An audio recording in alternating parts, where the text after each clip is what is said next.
Chapter 1. The Protagonist Template. What on earth is the villain system? And Mo Yu slowly opened his eyes, his consciousness awakening from chaos. Surrounded by dimness, he found himself in an airless chamber, its stone walls adorned with intricate carvings that whispered tales of time's passage. A subtle fragrance lingered in the air, sweet yet crisp. He felt something soft in his grasp, instinctively squeezing it. The texture was delicate and warm, akin to jade, with remarkable elasticity. A gentle, melodic sigh broke the remnants of his confusion, prompting him to turn abruptly. Before him lay an enchanting celestial maiden, lost in slumber. Her features were exquisitely perfect, her skin like congealed fat, surpassing the purity of snow. Her brows resembled distant mountains, naturally adorned without the need for ink, and her lips, of vivid crimson, appeared ready to burst forth with allure. Even in her dreams, she emanated an air of icy aloofness, akin to a snow lotus upon a frozen peak, sacred and untouchable. Yet at this moment, she was bereft of any garments, the dawn of spring revealing her flawless curves, igniting a primal desire within him. Her form was perfectly petite, easily grasped, and strikingly fair. In the next instant, the celestial maiden, Ling Qingwei, abruptly opened her eyes. Within her beautiful gaze, shock, indignation, and a chilling intent to kill intertwined. "Remove your hand." Her voice was frigid, tinged with a quiver that betrayed her suppressed fury. And Mo Yu quickly withdrew, embarrassment flooding his cheeks. "My apologies, it was unintentional." Before he could finish, Ling Qingwei vanished, only to reappear several steps away. Clad in pristine white, untainted as if descended from the moon, she radiated an aura of cold dignity. Ling Qingwei lowered her gaze to her attire, memories of the previous night flooding her mind. Having fallen victim to a seductive poison, she had lost all rationality, and the realization brought waves of shame crashing over her. The lingering sensations and faint aches served as stark reminders of the night's events. Drawing a deep breath, she stifled the embarrassment and rage within. At this point, killing him would serve no purpose after all. He was merely a victim, forced into a remedy. "If you dare to disclose this matter, I will surely kill you." She cast this icy warning before turning to leave. "Celestial maiden, I can take responsibility." And Mo Yu called out, halting her. Ling Qingwei glanced back, her gaze sweeping over him. His features were handsome, with sharp brows and starry eyes, exuding an aura of distinction. However, his cultivation level, she refinement stage. "That is unnecessary," she replied, her tone devoid of warmth. "The gulf between us is insurmountable. It is utterly impossible." As she prepared to depart, Mo Yu called out to her once more, his tone resolute. "No one is born powerful. I will grow stronger." Ling Qingwei paused, a ripple of intrigue stirring within her heart. "At the Taiqing Holy Land, I am Ling Qingwei. Seek me within 3 years." She hesitated, her voice barely a whisper. "If you do not come, then forget all of this, for I am betrothed to the Holy Son of the Tianxian Holy Land." With that, she made no further delay, transforming into a beam of white light, vanishing from the chamber, leaving only a faint trace of fragrance behind. Watching her depart, Mo Yu shook his head with a soft sigh. How typical, so very typical. It was a classic trope from the novels of his past life. Indeed, Mo Yu was a transmigrator, having perished from an all-night binge on his phone. Transplanted into this world known as Tianyuan continent, he embarks on a new life. Here, sex abound and power reigns supreme. Demons roam freely, and dangers lurk at every corner. Fortunately, he embodies the quintessential protagonist archetype. With a mysterious lineage, absent parents, innate talent and cultivation, a sudden fall from grace, a ring adorned with beauties, and serendipitous encounters on cliffs notably, he lacks memories from before 6 months ago and is also missing a piece of bone. In summary, he possesses all the traits of a typical hero. This time is no exception. He stumbles upon a treasure map at a street stall, gets kidnapped by a minor antagonist while exploring, and inadvertently assists Ling Qingwei in dispelling her seductive poison. Each twist of fate intertwines, forming a classic narrative. Next, he shall diligently cultivate, and 3 years later, he will triumphantly defeat the Holy Sun and ascend to the pinnacle of his life. right? Xiaoyu has finally grown up. This truly delights me as your mentor. Crimson smoke swirls beside Mo Yu, coalescing into an extraordinarily beautiful woman. Dressed in a flowing scarlet gown, her skin glows like snow, her features are exquisite, and her eyes sparkle with brilliance as they dance with light. Her hair, white as frost, and fiery red eyes create a stunning amalgamation of the enchanting and the divine, exuding a bewitching allure. Her gentle voice carries a hint of teasing, resonating in the dimly lit chamber. Mo Yu gazes at his old medic archetype, feeling a touch of exasperation. Sister Yinshi, please refrain from jesting with me. He retrieves a diary obtained from an auction, meticulously comparing it. He approaches a corner of the chamber, fingertips grazing the cold stone wall as he explores cautiously. Ultimately, he uncovers a mechanism concealed behind a landscape painting. With a soft click, the stone wall slides open, revealing a hidden compartment. Within lies an ancient pill bottle, quietly resting inside.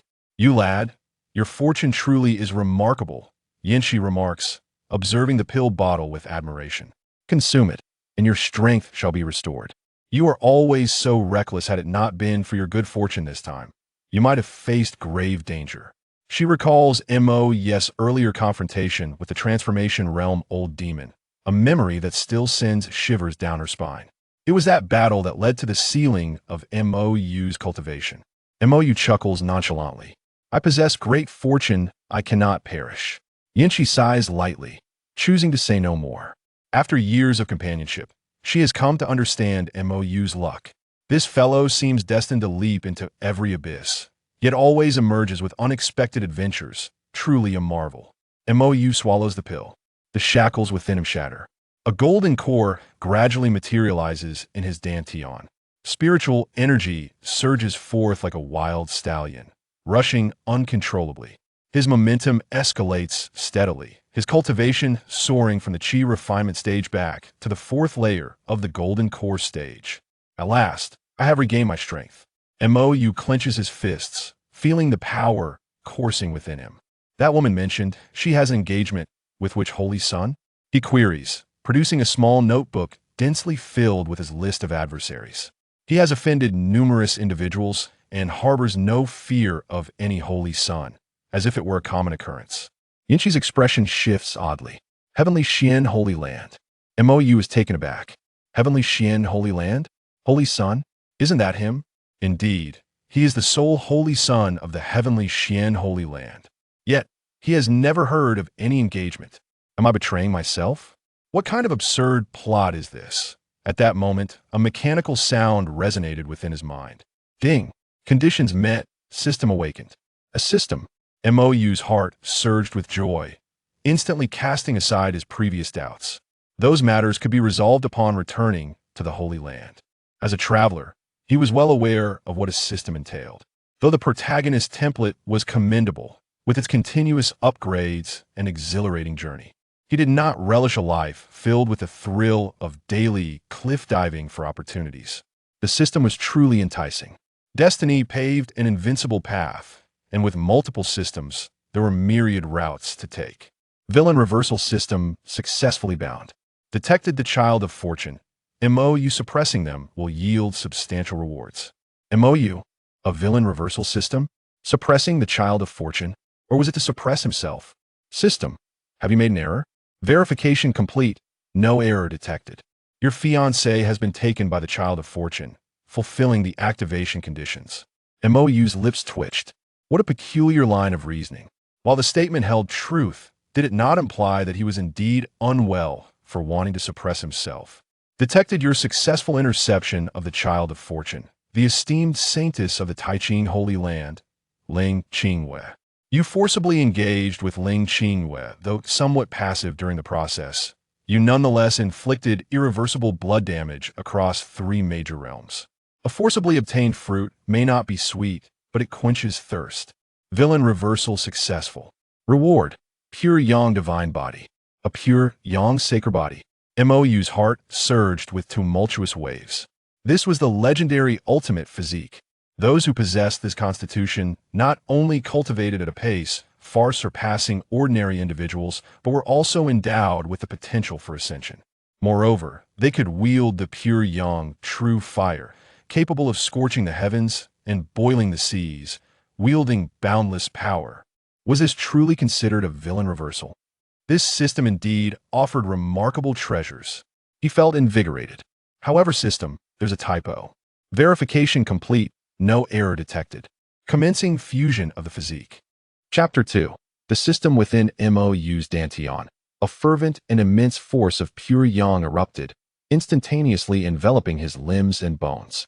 Every inch of flesh, every sinew seemed to be baptized by a searing flame, crackling and resonating in unison. Soon, the fusion of his physique reached completion. Mo Yu instinctively clenched his fists, feeling the surging power within him. His cultivation at the fourth level of the Golden Core realm soared wildly, faintly brushing against the threshold of a breakthrough. This fusion of his physique was akin to the arduous training he had endured for nearly a year. A wave of ecstasy washed over Mo Yu's heart. As a protagonist once deemed a failure, he finally possessed a usable physique. This achievement was nothing short of miraculous. Yin Shi, who had been closely observing Mo Yu, also sensed his transformation, her beautiful eyes flickering with surprise. Has he grown stronger? Is it due to the dual cultivation? Her current spiritual sense was too feeble to perceive the full extent of Mo Yu's condition. Mo Yu remained silent, for the system's alert tone had not ceased. Mo Yu's fortune has been intercepted by you. He must be in utter despair. Now is the optimal moment to seize his luck. Commencing the extraction of your fortune. An unknown force has been detected attempting to seize your fortune, activating defensive mechanisms automatically. Mo Yu's expression turned peculiar. This system seemed oddly endearing. Seizing his own fortune, and then providing protection for himself? This was utterly absurd. Indeed, it was outlandish. Fortune extraction failed, automatically replenishing your fortune. Fortune, 1,000, villain points, 1,000. Mo Yu could only laugh in disbelief. This was exceedingly ridiculous. However, he soon came to accept this peculiar setup. Since he was already here, he might as well make peace with it. Perhaps the hapless author had mistakenly bestowed upon him the wrong system. He steadied his mind and began to delve into this bizarre system. Suppressing the child of fortune would yield rewards, including cultivation, martial arts techniques, magical treasures, elixirs, special abilities, fortune, and villain points. The villain points could be exchanged for various rare items in the system's shop. However, as the child of fortune was himself, how could he possibly suppress his own fortune? He resolved to temporarily set aside this quandary for future contemplation. Mo Yu examined the information regarding the pure yang physique. Compared to the ordinary, it possessed two additional functions. One was the enhancement of designated organs, and the other was a reciprocal absorption effect on those who practiced yin cultivation. This was advantageous. Although the pure yang sacred body was formidable, it was ranked alongside the pure yin sacred body as a cauldron physique. Additionally, he glanced at the system shop, where prices ranged from low to high. The chaotic Dao art, a supreme-level technique, was priced at 10 billion villain points. Upon seeing this, he quickly dismissed it. 10 zeros, 100 billion. Was this a ruse for villains? Such an item could not even be exchanged upon completion. He swiftly scanned through the other less expensive items, but none were within his purchasing capability. Thus, he chose to temporarily overlook this feature. With a mere thought, he opened the system panel. Name, Mo Yu. Realm, fourth layer of Golden Core stage. Physique, chaotic divine body, awakening pending. Pure yang kidney body. Cultivation method, heavenly Xian sacred canon, top tier, great burning heaven technique. Upper human tier, upgradable. Spells, heavenly Xian sword technique, heavenly Xian spear technique, heavenly Xian thunder technique. Special, celestial bone, fragmented, Qingming spiritual flame, pure yang true fire. Fortune, 11,000 gold. Villain points, 1,000. Evaluation, utterly useless. It's a mystery how you became a villain. This system shall assist you in becoming an unparalleled, magnificent villain. Note, fortune levels are categorized as black, gray, white, green, blue, purple, gold, and rainbow. Alas, this is the fate of protagonists of the underdog variety. Mo Yu laments inwardly. The existence of celestial bone and chaotic body does not surprise him. Which child of fortune lacks some extraordinary advantage? However, both are merely vestiges of little practical use. It must be said, this system is indeed formidable. It can bestow upon an individual two distinct physiques. Detected the fortune of the maiden, Yin Shi. Suppressing her will yield rewards. Mo Yu turns his gaze. Yin Shi stands beside him, clad in a flowing crimson gown, reminiscent of a dancing flame, perfectly accentuating her mesmerizing curves. She resembles a red lotus blooming in a shadowy cavern, enchanting yet pure. Her ethereal demeanor, tinged with an otherworldly grace, instills a sense of reverence that deters any attempt at irreverence. Her snow-white hair cascades gracefully down to her waist, each strand glistening with a lustrous sheen, akin to moonlight spilling forth. Her ruby-like eyes shine brightly, captivating and profound, radiant beyond compare, exuding an unparalleled elegance. She appears as if a celestial being has descended into the mortal realm. The system interface materializes. Name, Yin Shi. Fortune, purple. Affinity, 100 as kin. Description, once a powerful being in the celestial realm. She fell due to betrayal by a close friend and now lies dormant within a ring until encountering Mo Yu, aiding in his cultivation. They share a bond akin to that of mother and son. Detected your successful acquisition of the fortune maiden, Yin Shi. Your relationship with Yin Shi has evolved to that of mother and son. She is willing to sacrifice her life for you. While there are currently no romantic feelings, establishing a solid relationship first before pursuing romance may be a prudent choice. This system respects all your preferences, even if you favor a teacher-student dynamic. How dare the system tarnish one's purity with such baseless insinuations?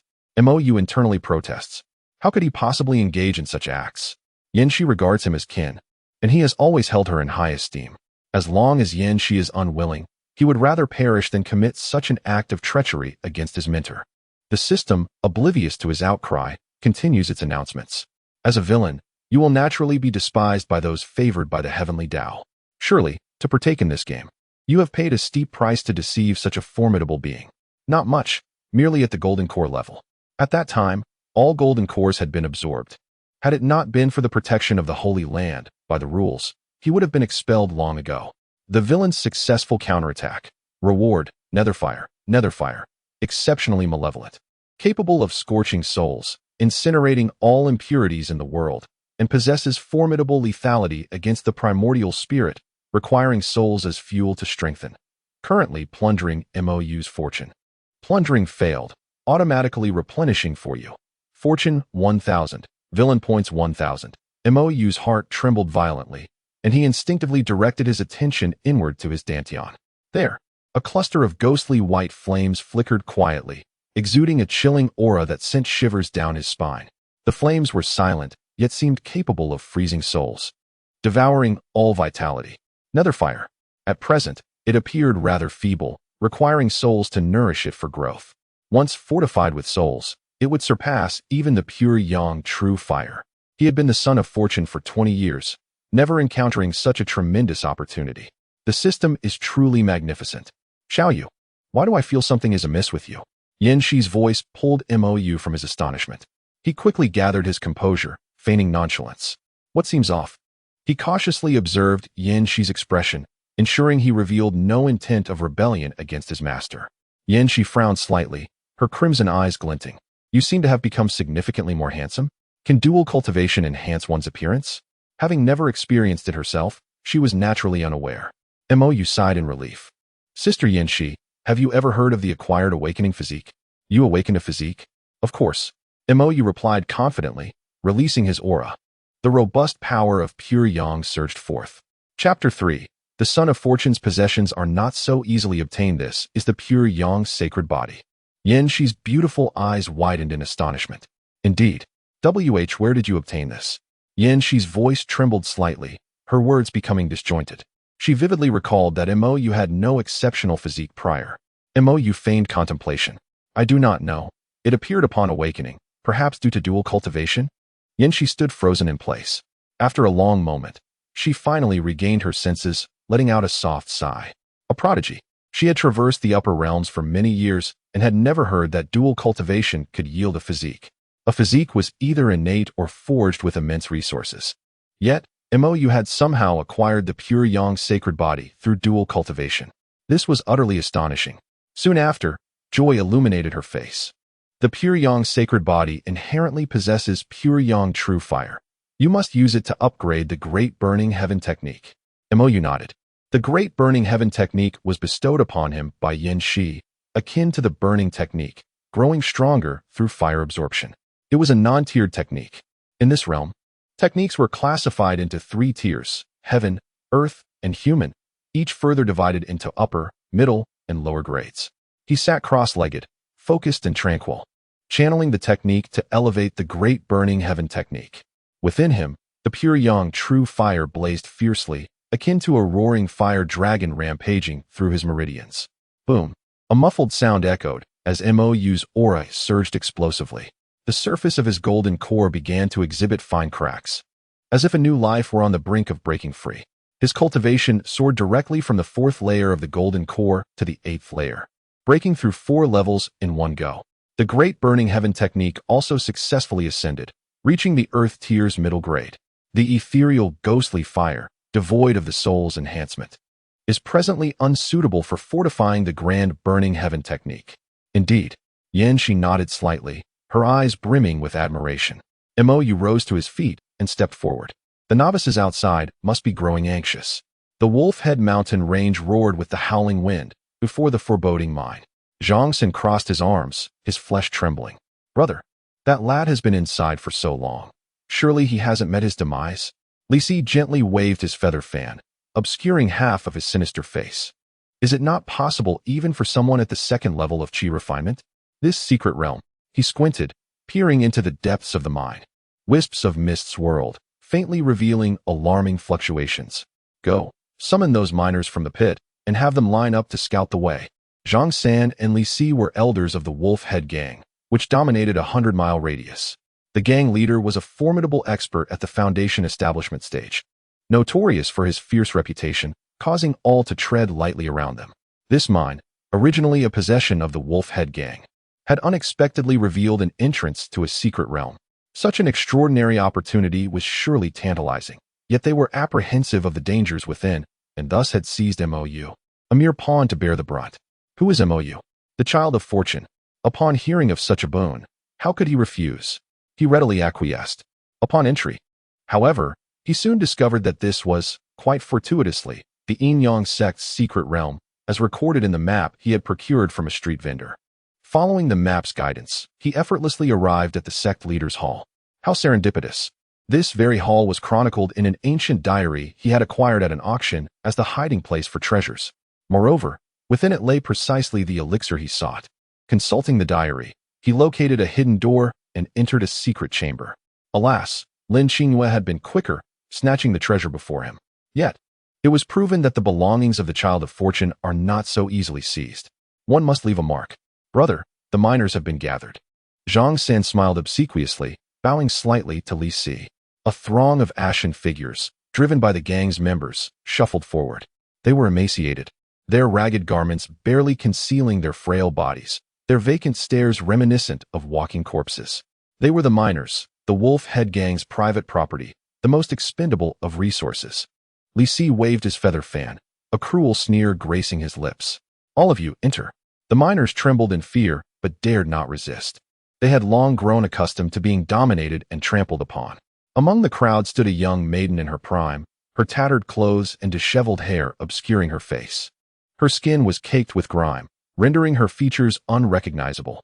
Chu Yuli, abducted 2.5 years prior, had witnessed too much darkness and cruelty over the years, burying her fears deep within her heart. She bit her lip, her nails embedding into her palm. This pain kept her alert, heightening her vigilance. She did not wish to perish. Mo Yu hastened through the secret realm, soon perceiving the entrance. At the threshold lay dozens of corpses, strewn about in disarray. A shocking sight. The air was thick with the nauseating stench of blood. Mere mortals. Damn it. Mo Yu cursed under his breath, accelerating his sword flight. These fools were using mortals to scout the way, utterly devoid of any common sense in the cultivation world. The secret realm can accommodate cultivators at the Qi refinement stage at a minimum. Should a mere mortal step inside, their demise is assured. Moreover, it is not merely 1 or 2, but a staggering multitude, truly a disregard for human life. Outside the secret realm, a voice thundered. Next. Zhang San's voice echoed ominously. Chu Yuli raised her gaze to meet his fierce eyes. It was her turn. The air was saturated with a heavy scent of blood as she cautiously advanced towards the cave entrance, her body trembling violently. Zhang San flashed a toothy grin. "Little girl, do not fear. Step inside. You might just stumble upon a treasure." Before he could finish, Chu Yuli's gaze turned icy. She abruptly raised her hand, sending a sharp stone shard hurtling toward Zhang San's throat. His pupils constricted, and the sinister smile on his face froze. He had clearly not anticipated that a seemingly frail miner would dare to strike at him. At that moment, a gust of fierce wind swept through. Bang! Chu Yuli felt as though struck by lightning. Her body propelled backward. Blood spewed forth, staining the earth. Li Si had appeared before Zhang San, his feather fan swaying lightly, exuding a chilling aura. "Little girl, you have quite the audacity, but alas, at the third level of qi refinement, you are far too weak." Zhang San, touching his neck, felt a surge of panic. "You wretched girl, how dare you attempt to ambush me? I shall tear you to shreds."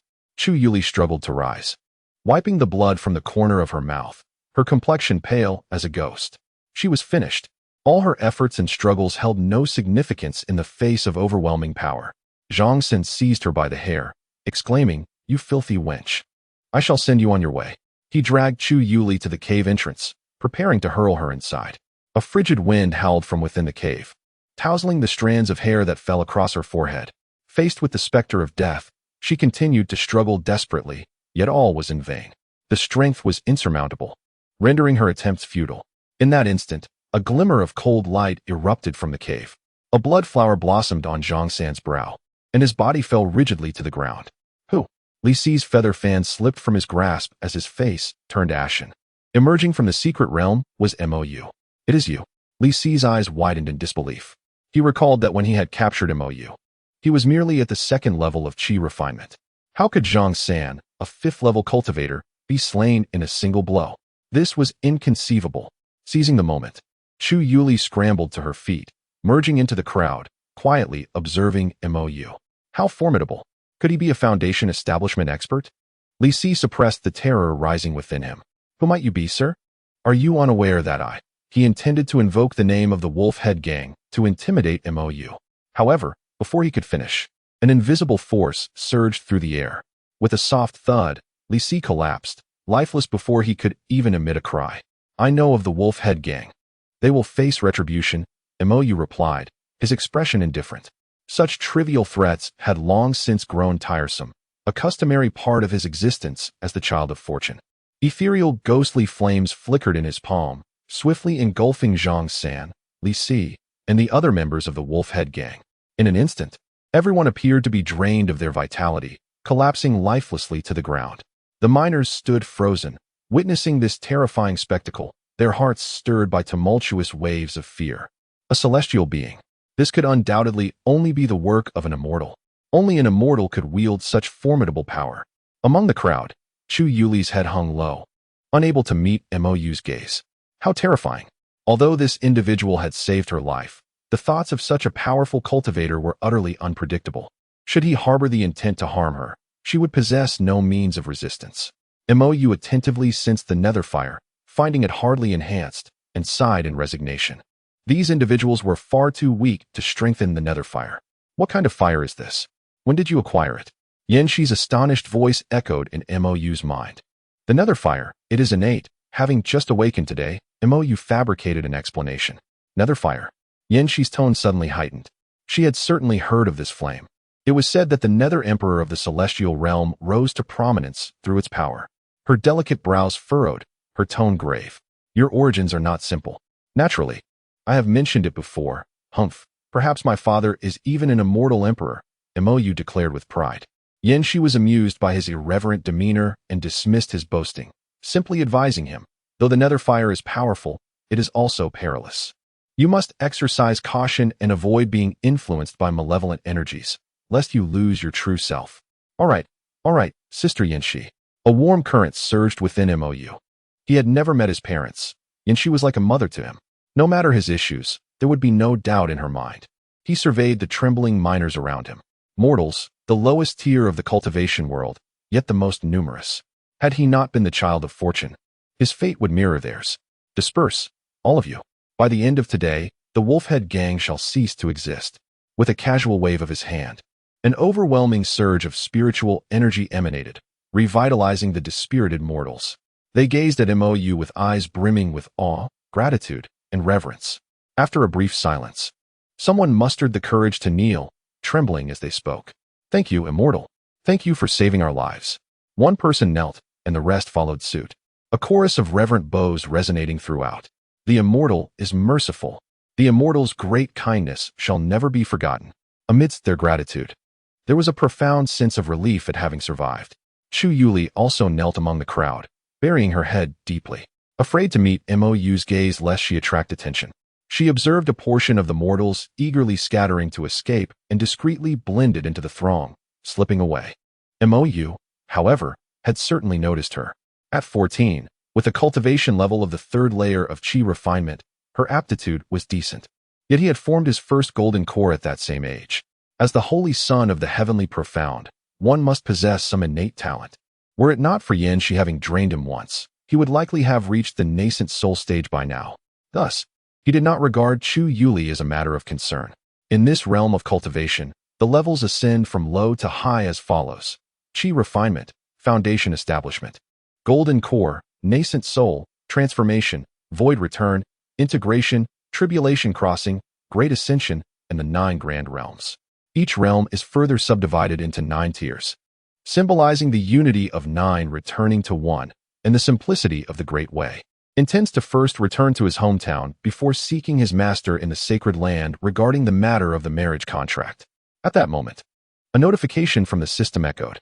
Detected the daughter of fortune, Chu Yuli. Suppressing her will yield rewards. S gaze sharpened, zeroing in on the slender figure amidst the crowd.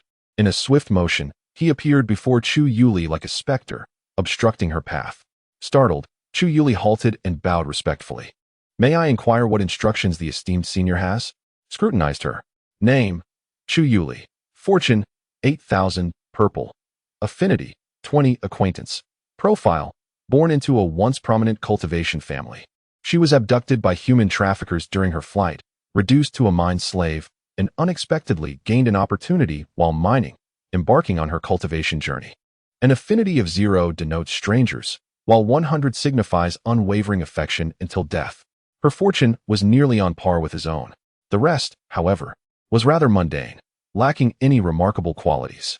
Slowly raised his hand. A gentle stream of spiritual energy emanated, caressing Chu Yuli's entire being. The grime vanished in an instant, revealing her true visage. Unremarkable, a countenance that would go unnoticed even in a bustling street. Chu Yuli's heart raced, her breathing becoming cautious. At that moment, S' brow arched slightly, a playful smirk gracing his lips. To his surprise, she possessed multiple layers of disguise, something he had nearly overlooked. With another wave of his hand, the spiritual energy transformed into a zephyr that brushed against Chu Yuli's face, dispelling the layers of illusion. Her breathtaking beauty emerged without reservation, a visage capable of captivating the world. Though not fully matured, her enchanting allure was already evident. Skin fairer than snow, luminescent as jade, brows like emerald feathers, eyes resembling autumn waters, a delicate nose, and lips of vivid crimson. Her cascading hair flowed like a waterfall, reaching her waist. The tattered garments could not conceal her innate beauty. Rather, they accentuated a sense of poignant vulnerability.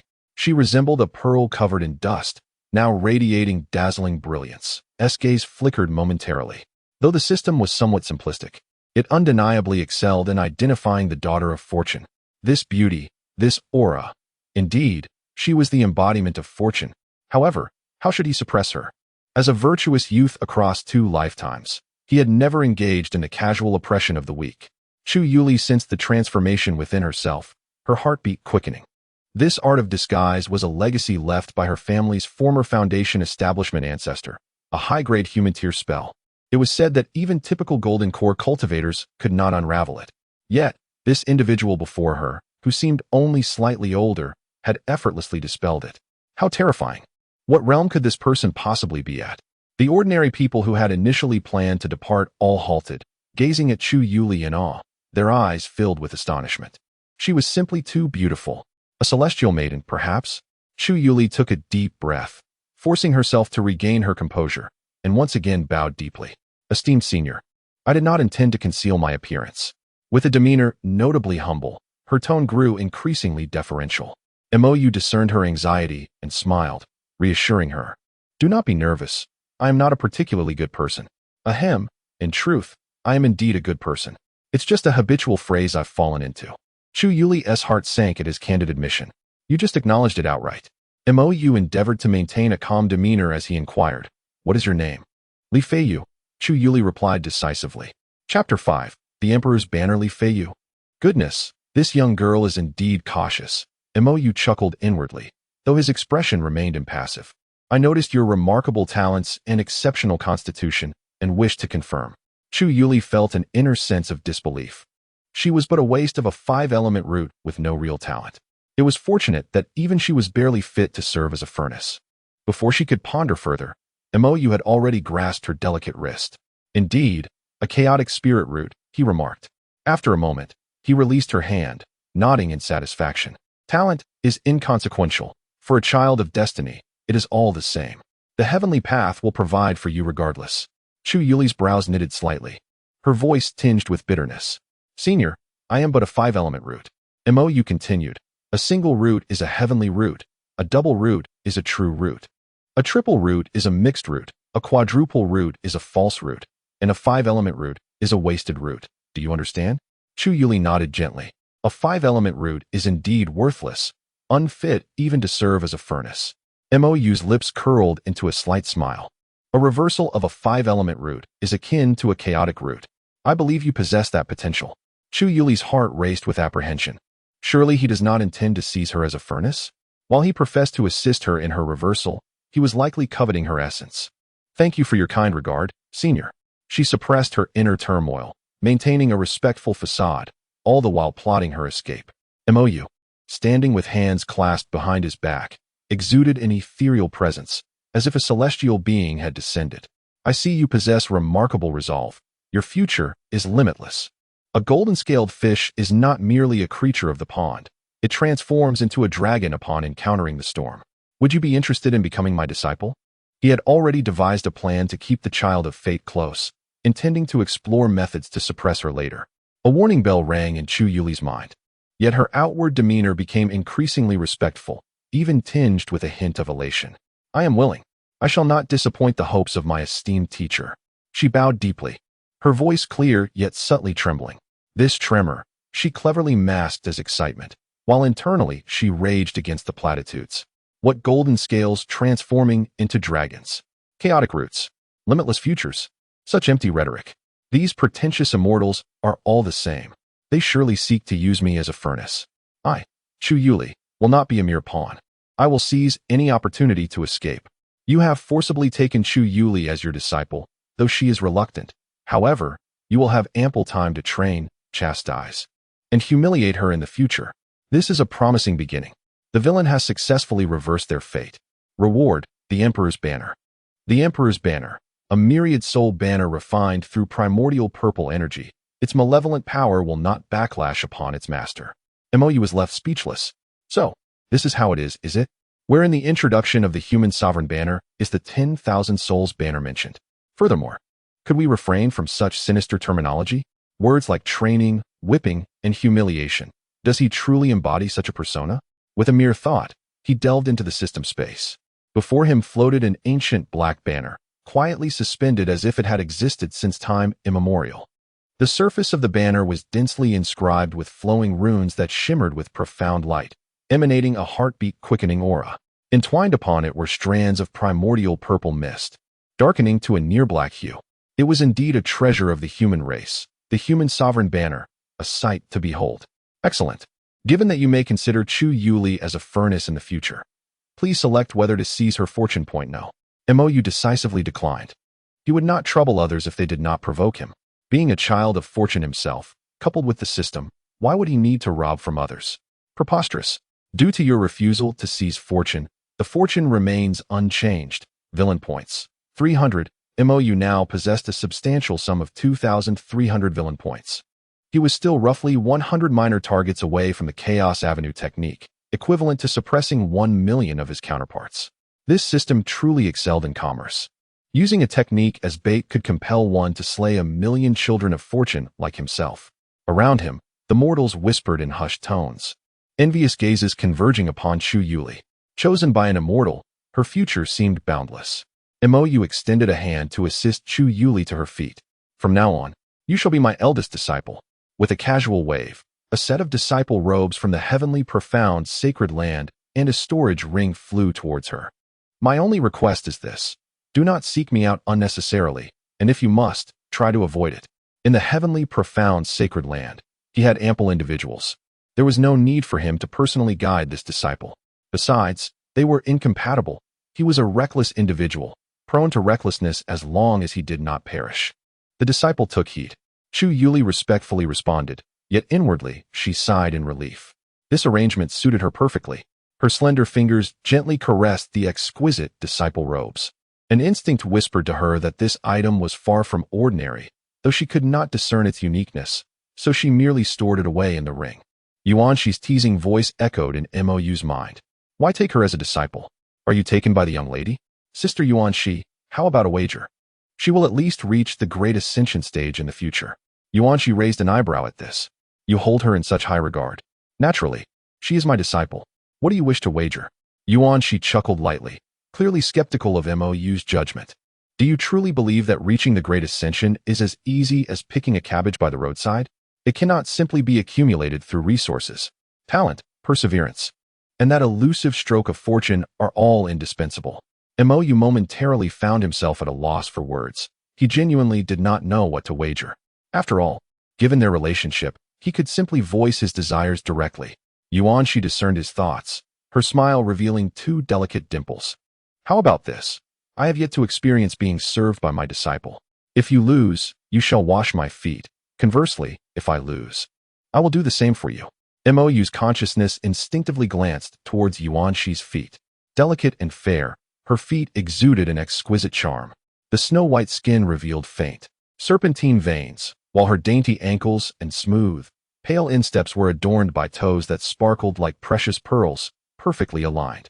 Though a being of ethereal essence, she radiated a soft halo, enhancing her alluring, dreamlike quality. He hastily averted his gaze. Well then, Sister Yinshi, do await my request for a foot bath. Yinshi chuckled lightly, her eyes shimmering with an enigmatic glint, neither affirming nor denying.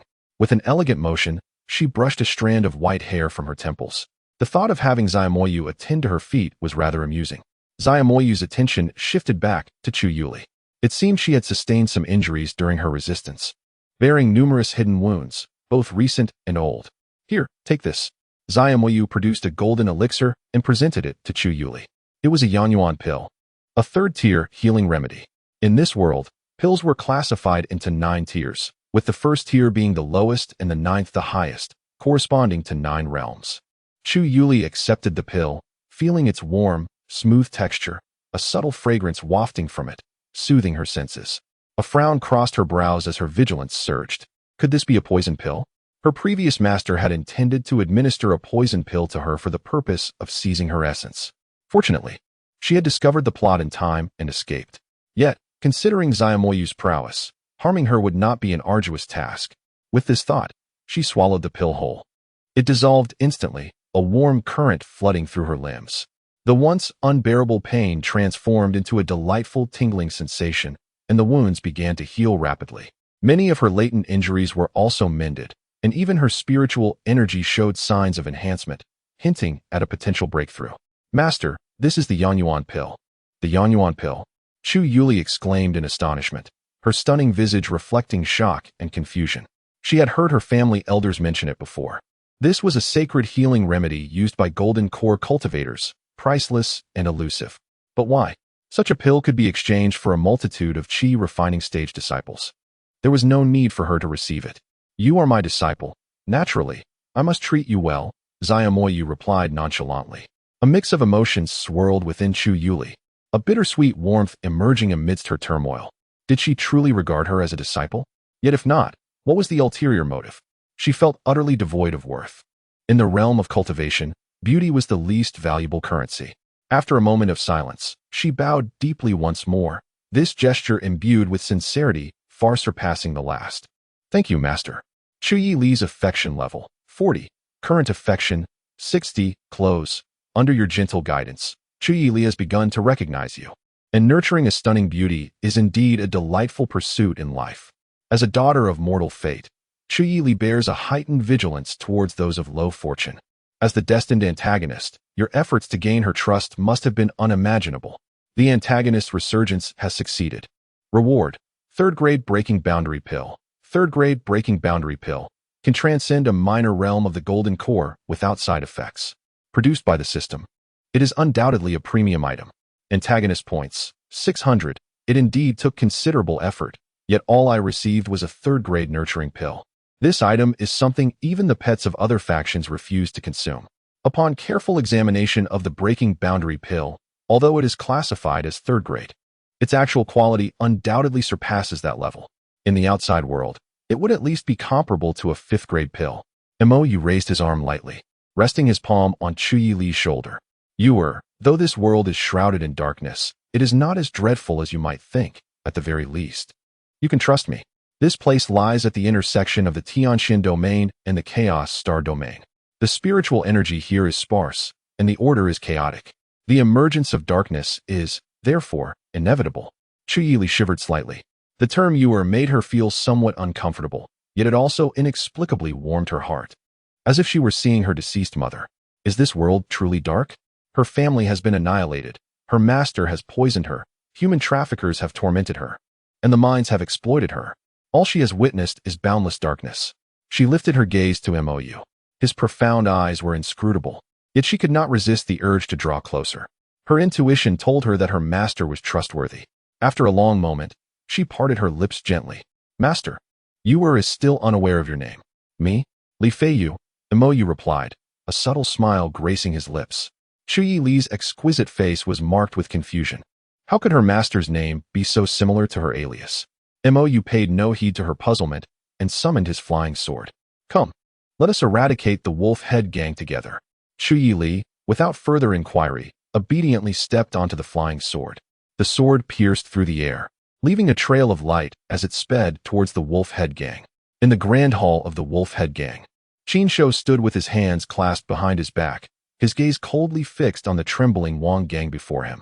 Wang Gang, the leader of the wolf head gang, possessed a foundational cultivation of the 2nd tier and was considered a local tyrant. Yet, in this moment, he resembled a lamb awaiting slaughter, not daring to breathe audibly. I will ask you once more, have you heard of Chu Yili? Qin Shou's voice was chillingly icy, as if it emanated from the depths of the underworld. Wang Gang trembled all over, hastily bowing his head in supplication. Immortal Master, I truly have not seen her. There is no such person in this vicinity. Qin Shou kicked out, sending Wang Gang flying several meters. He crashed against the wall, his cries echoing throughout the hall. Qin Shou approached, seizing him by the neck and lifting him. Is there an entrance to a secret realm here? Wang Gang struggled to speak, his face reddening. There has recently appeared an entrance to a secret realm in the eastern mine of the Wolf Head Gang. A glimmer of brilliance flashed in Qin Shou's eyes. The Yin-Yang sect's secret realm, the place where Chu Yili first emerged. Excellent. A smile curled at the corners of his mouth as he flicked his wrist. A crisp cracking sound emanated from Wang Gang's neck as his lifeless body collapsed, eyes wide open. Qin Shou callously discarded the corpse, his gaze devoid of emotion. He raised his hand, revealing a black banner in his palm, shadowy figures swirling ominously upon it. 10,000 souls banner, devour for me, Qin Shou uttered under his breath. And the banner fluttered in the wind, unleashing a powerful suction force. Outside the grand hall, shrill cries echoed, as the minions of the Wolf Head Gang, caught unawares, were drawn in, transformed into sustenance. Within moments, the entirety of the Wolf Head Gang was engulfed in a realm of ghosts. Stepping out of the hall, Qin Shou's expression darkened. Chu Yuli, the heavens have granted me a chance at rebirth. In this life, I shall end you. Mo Yu soared through the skies with Chu Yuli on his sword, the wind howling in their ears. Chu Yuli clung tightly to Mo Yu's waist, her knuckles turning white as they nearly embedded into his flesh. Your grip is too tight, it hinders my flight. Chu Yuli offered no reply, burying her head deeply against his back, her delicate form trembling slightly. She dared not look down, nor utter a word. It was too high, too fast. To instill a sense of hierarchy in the disciple, you took her, who had never flown before, on this rapid flight, instilling in her a fear of heights. successfully suppressing the Daughter of Destiny. Villain points, 200. Fear of heights. Mo Yu paused, realization dawning upon him. So that was it. Yet, he had merely utilized the typical speed of a nascent soul cultivator. This pace was scarcely different from that of a tortoise. Had he truly frightened Chu Yuli into a phobia of heights? Indeed, the joys and sorrows of humanity seldom resonate with one another. Back then, when he had soared to the Tianxian sacred land with his master during the tribulation period, he had been exhilarated. He gently patted Chu Yuli's shoulder. We've arrived. Sensing the flight had ceased, Chu Yuli cautiously released her grip, lifting her head with trepidation. Before her lay a modest sect. Inside, corpses sprawled haphazardly, some contorted in agony, eyes wide as if they had witnessed unspeakable horrors. The air was thick with the stench of blood and a chilling, ghostly aura. Chu Yuli's complexion drained of color, her stomach churning violently as she fought to suppress her urge to vomit. Mo Yu's brow furrowed, his gaze scanning the surroundings. Evil cultivators? Only they would employ such malevolent means. His divine sense spread swiftly, soon detecting a sinister presence emanating from the entrance of the central hall of the sect. Mo Yu's gaze settled upon a figure clad in black robes, a man with a grim visage and narrow, glinting eyes, exuding an air of malevolence. This man was Qin Shou. Qin Shou's eyes immediately locked on Chu Yuli. Upon beholding her breathtaking beauty, a flash of astonishment crossed his features. What a stunning beauty! A goddess who could topple nations, a calamity for all. Yet, after the moment of awe, a murderous intent surged within him. Chu Yuli. Though he had only glimpsed her true visage once, her exquisite countenance was indelibly etched in his memory. What a stroke of fortune, she had come right to him, sparing him the trouble of a search. A cruel smile curled upon his lips as he stepped into the void, advancing towards the two, utterly unconcerned with Mo Yu. In this desolate and forsaken place, could there possibly be any formidable power? Upon seeing Qin Shou, Chu Yuli instinctively took a step back, shielding Mo Yu behind her. She treaded lightly in the air, for he was a gold core cultivator. Mo Yu's consciousness swept over Qin Shou, instantly revealing his situation with clarity. Gold core. First level, a mere novice. The system panel materialized automatically. Name, Qin Shou. Fortune, green. Description, a minor antagonist of little value, noteworthy only for glimpsing a fragment of the future. Chapter 7. Is a 9th level gold core really strong? Seeing the future? What future? Mo Yu noticed that Qin Shou's attention remained fixated on Chu Yuli, and a vague suspicion formed in her mind. The specifics could be gleaned through inquiry. Moreover, the wicked cultivators were to be exterminated, and she held a particular disdain for them. Suspended in the air, Qin Shou's gaze was predatory, exuding unrestrained audacity. A wicked smile played upon his lips, his voice dripping with unmasked greed. It must be said, she is truly beautiful. However, before he could finish his sentence, Mo Yu sprang into action. Without unnecessary gestures or invoking any magical artifacts, she simply raised her right hand. Instantly, spiritual energy surged forth, manifesting as a colossal hand of ethereal force. This hand obscured the heavens, radiating a terrifying pressure, as if it could grasp the very essence of the world. With a thunderous crash, the hand descended with lightning speed, capturing Qin Shou firmly. He barely had time to react before being immobilized in midair, rendered utterly helpless. The sinister grin on his face froze, replaced by boundless horror.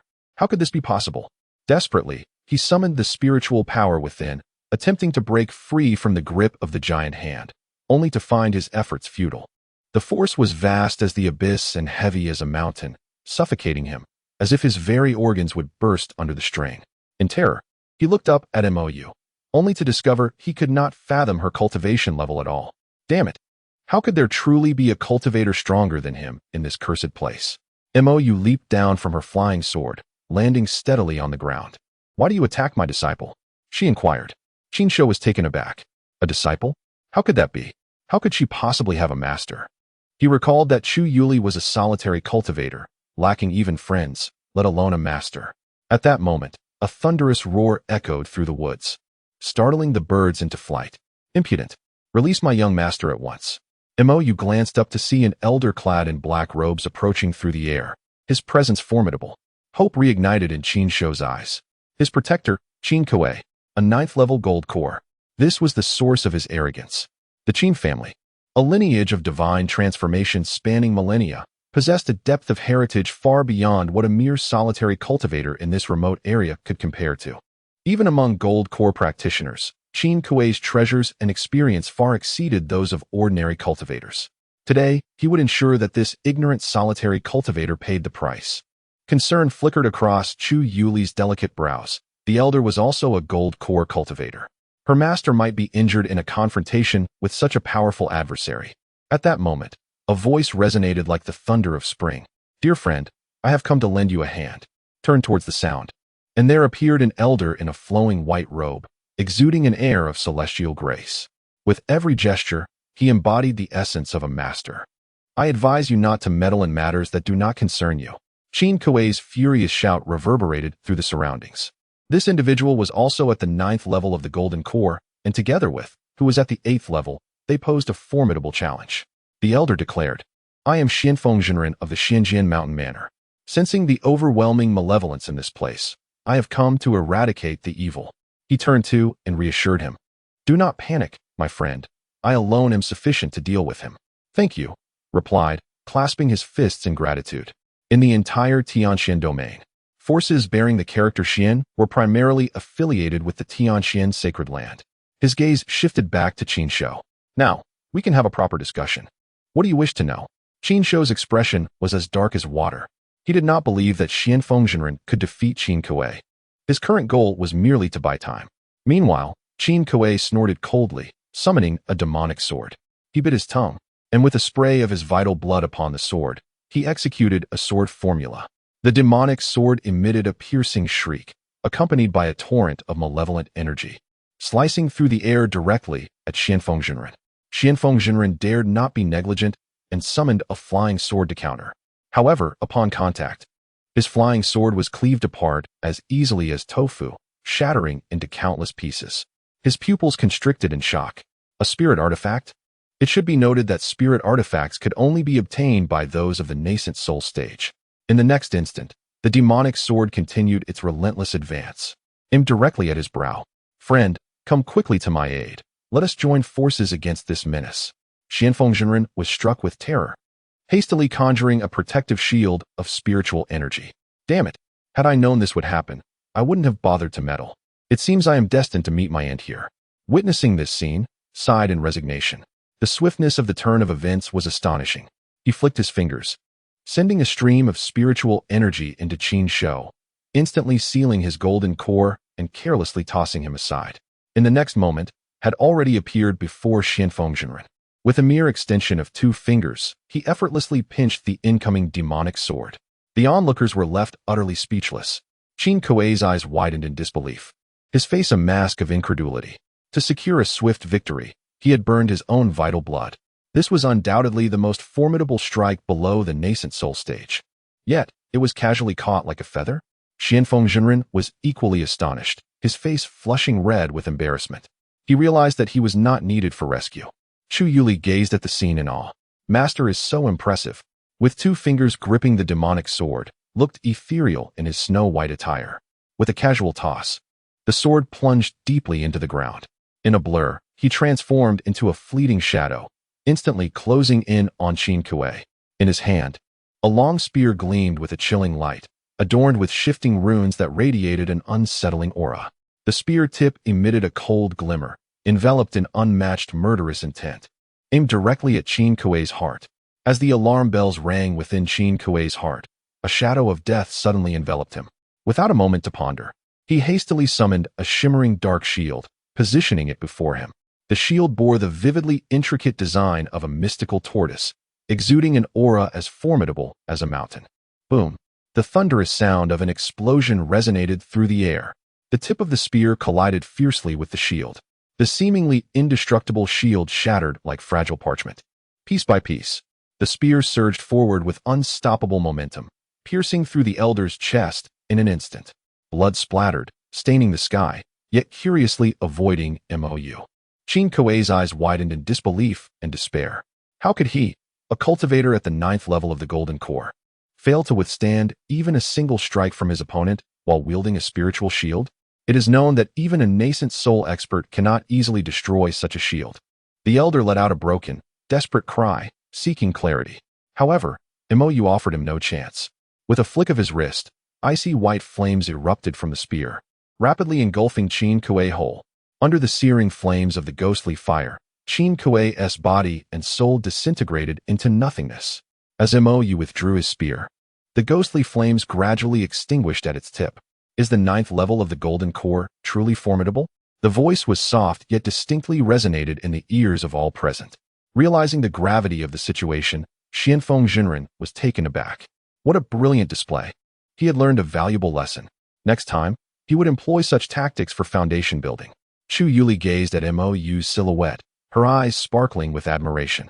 Her master was truly extraordinary, capable of slaying a Golden Core powerhouse in an instant. Surely, he must be a nascent soul expert, concealing his true prowess beneath the guise of a Golden Core.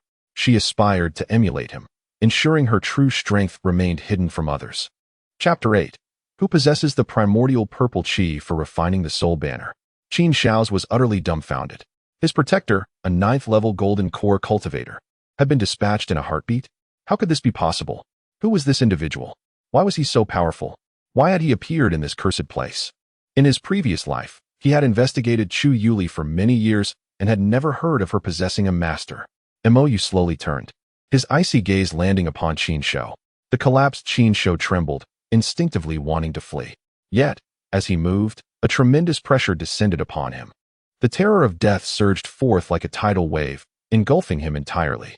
In his moment of despair, a flicker of madness flashed in his eyes.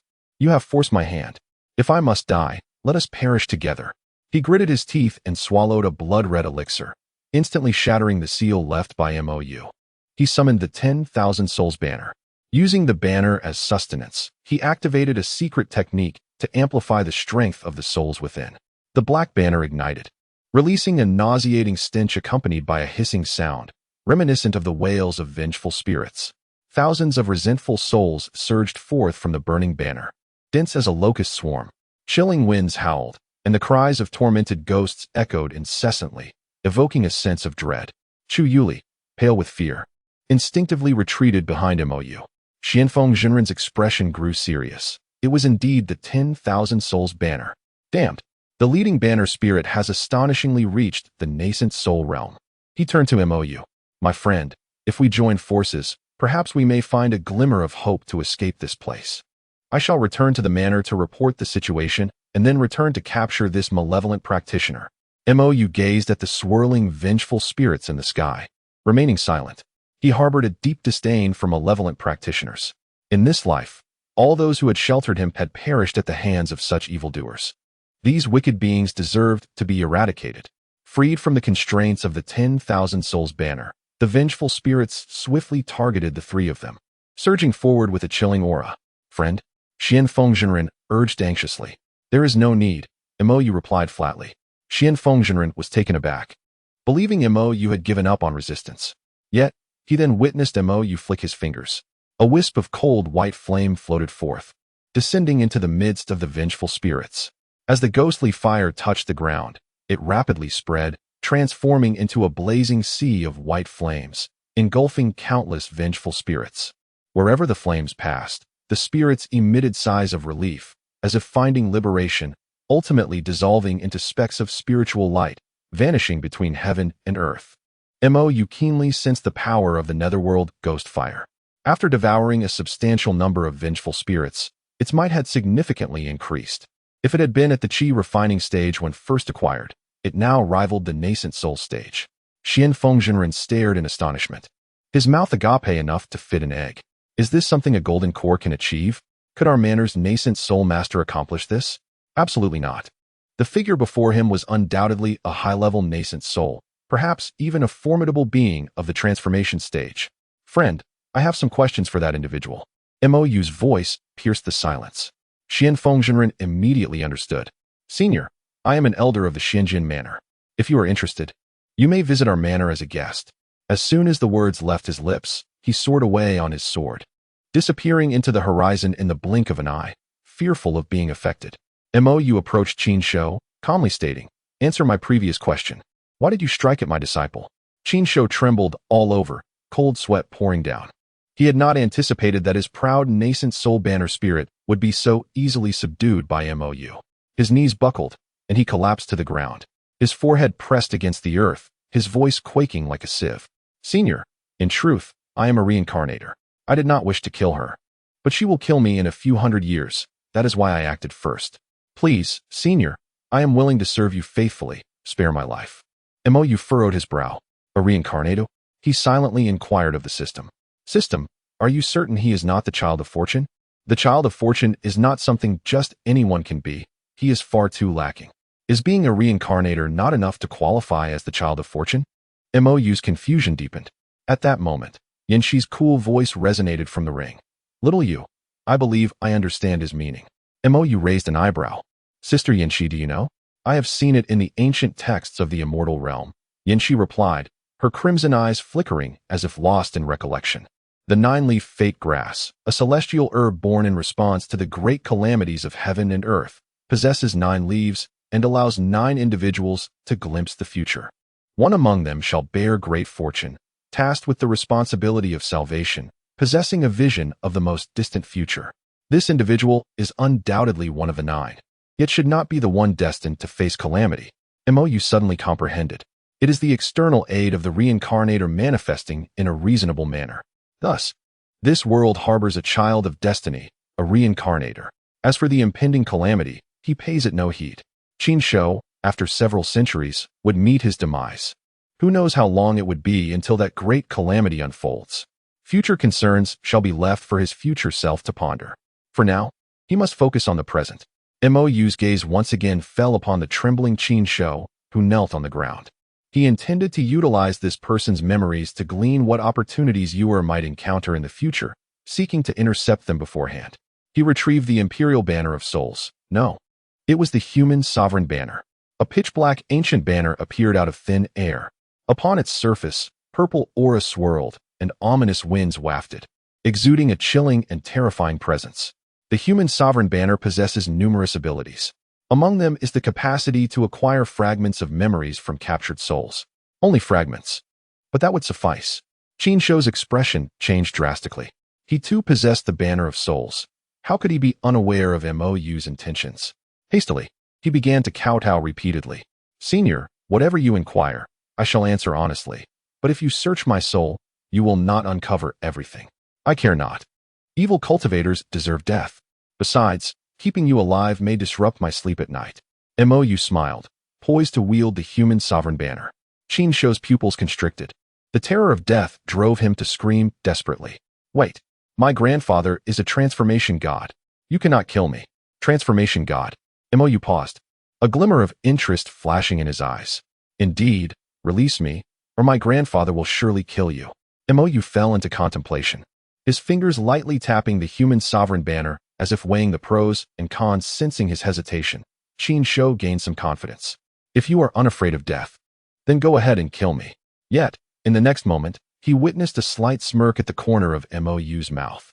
Very well, as you wish.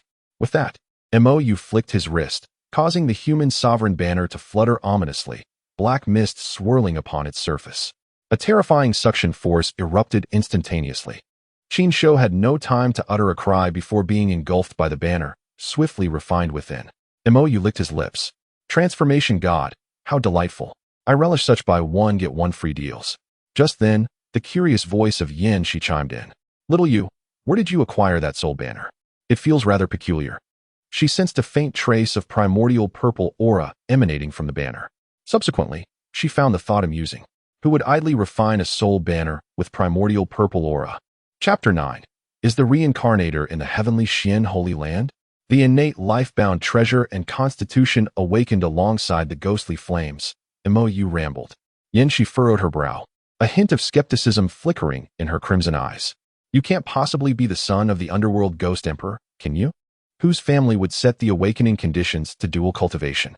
She was also aware of Mo Yu's mysterious origins. She had always believed that he was merely an orphan from an ordinary family. Yet now, it seemed implausible that his father could indeed be a celestial emperor. Mo Yu maintained a tranquil demeanor. I have no recollection. My parents were gone before I could remember. Yanxi's heart softened, and a hint of compassion flickered in her crimson eyes as she gently reassured him. Do not worry. You still have me. A warm current surged within Mo Yu's heart. Thank you, my dear sister, my esteemed master. Subsequently, he ceased his musings and redirected his focus to the memories of Qin Shou. Meanwhile, Chu Yuli felt her heartbeat quicken slightly. Could that black banner signify that my master is a malevolent cultivator? She discreetly scrutinized Mo Yu.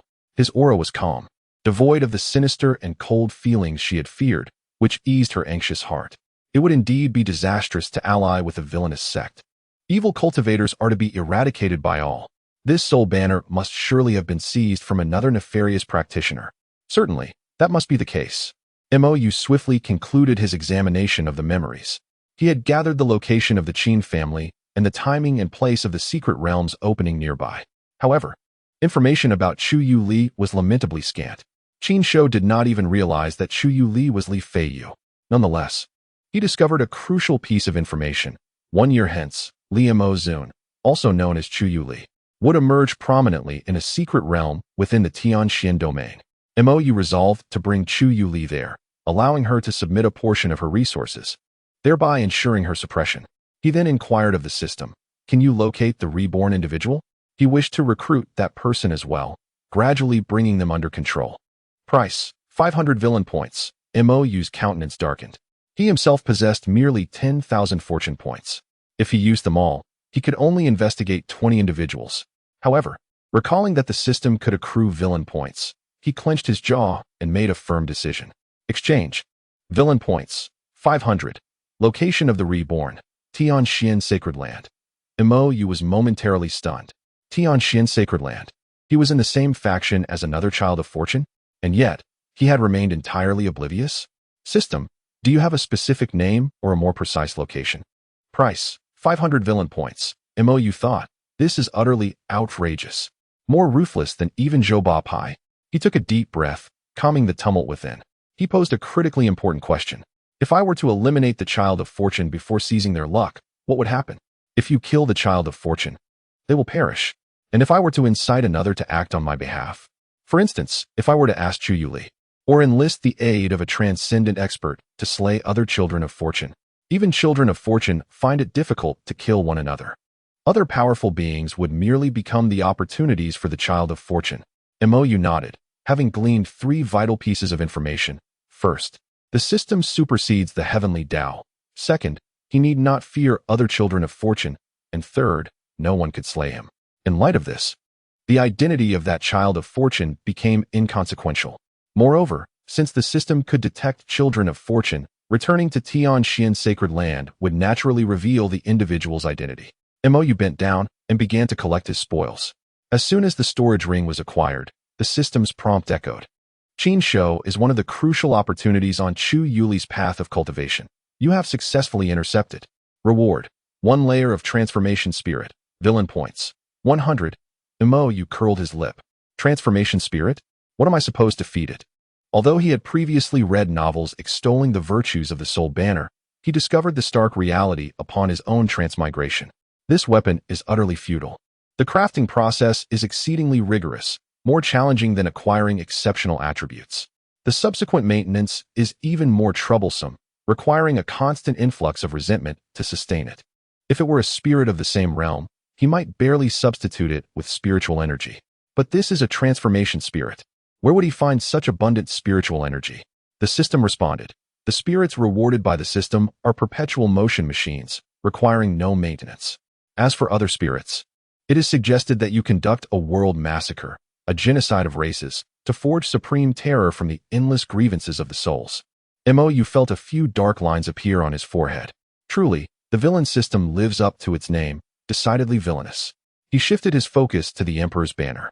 Besides Qin Shou's soul, there was now an immensely powerful humanoid soul inside, radiating an unsettling aura. The transformation spirit, just as the system had described. Even without the nourishment of resentment, this spirit would not dissipate. He couldn't help but marvel.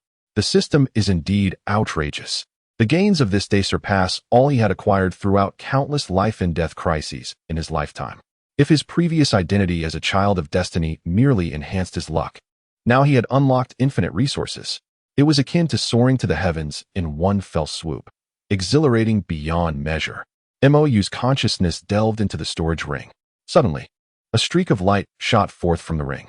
In the Shattered Star region, Shattered Star Prefecture, within the Qin family's Soul Lantern Hall, 2 soul lanterns slowly extinguished, turning to ashes that drifted in the air. Shower. A piercing roar erupted, echoing like thunder, shaking the entire Qin family. Then, a figure burst forth, bringing with it a chilling gale. Clad in a black robe, with a gaunt visage and crimson eyes, he resembled a demon emerging from hell. This was none other than Qin Jun, the ancestor of the Qin family, a notorious transformation demon in the Shattered Star Prefecture. At this moment, this usually unfathomable transformation powerhouse was howling madly at the sky. Who dares to kill my Shower? Qin Shou was his most beloved grandson and the heir he had high hopes for. After a century of forming his core, such talent, though not top tier in the Shattered Star region, was rare in the Shattered Star Prefecture, sufficient to ensure the Qin family's glory for another millennium. Now, however, he had been slain. How could he possibly accept this? He suddenly waved his hand, and spiritual energy surged, conjuring a massive map above the Qin family. On it was a white marker, indicating Mo Yu's location. Relay my orders, dig 3 feet into the earth, and capture the murderer. I shall ensure that he, along with everything behind him, pays the price for show. Before his words fell, the map in the sky suddenly exploded. The tumultuous waves of energy surged through the entire Qin residence, resonating with a thunderous roar. Qin Jun's expression darkened as he abruptly waved his hand, unleashing a formidable force that instantly countered the frenzied onslaught. In the wake of this display, a colossal middle finger gesture materialized slowly in the sky, accompanied by a bold proclamation, "You fools, with your meager skills, do you dare to pursue me?" This audacious provocation echoed through the vicinity of the Qin family, akin to a resounding slap across their faces. Whispers began to circulate among the onlookers, fingers pointing in various directions. Moreover, rival families of the Qin clan commenced covert investigations into the matter. Qin Jun's countenance was so grim it seemed water could drip from it. Not only had his grandson perished, but the entire Qin family's reputation lay in tatters, a profound humiliation. To compound his troubles, he had now lost track of that individual. Meanwhile, after casting a minor spell, Mo Yu deftly erased the mark of his consciousness. Such tactics lacked any semblance of originality. Day in and day out, these mental imprints were all too common. He rifled through his memories of the Qin family, noting that they housed 3 formidable beings at the transformation stage and a staggering number of over 10 at the nascent soul stage. Yet, those who sought to end his life were plentiful. What was the insignificant Qin family in the grand scheme of things? After some contemplation, Mo Yu reached a decisive conclusion. He would return to the Holy Land, rally support, and annihilate the Qin family. Chapter 10. Being sold yet still expressing gratitude typically. He would not take such actions against ordinary foes, nor would the Holy Land dispatch anyone. However, the Qin family was a different matter. They harbored sinister cultivators. Moreover, the Qin family undoubtedly concealed great fortunes related to Chu Yuli. Preemptively eliminating them would likely yield valuable rewards from the system. Mo Yu revisited the contents of his rings. The combined treasures of the 2 storage rings amounted to a mere 200,000 low-grade spirit stones. Among ordinary golden core cultivators, this was considered wealth. Yet it paled in comparison to Mo Yu's standards. Suddenly, he noticed an inconspicuous trinket tucked away in a corner. It was a pitch-black fragment, its surface riddled with imperfections, as though it had fallen from a broken vessel. Yet, it was entwined with a faint trace of demonic energy, exuding an eerie aura. According to Qin Shou's recollections, this item had been scavenged from a secluded corner of a secret realm. Had he not serendipitously cast a lingering gaze upon it, he would have surely overlooked it. He had once attempted to study the shard, but had gleaned nothing of worth. Over time, it had been forgotten in the recesses of his storage ring. Mo Yu was certain this was a monumental opportunity, a treasure destined for the protagonist. Apart from this mysterious fragment, there was little else in the ring that warranted his attention. He casually tossed the ring to Chu Yuli. Instinctively, she caught it, her consciousness probing within. The next moment, she was utterly astonished. Inside the ring lay a mountain of spirit stones, shimmering with a dazzling brilliance, nearly blinding her. Various magical artifacts radiated a kaleidoscope of colors, clearly not of mundane origin. After a prolonged moment of astonishment, she regained her composure, her voice trembling as she spoke. "Master, are you truly entrusting these to me?" Aren't you afraid I might steal them? Mo Yu raised an eyebrow. What are you thinking? Those are all for you. For me? Chu Yuli was completely bewildered. She widened her beautiful eyes in disbelief, gazing at Mo Yu, then at the treasure within the ring, her mind a blank. Each of these items, if taken individually, would have driven her former family into a frenzy. Her master had actually declared that all of this was meant for her. Her master was exceedingly generous. A warm current surged within Chu Yuli. She promptly bowed deeply to Mo Yu, expressing her gratitude. Thank you, master.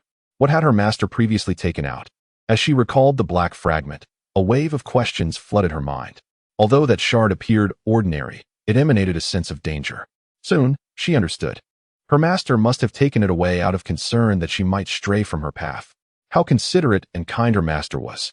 While Chu Yuli's thoughts spiraled, Mo Yu received a system notification. Chu Yuli's affinity. 20. You have successfully intercepted Chu Yuli's opportunity, the fragment of the Heavenly Demon Inheritance. Heavenly Demon Secret Realm. Gather 7 fragments to unlock. One must possess the fragments to enter. It contains the Heavenly Demon Inheritance. A significant opportunity on Chu Yuli's path to immortality. Under your deception, Chu Yuli has lost her opportunity, and she must thank you. Villain's counterattack successful. Reward: 2 fragments of the Heavenly Demon Inheritance. Villain points: 300. The ability to plunder Chu Yuli's fortune has been automatically disabled. It can be activated upon request. Mo Yu examined the system space. Indeed, 2 shimmering fragments now resided within. It remained uncertain whether this reward was a result of the system relocating the other fragments or if it had fabricated new ones. Simultaneously, he began to grasp the principles behind the system's rewards. The rewards were contingent upon the intercepted items and would additionally grant him villain points. The elevation of the affinity with the Child of Destiny would also yield benefits in villain points. At certain pivotal moments, substantial rewards would manifest. For instance, Lin Qingyue's blood, Yan Shi's full affinity, and Chu Yuli's apprenticeship. With this understanding, his subsequent actions would be considerably more straightforward. Since Chu Yuli was destined to annihilate the Qin family, preemptively eliminating them and seizing their possessions would certainly count as an interception. He then checked his system panel. Name: Mo Yu. Realm: 8th layer of Golden Core Stage. Physique: Chaos Divine Body. Awakening pending. Pure Yang Kidney Body. Cultivation method: Heavenly Profound Sacred Canon. Supreme grade. Great Burning Heaven Technique. Intermediate grade, upgradable. Spell: Heavenly Profound Sword Technique. Magic Artifact: Human Emperor Banner. Special: Celestial Bone Fragment. Qingming Spiritual Flame. Pure Yang True Fire. Netherworld Ghost Fire. Fortune: 12,000 gold. Villain points: 3,000. Next, consuming the breakthrough pill would elevate him to the 9th layer. Merging with the Netherworld Ghost Fire to enhance the Great Burning Heaven technique would enable him to challenge the nascent soul stage. He resolved to return to his homeland first, then return to the sect to break through. Additionally, he intended to ascertain whether his senior and junior sisters were indeed the children of destiny. Following that, he would rally forces to obliterate the Qin family. Mo Yu quickly formulated his subsequent plans, his gaze sweeping over the tattered Chu Yuli and then to the substantial sum of 3,000 villain points. Without hesitation, he clicked into the system marketplace.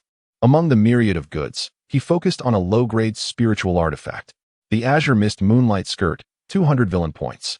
In this realm, treasures are categorized into 3 levels: magical artifacts, spiritual instruments, and spiritual treasures. Each level is further divided into 4 grades: upper, middle, lower, and extreme. This Azure Mist Moonlight Skirt is entirely azure, as light and ethereal as gossamer, with a soft luminescence akin to moonlight dancing upon its surface, dreamlike and enchanting. It can withstand attacks from cultivators below the Golden Core stage and possesses the ability to gather spiritual energy, thus accelerating the practitioner's cultivation speed. Most importantly, the skirt is undeniably beautiful. With this thought in mind, he decisively exchanged for this spiritual instrument. The azure skirt materialized in his hand, which he then offered to Chu Yuli. Do not wear the one I gave you earlier, try this instead. It is a spiritual instrument. A spiritual instrument? Chu Yuli accepted the Azure Mist Moonlight Skirt, a flicker of confusion crossing her eyes as she contemplated the meaning of a spiritual instrument. Suddenly, her delicate form shivered, and she quickly shook her head, her tone resolute. Master, I cannot accept this. She recalled having read about this before. Spiritual instruments can only be wielded by cultivators above the nascent soul stage, each possessing immense value and rarity. If this were given to Master, it would undoubtedly elevate his strength to new heights. Wait, but it seems Master cannot wear this skirt? Chu Yuli's thoughts abruptly halted, a hint of embarrassment gracing her features. Take it. It is of no use to me, Mo Yu said calmly. His treasures, at the very least, were of lower-grade spiritual instruments. Yet Chu Yuli did not grasp his meaning. She stubbornly shook her head. Then I cannot accept it either. Master could gift it to a future partner. Mo Yu gazed into her steadfast eyes, feeling helpless within. He adopted a stern expression, feigning anger. If I ask you to take it, you shall take it. Why so many questions? Chu Yuli slightly lowered her head, a warm current surging within her. Master is truly kind. Such a precious item was bestowed upon her without a second thought. It had been a long time since anyone had cared for her in such a manner. Gratitude welled in her eyes, crystalline tears swirling in her gaze. Chapter 11. An encounter with a beautiful girl. Mo Yu assumed he had frightened her, his heart softening. I did not intend to scare you. And no, it's fine. Chu Yuli quickly lifted her head, her voice a bit hurried, fearing Mo Yu might misunderstand. Seeing her unhappiness, Master even took the initiative to apologize, far superior to his previous master. She became even more convinced that Master must be a good person. Some things can be discerned from a person's everyday actions. Chu Yuli infused her spiritual energy into the azure mist moonlight skirt. The skirt seemed to come alive, gracefully unfurling and automatically draping itself over her form. She glanced down and twirled before Mo Yu, the hem swirling elegantly like a celestial being descending to earth. Master, what do you think? Is it beautiful? Her enchanting eyes sparkled with joy and anticipation. No girl could resist a lovely skirt. A look of astonishment flickered in Mo Yu's eyes. It is beautiful. Before him stood Chu Yuli, her complexion as pristine as snow, her features as exquisite as a painting. Her bright eyes clear as a spring's water, dressed in the azure mist moonlight skirt, its hem adorned with starlight, resembling the Milky Way cascading around her. A delicate cerulean ribbon encircled her slender waist, accentuating her grace and adding an ethereal charm. Although her figure had yet to fully mature, the nascent curves were already apparent, reminiscent of a bud poised to bloom, exuding the allure of youth. Particularly striking was her slender waist, easily encircled by a gentle embrace, evoking an irresistible desire to hold her close. In this moment, she radiated an unparalleled beauty, a stark contrast to the disheveled little girl she once was. Such exquisite charm could perhaps only be rivaled by the senior sisters atop the mountain. When praised by Mo Yu, Chu Yuli felt a wave of shyness wash over her cheeks flushing lightly as she lowered her gaze, fingers nervously twisting the hem of her dress. At that moment, Chu Yuli appeared even more captivating, yet Mo Yu had little time to relish the sight as he summoned his flying sword. Come, let us return to my home first. Chu Yuli hesitated slightly, a flicker of trepidation crossing her features. Yet she nodded gently and stepped onto the flying sword with graceful poise. Your home? Don't you have a sect? I need to handle some matters at home before heading to the sect, Mo Yu replied succinctly, leaping onto the sword and positioning himself in front of Chu Yuli as they ascended together. To accommodate her, he lowered their altitude, the sword gliding smoothly just above the ground. Are you going to see your parents? Chu Yuli murmured softly. Mo Yu's keen hearing picked up her whisper. I am just a bit curious, she stammered, a hint of fluster coloring her exquisite features. I have no parents. There is no one left at my home. Mo Yu spoke with an air of calm detachment, revealing neither joy nor anger.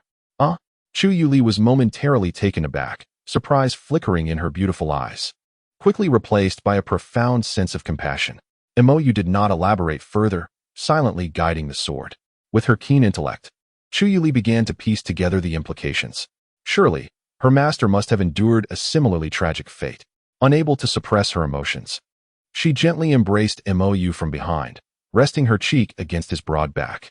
Master, you have me now. I am also your family. Thank you, Mo Yu responded, feeling a warmth radiate from her presence. Memories of his past flooded back to him. According to his vague recollections, he seemed to have been born into a grand family. However, his memories became fragmented, corresponding with the loss of his celestial bones. At 6 months old, he appeared in Mo village, where he was taken in by the villagers. That was the true beginning of his memories. When he was 3, a malevolent sect slaughtered Mo village, and he narrowly escaped the massacre. In his youth, survival in such a cruel world would have been impossible, yet an inexplicable force saved him, granting him the ability to abstain from food. Later, he learned it was the doing of Sister Yanxi. At 4, he was discovered by Yi Shimei, the master of the Tsulan Peak of the Tianxian Holy Land, becoming her 5th direct disciple, alongside 4 elder sisters and a younger sister. Half a day later, they arrived at Mo village. "Is this truly your hometown, master?" Chu Yuli surveyed her surroundings, her voice trembling slightly with astonishment. The dilapidated houses stood like hollow eyes gazing skyward, whispering tales of endless desolation. Amidst the crumbling walls, weeds thrived, claiming every inch of land. The entire village lay in a desolate silence, a haunting stillness enveloping all. Mo Yu remained silent, quietly approaching the ancient locust tree at the village entrance, a testament to the passage of time. Here lay the remains of the elders of Mo village, interred with the assistance of his esteemed master, Yi Shimei. He retrieved some spiritual fruits and fine wine from his storage ring, placing them before a relatively intact stone tablet. "Soon, I shall break through to the nascent soul stage. Once I ascend, I shall eradicate all malevolent beings from this world." He spoke slowly, his voice deep, with each word bearing the weight of gravity. Chu Yuli's beautiful eyes were fixed intently on Mo Yu's silhouette. The aspirations of her master were indeed lofty, ascending to immortality and vanquishing evil. Is it truly achievable? Surely it is. My master is the strongest. She glanced at the stone tablet, her brow furrowed in confusion. Wasn't master called Li Feiyu? Why then does this place bear the name of Mo village? Keep up. Mo Yu interrupted her musings, striding deeper into the village. Chu Yuli hurried to follow, her steps light and graceful, akin to a docile kitten. They arrived at an ancient structure built of azure stones. The plaque above the entrance bore the words, "Ancestral Hall of the Mo clan." Pushing open the heavy stone doors, a long-forgotten aura enveloped them. Inside the ancestral hall, tablets honoring the ancestors of the Mo clan stood in reverence. Before the tablets, the incense table was thickly coated with dust. Mo Yu approached the table, preparing to clear away the grime. The moment he touched the central tablet, the surrounding space warped. In an instant, they found themselves in an unfamiliar realm. Before them lay a vast plain, resplendent with birdsong and fragrant blossoms, suffused with abundant spiritual energy, reminiscent of a celestial paradise. Is this a secret realm? Mo Yu was taken aback, never having anticipated that the ancestral hall of the Mo clan concealed such a sanctuary. Indeed, the child of double fortune, double delight. However, this opportunity likely pertained solely to him, not to Chu Yuli, who was hiding timidly behind him. "Master, where is this place?" she inquired. "A secret realm. A place of opportunity," Mo Yu explained, leading Chu Yuli forward. She tread carefully, fearful of any dangers that might impede their progress. Mo Yu, on the other hand, remained unfazed, confident that as children of fortune, they would not meet their demise. As they traversed a dense thicket, the scenery suddenly opened up before them. A vast lake appeared, its waters crystal clear, shimmering with light. At the center of the lake lay a small island, adorned with lush trees and vibrant blossoms. At the heart of the island, golden bubbles floated in midair, within which resided an enchanting maiden. Clad in a flowing white garment, her skin was as fair as snow, her features resembling a masterpiece. Her eyes were closed, as though she were caught in a deep slumber. Chu Yuli was left spellbound. She had never encountered such beauty. Finding herself at a loss for words, it seemed to transcend the mundane, akin to a celestial being descending from the heavens, evoking a sense of reverence. "Yuan Zun," Mo Yu murmured softly. "Master, who is Yuan Zun?" "Not just anyone. Encountering a beautiful maiden in the ancestral land. I refer to her as Yuan Zun." "Huh. Does Master often encounter beautiful maidens in the ancestral land?" Chu Yuli tilted her head, her large eyes brimming with curiosity. Mo Yu. Chapter 12 Ancestral Heritage of the Mo clan. Suddenly, an elderly figure clad in black materialized before the two. The old man's demeanor was gentle, his gaze laden with the weight of time. "Ah, so a visitor has arrived. A pure young sacred body, born with celestial bones. Quite remarkable." He stroked his beard as he regarded Mo Yu, his tone tinged with nostalgia, soon overshadowed by a hint of sorrow. "Such a pity. The celestial bones have been so grievously marred. What a tragedy." Mo Yu's heart quivered, though he maintained an outward composure. "Indeed, esteemed elder, your discerning eye is impressive. You have swiftly recognized my plight. It is worth noting that even my master, Yishime, who guided me through tribulations and the venerable leader of the Tianxian sacred land, could not perceive that I once possessed celestial bones. This individual must either be an exceptionally adept great ascendant in the art of inquiry or possibly a celestial being. May I inquire, esteemed elder, who you might be and where we find ourselves? Mo Yu inquired respectfully, bowing his head. Just as he finished speaking, he felt a chill creeping up his back. Turning, he beheld Chu Yuli, her cheeks puffed out, her wide eyes resembling those of an indignant kitten, utterly adorable. It then dawned on Mo Yu that he had previously teased her using an alias. Ah, little one, how amusing. You are unafraid of me. The elderly man's voice drew Mo Yu back to the present. He turned back, his expression serene, a subtle smile gracing his lips. Esteemed elder, you jest.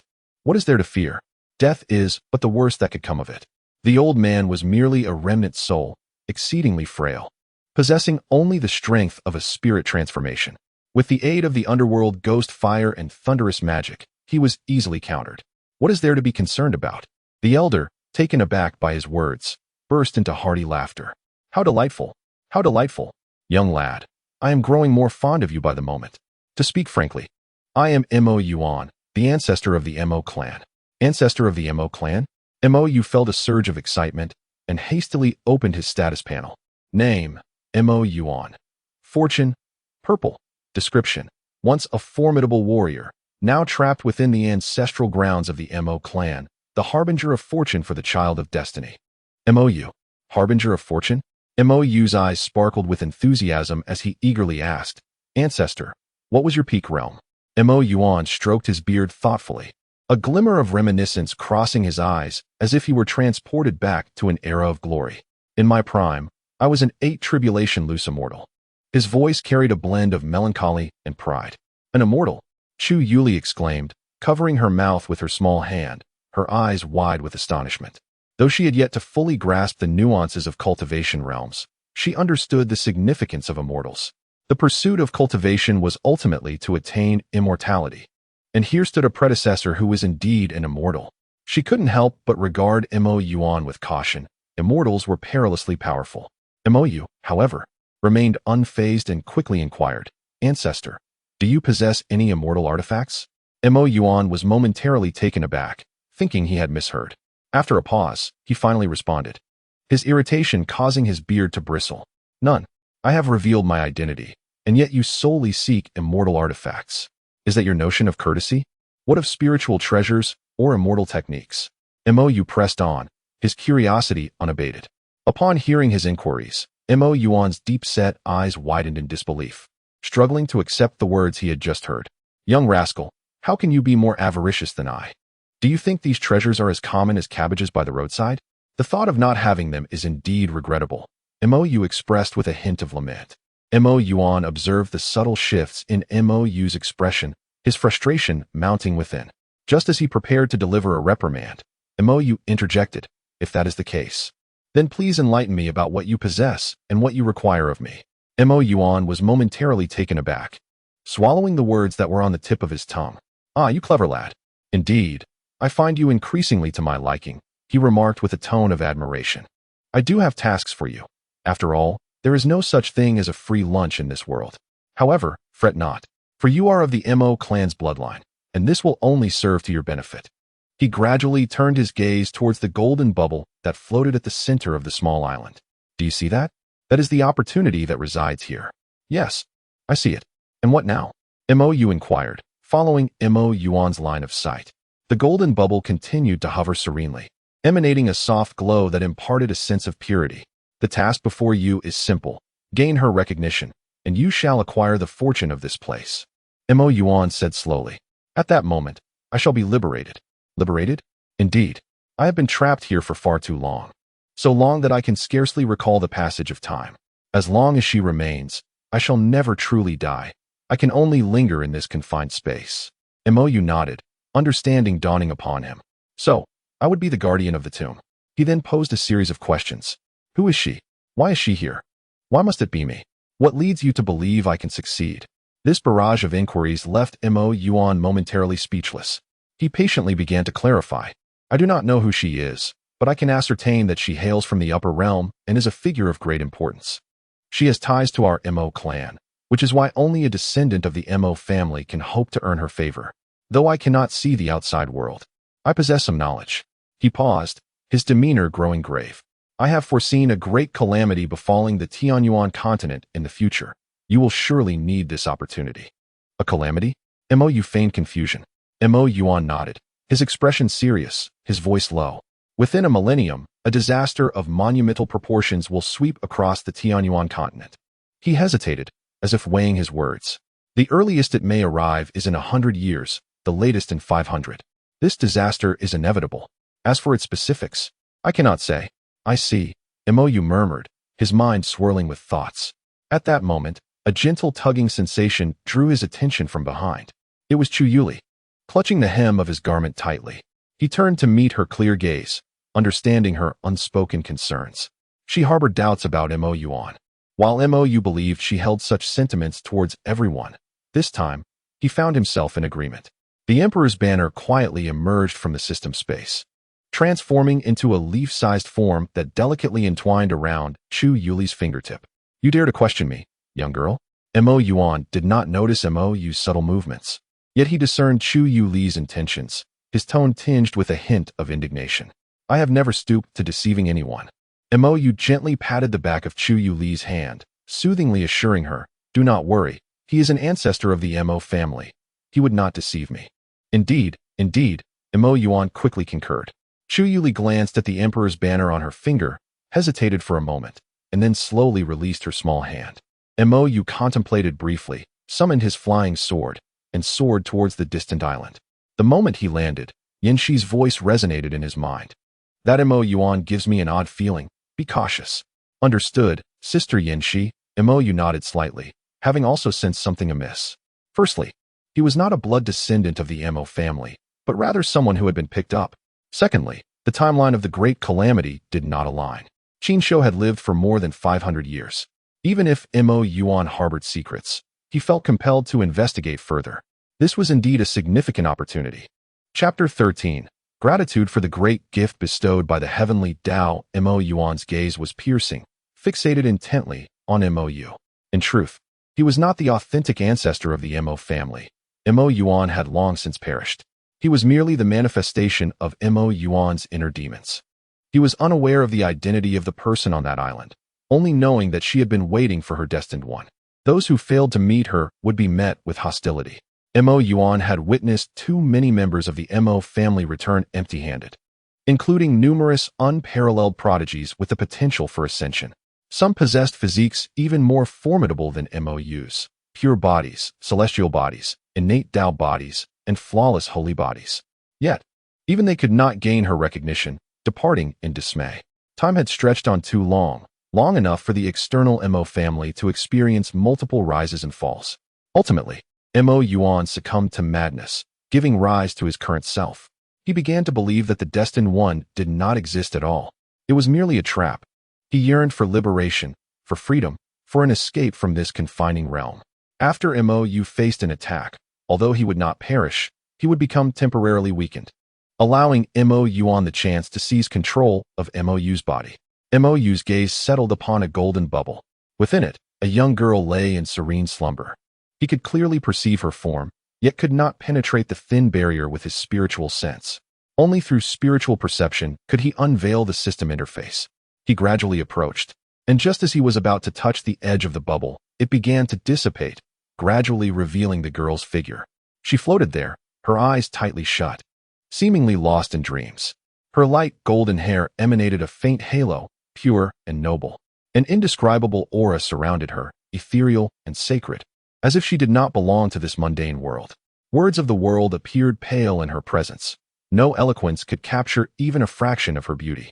Simply gazing at her inspired awe, instilling a sense of reverence that forbade any thought of desecration.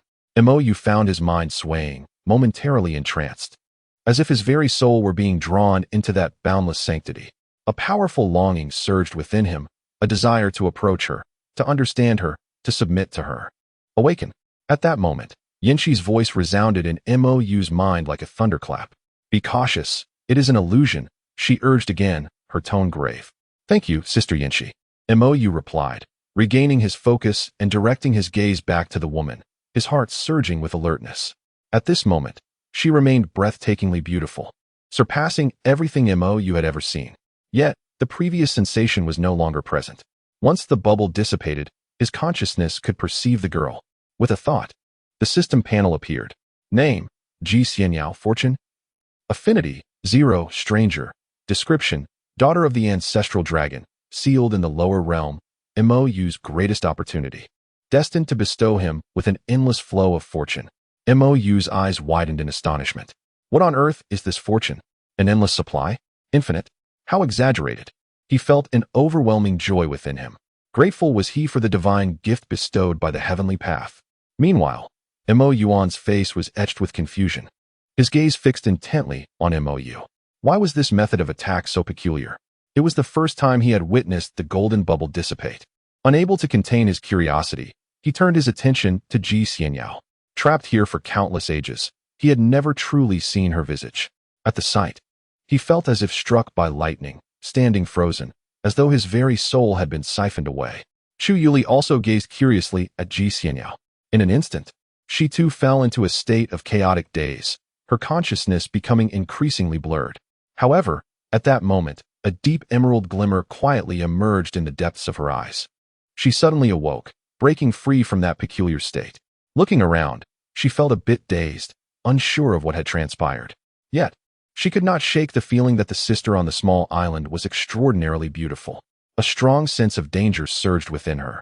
That person must be exceedingly perilous. She could not help but feel anxious for Mo Yu, silently praying for his safety. Mo Yu transmitted a message through his ring.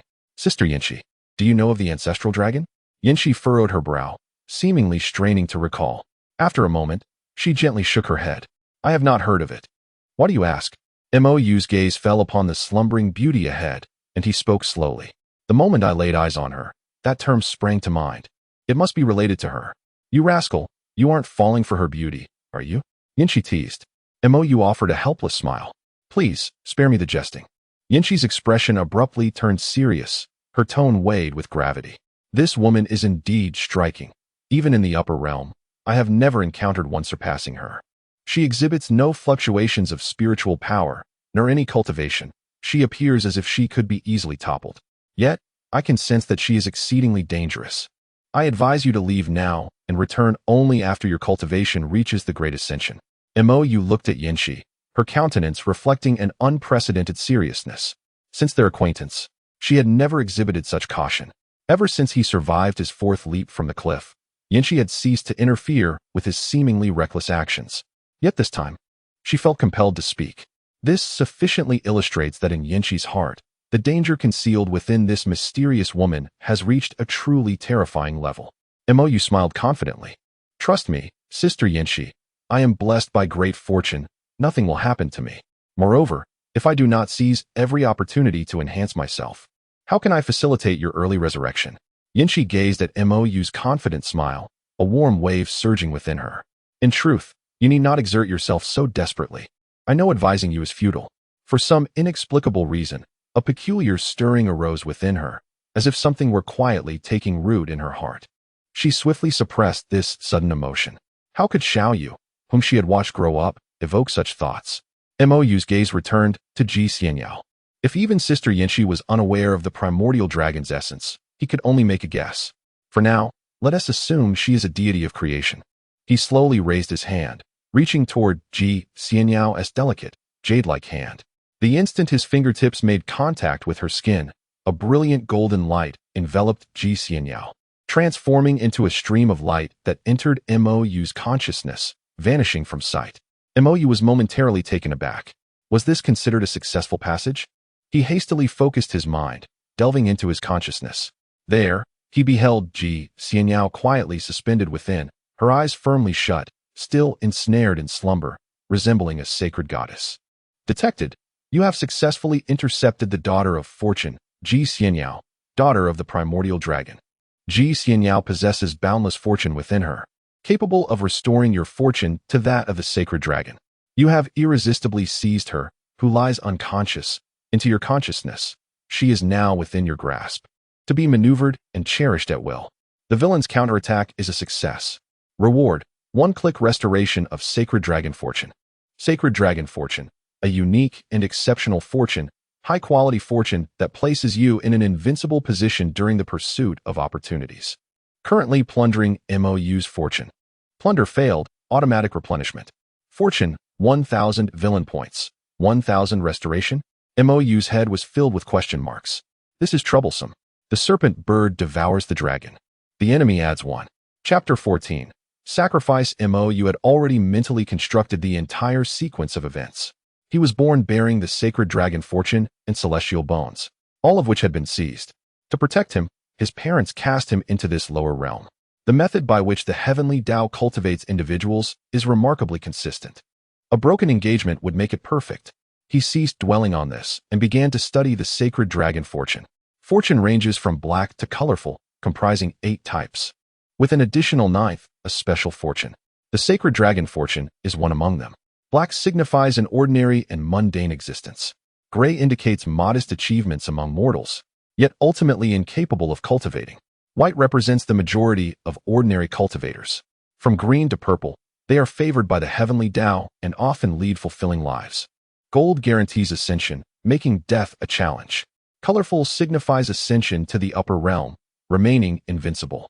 Special fortunes transcend the entire fortune system, reigning above all. Even when encountering colorful fortunes, one remains unassailable. The sacred dragon fortune facilitates his plundering of the fortune of the children of destiny with greater ease. Moreover, it possesses numerous concealed effects. Typically, the restoration process of the sacred dragon's fortune is exceedingly protracted. It is likely that even upon ascending to immortality, he may not fully convert it. However, with the assistance of the system, it has been accomplished in an instant. Yet, this fortune system differs from what MOU has encountered in the novel. According to this framework, even antagonists can possess purple fortune. Soon, he found solace in this realization. Even the most expendable villain leads a life far superior to that of an ordinary mortal. How could an enemy of the destined child be an insignificant person? At that moment, the system's voice echoed. Please ensure that Ji Xian Yao submits to you promptly, so she may provide you with fortune. Based on Ji Xian Yao's favorability or submission level, fortune will continue to increase. The higher the favorability or submission, the faster the enhancement. MOU couldn't help but mutter to himself. She is still in slumber, unaware of when she will awaken. How can I increase her favorability? You must conquer her with your personal charm. This system does not provide any means of mental control.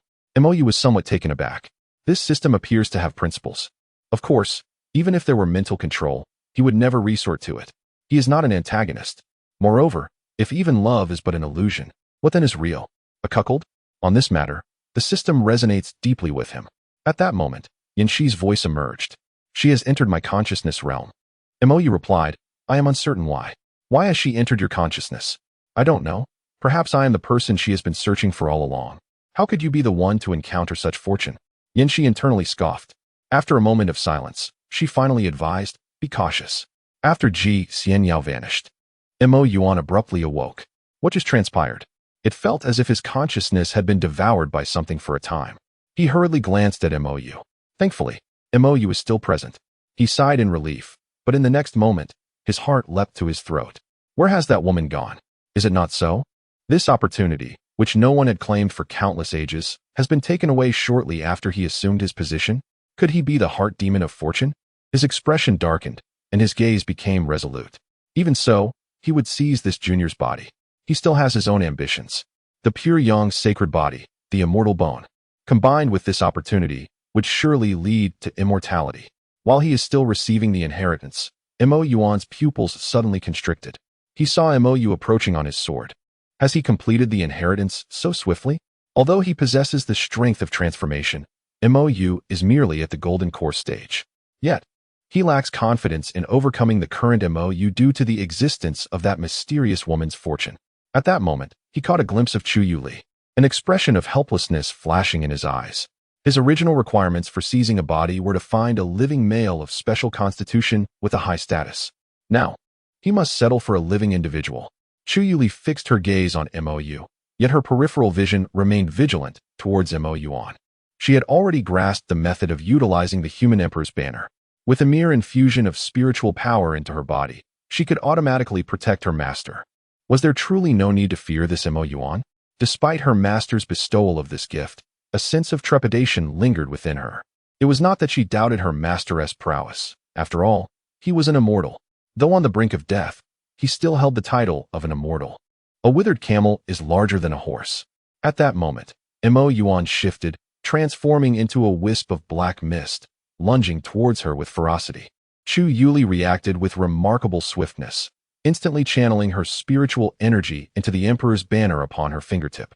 In an instant, the banner regained its original form, a flag emanating a swirling black mist. A soul banner. Mo Yuan's pupils dilated in shock, his eyes filled with terror. Yet, in the blink of an eye, his fear morphed into disdain. What power could a mere chi refining practitioner wield over a soul banner? In the realm of cultivation, one must adhere to fundamental laws. A chi refining practitioner could never hope to control a soul above the foundation establishment stage. However, the next moment, Mo Yuan was rendered utterly astounded. He beheld a soul from the God transformation stage charging towards him. Though merely at the first level of God transformation, Mo Yuan could still sense the extraordinary strength this soul possessed in life, undoubtedly possessing the potential for ascension. Damn it, Mo Yuan cursed inwardly. How did you two, a golden core and a chi refiner, capture this God transformation being? And as a chi refiner, from whence did you derive the power to control this soul? He could not afford to underestimate the situation and hastily activated secret techniques, burning his own soul to forcibly elevate his power. As his strength surged, hope rekindled within him. Just a single moment was all he needed to eliminate this God transformation spirit. However, in the next instant, a purple lightning bolt struck him mercilessly. Boom. Amidst the thunderous roar, Mo Yuan's soul grew increasingly translucent, as if it could vanish into the wind at any moment. This was inconceivable. Mo Yuan trembled, disbelief coursing through him. He turned to fixate on the source of the lightning. Mo Yu. Heavenly level thunder techniques? You can actually wield heavenly level thunder techniques? This is impossible. Mo Yuan exclaimed in shock. The Mo family had long since fallen. All heavenly level techniques were believed to have been lost. How could anyone still wield such spells? In an instant, countless thoughts raced through his mind. Mo Yu flashed forward, appearing before Chu Yuli in an instant, and the Emperor's banner returned to her. Chu Yuli gazed at Mo Yu's silhouette, her heart brimming with joy. Her master was truly formidable. He must have concealed his strength. Perhaps her master was an immortal after all. Unbeknownst to Mo Yu, who was unaware of Chu Yuli's musings, he was preparing to strike and eradicate this threat, when he heard Mo Yuan's laughter. Ha ha ha, splendid. Truly splendid. Young one, you are formidable indeed. His laughter carried a note of admiration, a hint of relief, and an ineffable complexity of emotions. What did this mean? Mo Yu furrowed his brow, perplexed yet vigilant. The lightning flickered in his palm. The heavenly profound thunder technique brimming with potential, always ready to counter Mo Yuan's retaliation. Young one, I initially thought you were merely fortunate to have come this far. Yet I did not anticipate your abilities to reach such heights. It seems the heavens do not forsake my Mo family. Mo Yuan's voice resonated once more. Mo Yu. Is it? You, the last of the Mo lineage, shall be the one to revitalize our family. His voice rose sharply, infused with boundless expectations. As he spoke, his entire soul began to blaze fiercely, a purple flame rising and illuminating his increasingly ethereal figure. Burning the divine soul? Enhancing combat prowess? Hadn't he already been ignited once before? With a heart full of uncertainty, Mo Yu remained vigilant. Mo Yuan's form gradually became more insubstantial, dissipating like morning mist, while the purple flames grew ever more intense. At the center of his being, a purple orb slowly materialized, crystalline and transparent, exuding a profound soul resonance, akin to a medicinal elixir. This is the soul elixir, a culmination of my lifelong soul power, capable of fortifying your spirit, ensuring an unimpeded path in your cultivation until the fusion stage. Chapter 15. What to do when the disciple lacks authority. Mo Yuan's body became increasingly translucent. Indeed, I once contemplated seizing your essence, but since you possess the capability to rejuvenate the Mo family, it is only fitting that the future be entrusted to the youth. His gaze was complex, tinged with sorrow, contentment, and anticipation, a myriad of emotions interweaving, ultimately culminating in a sigh. Mo Yu understood his intent. As one approaches death, their words often carry wisdom. A surge of indescribable sentiment welled up within him, prompting him to finally speak. Regrettably, esteemed elder, I am not truly of the Mo family. I was abandoned to Mo village by my original kin, and thus, the bloodline of your clan cannot be perpetuated. Mo Yuan paused momentarily, as if grasping an understanding.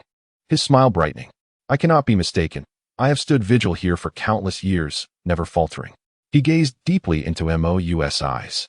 Beware, within 500 years, a great calamity shall befall the Tianyuan continent. His voice grew softer, more ethereal, until ultimately, his words vanished along with his soul, leaving behind a faintly glowing soul elixir, quietly suspended in midair.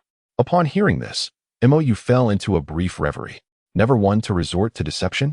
Reflecting on Mo Yuan's previous words, he murmured softly.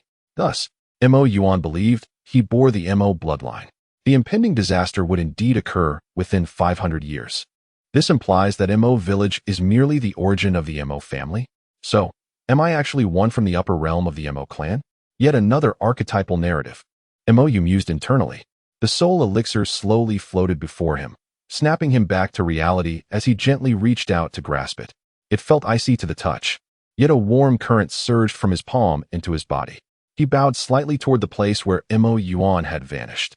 I shall not disappoint the expectations of my ancestors. You have preempted Mo Yu, masquerading as a member of the Mo family, gaining the recognition of the ancestral spirit, successfully intercepting his fortune. Without the soul elixir, Mo Yu will find it difficult to swiftly aid Yanxi in restoring her spirit. You may exploit this opportunity. The antagonist counterattack is successful.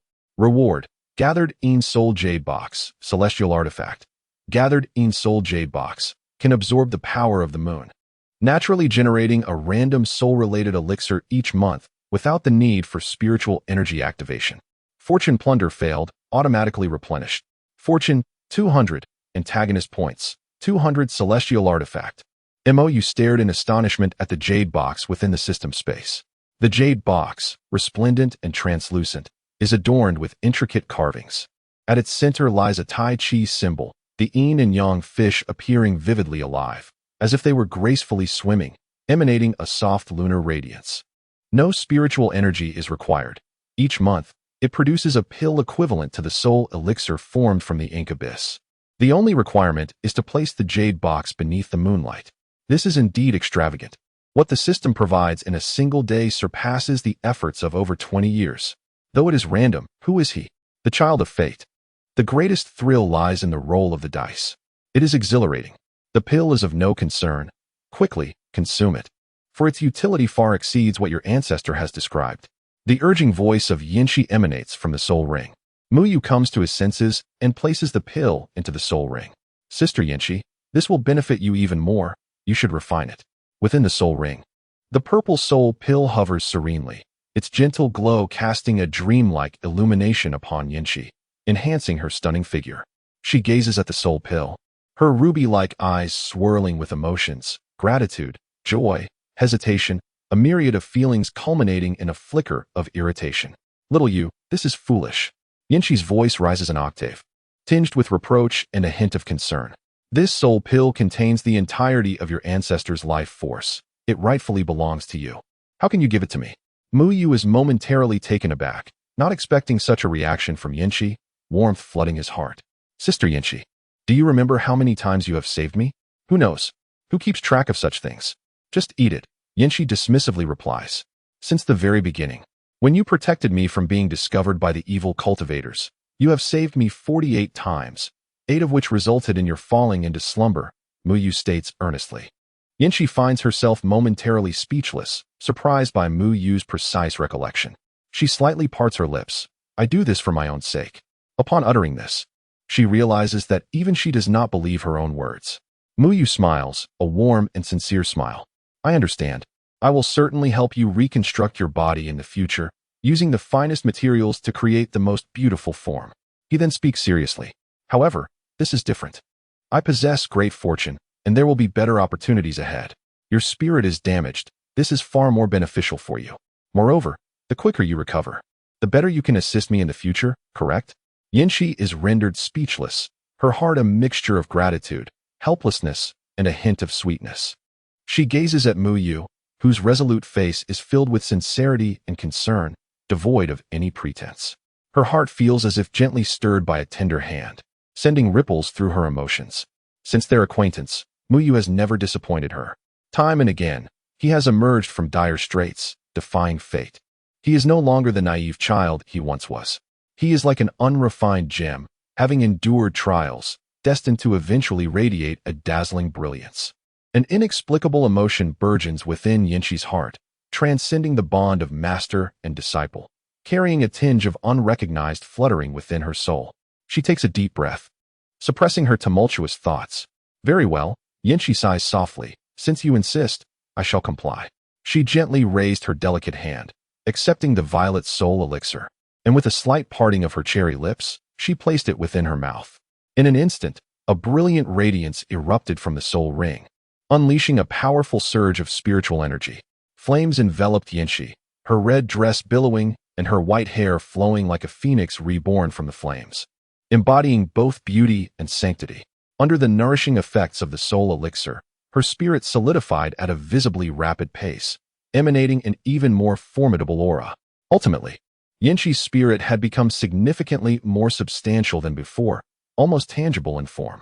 She murmured, "My strength has now returned to the transformation realm. If I were to control your body, I would possess the capability to contend even against a void returner."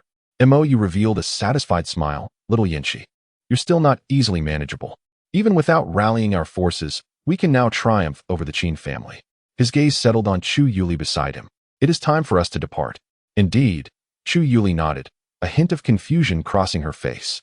"Master, why did your ancestor choose to act in such a manner?" Mo Yu found himself momentarily speechless, uncertain how to respond. Who knows? Is it a matter of enlightenment or merely a fear of death? How could that be? He has already sacrificed himself. But can one admit ignorance? That would not do. Maintaining a formidable image is crucial. If I do not establish authority, what will happen if my disciples rebel against me in the future? Chapter 16.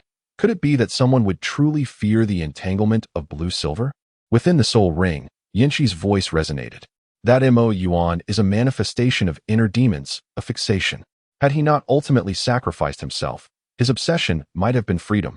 However, it seems more fitting to say he desires the prosperity of his family. He has been trapped here for countless years, witnessing the decline of the Mo family from glory to ruin, yet powerless to intervene. Over time, this pent-up frustration gave rise to his inner demons. If you do not possess the ability to overcome him, he will seize control of you to personally revive the Mo family. Now it makes sense. Mo Yu relayed Yanqi's words verbatim to Chu Yuli. Upon hearing this, Chu Yuli nodded thoughtfully, her eyes brimming with admiration. Master is truly remarkable. Not only is he powerful, but his knowledge is also profound. Mo Yu noticed her sentiments and felt a bit bashful. How could he know? He was merely borrowing the brilliance of another. At that moment, the surroundings began to shift, and the two returned to the ancestral hall of the Mo family. Mo Yu sensed that the secret realm had vanished forever. "Master, where shall we go next?" "We will use the nearest sect's teleportation array to travel to the Heavenly Xian Sacred Land." "The Heavenly Xian Sacred Land," Chu Yuli exclaimed.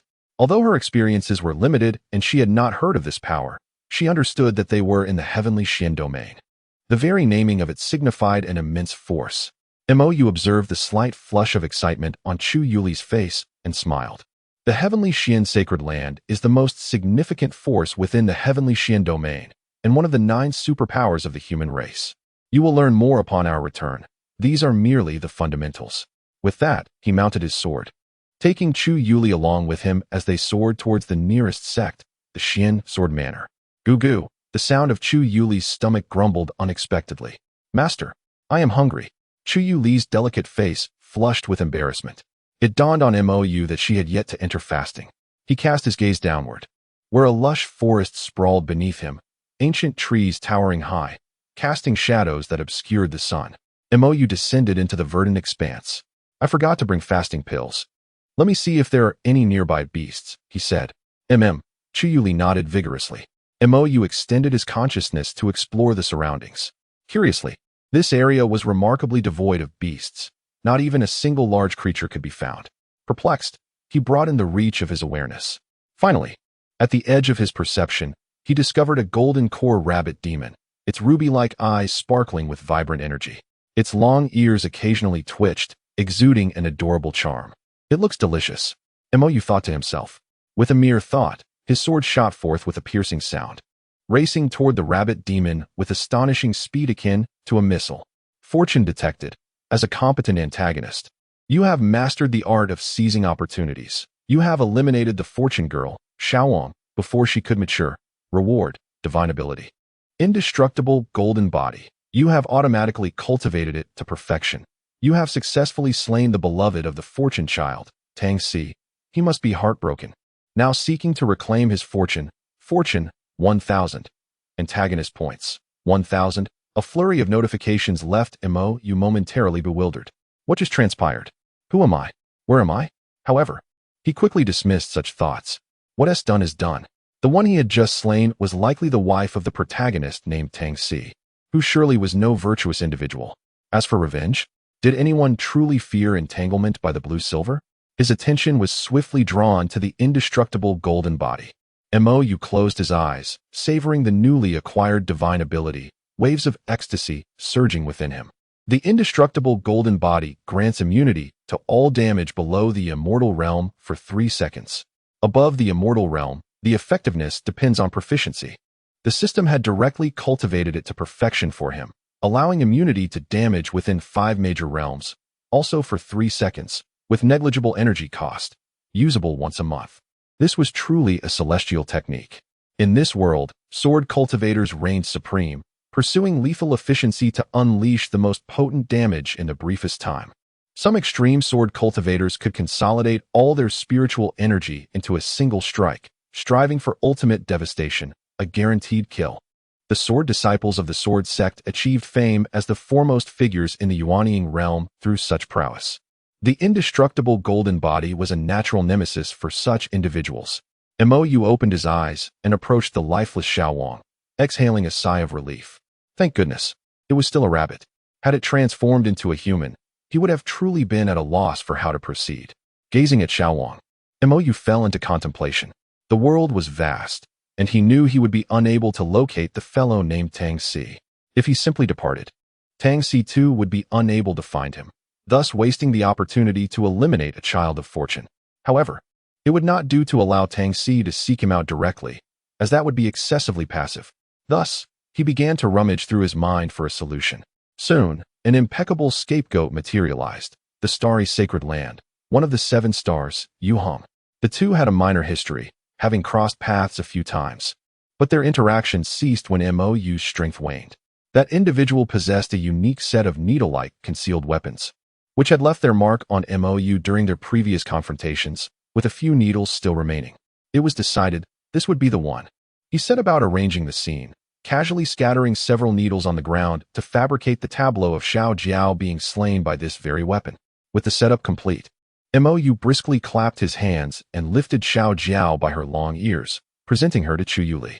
Today, we shall feast upon this. The 2 fated children gathered, sharing the wife of another fated child, which felt somewhat peculiar. Chu Yuli's gaze fell upon the lifeless form of Xiao Jiao, her beautiful eyes widening in disbelief. Such an overwhelming sense of oppression. Merely a corpse exuding pressure that surpassed even that of her family's ancestor. Master, is this a golden core great demon? Mo Yu nodded gently, already adeptly preparing the rabbit demon. Chu Yuli's eyes brimmed with astonishment. A golden core great demon could easily annihilate her entire lineage. And now, this formidable being was about to become her meal? This was utterly surreal.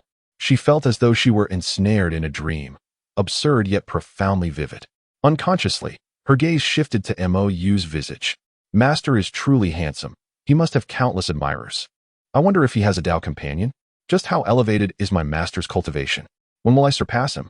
When will I? All right, let us eat. Mo Yu's voice pulled Chu Yuli from her chaotic reverie. With the assistance of pure yang true fire, the rabbit demon was swiftly prepared, releasing an alluring aroma. Chapter 17. Suiwei peaked 10 minutes later. Chu Yuli contentedly belched. Master, I can eat no more. I am too full. Mo Yu regarded the rabbit demon, which had scarcely been touched, with a hint of exasperation. For someone of Chu Yuli's trifling chi refining 3rd layer cultivation, a A golden core beast was still far too nourishing. As for himself, he had merely tasted a small morsel. It was exceedingly delicious. Yet, for various reasons, he found it hard to indulge further. The rabbit is so adorable. Why must we consume such a creature? His heart was kind. He refrained, knowing it could transform into a human. The system should ideally wait until he had finished before issuing reminders. At that moment, a question arose in Mo Yu's mind. If resurrection were truly possible, would that not grant double rewards for his beloved? Although fate was singular, Tang Xi's limits were finite. The system's rewards were not. This time, he had received the indestructible golden body. What might the next reward be? He resolved to save the roasted rabbit, providing Tang Xi with an opportunity. Cutting a small piece of meat, he handed it to Chu Yuli. We must be on our way. Chu Yuli accepted the meat, a hint of confusion gracing her exquisite features. Isn't it wasteful to leave without taking it? It is unpalatable. A mere golden core beast is nothing. There will be better feasts upon our return. In the enchanting gaze of Chu Yuli, a glimmer sparkled. The golden core demon beast had declared that it was not to be, leaving her to ponder the profound realm of her master. How she yearned to surpass her master's strength. Yet, it was time to depart. 3 days hence, they would arrive at the celestial Xian Holy Land. The majestic mountain gate soared into the clouds, constructed from an unknown jade that shimmered brilliantly under the sun, emanating a subtle aura of spiritual energy. Was this truly the celestial Xian Holy Land? Chu Yuli gazed in awe at the imposing entrance, utterly captivated. Mo Yu nodded with a smile. Suddenly, an elderly man clad in a blue robe, his visage exuding authority, appeared before them. His hair was as white as snow, his face etched with the marks of time. Yet his eyes shone with vitality. He cast a fleeting glance at Chu Yuli before his gaze settled upon Mo Yu. Little Yu, is she your new junior sister? Mo Yu replied with a smile. Elder Qing Xian, this is my newly accepted disciple, Li Feiyu. A wave of despair washed over Chu Yuli. Oh no. It was all over. She had forgotten to inform her master of her original name. If her master discovered this later, would she be expelled from the sect? Mo Yu turned and introduced her. Yuer, this is Elder Qing Xian, the Grand Elder of the celestial Xian Holy Land, a formidable being of the Great Ascension. Chu Yuli quickly gathered her thoughts, suppressing the unease within her, and bowed deeply to Elder Qing Xian. Greetings, Elder Qing Xian. Though she was unaware of the true extent of Great Ascension, she had perceived her master's veiled hint. Elder Qing Xian's expression remained serene, betraying no emotion. With a casual wave of his hand, a blue sword materialized in his grasp, its blade shimmering with spiritual energy, clearly a weapon of exceptional quality. This is the Qing Feng sword, a top-tier spiritual artifact. Consider it a token of our meeting. A top-tier spiritual artifact. Chu Yuli felt her head spin. What realm was it that wielded such a weapon? She had yet to attain that level, but one thing was certain. It was extraordinarily powerful. Mo Yu accepted the Qing Feng sword and presented it to Chu Yuli with a smile. You should express your gratitude to Elder Qing. Snapping back to reality, Chu Yuli hurriedly accepted the Qing Feng sword with both hands, her excitement palpable. Thank you so much, Elder Qing. Elder Qing Xian seemed unfazed by the two taking advantage of his generosity. With a wave of his hand, a soundproof barrier enveloped Mo Yu. What business do you have, Elder? Mo Yu's brow furrowed, a sense of foreboding creeping in. Elder Qing Xian, shedding his stern demeanor, allowed a gentle smile to crease his aged face. Little Yu, when will you continue writing that martial movement through the universe? Mo Yu was taken aback. It seemed he had a side gig as a writer. Having not cultivated for 3 years, he needed to keep himself occupied. He had discreetly penned several novels from his past life. Elder Qing Xian was one of the few aware of his authorial identity.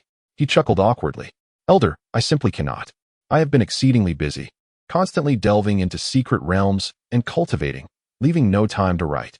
In an hour, you can write 2,000 words, with 12 hours in a day. Can't you spare even a single hour? Moreover, as cultivators, it is no challenge to wield 10 brushes at once. Stop. Enough, Elder Qing. If you continue in this manner, I shall have no choice but to seek my master, interrupted Mo Yu before Elder Qing Xian could finish his words. The elder's expression shifted slightly, revealing a hint of trepidation towards Yishime. Ahem, very well, let us forget this conversation, he responded, and before his words had fully dissipated, his figure, along with the soundproofing array, vanished from sight. Mo Yu sighed, reflecting on the need for greater caution when writing his book. Who could have anticipated that the Grand Elder of the Tianxian sacred land harbored an affinity for ostentatious literature and had employed divination to locate him? Fortunately, his master held a significant position among the Grand Elders. Otherwise, he would have been captured and forced to produce daily updates. "Master, are you an elder here?"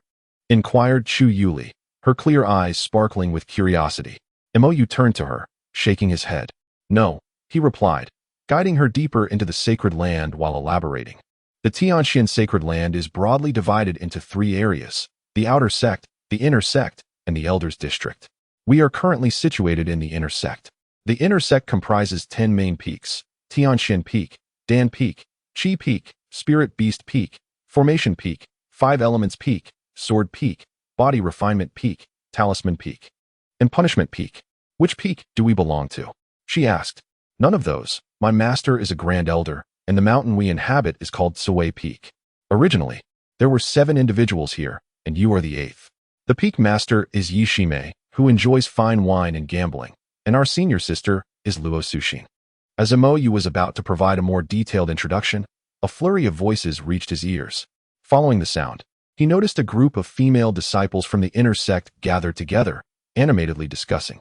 "Who do you think is the foremost prodigy of our sacred land?" one questioned. "Without a doubt, it is Fairy Luo Sushin. She's exceptional.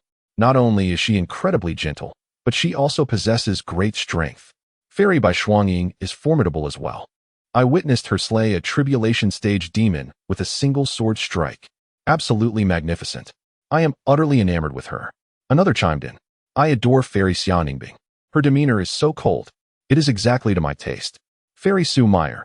I've heard she is a 9-tailed celestial fox, and her beauty and figure are simply divine. I would gladly marry her." Hey, you're straying from the topic. Who asked who you liked? In my opinion, the most handsome is definitely Saint Mo Yu. If he hadn't inexplicably lost his cultivation, he would undoubtedly be the greatest prodigy of the Tianyuan continent in millennia. A voice proclaimed, "All right, clean up that drool of yours. I think junior uncle Ling Wanqing is quite impressive as well." "Who is Ling Wanqing?" Listening to their chatter, Mo Yu mused that it was fortunate he was not the recipient of the annual best title. He turned back to Chu Yuli, noting, "What they are discussing pertains to Sui Peak, your several uncles and aunts. Allow me to escort you to the mountain." Chapter 18. In this life, I desire not to lose anything. Sui Peak. This is the most secluded peak within the Elders District, rarely visited, yet consequently exceptionally tranquil. Halfway up the mountain, a small courtyard stands quietly, surrounded by towering ancient trees, with spiritual energy swirling like mist. Mo Yu descended slowly on his sword, with Chu Yuli beside him, her eyes brimming with curiosity. "This is where my junior sister and I reside, and there are additional rooms available. From now on, this shall be your home," he said in a calm tone. "Of course, if you prefer, you may choose to stay elsewhere. Your great ancestor will not mind." "I shall stay here," replied in a crisp voice, her eyes brimming with anticipation, nodded slightly, and pushed open the gate. In the center of the courtyard stood a towering ancient tree, its branches lush and leaves abundant, casting a shadow that obscured the sunlight. Beneath the tree, a stone table and several stone stools formed a simple resting place. Not far away, a spiritual spring gurgled, producing a melodious sound. Following closely, curiously surveyed this new abode. Suddenly, a clear and lively voice rang out. "Senior brother, you're back." A young girl dressed in a light blue long dress dashed out from a room, cradling an unfinished array plate in her hands. Clearly engrossed in her studies of formations, this was Ling Wanqing's 6th junior sister, ranked 5th on the. Upon seeing, surprise flickered in her blue eyes. "Senior brother, is she the new junior sister?" "She is truly beautiful." Even as a fellow woman, Ling Wanqing couldn't help but admire her appearance. Gently shook his head and introduced, "No, she is not a junior sister. She is my newly accepted disciple." As he spoke, he scrutinized Ling Wanqing. She was someone he had found outside after being taken into the by his master, and he had always regarded her as a younger sister. In the realm of mortals, Ling Wanqing's beauty was exceptional. Her delicate face and vibrant blue eyes combined to create a warm, neighborly charm. Though not breathtaking, her allure was subtle and captivating, growing more enchanting the longer one gazed upon her. However, where beauty was commonplace, she seemed rather ordinary. Amidst a crowd of women, she would easily go unnoticed. Her temperament was serene, bordering on introverted, Because of this, she was virtually unknown with hardly anyone recognizing her. Opened her profile.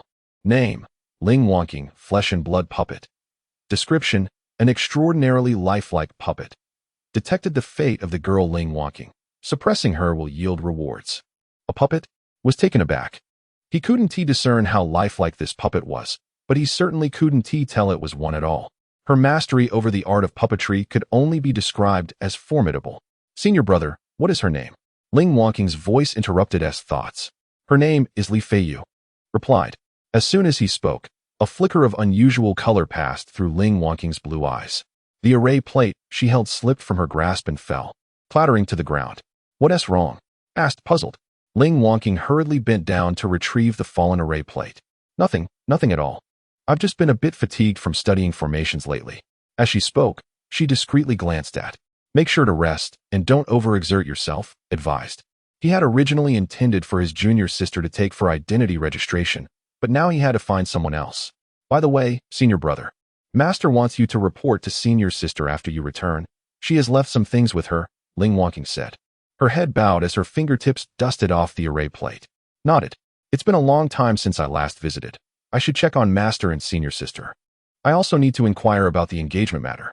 With this thought, he asked, is Master in? Absent were the others, leaving only the third and fourth senior sisters present. Mo Yu gently nodded, their figures emerging in his mind. The third senior sister, Xia Ningbing, perpetually donned a demeanor that deterred strangers. Cold as ice, she rarely smiled, resembling an ancient glacier that never melts. In stark contrast, the fourth senior sister, Su Meyer, embodied the essence of a nine-tailed celestial fox. Her personality a vibrant foil to Xia Ningbing. She radiated warmth and charm, her every smile and glance imbued with irresistible allure. Her favorite pastime was transforming into a fluffy little fox, curling up in Mo Yu's embrace for a peaceful slumber. Senior brother, will you be dining at home today? Ling Wanqing inquired softly, her voice like a gentle breeze caressing the lake's surface. Mo Yu's thoughts returned to the present, his gaze meeting the hopeful beauty of his junior sister's eyes. Initially inclined to decline, he found himself succumbing to the brilliance of her star-like gaze, ultimately nodding in acquiescence. This also presented a splendid opportunity to garner Ling Wanqing's affection. Surely, one could not rely on puppets for a meal, could they? Ling Wanqing's eyes sparkled with joy. Wonderful. I shall prepare right away. Tonight, we shall have chicken soup. I procured the Xianling colorful feather chicken specially from the Spirit Beast Peak. With that, she gracefully entered the kitchen. Mo Yu pondered for a moment, contemplating who to send with Chu Yuli to register her identity. A swift choice came to mind, and he promptly retrieved a communication talisman to send a message. This would also allow him to ascertain whether she was indeed the favored daughter of fortune. Suddenly, he felt a gentle tug at his sleeve. Turning to see Chu Yuli, her head bowed and her expression anxious, she spoke. Master, I am sorry, I deceived you. I concealed my true name. I am Chu Yuli, not Li Feiyu. I feared. Mo Yu raised a hand to tenderly stroke her hair, soothingly replying, it is all right. Exercising caution is wise. However, as I previously mentioned, you can trust me and your fellow disciples on Suwei Peak. Chu Yuli breathed a sigh of relief, nodding repeatedly. Yes, I understand. In the kitchen, Ling Wanqing set up a soundproofing formation and let out a breath. The future demon lord, Li Feiyu, has become senior brother's disciple, she murmured to herself, recalling Chu Yuli's unparalleled beauty. Rumors had it that no living soul had ever laid eyes upon the true form of the demon lord. It was astonishing to discover her such a vision of loveliness. Yet, was she not a rogue cultivator? How did she come to be senior brother's disciple? Had her rebirth altered the course of events? Regardless, she was destined to become an unparalleled powerhouse in the future. With proper guidance, it would not be difficult to lead her onto the righteous path, thus avoiding the tragic fate of her past life. Ling Wanqing's thoughts surged within her mind. She harbored a monumental secret. She had actually returned from the future. Strictly speaking, it was after consuming the nine-leaf fate grass that she glimpsed a more accurate future, but in Senior Brother's novel, they termed it rebirth. And so she adopted the same nomenclature. After the cataclysmic calamity, she had struggled for over a decade, ultimately unable to escape death. No, more accurately, the entire Tianyuan continent had been obliterated, leaving no survivors. In this life, she vowed to ascend to the pinnacle and achieve immortality, having once lost everything. She was determined not to let anything slip through her fingers this time around. Shaking her head, she dispelled the distracting thoughts. The mere thought of her senior brother brought an involuntary sweet smile to her lips. She approached the stove, focusing intently on her culinary endeavor. This chicken had been meticulously chosen according to her senior brother's preferences, a fine specimen nurtured for 2.5 years. Chapter 19. Which official can withstand such trials? Yanxi's voice echoed in Mo Yu's mind. Previously unnoticed, he now realized, as his spirit regained some clarity, that Xiao Wanqing appeared somewhat peculiar. Is it referring to the blood and flesh puppet? Mo Yu inquired. Indeed, you have perceived it as well? Yanxi responded, a note of surprise lacing her tone. It is worth noting that she only discerned this after her spirit had ascended to the transformation stage. Yet here was Mo Yu, merely at the golden core level. Able to see through it? I merely guessed, Mo Yu casually explained. He couldn't very well confess to possessing a system, could he? Upon hearing this, Yanxi was even more astonished. To deduce such matters from minute details is truly remarkable. Your progress is accelerating, even in the celestial realm. You would be worthy of the title of prodigy, she genuinely praised. All thanks to your excellent teaching, Sister Yanxi, Mo Yu smiled in response. Flattery will get you nowhere. Yanxi huffed lightly, the corners of her mouth curving up, revealing a hint of pride. At that moment, a streak of azure light tore through the heavens. Rushing towards Mo Yu, accompanied by a melodious call. Little Master Uncle, I've arrived. The voice was sweet and enchanting, akin to a mountain stream, imbued with an unmistakable excitement. The azure light descended before Mo Yu, revealing a graceful young woman. He recognized her as Meng Lanin, the first beauty of the inner sect of Tianxian's sacred land, whom he had summoned for assistance. Today, she seemed to have put in considerable effort into her appearance. Clad in a gown as white as snow, adorned with exquisite blue patterns at the hem, it swayed gently with her movements, revealing glimpses of her fair, slender legs. A bracelet of sparkling crystals graced her wrist, accentuating her snow-white skin. Her long hair was elegantly tied with a silver ribbon, a few stray strands cascading by her ears, adding an allure to her innocence. She glided forward, her eyes sparkling with shyness and anticipation, yet feigning composure, exuding a blend of purity and charm that was utterly captivating. At that moment, the system's voice resounded. Detected the fortune-bearing maiden, Meng Lanin. Suppression will yield rewards. Name, Meng Lanin. Fortune, purple. Affection, 100. Admiration. Description, after being saved by Mo Yu several times, her feelings have deepened. She possesses an extraordinary talent for music, particularly skilled in playing the flute, and embodies the 9 curves of exquisite body. Although yet to awaken, she remains a supreme furnace. Detected that you have successfully intercepted the fortune-bearing maiden, Meng Lanin. Meng Lanin is now completely subservient to your charm and willingly indulges. Should you invite her, she would be more than delighted to play the flute for you. Villainous counterattack successful. Reward, celestial artifact, soul restraining flute. You have successfully intercepted Mo Yu. He must be in profound sorrow, beginning to seize fortunes. Fortune plunder failed, automatic replenishment. Fortune 1000, villain points 1000, system. Is your flute playing serious? Is the 9 curves the same as the 9 curves corridor? Mo Yu mused to himself. Indeed, Meng Lanin was also a fortune-bearing maiden. Her level of affection for herself reached an astonishing 100, leaving him somewhat taken aback. Recalling the scene from before when he rescued her, it was more akin to a retreat, allowing him to seize the opportunity for himself. There are always some hidden cards that one cannot reveal, only to be used in solitude. To the other disciples, however, he appeared to be selflessly sacrificing himself for his companions, moving the heavens and miraculously surviving. He shifted his gaze to the system space, settling upon the soul-calming flute. Crafted entirely from jade, it shimmered with a faint, ethereal glow, exquisitely intricate. The flute's body was adorned with ancient runes, and merely gazing at it instilled a profound tranquility within the soul. It served multiple purposes: offensive, defensive, soul-binding, and supportive, making it an exceptional versatile treasure. Moreover, it was a celestial artifact, truly remarkable. One must understand that there are scarcely a few celestial artifacts throughout the entire Tianyuan continent.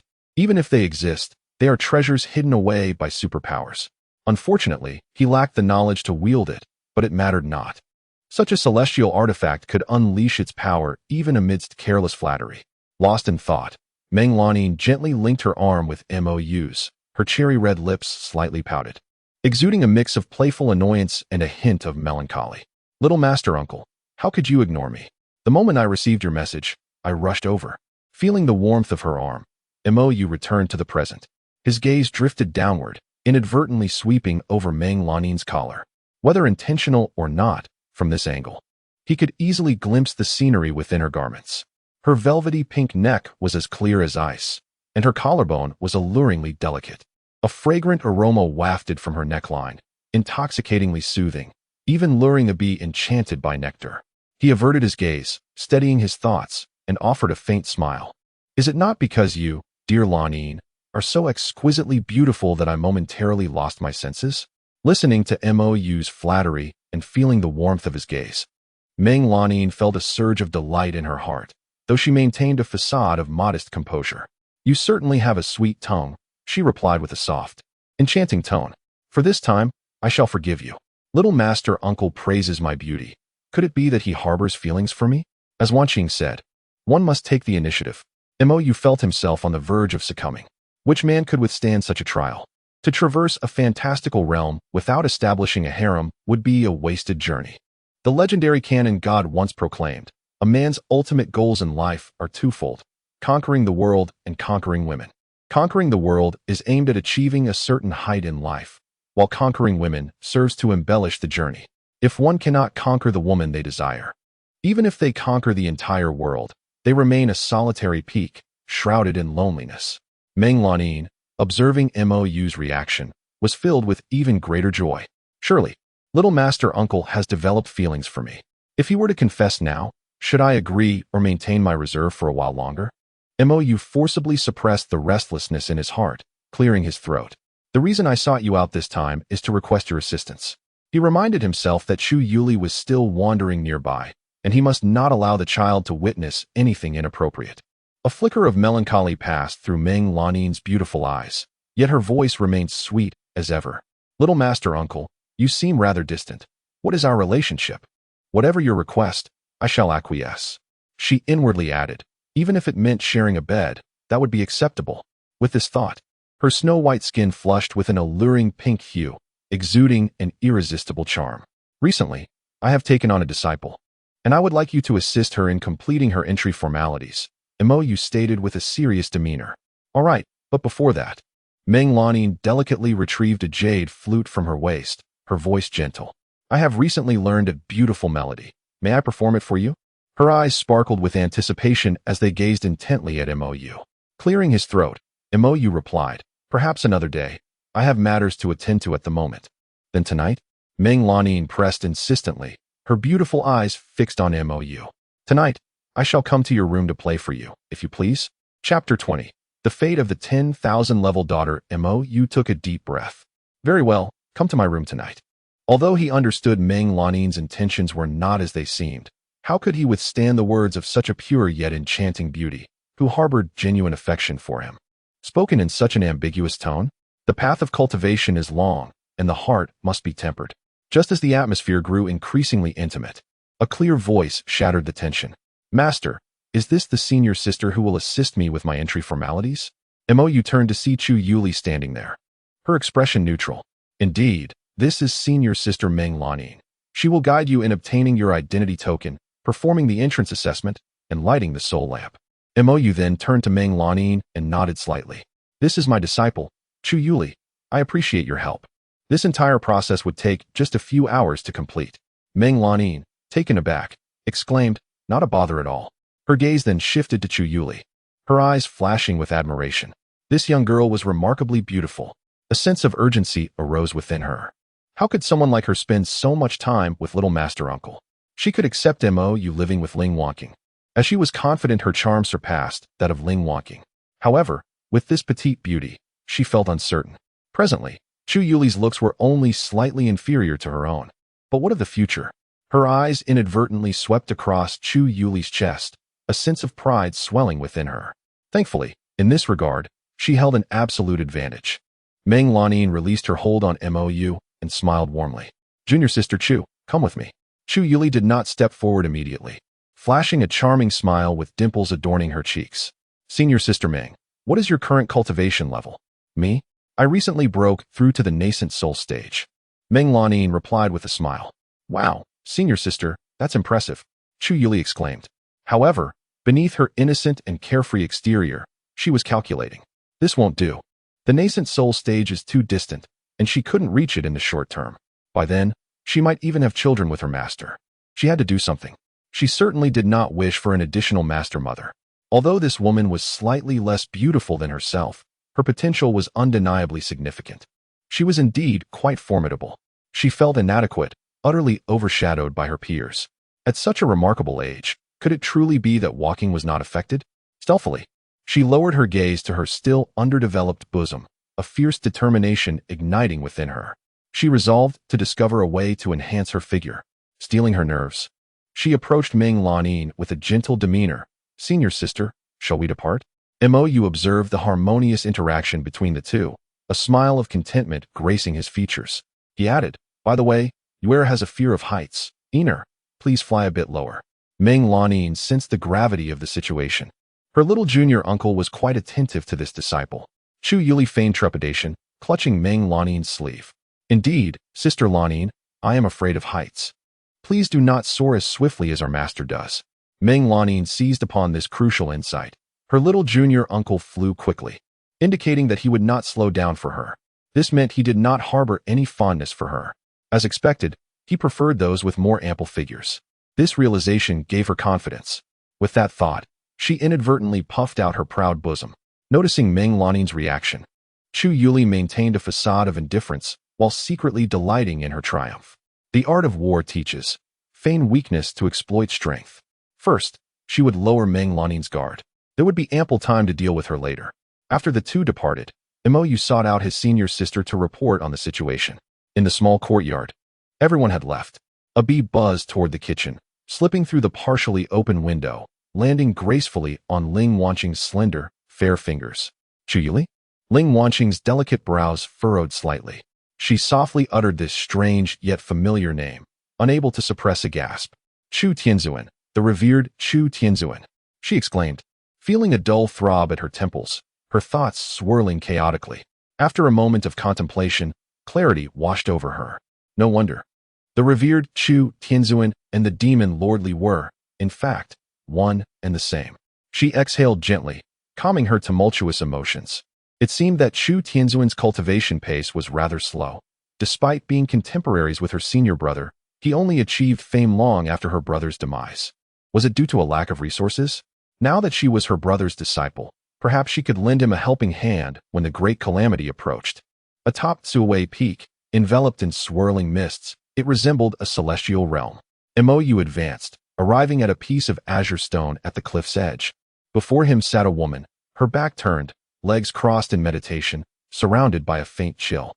Her long, dark tresses cascaded down to her waist, secured by an ancient jade hairpin, enhancing her ethereal grace.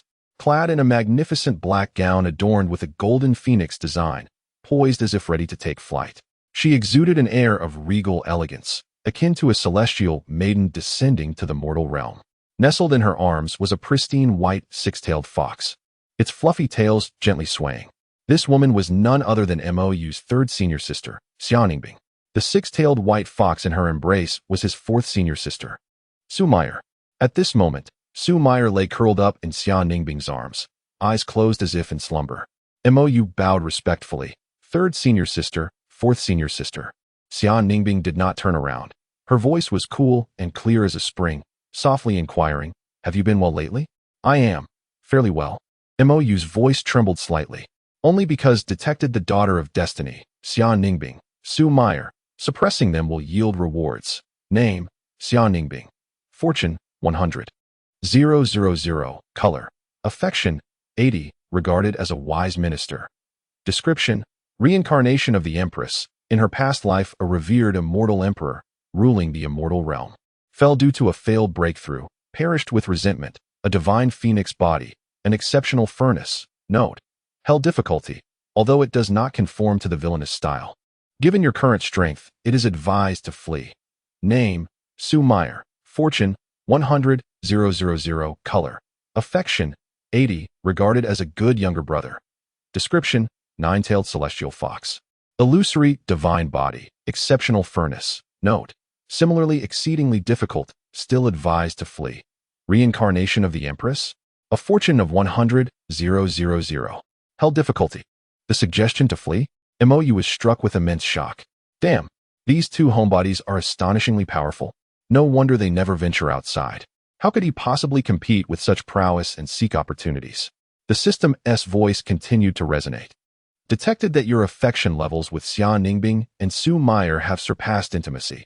You have entered the Tianxian sacred land as their junior disciple, lurking by their side, progressing cautiously, ultimately deceiving them into trusting you.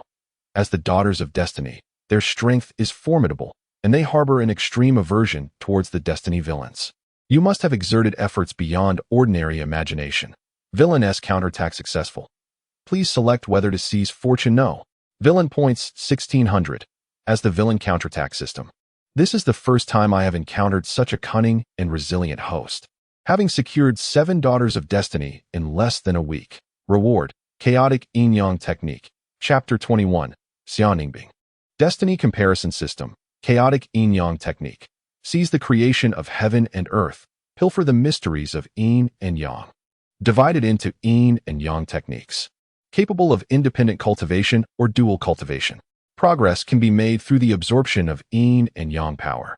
Current level: immortal first grade. Note: chaotic system techniques can assist in awakening the chaotic divine body. Chaotic yin-yang technique.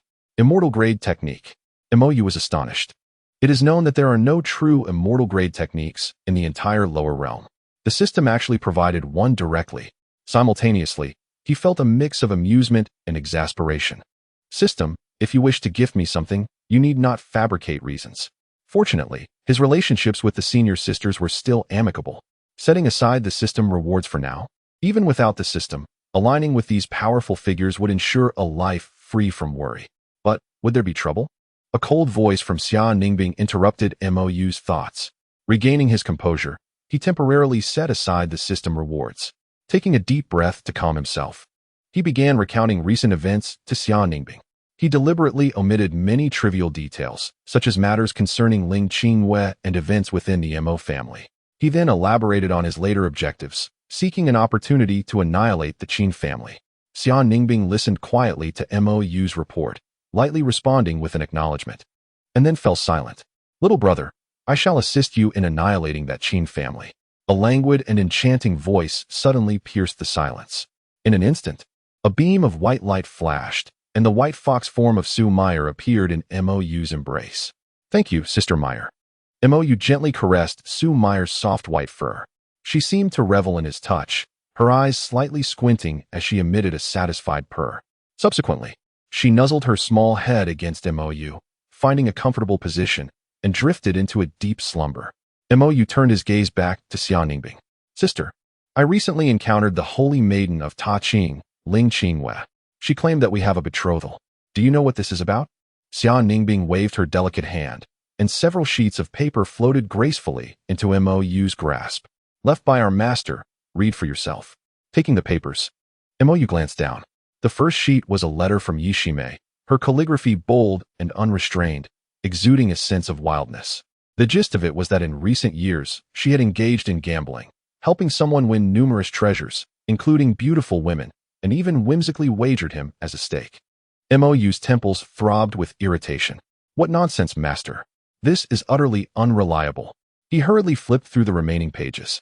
The documents contained a marriage contract with the Holy Maiden of Ta Qing, a challenge letter from the Sword Sect's disciple, an invitation to assist the ancient Holy Maiden in a secret realm, the task of refining fifth-grade elixirs, and aiding the 7th prince of the Dacian Empire in his claim to the throne, as well as collaborating in the extermination of demons in the demon abyss.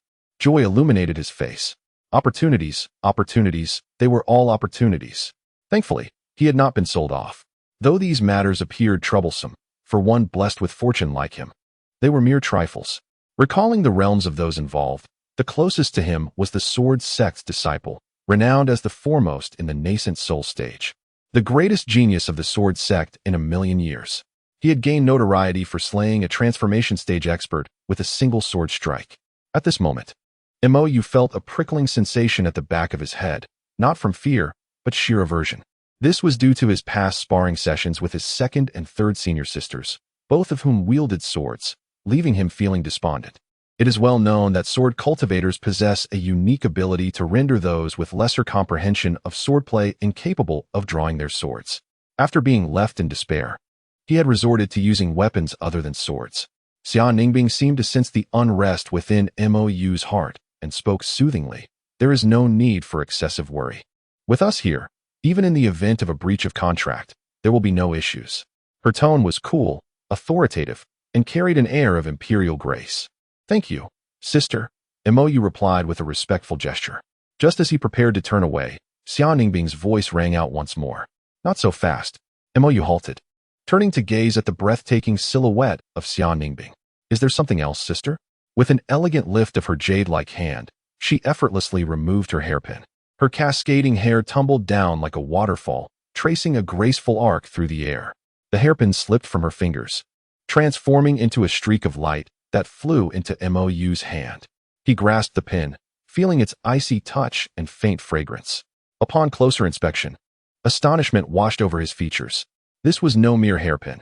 It was undoubtedly a flying sword, a mid-grade spiritual treasure, imbued with Xia Ningbing's sword energy. Capable of rivaling the might of a cultivator at the fusion stage, its power was truly astonishing. Xia Ningbing offered no explanation, yet Mo Yu understood her intent. Thank you, senior sister. With that, Mo Yu departed, leaving Xia Ningbing alone. She opened her beautiful eyes and gazed at the sea of clouds before her, softly murmuring, her voice reminiscent of an ethereal orchid in a secluded valley. Golden core, 8th layer, pure Yang's sacred body, reborn from destruction. Moments later, a semi-transparent panel materialized before her. Name, Xia Ningbing. Realm, 9th layer of integration. Comparison subject, Mo Yu. Total victories, 198. Reward, multiplies by 100 after 200 victories. Countdown to comparison, 0. The destiny comparison system, her greatest secret. An existence even she could not fully comprehend. Since Mo Yu entered the sect, this system had manifested within her consciousness, designating the child of destiny, Mo Yu, as her comparison subject. Should she triumph over Mo Yu in battle, she would reap substantial rewards. Over the years, through the system's bounties, her cultivation progressed by leaps and bounds, and she acquired numerous celestial artifacts. Thus, she held confidence that, in this lifetime, with the aid of the system and her innate foundations, she would shatter the shackles of the immortal realm and step into a supreme domain never before traversed by any being. Xia Ningbing gently closed her eyes, silently reciting, Commence. 199th battle commences. A breath later, Xia Ningbing opened her eyes, tranquility residing within them, undisturbed by any tumult. Battle victory. Total victories, 199. Reward, a wisp of primordial purple chi. Countdown to comparison, 1 month, within the confines of the system's space. A nearly transparent wisp of purple energy hovered silently, exuding an ancient and mysterious aura. Even the serene Xia Ningbing, whose heart had long been like a tranquil well, could not help but feel a ripple of excitement. Primordial purple chi, a treasure born at the dawn of creation, possessing endless potential, most notably known for its capacity to forge imperial weapons. Possessing this was akin to acquiring an imperial weapon itself. In her previous life, such a thing was easily within reach. Yet, for her present self, it was a rare and invaluable gem. The novice welfare period has ended. For subsequent battles, you must suppress your power to match the realm of the comparison subject. Xia Ningbing's expression remained calm. She acknowledged that Mo Yu was indeed a prodigy among countless others. Even after having his cultivation drained by the remnant spirit of the immortal realm within that ring, he managed to return to the 8th layer of golden core in such a brief span. This aptitude, even in the immortal realm, warranted the title of a genius. However, there is always a disparity among prodigies. After all, she was once the supreme immortal emperor who had dominated an era.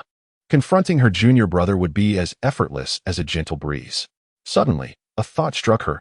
There seemed to be a penalty for losing. Chapter 22. The penalty game for the defeated. Indeed, failure will result in a penalty game. Since binding to the system, you have vowed with your Tao heart to abide by the game rules established by the system. Should you fail to fulfill the penalty game, Your Tao heart shall suffer severe repercussions. The lightest consequence is a crack, the heaviest, complete shattering. Xia Ningbing furrowed her delicate brows momentarily before relaxing them. The shattering of one's Tao heart holds profound implications for a cultivator. Once the heart of Tao is compromised, one's cultivation stagnates, or worse, regresses. And the difficulty of mending the Tao heart is akin to ascending to the heavens. She was acutely aware of the stakes involved and would never jest with her own path. Yet what of it? How could a magnificent immortal emperor be vanquished by Mo Yu? The outcome had long been predetermined. She slowly closed her eyelids, concealing her profound purple gaze, and continued to immerse herself in her cultivation. In this lifetime, she aspired to refine every realm to perfection, leaving not a trace of regret behind. With the most exquisite demeanor, she would step into the pinnacle of existence. Mo Yu, cradling the petite Su Mayor, descended the mountain step by step. It was no wonder that the third senior sister was perpetually aloof. She was, after all, the reincarnation of an immortal emperor. Ha ha, Xiao Yu.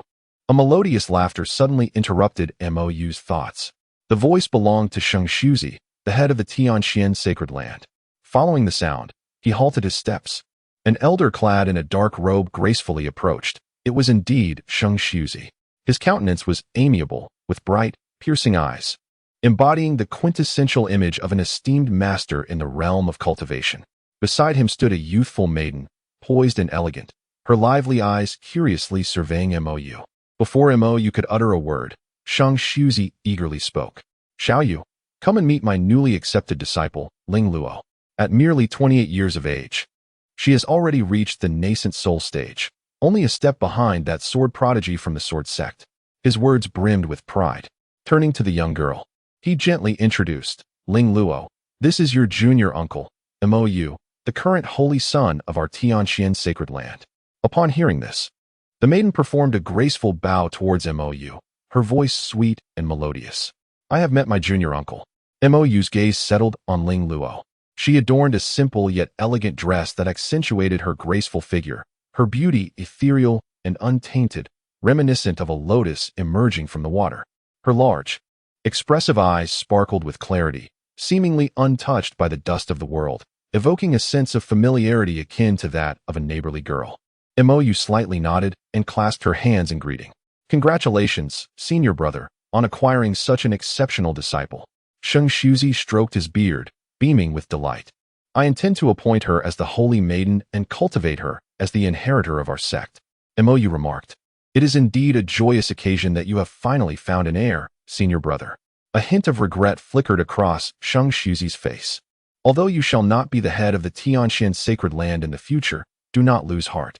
Suddenly, he paused, his mouth agape in astonishment as he inquired.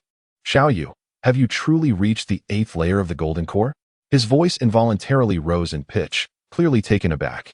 This was a fortunate stroke of chance during my recent retreat, Mo Yu replied. Wait, you merely closed yourself off for a period. And you jumped from 3 years of stagnation directly to the 8th layer of golden core? You are only 24, correct? The incredulity etched on Sheng Shuzi's face was palpable. It is worth noting that even the current foremost nascent soul practitioner, that sword prodigy from the sword sect, began cultivating at birth and only entered the nascent soul stage at the age of 24. At the age of 24, Mo Yu began his cultivation at 4 and attained the golden core at 14. After experiencing a decline in his realm for 3 years, he has now regressed back into the 8th level of the golden core within a mere 7 years. Does this not imply that Mo Yu is the most exceptional prodigy in the Tianyuan continent over the course of millennia? Although his peculiar senior sisters remain unexamined due to the lack of precise age data, it can be inferred from their current cultivation pace that they likely do not surpass Mo Yu. He forcefully suppressed the shock within him, attributing his accomplishments possibly to fortuitous encounters and great opportunities. With diligent nurturing in the sacred land, Ling Luo may well stand shoulder to shoulder with Mo Yu, or even surpass him. Furthermore, Mo Yu's reckless demeanor renders him an unsuitable candidate for the leadership of any sect. He silently reassured himself. Mo Yu regarded Ling Luo with keen interest, while she boldly returned his gaze, their eyes meeting in the air. The absence of a system notification labeling her as the daughter of destiny suggested a lack of connection between them. He accessed Ling Luo's profile. Name, Yi Ling Luo, Fate, Purple. Description: Saintess of the Demon Sect, tasked with infiltrating the Tianxian sacred land, skilled in disguise. Her 1,000 transformations demon body, though not an exceptional furnace, offers a unique charm in role-playing. A cough escaped Mo's lips as he nearly choked on his own saliva upon reading the system's introduction. "Little Yu, what's wrong?" Sheng Shuzi inquired, puzzled. "Nothing at all," Mo Yu replied, casting an odd glance at Sheng Shuzi. The unfortunate brother Shen Su, with all this energy and seeking an heir, might as well consider procreating himself. He discreetly stole a glance at Yiling Luo, internally lamenting the seamlessness of her disguise. Without the system's prompt, he would have been none the wiser. Meanwhile, Yiling Luo scrutinized Mo Yu intently. Is this truly the legendary prodigy of the younger generation in the Tianyuan continent? Apart from his handsome visage, he appeared unremarkable in other respects. Indeed, the title of the foremost should belong to her. Although she may seem slightly inferior to the renowned sword disciple of the sword sect on the surface, deep down, she always felt superior. Moreover, she had yet to employ the cultivation techniques of the demon sect. Once she did, her progression would only accelerate. Her gaze then shifted to the slumbering white fox nestled in Mo Yu's arms, a member of the demon race, and his senior sister, Su Mei'er, whose strength remained ambiguous. However, judging by her languid demeanor, she posed little threat. "All right, little Yu, we must take our leave." Sheng Shuzi interrupted their silent exchange. With a flourish of his sleeve, a gentle radiance enveloped Yiling Luo. The two figures vanished from sight, transforming into a streak of light that departed. Mo Yu watched the direction in which Yiling Luo had disappeared, lost in contemplation. When should he surprise the demon sect? He pondered the specific faction that had dispatched her. After a moment's reflection, Mo Yu resolved to set this matter aside for now. The pressing concern at hand was his cultivation, followed by seeking out the Qin family. The Qin family was likely intertwined with the practitioners of dark arts. If 8 out of 10 demon cultivators are malevolent, then every single one of the practitioners of dark arts is perilous, with no exceptions. He found a clearing on the mountain and gently laid down Su Mei'er. "Sister Mei'er, I am on the verge of a breakthrough." Su Mei'er languidly stretched her body, gently nodding her head, her voice imbued with a hint of allure. "Brother, remember to call your sister once you break through." With that, she curled up and drifted into slumber. Chapter 23. Su Mei'er, the fated idol system. Mo Yu sat cross-legged, his mind immersed in the chaotic yin-yang technique. This cultivation method was divided into 2 parts. Men practiced the yang, while women practiced the yin, achieving harmony and mutual enhancement. Those who cultivated both methods could achieve extraordinary results, traveling vast distances with ease. He attempted to channel the spiritual energy within him, following the pathways delineated by the technique. In an instant, within his dantian, the golden core spun rapidly, its golden radiance dazzling, resembling a miniature sun, radiating brilliance. Within his meridians, the spiritual energy surged forth like an untamed steed, roaring with vigor, akin to the mighty Yangtze River, flowing unceasingly. To his astonishment, he discovered that he was in perfect harmony with this technique. It seemed to stem from the fact that he possessed the chaotic divine body. Furthermore, the speed of cultivation offered by this method was nothing short of terrifying, surpassing that of the Tianxian sacred text by 100-fold.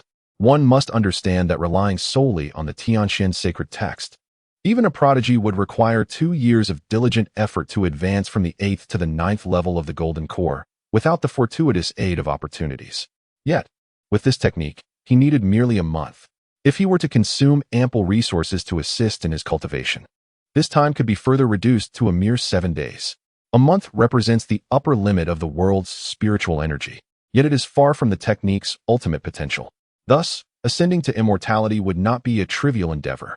Any grand calamity could be effortlessly extinguished. With this thought, a faint smile graced Mo Yu's lips. Everything he had attained thus far was the result of his own efforts. However, that would soon change. Deep Blue at a touch. He consumed a 3rd-grade boundary-breaking pill, and its medicinal power swiftly unfurled, nourishing his limbs and bones like a gentle rain. Within his dantian, the golden core was already riddled with numerous cracks, the nascent soul on the verge of emergence. In but a moment, the golden core reached the 9th level, success. Without a moment's pause, Mo Yu seized the opportunity to forge ahead, focusing his consciousness upon the nether fire within his dantian, employing it to cultivate the great burning heaven technique. striving to break through to the nascent soul stage. Su Meyer elegantly stretched her form, her 6 snow-white tails swaying gently behind her, reminiscent of 6 fluffy, soft clouds. She lazily narrowed her enchanting pink eyes, her gaze falling upon Mo Yu, who sat cross-legged not far away. The little one has become stronger at the 9th level of the Golden Core. I, too, must strive to improve, lest I be surpassed one day. Immediately thereafter, a translucent panel, visible only to her, materialized. Name, Su Meyer. Realm, 6th layer of the returning void stage. Cultivation multiplier, 100. Reward multiplier, 100. Fated idol system. By remaining in proximity to a designated target, one can automatically gain cultivation and rewards. Furthermore, the efficiency of this idling is determined by the target's fortune. All individuals on Suiwei Mountain are endowed with great fortune. Except for the slightly inferior junior sister Ling Wanqing, the basic multipliers provided by the others are the same. However, due to the fact that Mo Yu is of the opposite gender, the efficiency of idol cultivation has doubled compared to before, which is why she has always held a fondness for this junior disciple. Su Meyer reminisced about the moment when her master brought Mo Yu back to the mountain gates. At that time, Mo Yu was merely a young boy, his eyes pure and clear, evoking an irresistible urge to embrace him and shower him with affection. Had it not been for her master taking him as a disciple, she would have desired to transform this adorable child into a companion she could hold close every day while cultivating. Yet, her junior disciple could only cultivate in the conventional manner. From the time Mo Yu was small, she had enjoyed sleeping in his embrace, ensuring maximum efficiency in her training. Just moments ago, she was astonished to discover that the idol cultivation multiplier had reached an unprecedented peak, 666 times. It is noteworthy that ordinarily, when cultivating near other senior sisters, the speed barely exceeded several dozen times. Previously, while cultivating with Mo Yu, the multiplier was only around 100. Now it had surged to such heights. Su Meyer secretly rejoiced in her heart, yet felt a tinge of regret. Were it not for Mo Yu being her junior brother, she would genuinely wish to cultivate him into a perpetual companion. Once her brother marries, she would no longer be able to rely on him for idol cultivation. Thunder rumbled ominously. At that moment, the heavens above churned with dark clouds, and the once clear sky was swiftly obscured by heavy, ominous clouds, resembling a vast black curtain enveloping the entirety of Tsuwei Peak. Su Meyer gazed at this sudden change, her heart stirred with tumultuous waves. This fellow, he dares to break through continuously, and now, being unsatisfied with the 9th layer of the Golden Core, he aims to challenge the nascent soul? This fool, without any preparation, dares to act so recklessly? The 6-9 heavenly tribulation is not to be trifled with. The unusual phenomena above Tsuwei Peak quickly attracted the attention of the higher-ups of the Tianxian Holy Land. Streaks of light raced across the sky, hurtling towards Tsuwei Peak. Among them were Sheng Shuzi, Yiling Luo, and the elder Qin Xian, who had just departed. They hovered in the air, their gazes fixed upon Mo Yu. Mo Yu had his eyes tightly shut, with spiritual energy swirling around him, forming a colossal vortex that voraciously consumed the surrounding heavenly and earthly spiritual essence. I have yet to witness anyone from Tsuwei Peak undergoing tribulation. Today shall be an excellent opportunity for observation. Elder Qin Xian chuckled while stroking his beard. Wasn't he just at the 8th layer of the Golden Core? Now he intends to undergo tribulation? Sheng Shuzi exclaimed in astonishment. Are you becoming senile? Can't you even discern the realm of a junior? Is it not obvious that he is undergoing tribulation? One elder questioned. What you said is not incorrect. I too encountered Xiao Yu today, and he was indeed at the 8th layer, Elder Qin Xian clarified. In an instant, the gathered elders were left dumbfounded. Could consecutive breakthroughs occur like this? Elder Qin Xian remarked, there is nothing to be surprised about. How could a disciple of the esteemed Yi Shimei be akin to us mere mortals? Everyone displayed expressions of enlightenment, nodding in deep understanding. Yiling Luo was filled with astonishment. Is this the norm for Yi Shimei's disciples? The information regarding Tsuwei Peak was scant for the demon sect. Only knowing that Yi Shimei was a heavy drinker and a gambling enthusiast, though he was undergoing tribulation, it posed no significant threat. Her eldest disciple, Luo Suxin, was the foremost figure of the Tianyuan continent, yet on the verge of ascension, thus not warranting excessive concern. The second disciple, by Shuangying, renowned as the foremost figure beneath the Great Ascension, remained ensconced within the battlefield of the demon suppression abyss, with prospects of ascending within 2 centuries. thus free from concern. Little is known of the others. It is only acknowledged that the fifth disciple, Mo Yu, inexplicably fell into a state of ruin a decade ago, subsequently vanishing without a trace. Who could have anticipated his formidable return, now revealing such terrifying talent? The Tianxian sacred land must be concealing a grand conspiracy. A pang of anxiety gripped Yi Lingluo. She must report this matter and abandon her plans against the Tianxian sacred land. Above in the celestial expanse, the calamity clouds thickened ominously, dark as if to consume the entire world. Esteemed colleagues, shall we initiate a wager on the number of tribulations young you will face? Proposed Sheng Shuzi, shattering the silence. The gathered assembly stirred with newfound enthusiasm at his words. Indeed, I concur, declared Elder Qingxian with a hearty laugh. Then, as the sect master suggests, let us commence the wager. The customary stake is 10,000 top-grade spirit stones. The remaining elders echoed their agreement. Sheng Shuzi turned to Yi Lingluo, elucidating, the 6-9 tribulation is what a nascent soul practitioner must endure. The greater the number of thunderbolts, the more potential one possesses. Typically, 36 signifies an extraordinary genius, while over 45 denotes a prodigy of remarkable talent. 54 thunderbolts are exceedingly rare, indicative of one destined for immortality. Chapter 24. Surmounting the Heavenly Tribulation. Concluding the heavenly Tao nascent soul, Yi Lingluo nodded slightly, well aware of this knowledge. Her own tribulation count was indeed 54, equal to that of the Sword Sect's disciple, which bolstered her confidence to compete with him. The elders voiced their predictions, 50, 53, 52. Sheng Shuzi smiled faintly. I believe it to be 54. What say you, Elder Qingxian? I too surmise 54. The skies roiled with calamity clouds, swelling ominously, accompanied by the rumble of thunder. Given the scale of these clouds, they likely surpassed 50.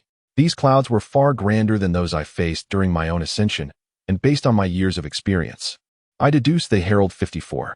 Sheng Shuzi's gaze shone with conviction. Our holy son possesses the potential for immortality. The assembly nodded in agreement. Time passed, each second stretching into eternity. At last, the calamity clouds ceased their tumultuous dance, hanging still in the air like a slumbering behemoth, poised to awaken and unleash its cataclysmic wrath.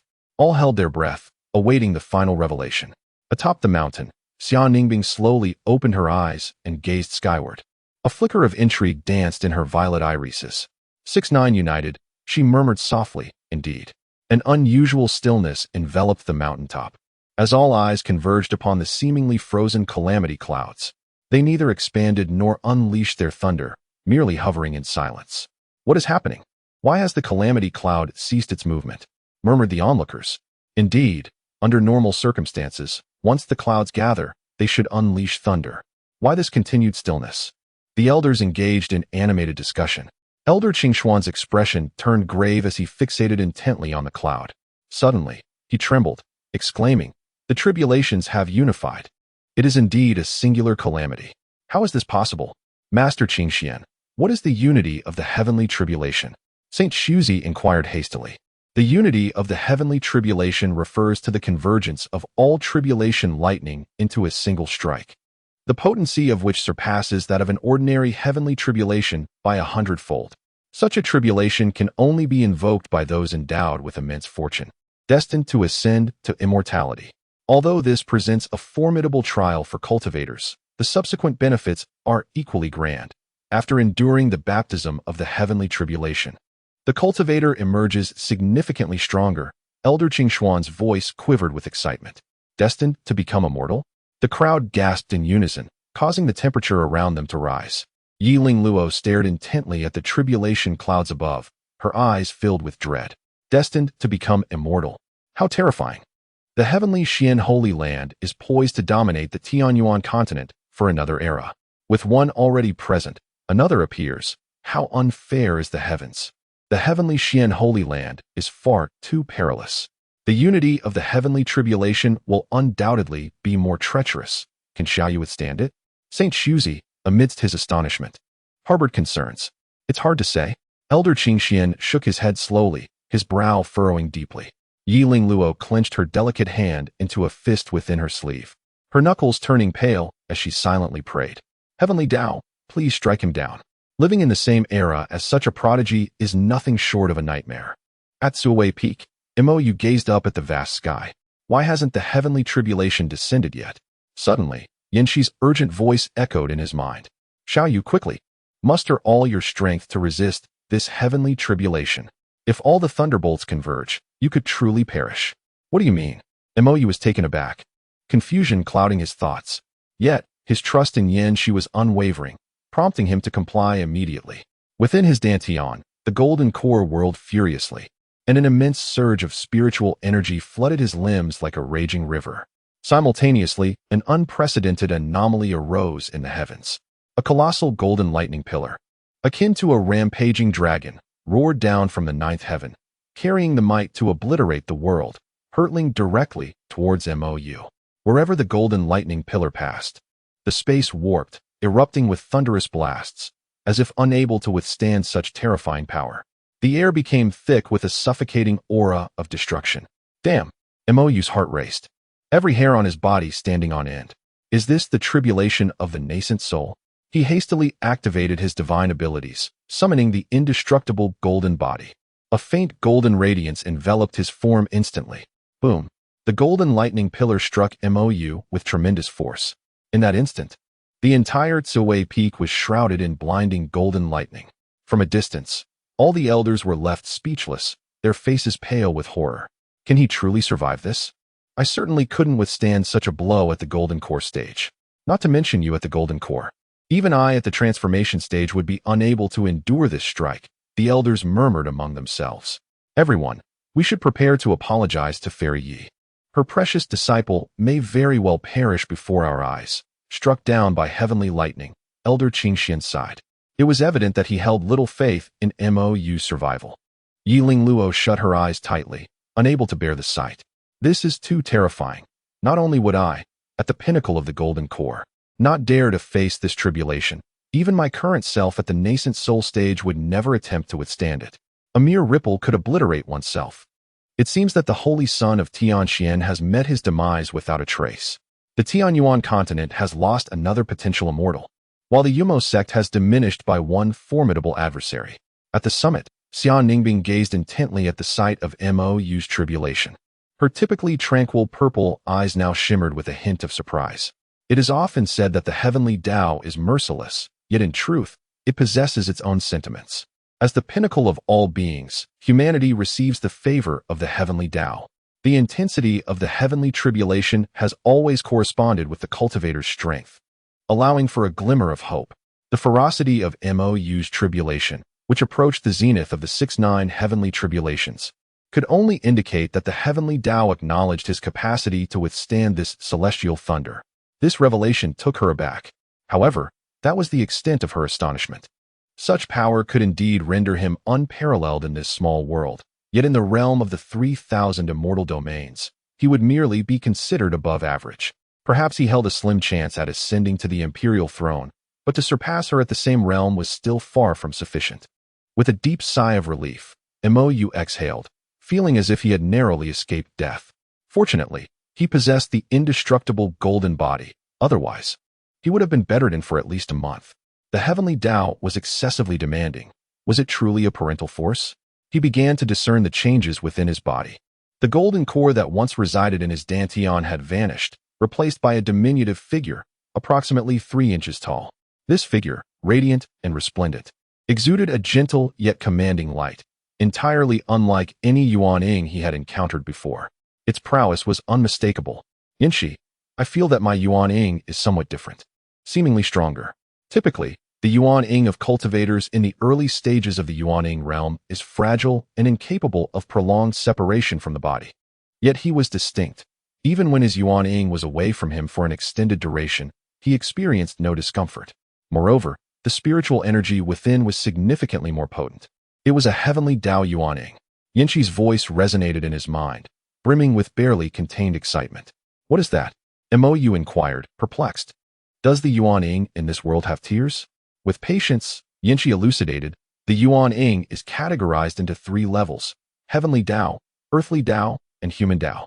To transcend 54 thunder tribulations is to condense an earthly Tao Yuan-ing, while achieving unity with heavenly thunder results in the formation of a heavenly Dao Yuaning. A heavenly Dao Yuaning is far more formidable than an ordinary one, in equal standing. A cultivator with a heavenly Dao Yuaning can often contend with 100 earthly Dao Yuaning practitioners without faltering. Furthermore, based on the scale of your heavenly tribulation, you have already approached the limit of the 6-9 tribulations, meaning what you have condensed is the most elite heavenly Dao Yuaning. Her excitement grew with each word. Xiao Yu, you could be considered an above-average prodigy even in the immortal realm, possessing the potential for imperial ascendance. Mo Yu cleared his throat, cautioning against casual proclamations, for such words carried great karmic weight. However, do not let pride consume you. Although you possess the potential for imperial ascendance, it is merely a thread of opportunity. In my time, I too was a heavenly Dao Yuaning, albeit not the most exceptional, yet even so, I found myself unable to approach the threshold of the immortal emperor. Despite her words, Mo Yu remained grounded in the lower realm, and upon ascending to the higher realm, his potential surely would exceed his current capabilities. Mo Yu might indeed achieve the status of an immortal emperor in the end. The mere thought of it caused her lips to curl into a proud smile. Mo Yu inwardly scoffed. Clearly it was Yu who had the greater pride. He steadied his mind. It was not over yet, and he could continue to break through. With a flourish, he retrieved a multitude of spirit stones from his storage ring and resumed the operation of the great burning heaven technique, fervently absorbing the energy. The golden light gradually waned. Su Meier, positioned closest to him, sighed with relief upon catching sight of Mo Yu's figure. How utterly terrifying. Her enchanting eyes sparkled as she scrutinized Mo Yu, astonished. This little fellow, astonishingly unscathed. It is worth noting that even with her system, she might not have weathered such a terrifying heavenly tribulation at the Golden Core stage. Yet, Mo Yu managed to do so. It seems that venturing out indeed has its merits. Who knows what great opportunities one might encounter. Senior sister Luo Su Xin particularly relished outdoor excursions, and she happened to be the strongest among them. Just as Su Meier was about to step forward, she realized that Mo Yu was still in the midst of his breakthrough. Infuriating, exceedingly infuriating. This insufferable younger brother was far too worrisome. She must find an opportunity to teach him a lesson. Saint Shuzi and the elders prepared to venture into the mountains to retrieve Mo Yu's corpse. However, upon passing through the array of Tsuwei Peak, they discovered that Mo Yu was, astonishingly, safe and sound. He sat there calmly, even continuing his cultivation. How is this possible? The elders exchanged incredulous glances, as if they had witnessed a ghost. Saint Shuzi was momentarily taken aback before bursting into hearty laughter. Our sect's holy son possesses the qualifications of an immortal. He shall surely ascend. Yiling Luo fixated intently on Mo Yu, her beautiful eyes shimmering with various emotions. Her heart stirred by tumultuous waves. It's over. He is still alive? The heavenly profound sacred land can again dominate the Tianyuan continent for a millennium, or even 10,000 years. Elder Qing Xian wore a triumphant grin upon his face. Since Young Yu is unharmed, then everyone, 1,000 top-grade spirit stones each. Do not forget to bring them forth quickly. The elders presented the spirit stones to Qing Xian and Saint Shuzi. Although they had lost spirit stones, their faces did not betray excessive dismay.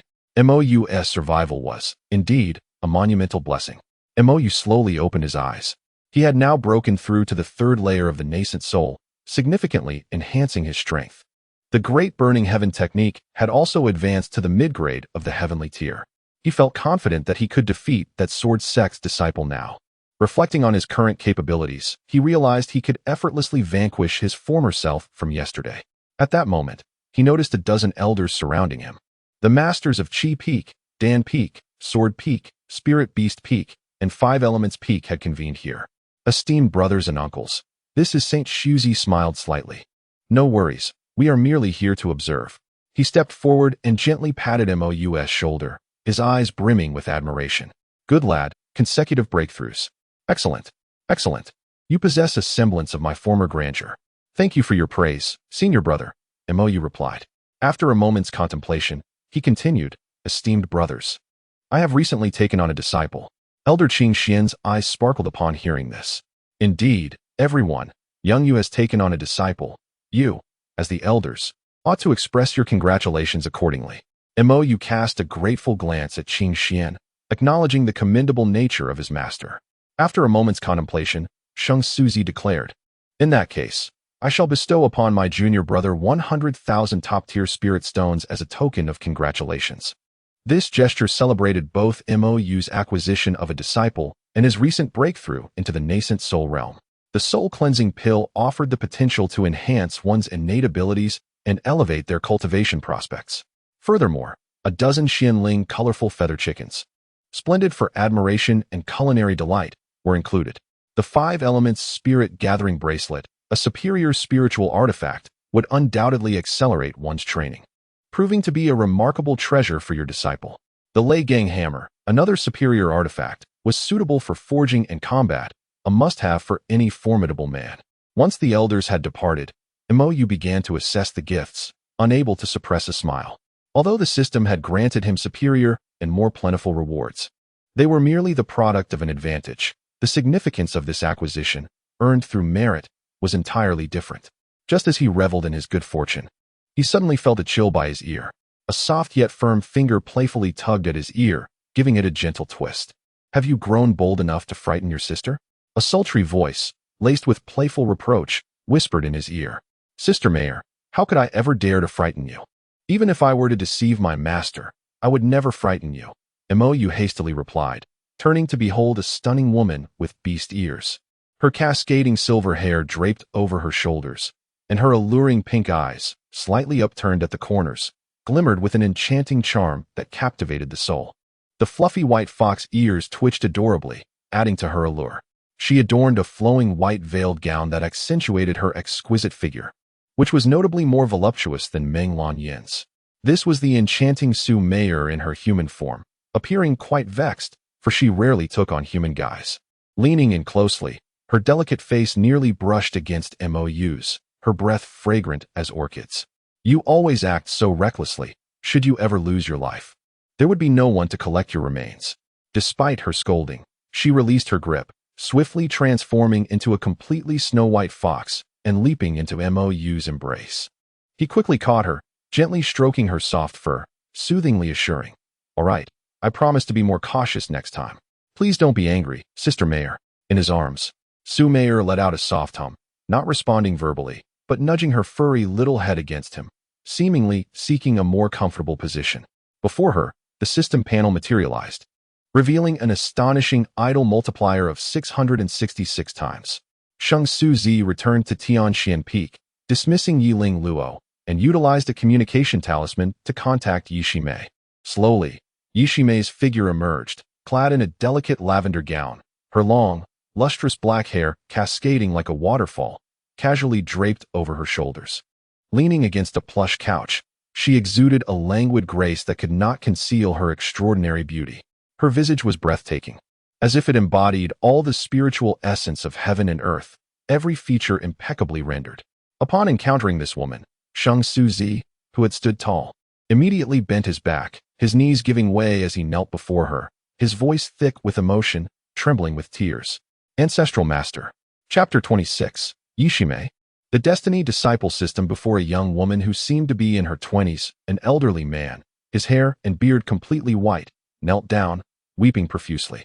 This scene exuded an air of the bizarre. Moreover, this elder was the sect leader of the heavenly Xian Holy Land. If outsiders were to discover this, they would surely be left agape in disbelief. Didn't I tell you not to call me ancestor? It sounds awkward. Speak plainly and avoid unnecessary preambles, Yishimei said, her delicate brows furrowing slightly, her crimson lips parting as a hint of displeasure laced her voice. Ancestor, I beseech you for a favor. You must grant it. Saint Shuzi choked out, tears streaming down his face. Spit it out quickly.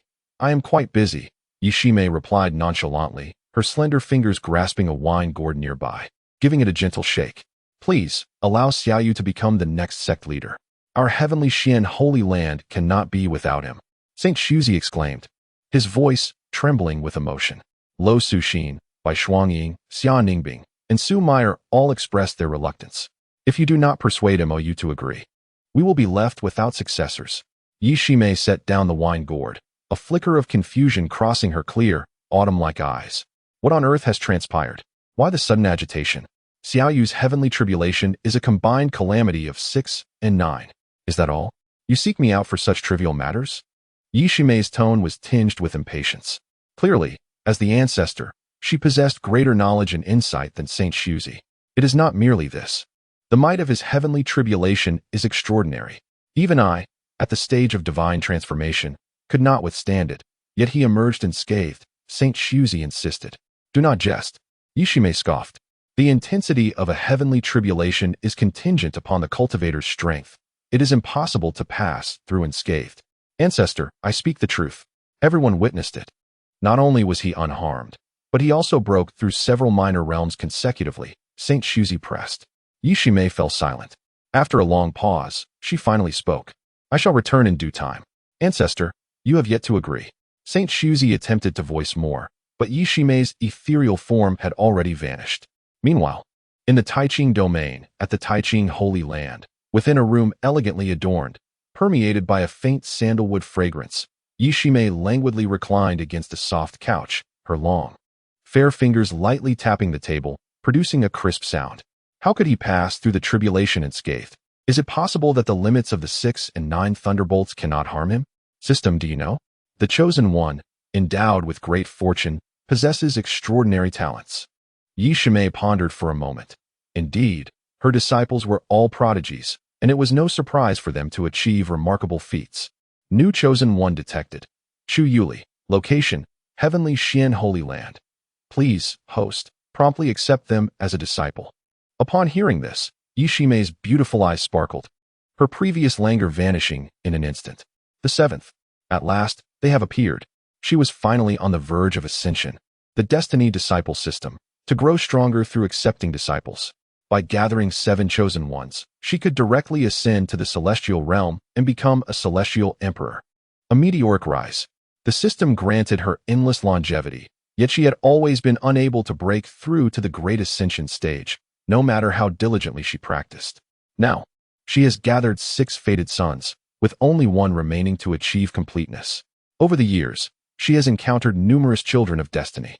For instance, there was a lad named Tang Si, who began caring for his healthy father at the tender age of 2.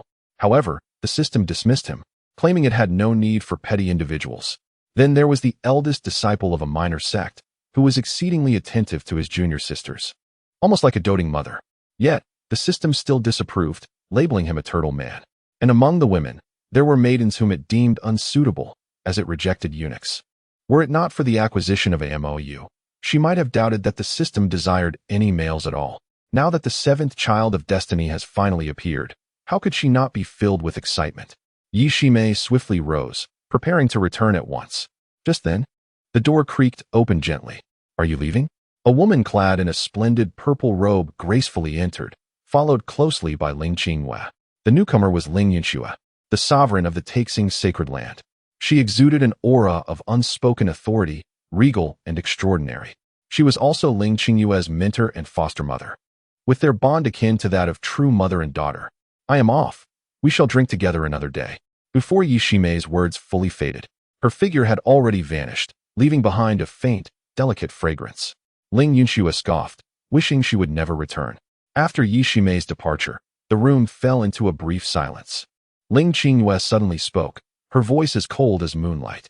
Master, I have a matter to request of you, and I hope you will grant it. What is it? Ling Yunxue's gaze fixed upon Ling Qinghua. Ling Qinghua bit her crimson lip lightly, hesitating for a moment before slowly voicing her request. I wish to dissolve my engagement with the saint son of Tianxian. Why? Ling Yunxue's brow furrowed.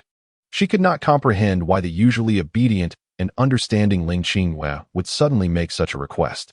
Although it was true that her master and Aunt Yi had wagered on her, sending her forth, they both recognized that the Taixing sacred land was currently in a precarious situation, necessitating the assistance of the Tianxian sacred land.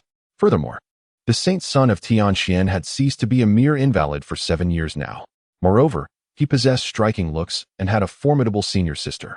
Even if he had once been worthless, it was not solely for those reasons. Ling Qinghua interrupted Ling Yunxue. Images of her encounter in the secret realm of the Yin-Yang sect involuntarily surfaced in her mind. Perhaps it was an unwarranted affection for that stranger. Perhaps she did not wish to tarnish the reputation of the Taixing sacred land. Or perhaps she feared provoking a war between the 2 sacred lands. Regardless, this marriage must be annulled. I have already lost my virtue to another. I can no longer face the saint son of Tianxian, Ling Qingyue stated calmly. Upon hearing this, Ling Yinxue's once regal and graceful visage instantly turned as cold as ice. Her aura shifted dramatically, and a powerful pressure surged forth like a tidal wave. What has transpired? Ling Qingyue recounted that night's events in full. She did not conceal anything nor embellish the tale. She narrated it with tranquility, as though recounting someone else's story. As she concluded, she lowered her gaze slightly, adding, "Everything stems from my actions, and I have left no means to locate that person. I ask that Master do not blame him." Ling Yunxue listened quietly. Her expression was a tempest of emotions, with anger, confusion, and concern interwoven across her dignified visage. Ultimately, she sighed heavily, her voice laden with helplessness and heartache. "You should have eliminated that individual back then. I only hope he does not impede your subsequent cultivation." The one who sullied her disciple was surely beyond reach. To search for a Qi refinement practitioner within the boundless expanse of the Tianyuan continent was nothing short of a folly. The engagement was undoubtedly rendered void. How could the esteemed Tianxian sacred land, the paramount power of the Tianyuan continent, permit its holy son to wed one who had been defiled? With another sigh, she conceded, "Very well, I shall accompany you to the Tianxian sacred land to annul this marriage." Chapter 27. Yi Shimei cannot be trusted. As night descended, Suiwei Peak bathed in the ethereal glow of the moonlight. "Chicken soup is here." The melodious voice shattered the tranquility. Mo Yu lifted his gaze to see Ling Wanqing gracefully approaching, a steaming bowl of chicken soup in her hands. She was adorned in the same familiar attire, indistinguishable from the puppet he had encountered before. Whether she was indeed the genuine article remained uncertain. He accessed the interface. Name, Ling Wanqing. Fate, 10,000 gold. Affinity, 100, absolute trust. Description, adopted by Mo Yu since childhood, suffers from persecutory delusions, believes nothing in the world is trustworthy, never reveals her true self. Possesses an innate Tao constitution, and can enhance comprehension of the great Tao as a furnace. So she is the steadfast protagonist. Mo Yu understood in an instant. Suddenly, a thought flickered through his mind. Could it be that he was still unaware of what this girl looked like? Upon reflection, it was indeed true. Her appearance was so ordinary, almost intentionally so. She bore neither glaring flaws nor remarkable virtues. Was her caution excessively pronounced? Even her senior brother was a source of suspicion? Detected that Ling Wanqing has completely submitted to you. This system does not advocate incestuous relationships, but respects your preferences. The antagonist has successfully reversed their fortunes. Reward, celestial grade formations, talismans, insights into alchemy and artifact crafting, and corresponding celestial artifacts. Celestial artifacts, Tian Shu formation disc, spirit radiance brush, divine casting universe cauldron. Celestial flame, alchemy furnace. In an instant, a torrent of vast information surged into Mo Yu's mind. The intricacies of formations, talismans, artifact crafting, and alchemy intertwined, collided, and ultimately coalesced within his consciousness. His mastery in these domains surged to the pinnacle of the lower realm. With a mere thought, he examined the system's space. Indeed, it housed a formation disc, a spirit brush, a precious cauldron, and an alchemy furnace. Yet, why was the artifact crafting conducted with a cauldron? In his bewilderment, information regarding these celestial artifacts flooded his mind, and he soon comprehended. The Tian Shu formation disc and spirit radiance brush were both auxiliary celestial artifacts, serving conventional functions to aid in formation arrangement and talisman drawing.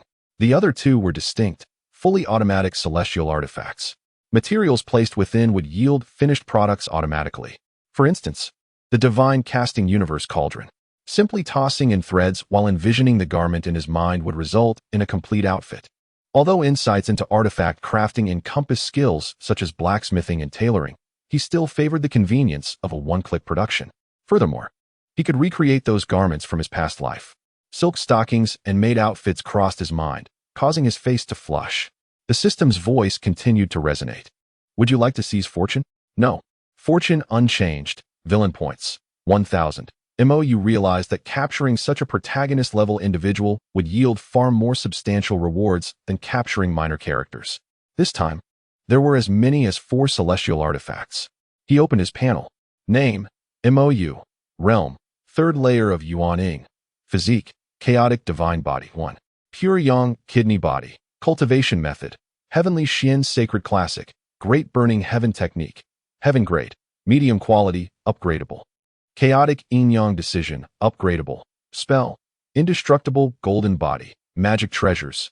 Emperor's Banner. Gathering Yin Soul Jade Box. Soul Settling Flute. Special. Celestial Bone Fragment. Nether Fire. Fortune. 15,200. Holy Dragon. Villain Points. 8,600. With the cultivation of the chaotic Yin-Yang Decision, his chaotic divine body had also reached level 1. During this period, his villain points had accumulated to 8,600, allowing him to indulge in the marketplace. Currently, his divine soul could overwhelm other prodigies of the same realm. However, he still lagged slightly in spells, physical strength, and agility, merely ranking among the top tier without achieving absolute dominance. He could purchase items related to body refinement. Brother, aren't you going to eat? Ling Wanqing's sweet voice roused him from his contemplation. Mo Yu returned to his senses, picked up a piece of chicken, and savored it thoughtfully. The chicken was tender and juicy, melting in his mouth with a hint of spiritual essence, leaving a lingering taste. I'm eating. Wanqing's culinary skills had indeed improved. Upon hearing this, Wanqing's cheeks flushed slightly, revealing a delightful smile. I'm glad you like it. Chu Yuli carefully placed a piece of meat into Mo Yu's bowl. Master, please try this. Thank you. Mo Yu nodded, his gaze shifting to the languid Su Meyer in his arms. Sister Meyer, aren't you eating? I'm not. You all enjoy yourselves, Su Meyer replied lazily. Dining at the table would hinder her efficiency in idling. Laughter and joy filled the courtyard, creating a harmonious and serene atmosphere. Ling Wanqing observed the warm scene with great delight. Judging by today's tribulation thunder, her brother had grown stronger. A heavenly Dao Yuaning. Moreover, even more formidable than in his previous life. If only the senior sisters cultivated a bit slower, they might remain to assist him. Alas, in this life, the senior sisters were progressing even faster. Suddenly, Chu Yuli blinked her curious eyes and asked, "What kind of person is our ancestral master?"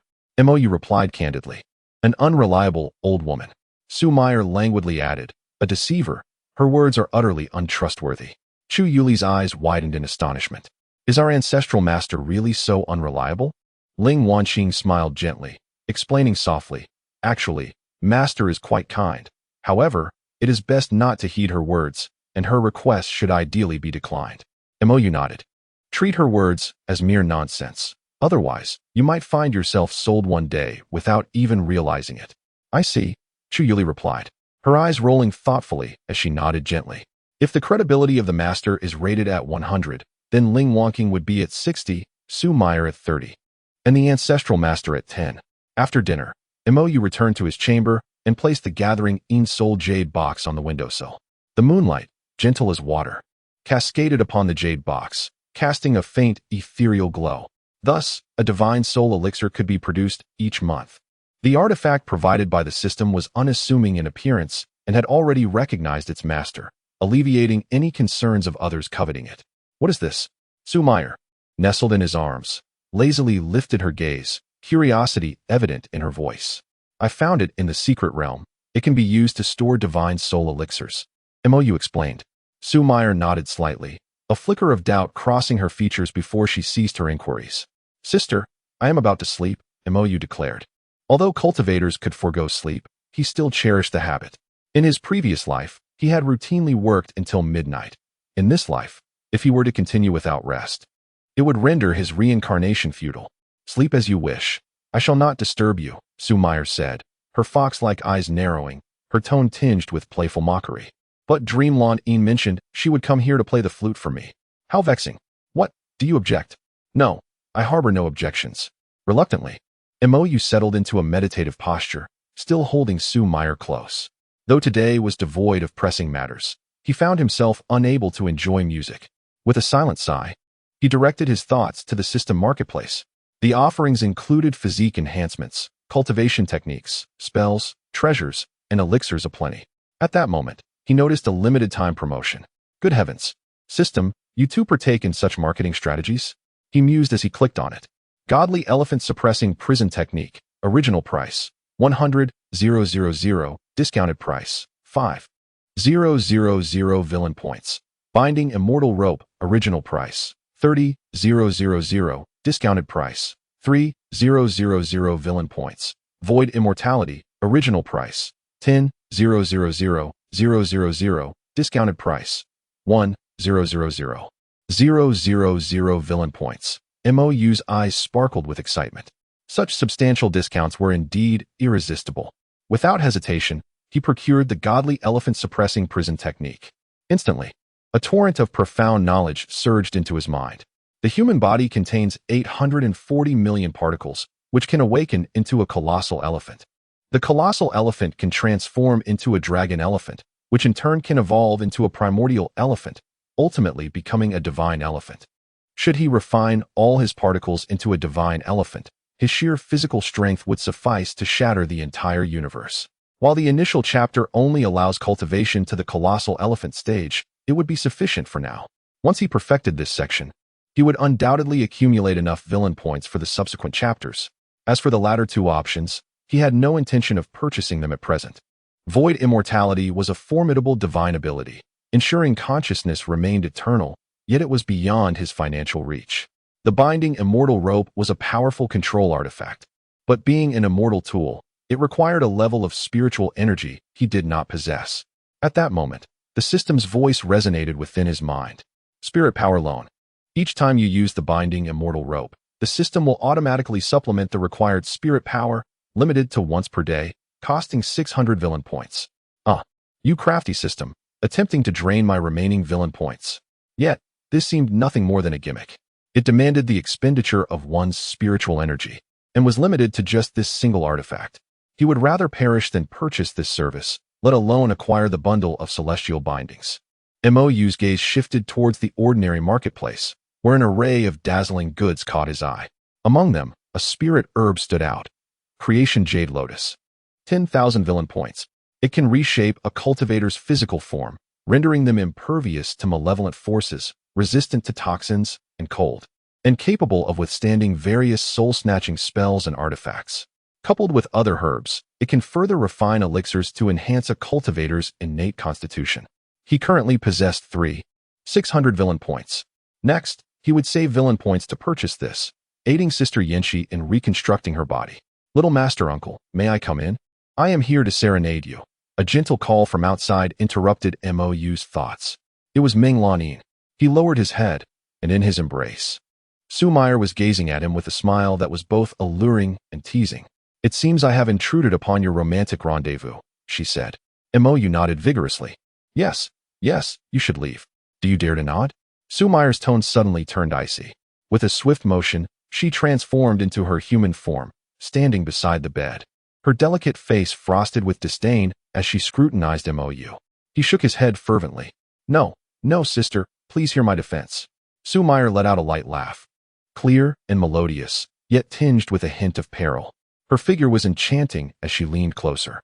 A pair of arms, as white as snow, coiled around Mo Yu's neck like ethereal serpents, exhaling a fragrant allure.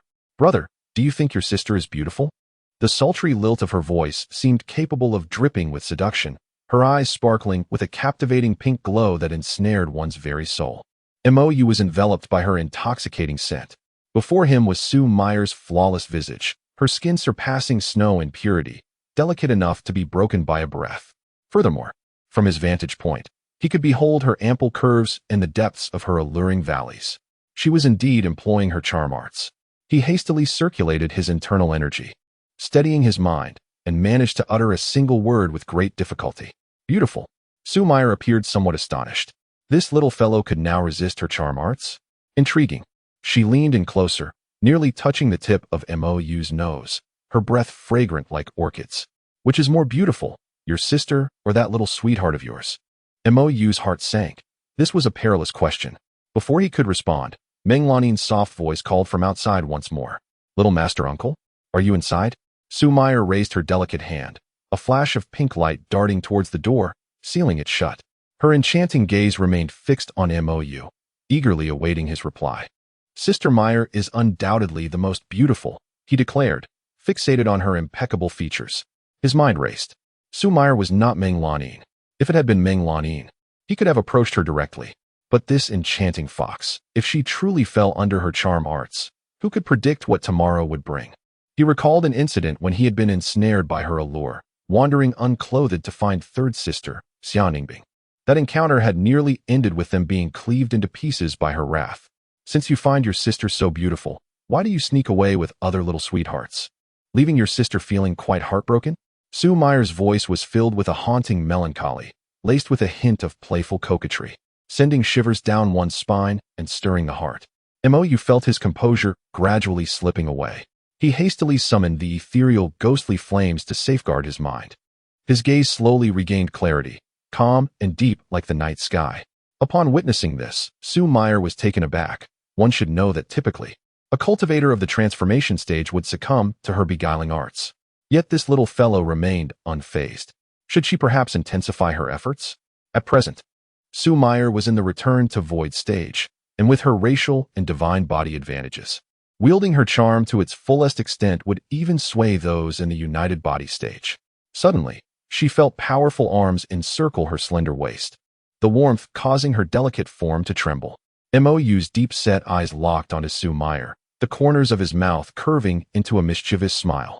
How about spending a delightful evening together with Sister Meyer today? Sue Meyer was momentarily stunned. Then her features blossomed with alluring springtime hues. With a teasing lilt, she exclaimed, "Oh, my dear brother has grown bold enough to flirt with his sister." Before her words could settle, Mo Yu felt an irresistible force sweep over him. In the blink of an eye, he found himself pinned beneath Sue Meyer, sprawled upon the soft bed. Silken strands cascaded like a waterfall onto his face, bringing with them an unbearable, tingling sensation. A delicate, ethereal fragrance lingered in the air, tantalizing the senses. Truly, as a formidable demon in the return to void stage. Her overwhelming power was utterly unassailable. The warmth of their bodies intertwined, breaths mingling in an atmosphere thick with ambiguity. Outside the door, voices could be heard. "Are you looking for senior brother? He just stepped out." The gentle voice belonged to Ling Wanqing. "I see. Then I shall take my leave for now and return another time. Wait, come with me. I have the items I promised you earlier." After that, silence enveloped the surroundings once more. Sue Meyer playfully twirled a lock of hair by her ear, each movement exuding beguiling charm. Mo Yu inquired earnestly, "Sister, what exactly do you intend to do?" "Why, it is to punish you for causing me such worry," Sue Meyer replied softly. "Do you realize how frightened I was today? What would I have done if something had happened to you? Trust you? Not a chance." Mo Yu silently scoffed. He resolved that once his cultivation reached its pinnacle, he would reclaim his dignity and teach this vixen a lesson. "Brother, do you have feelings for your sister?" Her sweet, melodic voice rang in his ears, intoxicating like a siren's song. A rosy glow flickered in her enchanting eyes, her charms surging forth. Despite the ghostly flames shielding him, Mo Yu felt his mind growing hazy, his willpower gradually wavering. Gritting his teeth, he conceded, "All right, since that is the case, don't blame me, sister." "Oh, and what does my brother desire?" Sue Meyer raised an eyebrow playfully. "If you dare take another step closer, the heavens shall turn upside down." Sue Meyer chuckled lightly, as though she had heard an amusing jest. She leaned in slowly, bringing her exquisite face nearer to Mo Yu. The distance between them shrank to a point where they could feel each other's breath, her soft form pressing directly against his chest, her gaze brimming with mischief. With a resolute heart, Mo Yusin decided to take the plunge. He forcefully embraced Sue Meyer, leaning towards her enticing cherry lips. Chapter 29, The Divine Elephant's Prison Technique. The soft and warm sensation instantly enveloped their lips, rich and intoxicating, leaving one enchanted. Sue Meyer widened her beautiful eyes, incredulous at the sight of her usual plaything. This junior brother. Seizing the moment of her astonishment, Mo Yu pushed with all his might, igniting his essence and summoning his flying sword. The sword's brilliance flashed, and the roof cracked in response. Employing the blood escape technique, he transformed into a crimson streak soaring into the sky. "Sister, save me." Slowly regaining her composure, Sue Meyer delicately brushed her lips with her slender fingers, wiping away a trace of crimson. She narrowed her alluring eyes, a dangerous smile gracing her lips. "How bold you are, not at all compliant. It seems I must bind you next time." She opened her personal panel. Name, Sue Meyer. Realm, 7th layer of returning void. Cultivation multiplier, 2. Reward multiplier, 2. Her cultivation had risen a layer since this morning. It is known that each layer in the returning void realm requires decades of arduous training. Moreover, as a member of the demon race, Her cultivation speed is significantly slower than that of the human race. Her previous teasing of Mo Yu was not solely out of anger. She had realized that while in human form and in contact with Mo Yu, her cultivation multiplier could reach an astonishing 777 times, particularly when he had bitten her earlier. The multiplier had shockingly reached 888 times. As for her first kiss, she was not overly concerned. After all, she had kissed little Mo Yu before, and the demon race does not attach the same importance to such matters as humans do. Consider it a favor to that little rascal. She huffed lightly, thinking of how to deal with him next time. After contemplating for a moment, Sue Meyer decided not to seek out Mo Yu for the time being. If she did, the little fellow might very well flee the sect.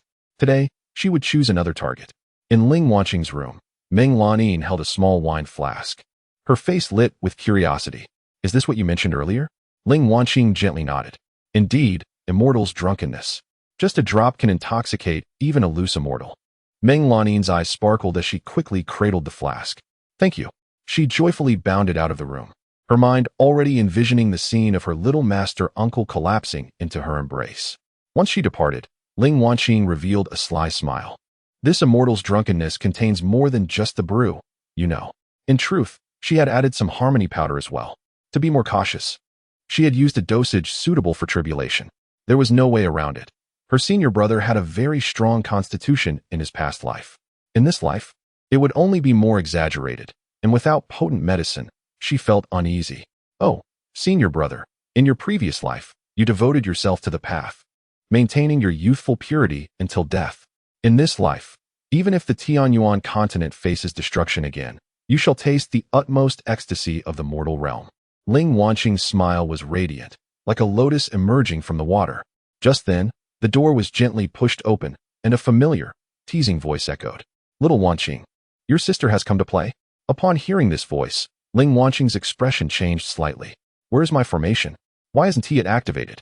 She quickly turned around, and upon seeing Sue Meyer's calm demeanor, she finally breathed a sigh of relief.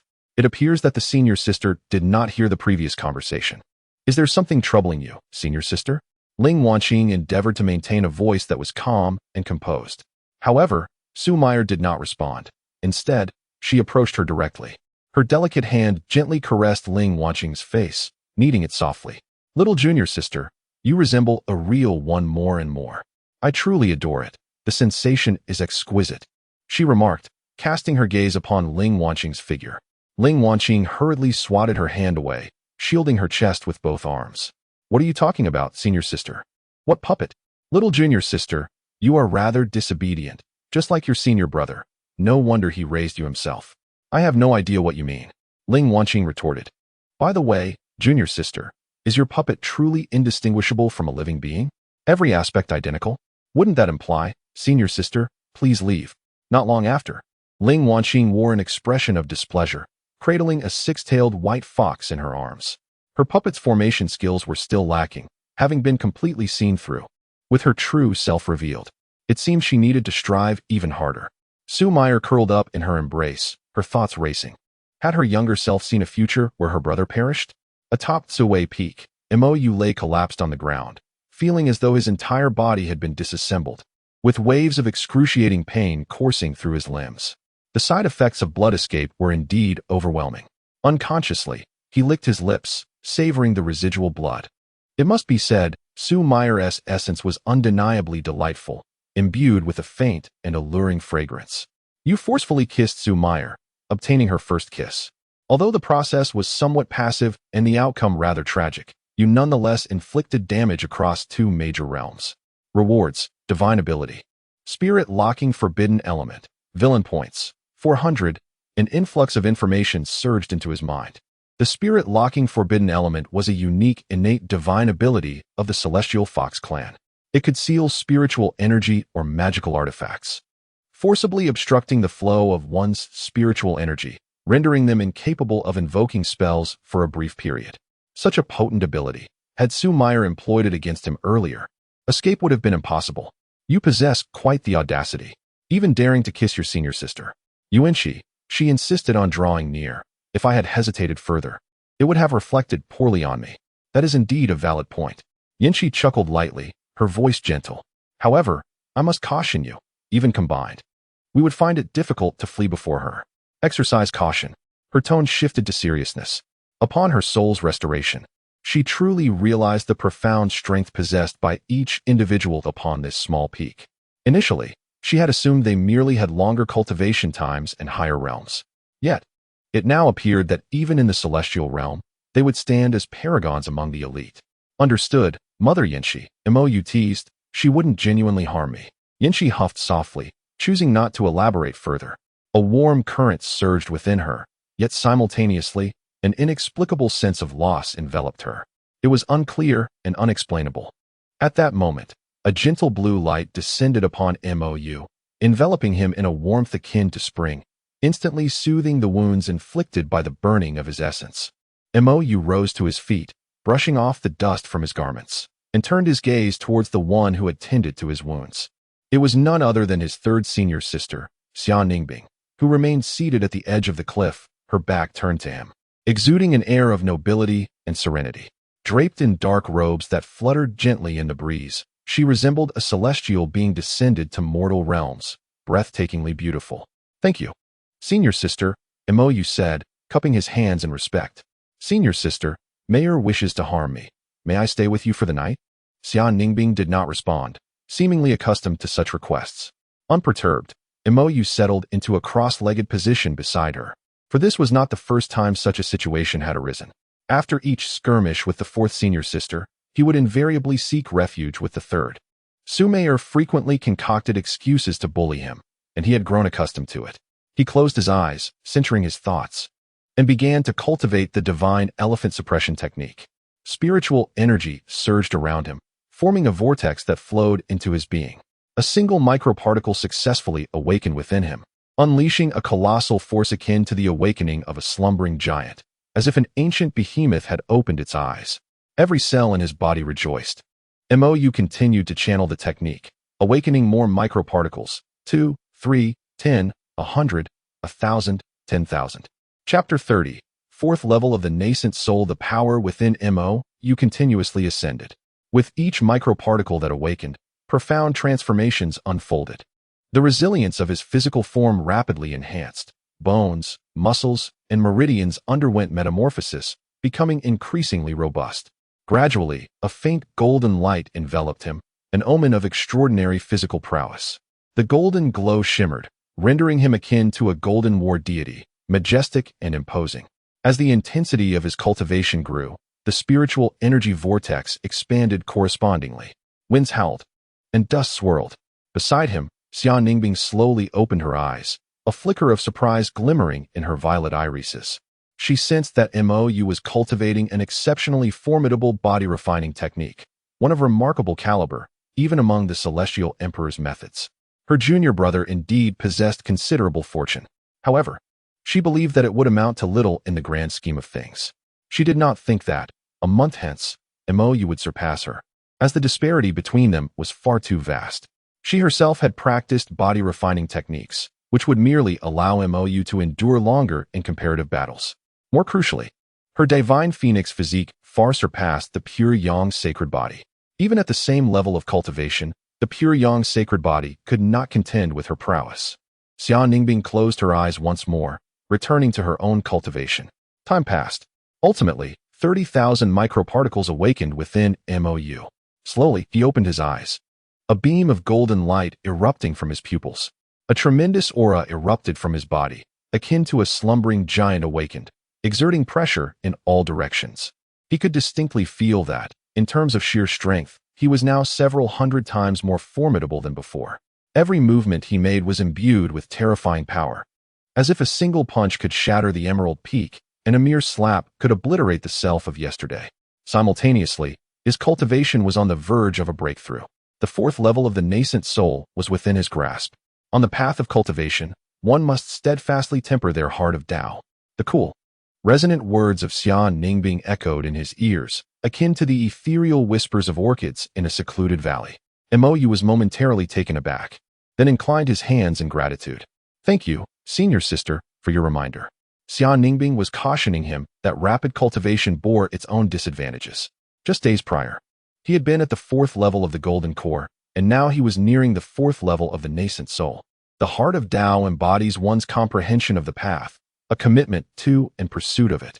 If one's understanding fails to keep pace with their ascension, myriad complications may ensue, such as an unstable foundation, sluggish cultivation, superficial combat prowess, and the emergence of inner demons. Yet, he harbored no concerns. He had faith in the heavenly path, believing that tomorrow would present him with an opportunity regarding his heart of Tao, a breakthrough, the fourth level of the nascent soul. Within his dantian, the originally fist-sized nascent soul figure swiftly expanded, transforming into that of a child. Exquisitely carved, with delicate features, it exuded an undeniable charm.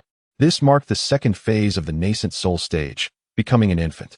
Mo Yu felt an overwhelming sense of ease, his senses sharpened, and his attunement to the spiritual energy of the world became more vivid. A satisfied smile graced his lips, confident that even against ordinary transformation stage cultivators, he could effortlessly prevail. Xian Ningbing, perceiving Mo Yu's breakthrough, maintained her perennial icy demeanor, betraying little emotion. All necessary words had been spoken, the choice was his alone. Growth is born from experience, and the implications of his choice were minimal, merely a longer period required to repay his debts in the future. Having completed his cultivation, Mo Yu lay on the ground, gazing at the star-studded sky. The Milky Way stretched majestically across the heavens, a breathtaking sight. His thoughts wandered to the Qin family, a clan akin to a demonic cultivation lineage. According to the memories of Qin Shou, their nature seemed to extend beyond mere appearances. Even in his glimpses of the future, he had yet to grasp the full extent of the Qin family's influence. Moreover, there was the matter of the soul-refining banner. One must understand that even among demonic cultivators, few would engage in such practices. Was it possible that the Qin family was truly a clan of evil cultivators? This notion sparked a vivid recollection of the tragic demise of Mo village. The anguished cries of its people, the overwhelming stench of blood, the crumbling houses, images sliced through his heart like a razor's edge. Senior sister, Mo Yu suddenly spoke. Have the concepts of righteousness, demonic, and evil always existed? What distinguishes them? After a brief pause, Xian Ningbing's cool voice resonated, akin to the gentle drip of an icy spring. They have existed since antiquity. The demonic path consumes spiritual energy, extracting without reciprocation, depleting resources and leaving future generations bereft. The evil path exploits the lives of others for self-gain, sacrificing others for personal advancement, and stifling the emergence of new talents. Both paths easily disturb the heart, engendering calamities, and are reviled by the world. Mo Yu pondered for a while, fully grasping her meaning. To consume spiritual energy without giving back is demonic. To use human lives for cultivation is evil. The rampant spread of demonic cultivators would devastate the future environment, while the unchecked prevalence of evil cultivators could lead to the extinction of the present human race. Could you not speak in such a convoluted manner? Mo Yu slowly sat up, gently shaking his head, dismissing such thoughts. Suddenly, he recalled an important matter. He had left the roasted rabbit in the forest. What if it were consumed by another beast? Yet, he quickly found solace in the thought. Tang Si was, after all, a child of destiny. Either he fortuitously stumbled upon the lifeless form of Xiao Weio, or he possesses a method to resurrect her despite the absence of a body. Frankly, he has yet to encounter any means of bringing someone back to life. Nor does he truly know if such a feat is achievable. Meanwhile, in a forest on the outskirts of the Tianxian domain, the bright moon hung high, casting a silvery glow that danced upon the swaying shadows of the trees. The tranquil night sky was suddenly rent asunder by a piercing bird call. A colossal azure bird demon was relentlessly pursuing a young boy. Damn beast! How dare you chase me? The boy roared, his eyes gleaming with ferocity. You are already on the path to your demise. The boy was none other than Tang Si. He clutched Xiao Weio's lifeless body tightly, his feet seemingly propelled by the wind as he darted through the dense woods. With a fierce cry, several razor-sharp wind blades whistled through the air, aimed directly at Tang Si's back. He swiftly sidestepped, narrowly evading the onslaught. However, one of the wind blades grazed him, leaving him drenched in blood. Damn it! Tang Si gritted his teeth, a sense of foreboding washing over him. Defeating this golden core-level demon was beyond his current capabilities. He had initially come in search of Xiao Weio, only to discover her lifeless form. He vowed to find the one who had harmed her, that arrogant wretch who had even left behind evidence. One day, he would track down the owner of those needles. The fragrance emanating from Xiao Weio's body had drawn this beast. Although Tang Si had reached the pinnacle of foundation establishment, he still found himself unable to contend with the golden core beast. With another roar, the azure bird demon launched its attack once more. A flurry of lethal wind blades surged forward, directly sending Tang Si flying. Struggling to rise, he glared at the bird demon, his eyes ablaze with vengeful fury. "You are forcing my hand," he bellowed, his voice laced with malice. He cast a glance at Xiao Weio's body, filled with regret and sorrow. "Xiao Weio, I vow to avenge you. No one who harmed you shall escape unscathed." With that, he devoured the roasted rabbit in a few swift bites. Instantly, a surge of formidable power erupted within him, his aura skyrocketing as he broke through to the golden core realm. Chapter 31. Sister Mayer's Fright in the Chaos Star Domain, Star City. Mo Yu emerged from the teleportation array, cradling a six-tailed white fox. After settling Chuyuli, he made his way directly here, having entrusted all the treasures bestowed by the elder to her, leaving her in the care of Ling Wanqing. It seemed that the Taoist and mortal factions would coexist quite harmoniously. Su Meier, however, did not utter a word regarding the incident from the previous day, as if it had never transpired. The two continued to interact amicably, betraying no hint of awkwardness. Mo Yu felt a twinge of guilt. After all, he had stolen her first kiss. "Mo, my dear brother, what a coincidence." A clear, melodious voice suddenly interrupted Mo Yu's reverie. He lifted his gaze to see a striking figure approaching, handsome and refined, exuding an air of distinction.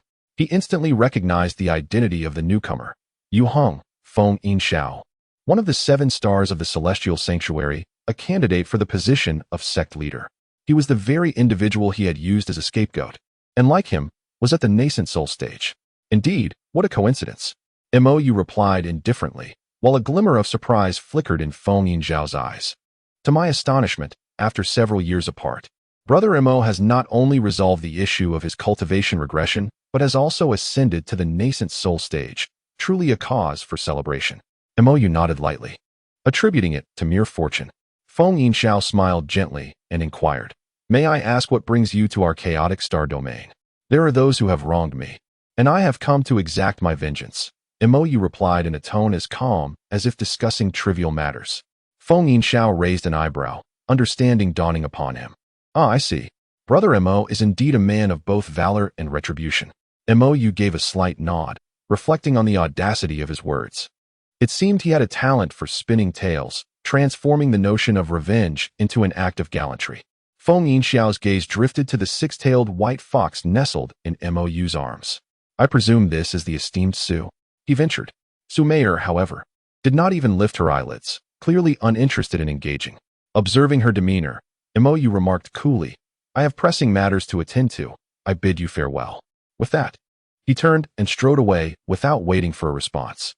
Feng Yinxiao watched him depart, his eyes glinting with intrigue. What could motivate 2 of the 5 prodigies from the heavenly Xian Holy Land to venture into the chaotic star domain? Had they uncovered something significant? At that moment, a shadow appeared beside him, ghost-like and silent. "Young master, shall we monitor their movements?" "Unnecessary," he replied. "The heavenly Xian Holy Land is of the righteous path. They are unlikely to engage in any misconduct. Let others attend to the trivialities." Meanwhile, Mo Yu headed directly towards the heart of the city. The streets were lined with bustling shops, throngs of people moving about, creating a lively atmosphere. Various signs glimmered in the sunlight, and the air was thick with the aroma of street food. Suddenly, Su Meier spoke up. "What do you think of that, Yu Hong?" "What do I think? He appears to be quite pretentious," Mo Yu stated bluntly. "Why do you say that?" Su Meier asked, intrigued. "I detest those who consistently wear such a placid expression. They are either deeply calculating or utterly insipid," he replied without reservation. "Insipid?" Su Meier echoed, puzzled. While she could grasp the notion of being calculating, she was uncertain about the latter. Think of a two-faced turtle. No, even worse, akin to a foolish creature that insists on forgiveness despite betrayal, claiming that love necessitates such magnanimity. Mo Yu elucidated. At this, Su Meier couldn't help but laugh, her laughter ringing like silver bells. If everything is forgivable, then what he has endured is wholly deserved. Mo Yu nodded in agreement. Shifting the topic, Su Meier remarked, "However, I believe Yu Hong is the former, deeply calculating.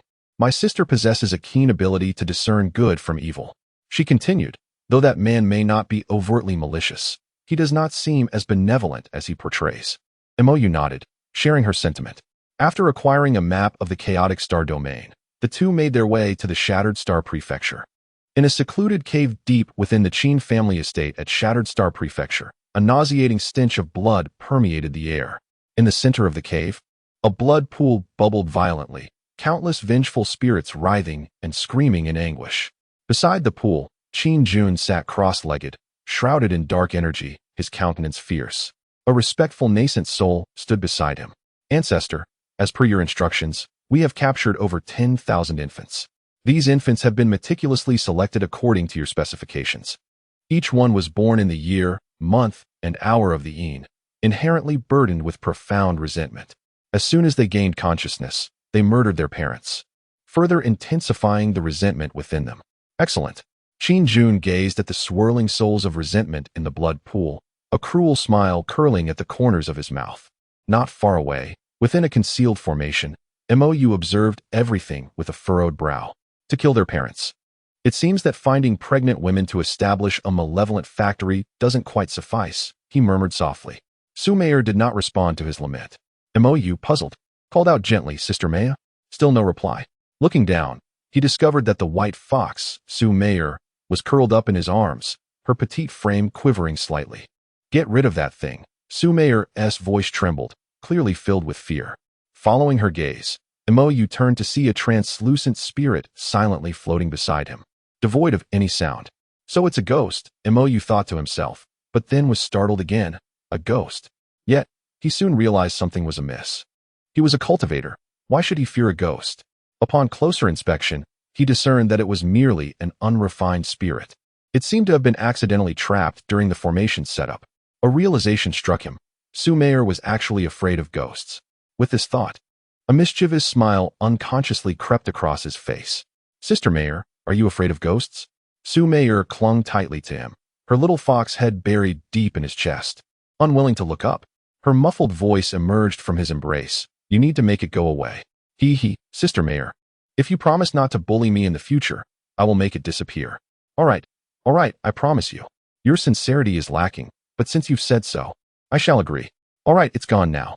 Upon hearing this, Su Meier slowly peeked her little head out from his embrace. However, as soon as she lifted her gaze, she saw the translucent spirit floating in front of her, its hollow eyes fixated on her. She let out a piercing scream. Had it not been for the soundproofing of the formation, the entire Qin family would have surely heard her cry. Su Meier quickly retreated into Mo Yu's arms, trembling even more violently. Get rid of it, she pleaded, her voice quaking with terror. This heart demon. I can't fathom how it came to be, Mo Yu murmured softly. At that moment, the system's voice chimed in. Villain points. 200. He was slightly taken aback. There were actually villain points. However, he chose not to frighten Su Meier any further. At this point, a faint pink glow emanated from her body. Mo Yu felt a sense of impending doom. If this continued, this area would soon be reduced to ruins. Gently patting the trembling little fox, he reassured her. Don't be afraid, don't be afraid. Raising his hand, he conjured a cluster of ghostly flames, sending the innocent spirit to the afterlife. There. It's truly gone this time. Woo-woo, you naughty little brother. How could you bully me? Chapter 32. A single punch to shatter the transformation. Mo Yu felt a sense of helplessness. The current Su Meier was a stark contrast to the enchanting vixen from the previous night. She was truly gone, and he was not deceiving you. Su Meier extended her consciousness, meticulously scanning the surroundings. Once she confirmed the vengeful spirit's disappearance, she exhaled in relief. Yet, she remained nestled in Mo Yu's embrace, her voice trembling slightly. Shall we return? Please? She pointed with her little, furry paw towards a nearby soul banner. Mo Yu glanced over, observing the countless vengeful spirits writhing and wailing upon the banner, an eerie sight that made it clear she was frightened. Isn't this a bit excessive? However, he couldn't help but notice the Emperor's banner within his system space, a smirk forming at the corner of his lips. He pondered whether the transformed Su Meier could contend with his own self in the nascent soul stage while wielding the Emperor's banner. This thought brought him a hidden thrill. At last, I can turn the tables and make this tormentor experience the taste of being subjugated. Be careful not to overreach, Yanxi cautioned ominously. Mo Yu nodded. Turning to Su Meier. Do not worry, Sister Mayor. A mere few transformation stages are no match for me. You can simply observe. After a struggle to calm her nerves, Su Mayor rolled her eyes at his bravado. Don't boast. You just reached the nascent soul stage yesterday. How could you possibly defeat them? I just saw that the Qin family has 3 in the transformation stage along with 33 in the nascent soul stage. Since we've established they are evil cultivators, we should report them to the Starry Sacred Land. This is their territory. Mo Yu replied confidently, rest assured, I am quite formidable now. He also wished to take this opportunity to thoroughly assess the results of his recent cultivation. Well then, if you cannot win, I shall help you escape. Although Su Mayor verbally acquiesced, her body remained faithfully nestled in Mo Yu's embrace, too fearful to glance outside. Mo Yu nodded gently. Suddenly, Yan Shi's voice echoed in his mind. 3 mere transformation stages. I am ready. Open your mind. Huh.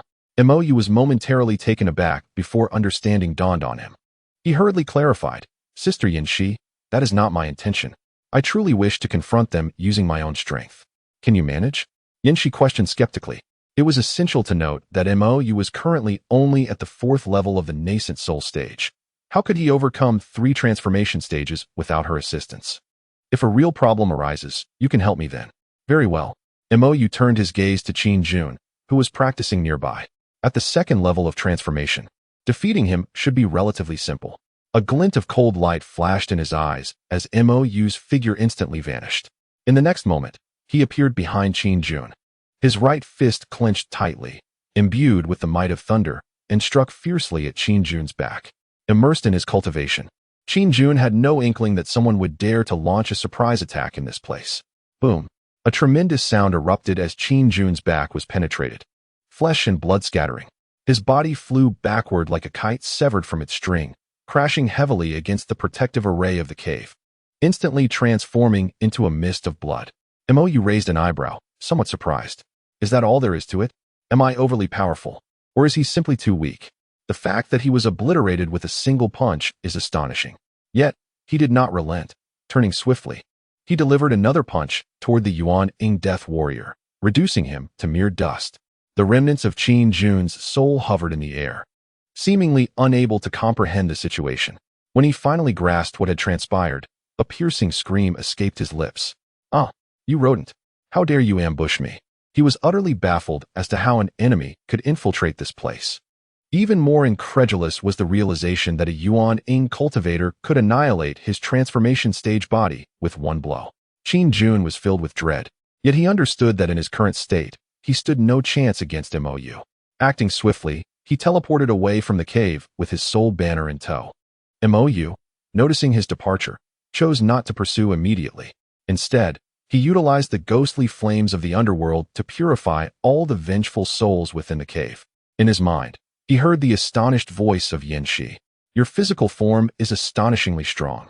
Although she had witnessed Mo Yu practicing the divine elephant suppression technique the previous day, she had never imagined it to be so formidable.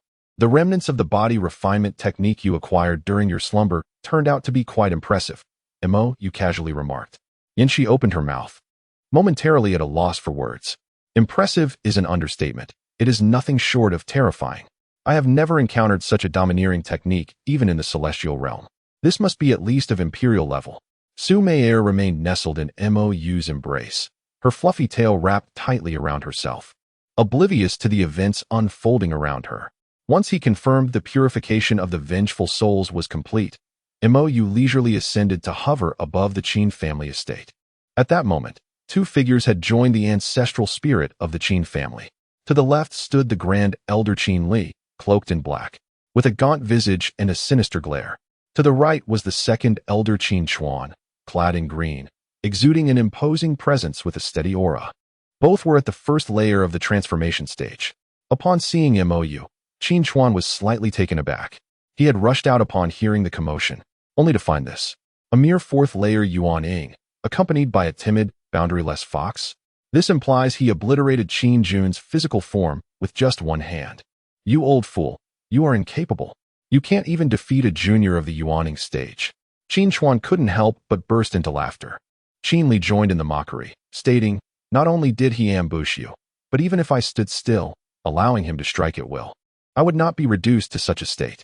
With that, he too erupted into laughter. Qin Jun's expression darkened, his silence betraying his fury. He longed for these two old fools to experience Mo Yu's punch firsthand, one that still sent shivers down his spine upon reflection. Could he withstand such a blow head-on? He had no confidence in that. A playful smirk graced Mo Yu's lips. Since you two are so confident, why not stand still and let me test my strength? Arrogant child, do you take me for a fool? Qin Li's smile vanished, his demeanor suddenly turning grave. After years of navigating the cultivation world, he was acutely aware that underestimating one's opponent was the most foolish choice. The three transformation stage powerhouses hovered in midair, exuding a magnificent aura that commanded respect. The entire city of cultivators felt this overwhelming presence and looked skyward in awe. Are those not the three venerable ancestors of the Qin family? Why have they all emerged? And who is that person daring enough to confront the ancestors of the Qin family? Goodness! Look, it seems that Ancestor Qin Jun's physical form has been utterly shattered. What? How can this be possible? Ancestor Qin Jun is a formidable cultivator of the second level of transformation. Who could possibly injure him? Who is that individual, truly? A cacophony of astonished murmurs erupted, as all gazes fixated in disbelief upon the unfolding scene.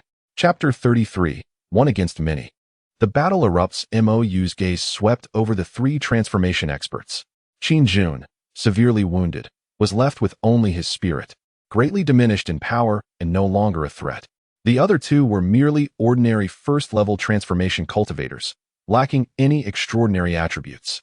The heavenly profound sword technique unfurled in an instant, its sword intent soaring to the heavens. In the next moment, the heavens and earth transformed. Countless beams of sword light cascading like a hanging galaxy, enveloping the three transformation beings. The terrifying momentum of the swords swept across the entire city, causing the void to tremble, as if the very fabric of reality resonated with it. A mere nascent soul dares to be so arrogant. A flicker of anger flashed in Qin Li's eyes. Two of you, allow me to capture this rascal with a single strike. He summoned a dark purple gourd, swirling with demonic energy. This was his prized mid-grade spiritual artifact, having slain countless nascent soul cultivators. However, as the sword light descended, the brilliance on the surface of the gourd suddenly dimmed, as if all its spiritual essence had been drained away. How could this be possible? Qin Li's pupils constricted sharply. The three transformation experts were instantly alarmed. Could this truly be a nascent soul? One spell could render a mid-grade spiritual artifact useless. In their panic, all three hastily summoned their defensive treasures. Yet, Mo Yu's sword momentum fell like a relentless downpour. Each beam of sword light harbored the power to annihilate worlds, causing the void to quake under its pressure. With a thud, Qin Li was struck by the sword light. Spitting out a mouthful of blood, his complexion paling instantaneously. Old ghostly, Qin Chuan roared as he retaliated with his sword. Mo Yu sidestepped, countering with a palm strike. The strength of 30,000 giant elephants erupted. As the gust of his palm swept through, a violent force crashed into Qin Chuan's flying sword. Crack! Amidst the crisp sound of shattering, the flying sword bore cracks. How could this be possible? Qin Chuan's face turned ashen, his voice trembling. This was his life's treasure, shattered with a mere palm strike? The power of the spell was formidable, but the physical strength was equally terrifying. To shatter a spiritual artifact with a single blow. What manner of monster is this? Countless cultivators in the city witnessed this spectacle, all profoundly shaken. A nascent soul cultivator, single-handedly suppressing three transformation experts, utterly subverted their understanding. A flicker of astonishment crossed Qin Jun's eyes. How could the combined might of three transformation experts fail against that youth? Suppressing the shock within, he bellowed, quickly, activate the grand formation. Summon all the nascent soul elders. At his command, the entire Qin family erupted into a frenzy. A magnificent grand formation slowly ascended, enveloping the sky, with waves of spiritual energy surging like a tide. 32 nascent soul experts rushed in from all directions, their imposing presence joining the fray. You are doomed, boy, Qin Jun sneered. Even with your extraordinary abilities, you cannot escape death. The monks within the city witnessed this scene, shaking their heads and sighing. What a pity, such formidable power ultimately cannot rival the Qin family's deep-rooted heritage. They had hoped that someone could annihilate this demonic clan. Indeed, with 3 divine transformation experts and 33 nascent soul practitioners, what a lamentable sight. In a secluded courtyard of the Qin family, Mo Yu knelt on one knee, her inky hair cascading down, veiling half of her face, while the other half revealed an exquisite countenance, partially obscured. Her chest heaved violently, and traces of blood lingered at the corners of her lips, indicating her severe injuries. Impudent servant, how dare you ambush me? Qin Xian looked down at her with contempt and fury in his eyes, poised to strike her down for her audacity. Suddenly, a flash of sword light swept through the entire city like a cascading galaxy. The sword energy surged, captivating the heart and soul. Sensing this formidable sword intent, Mo Yu's eyes brightened with realization. She abruptly raised her hand, and the long sword was drawn in an instant. The sword light flowed like water, embodying both gentleness and strength, subtly resembling the essence of the ink feather sword technique. This is impossible. Qin Xian's expression shifted dramatically as he hastily swung his sword to defend himself, retreating in panic. How can someone with mere qi refinement possess such sword might? Who are you truly? His incredulous gaze fixated on Mo Yu. With a chilling smile, Mo Yu declared, "The one who seeks to kill you is not just me. Your entire Qin family is destined for demise." The sword light grew ever more ferocious, forcing Qin Xian into a desperate retreat, his garments torn to shreds. Just as he was on the brink of death beneath her blade, he finally lost composure and shouted, "Dragon Guardian, save me." A rush of air heralded the arrival of a shadow. Mo Yu felt a sharp pain in her chest, and her body was sent flying like a kite with its strings severed, crashing heavily to the ground. Blood seeped from her lips, yet she still struggled to rise, her fighting spirit undiminished. How dare an ant flaunt its bravado? The Dragon Guardian spoke coldly, eyes filled with disdain. "Wretch, I shall make your life a living hell." Seizing the opportunity, Qin Xian advanced, planting a foot upon Mo Yu's abdomen.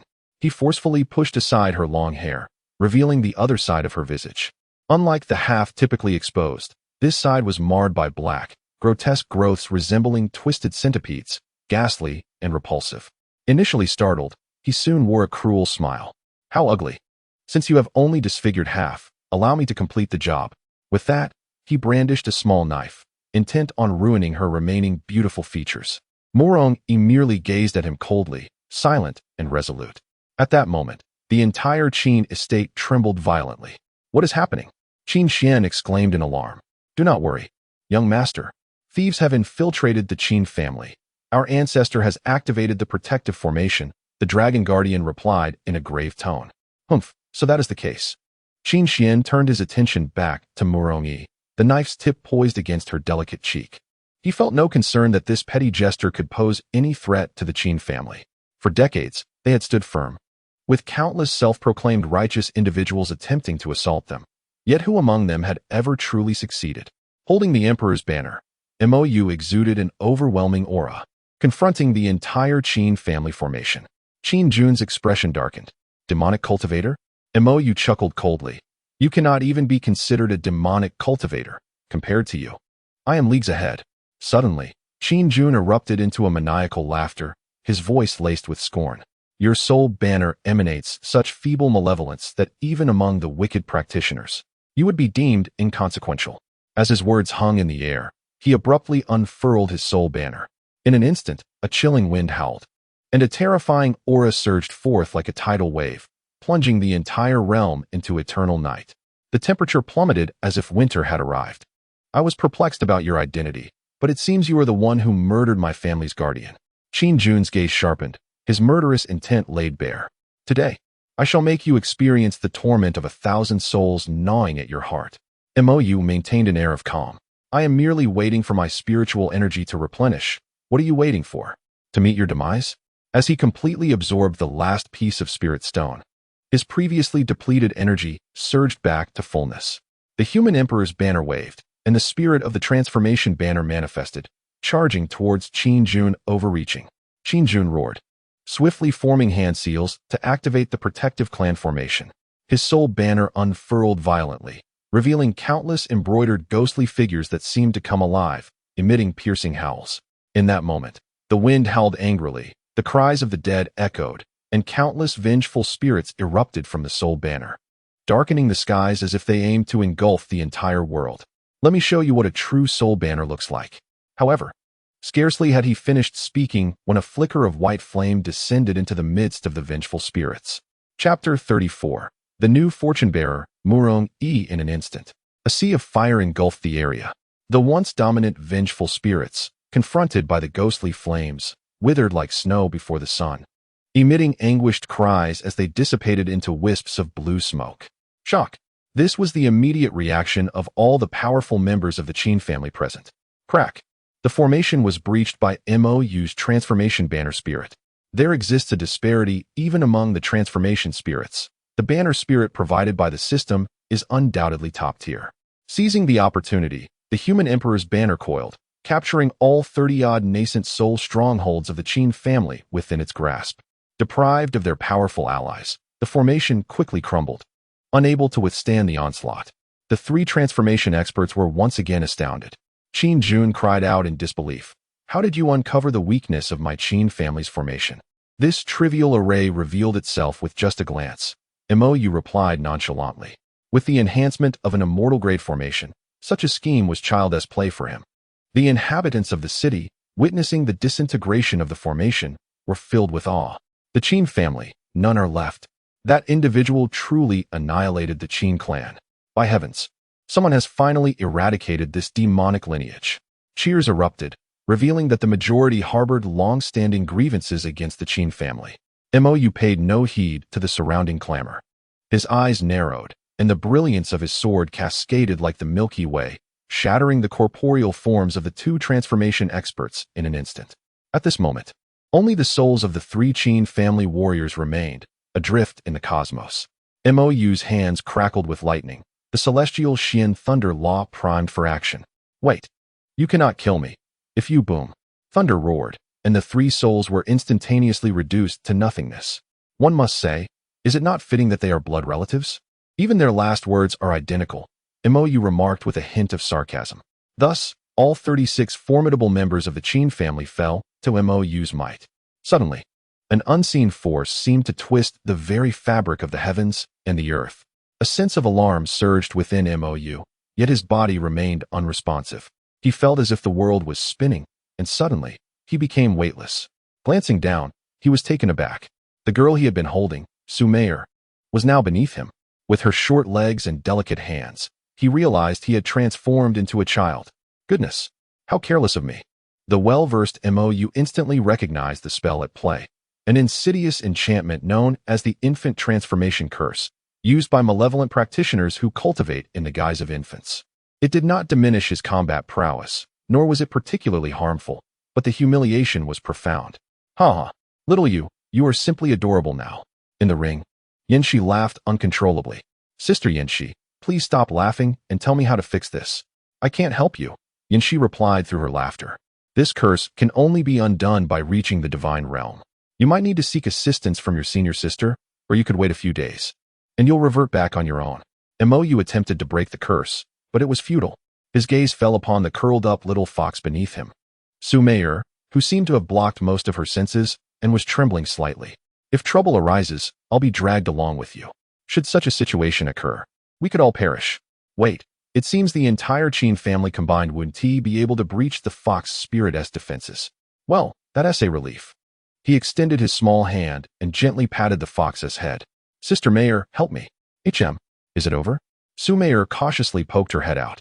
At that moment, the atmosphere was tranquil and the sunlight was bright. She seemed astonished. You actually defeated them? It was then that she noticed the adorable little child before her. After a brief pause, she inquired, Little brother? Yes, it's over. They ambushed me. Su Meier first used her spiritual sense to survey the entire Qin family, ensuring there were no hidden threats before she sighed in relief. She then focused her attention on Mo Yu. So small and truly adorable, far more charming than when you're grown. Mo Yu felt a bit uncomfortable under her gaze and urged her, Sister Meier, please help me. In a flash of white light, Su Meier transformed back into her human form and cradled Mo Yu in her arms. Oh dear, my little brother has turned back into a child. How utterly delightful. She gently caressed Mo Yu's tender face, her smile radiant. This is wonderful. I can shower you with love. With that, she embraced him tightly. Mo Yu was instantly enveloped in a fragrant aura, the sensation soft and warm. As he gazed upon Su Meier's enchanting beauty and her captivating fox-like eyes, he momentarily lost himself in reverie. Coming to his senses, he struggled. "Stop fooling around. Please help me break this curse." Su Meier released him, playfully winking. But having such a little brother is much more entertaining. Suddenly, a spark of inspiration struck her. "I should be able to find the means to break this spell here. Let me search." With that, she vanished. Mo's heart sank in alarm. If she truly learned that spell, he might never revert to his original form. This was unacceptable. He had to train diligently and surpass the fox spirit within 3 years. He did not wish to remain a child forever. Mo Yu seized a member of the Qin family at random, employing a secret technique to mark all the Qin family members with his spiritual sense. Confirming they belonged to an evil sect, he prepared for annihilation. Now, the time for slaughter had come. In the Qin family's secluded courtyard, a pungent scent of blood permeated the air. Qin Xian meticulously wiped the blood from his blade, his eyes glinting with a morbid excitement. He looked down at the curled figure on the ground. "This is more like it. How much more pleasing it is to see you transformed into a ghost rather than the wretched being you were before, wouldn't you agree?" Mo Yu kept her eyes tightly shut, half of her face concealed beneath disheveled strands of hair. The visible side bore ghastly scars, blood seeping slowly from her wounds. In her grasp, she clutched a deep green orb, which was gradually heating up. This was something she had discovered not long ago in the Qin residence. "TSK dead? How dull." Qin Xian raised his foot and kicked towards Mo Yu. "Remember this in your next life, after a decade of hard work. What makes you think you can surpass the cumulative legacy of my Qin family through generations?" Suddenly, a chill enveloped his neck, and the world spun around him. He beheld his own headless body. "You have exhausted the blessings accumulated by your ancestors. It is time to pay for your sins," a youthful yet icy voice echoed.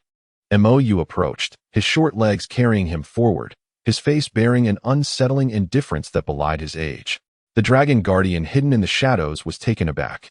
Who was this child who could slay his master in an instant? If the higher-ups of the Qin family were to learn of this, he would surely be doomed. Yet, he had no need to worry about such matters. In a flash of cold light, he too fell to the ground, his eyes glazing over. Mo Yu cast a glance at the nearly lifeless girl on the ground. Hiss! He involuntarily drew in a sharp breath, then incinerated Qin Xian's corpse with a flick of his wrist. Were these prestigious families so idle that they found amusement in disfiguring others? Mo Yu casually tossed a nourishing elixir into her mouth. He could not bear to witness the suffering of the world, hence he typically refrained from looking. However, when he did see it, he would extend a helping hand if he could. Just then, the system's voice rang out suddenly. "Detected the daughter of fortune, Mo Yu. Suppressing her will yield rewards. Name, Mo Yu. Fortune, 10,000 gold. Description, awakened her physique through fortuitous encounters, subsequently became ugly, progressed slowly in cultivation, suffered discrimination, and possesses a heart-eating poison body, not recommended as a furnace." Mo Yu regarded the girl before him with keen interest. This was the first time the system had advised against using someone as a furnace. He had assumed the system was indiscriminate in its choices. Leaning in for a closer look, he noticed that the side of her face that had been exposed was returning to its former beauty under the effects of the nourishing elixir. Indeed, she possessed an exquisite appearance. Curiously, he reached out to part the strands of hair that obscured the other half of her face. Chapter 35, Celestial Level Poison Techniques. Mo Yu was taken aback. Had he not possessed a steadfast disposition, he might have been compelled to retch. The other half of her face was grotesquely marred, resembling a mass of blackened lymphatic tissue, horrifying to behold. Mo Yu gently set her hair back down, considering his next course of action. This situation mirrored that of Chu Yuli. He would simply guide her through the process and leave her in the sect for nurturing. After all, the heavenly Xian sacred land was currently in need of a prospective sect master. Mo Yu slowly opened her eyes. The first thing that met her gaze was a face as charming as a porcelain doll. "You're awake?" A tender voice chimed in her ear. Mo Yu propped herself up, glancing around. Scattered across the ground were several corpses, including the headless form of Qin Xian. "Who has saved me?" Mo Yu inquired, her voice hoarse. "Of course. It was I," Mo Yu replied.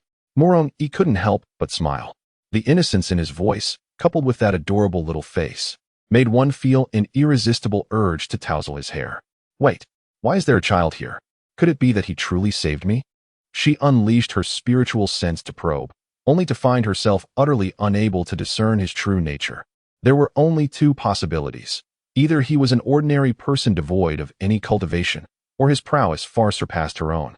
Yet, judging by his appearance, he could not possibly be a mere mortal. The realization left Mo Yu astounded. It was rumored that in powerful sects, there were individuals who could cultivate qi in 3 days and establish a foundation in 100. She never expected such a phenomenon to actually exist. How enviable. Thank you. She braced herself to rise and performed a formal bow. No need for formality. Mo Yu waved his hand and got straight to the point. Young lady, I see remarkable potential in your bones. You are a prodigy in the art of cultivation. Would you be willing to take me as your master? Remarkable potential? Mo Yu was taken aback, questioning whether she had misheard. Become your disciple? Why not just offer me the Buddha's palm? She could not help but scoff internally. Mo Yu studied Mo Yu from head to toe. A child who appeared no older than 6 or 7 wanted to take her as a disciple. What a bizarre world this was. You seem even younger than I am. How could you possibly be my master? Age bears no relation to strength. What you perceive may not reflect reality, Mo Yu replied calmly, a formidable aura emanating from him. Mo Yu felt the air around her solidify, an invisible pressure enveloping her, making it hard to breathe. Her heart raced in alarm. This child possessed terrifying power, more formidable than that of the Dragon Guardian. Could he be a golden core old-timer? But that seemed impossible. Noticing her expression, Mo Yu smiled slightly and waved his hand gently. In that instant, the Grand Qin family estate beside them was effortlessly cleaved in two, the cut as smooth as a mirror, the surface impeccably even. Mo Yu's pupils constricted, her body trembling. This sword intent. She recognized it as the very force she had sensed earlier. This person was indeed the swordsmanship master. It was this very sword intent from Mo Yu that had enabled her breakthrough, allowing her to defeat Qin Xian. Suddenly, a surge of enlightenment washed over her. She quickly closed her eyes, holding her breath and concentrating fully on the residual sword intent lingering at the cut. Mo Yu stared in astonishment. Wait, sister, can we not have such an advantage? I merely made a casual gesture, and you're about to comprehend sword intent? Sword intent is a realm within swordsmanship, with higher levels such as sword will and sword heart following it. Even Mo Yu grasped sword intent only during his foundation establishment phase, though this was also due to his brief time in the qi refining stage. Moments later, Mo Yu opened her eyes, her gaze sparkling with newfound brilliance. Clearly having gained much, she rose and deeply bowed to Mo Yu, filled with utmost respect. Master, please accept my bow. Mo Yu nodded lightly. However, contrary to her expectations, the system prompt did not sound. System, she is my disciple now. Not yet. Bowing is the standard for becoming a disciple. Current affinity with Mo Yu, 70, villain points, 700 ugh. This system is so troublesome. Mo Yu turned his gaze back to Mo Yu. In our realm, one must bow when becoming a disciple. Upon hearing these words, Mo Yu's delicate brows furrowed slightly, her visage betraying a hint of distress. After a moment's contemplation, she raised her head, her gaze crystalline and resolute.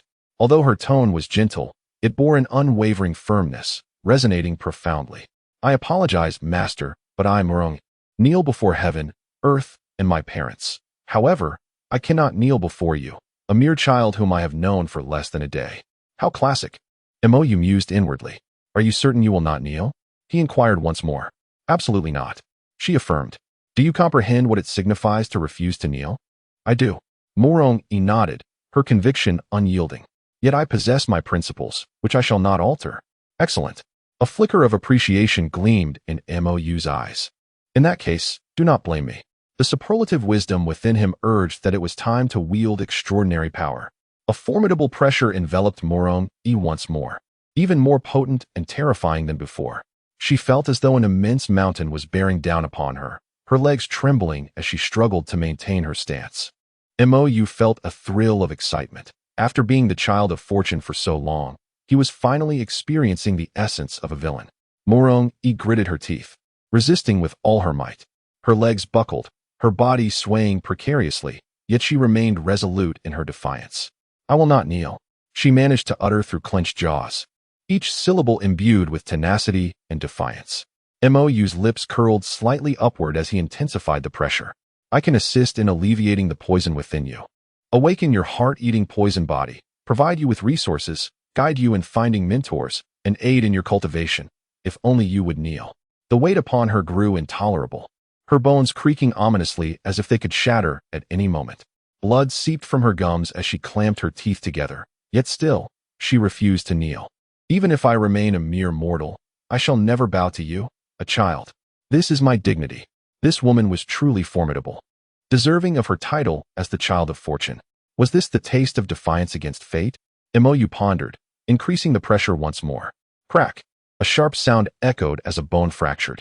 Mo Yu's body quivered violently, her knees crashing to the ground with a resounding thud. Yet, Mo Yu did not relent. He moved swiftly, positioning himself before her, seizing her disheveled hair, and gently, yet firmly pressing her head to the ground. Bang! The ritual of submission was complete.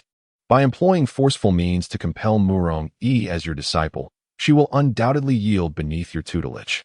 Reward, celestial level poison arts you. Mo Yu exclaimed, her voice laced with indignation. She struggled fiercely, attempting to rise.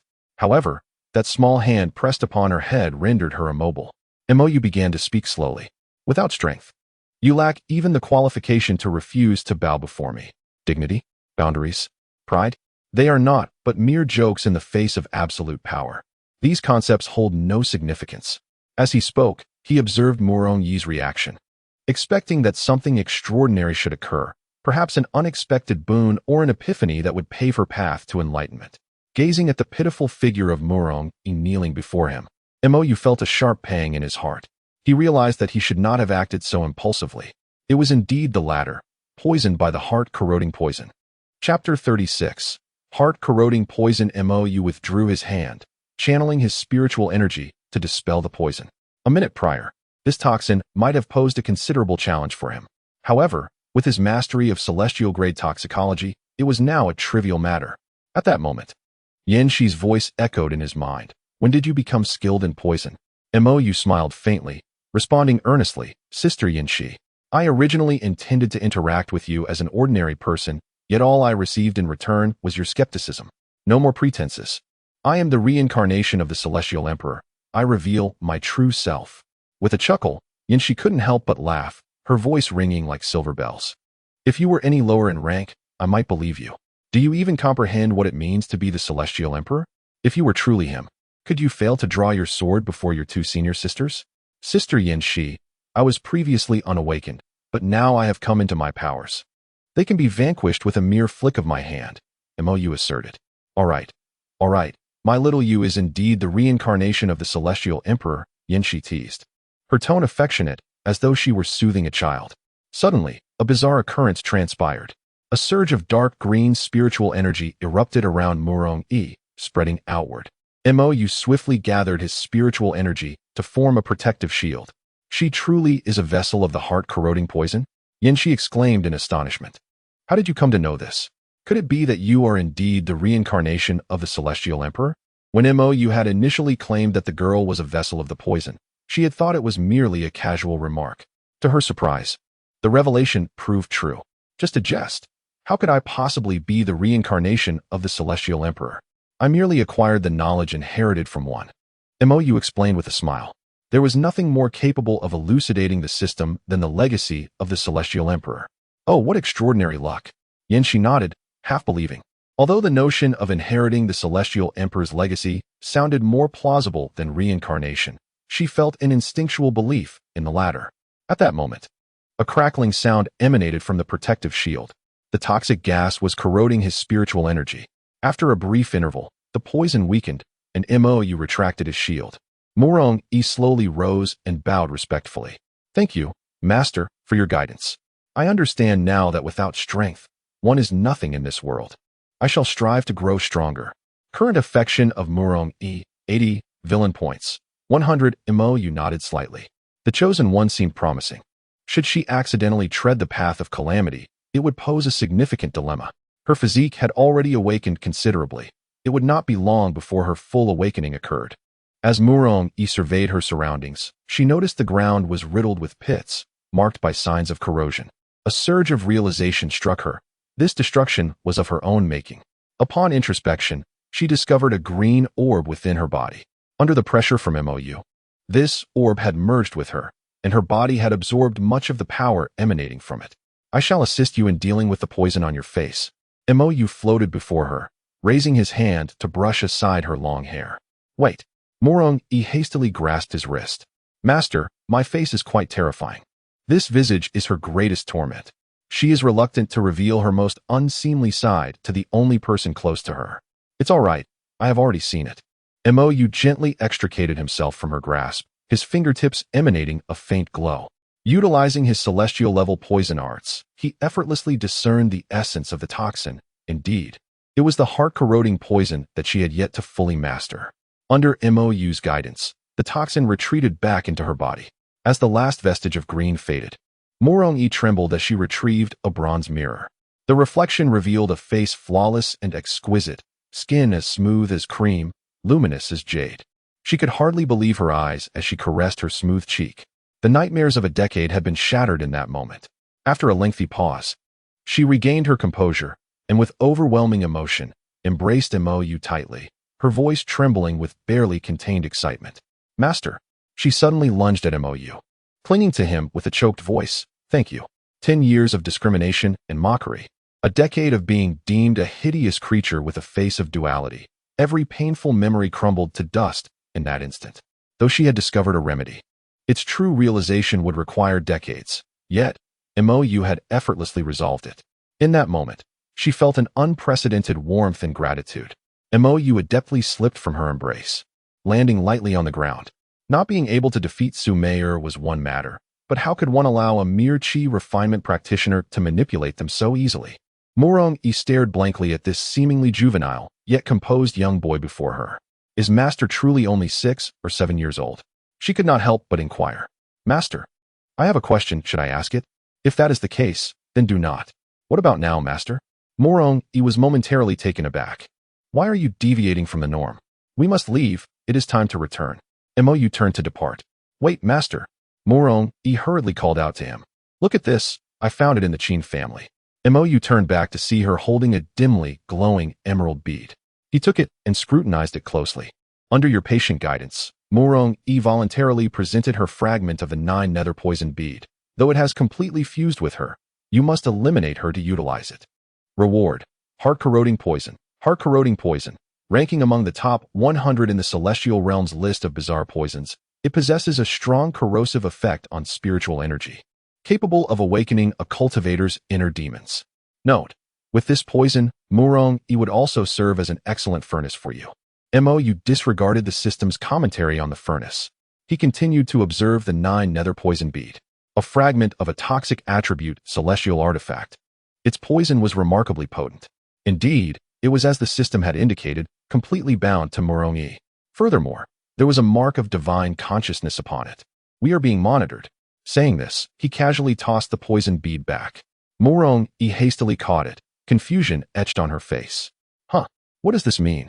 Mo Yu clarified, the owner of this bead has set a mark upon it. Once the poison inside is absorbed, it will be triggered. Behind the Qin family lies an even greater force.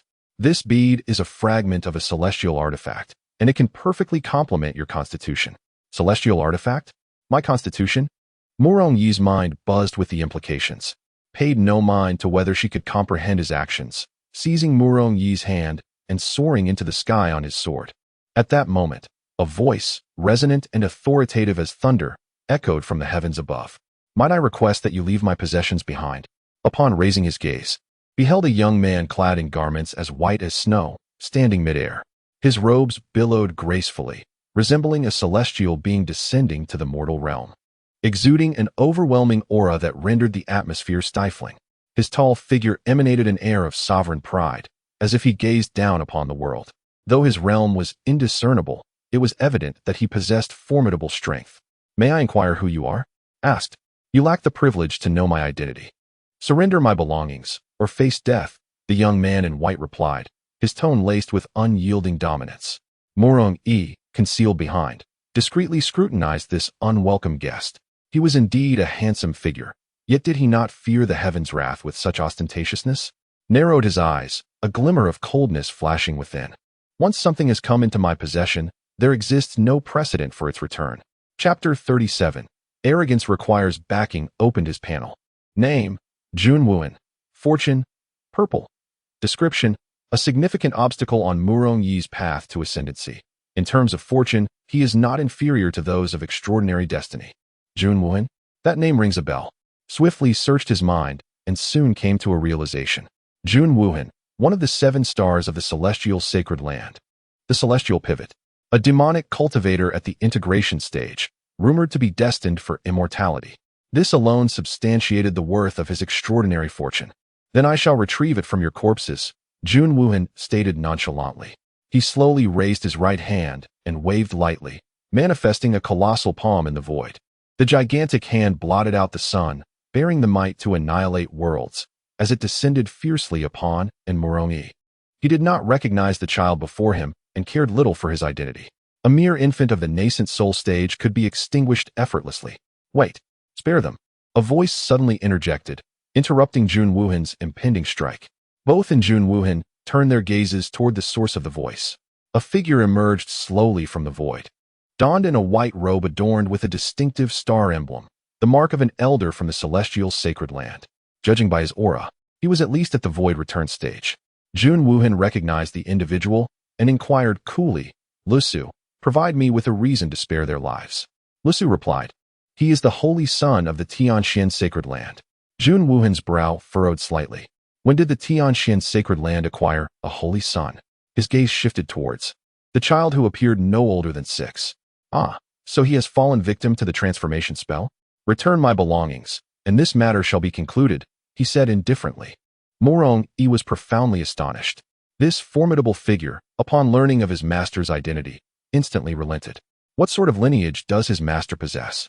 By attaching himself to such a powerful individual, he could potentially avoid millennia of arduous trials. Yet, would his master be willing to part with this fragment of celestial artifact? After all, given the current circumstances, it seemed perilous to refuse. I have stated before, anything that comes into my possession is never returned, replied, his tone unwaveringly calm. This object originates from a malevolent sect. You claim it belongs to you. Could it be that you are also part of this dark faction? The celestial sacred land Tian Shu conspires with evil cultivators. May I presume that you harbor some clandestine grand conspiracy? Huh, what an audacious accusation. Jun Wuhan let out a cold snort, a tempestuous aura of demonic energy swirling around him. Even so, what of it? I shall grant you one more chance. Surrender the item, or face death. Mo Yu's expression grew increasingly grave. The celestial sacred land has always maintained a neutral stance, accommodating both demonic cultivators and ordinary practitioners. Though demonic cultivators may not be as devoid of humanity as their evil counterparts, they act without any scruples. However, he felt no fear. To be a demonic cultivator is to be prepared to overturn the table at any moment. I stand here, the item is upon me. If you possess the prowess, then come and slay me for it. Mo Yu provocatively pointed to his own neck. Mo Yu watched in trepidation. This young master, seemingly harmless, turned out to be someone who disregards life. With such a disparity in power, shouldn't he be seeking a means of escape? His master proclaimed that the item rests with him. Master, once you perish, I shall avenge you by killing him. Mo Yu silently resolved to add Jun Wuhan to his list of targets. Then you shall perish. Jun Wuhan spoke coldly, preparing to strike. By the way, I forgot to mention, Luo Suxin is my senior sister, Mo Yu leisurely added. Jun Wuhan's movements abruptly halted, as if he had heard something profoundly terrifying. The turbulent spiritual energy that had gathered dissipated in an instant. Beside him, Lu Su swiftly chimed in. Indeed, Lord Tianshu, the holy son of Tianxian, is indeed the junior brother of Luo Suxin. Mo Yu, intrigued, pondered who this Luo Suxin might be. Jun Wuhan suppressed the shock within, a chilling smile curving his lips. Oh, is this your audacious support, holy son of Tianxian? Such arrogance requires backing, and I happen to possess it. Mo Yu replied with indifference. He turned and patted Mo Yu's shoulder. In the future, should you encounter trouble, invoke the name of your master as senior, Luo Suxin, the greatest transcendental being in the Tian Yuan continent. As long as the scattered immortals do not emerge, he is invincible, truly impressive. Mo Yu's beautiful eyes widened. The greatest transcendental being. How extraordinary. No more wandering for eons. A superlative ally. I now have one for life. There is no chance left. None of you shall leave this day alive. Jun Wuhan bellowed in fury. As his words fell, a colossal hand of spiritual energy coalesced in the sky, descending upon the two with a force capable of obliterating the heavens.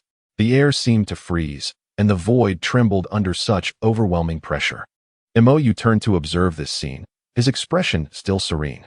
Just as the gigantic hand was about to strike, an invisible force abruptly intervened, halting its descent. Jun Wuhan frowned. Without hesitation, he struck at the void. Boom! The violent spiritual energy scattered, obscuring the vision of all present. A melodious laughter, as crisp as silver bells, rang out. Jun Wuhan, how dare you lay hands on my junior brother? Does the celestial sacred land seek to wage war against the Tianxian sacred land? The newcomer was none other than Su Meyer. This was also the reason for Mo Yu's unwavering calm. Although he was uncertain why Su Meyer had not appeared sooner, he was certain she was nearby. In an instant, she appeared beside Mo Yu, her alluring fox-like eyes tinged with a hint of resentment.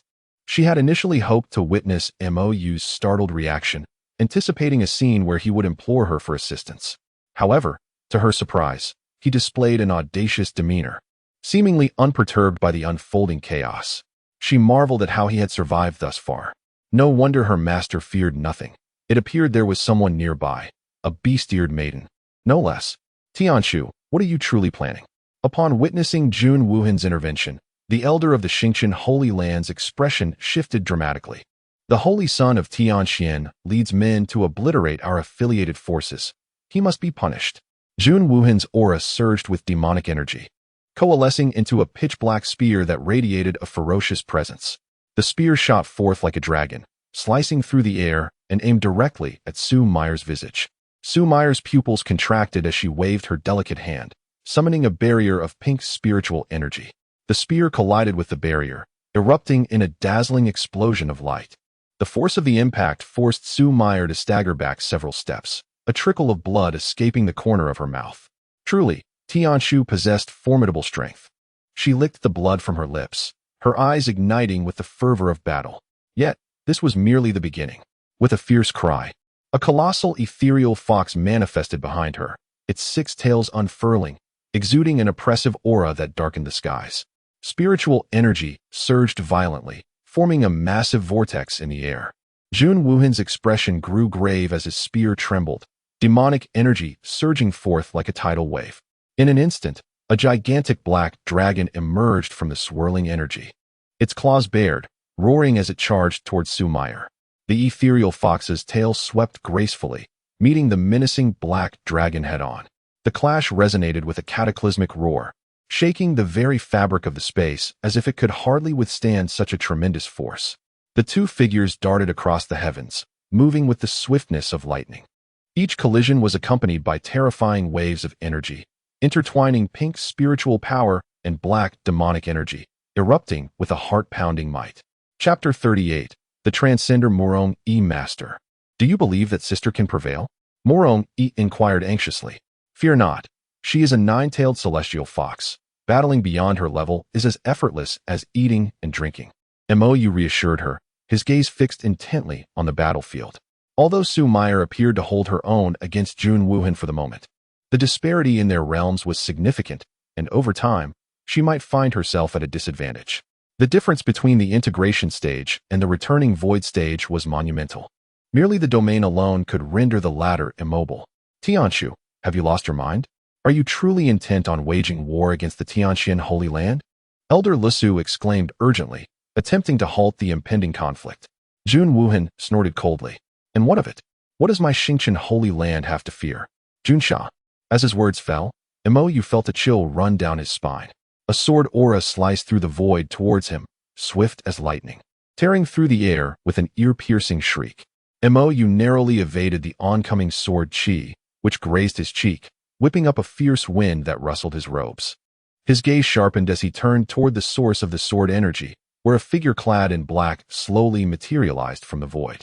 Her countenance was stern, her eyes glinting with an ominous intensity, radiating a powerful aura that sent shivers down one's spine. Before them stood a formidable figure, a transcendent master in the realm of return to void. Master! Morong E exclaimed in astonishment. Do not fear, Mo Yu reassured softly, his tone composed. A mere Yuaning has managed to evade my strike. This is rather intriguing. Jun Sha's voice was frigid as he spoke. However, this is where it ends. He raised his hand, unleashing another wave of sword energy. This strike was even more ferocious and rapid than the last, reaching Mo Yu in the blink of an eye. With a sharp focus, Mo Yu's internal spiritual energy surged wildly as he deftly evaded the attack. The sword energy grazed his feet, cleaving a deep chasm into the ground below. Heavenly Xian sword technique. Countless strands of sword energy swirled around Mo Yu, enveloping Jun Sha like an impenetrable net. The intersecting sword energies each contained a staggering lethal force. A mere parlor trick, Jun Sha scoffed, brandishing his sword to unleash a massive blade of light that effortlessly tore through Mo Yu's web of sword energy. The blade continued its relentless trajectory toward Mo Yu. With a focused gaze, Mo Yu's body twisted in midair, narrowly evading the onslaught of light. The blade grazed past him, severing a lock of his hair. Mo Yu was taken aback. Had his stature not shrunk, that strike would have surely landed. The power of a return to Void Master was overwhelming. He was no match. Young man, you possess some skill, yet it is a pity that you shall perish by my hand, Jun Sha mocked, simultaneously gathering the spiritual energy of heaven and earth to prepare for his most formidable strike. Brother, Su Meyer gasped, her face pale with fear. Yet she was restrained by Jun Wuhan and unable to assist. Morong hid nearby, her eyes filled with anxiety. She silently prayed for Mo Yu to navigate his perilous situation. Mo Yu's expression turned grave.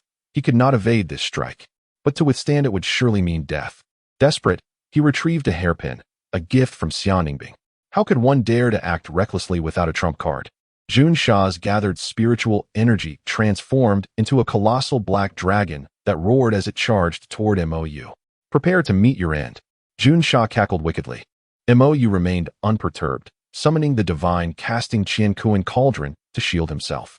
The moment the dragon collided with the cauldron, a resounding hum echoed. When the dust settled, the onlookers were astonished to find that both the mysterious cauldron and Mo Yu were utterly unscathed.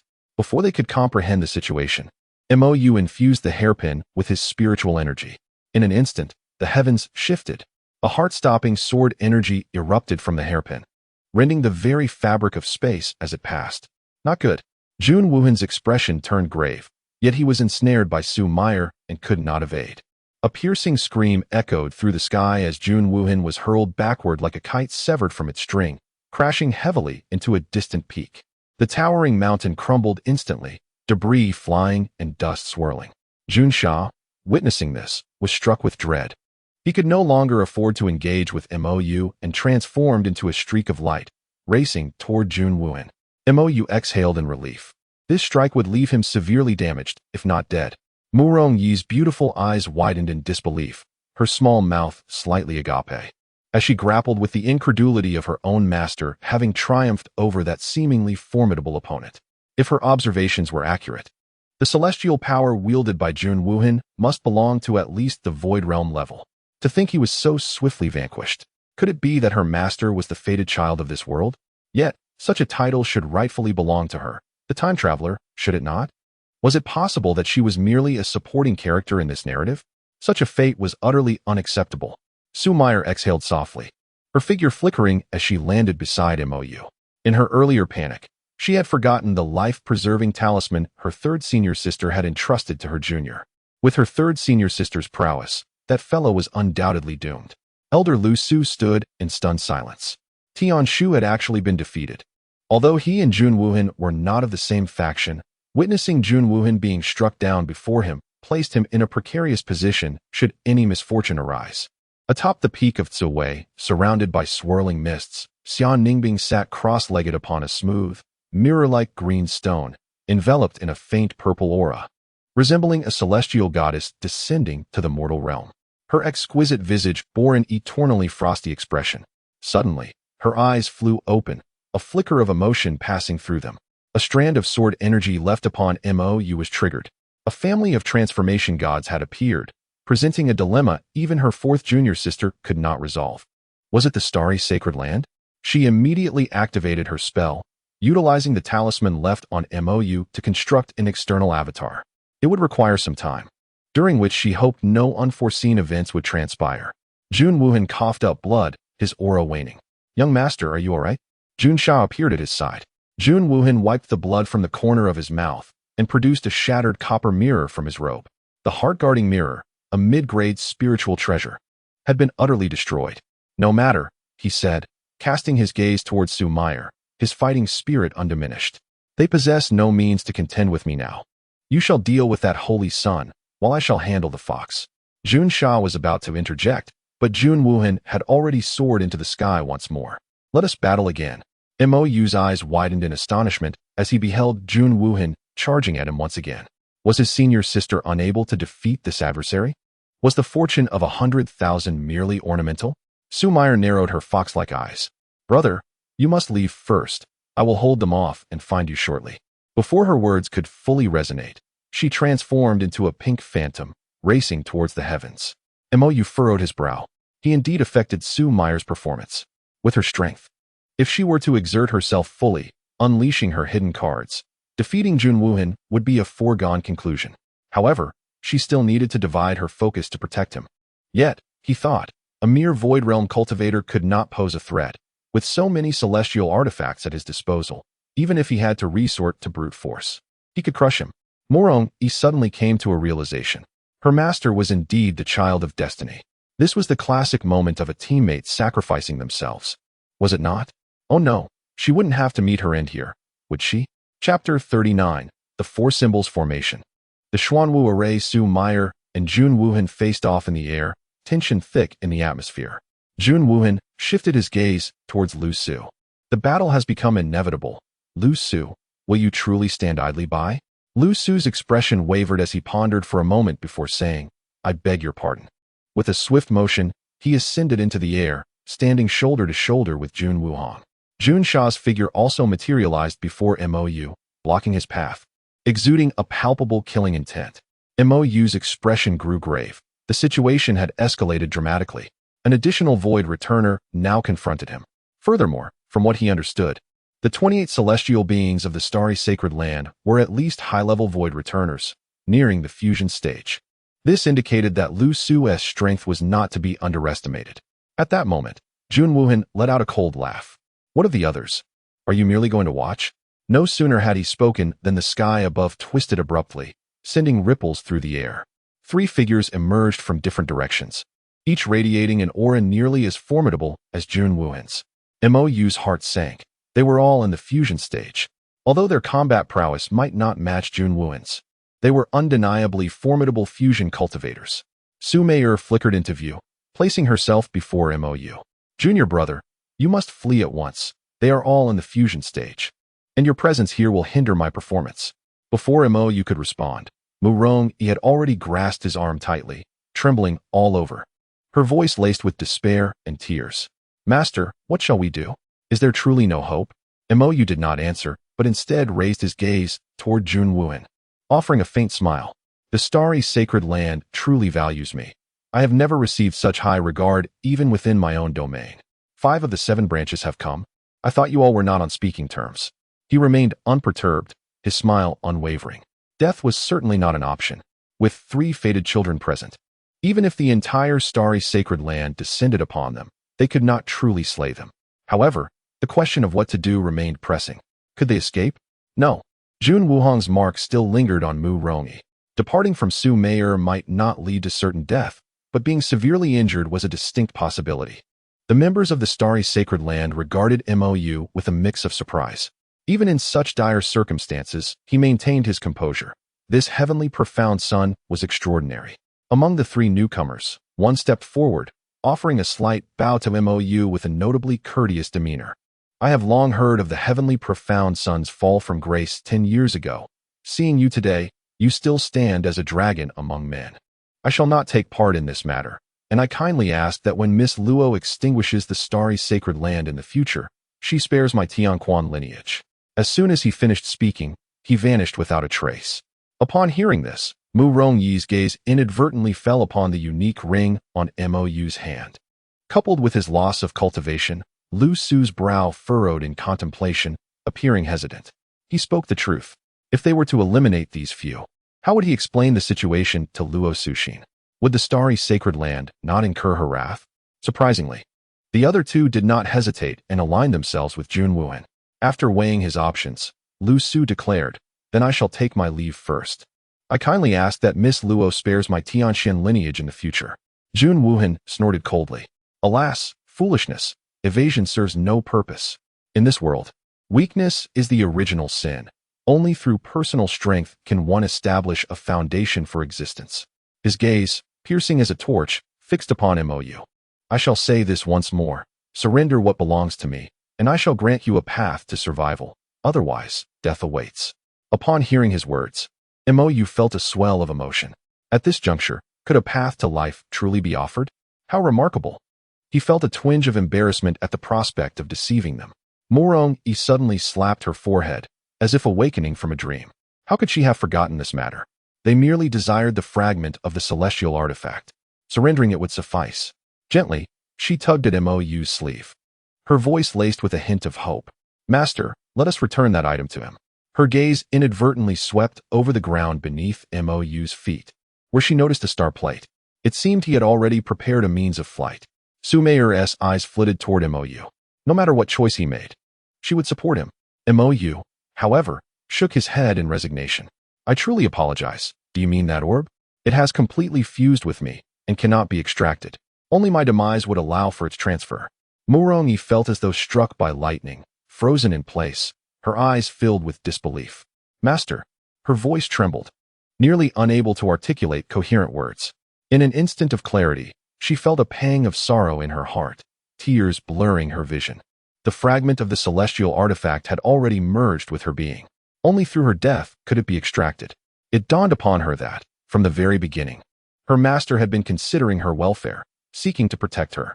In that moment, Mo Yu's diminutive figure appeared to her as a monumental presence, towering and magnificent, akin to a grand mountain shielding her from the tempest, guarding her. Su Meier turned her gaze back to Jun Wuhan, her voice cold as ice.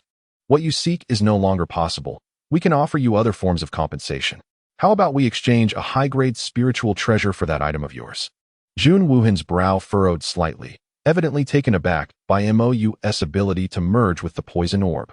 Nevertheless, he soon conjured a pitch-black spear in his hand, directing it at Mo Yu.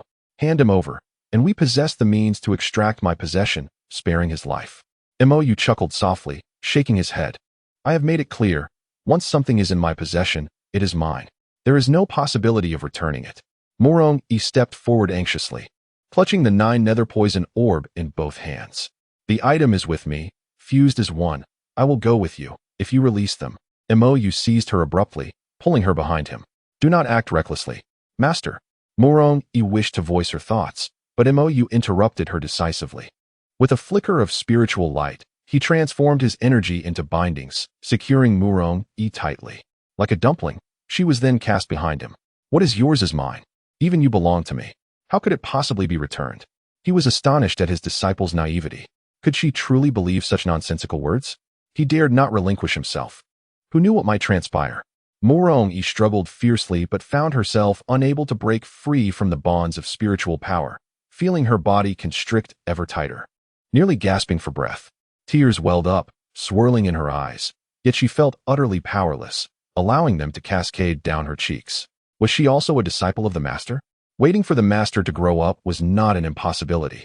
Damn it, at such a perilous moment, Morong-yi. How could you be thinking of this? She silently reprimanded herself, a blend of shame and guilt intertwining within her.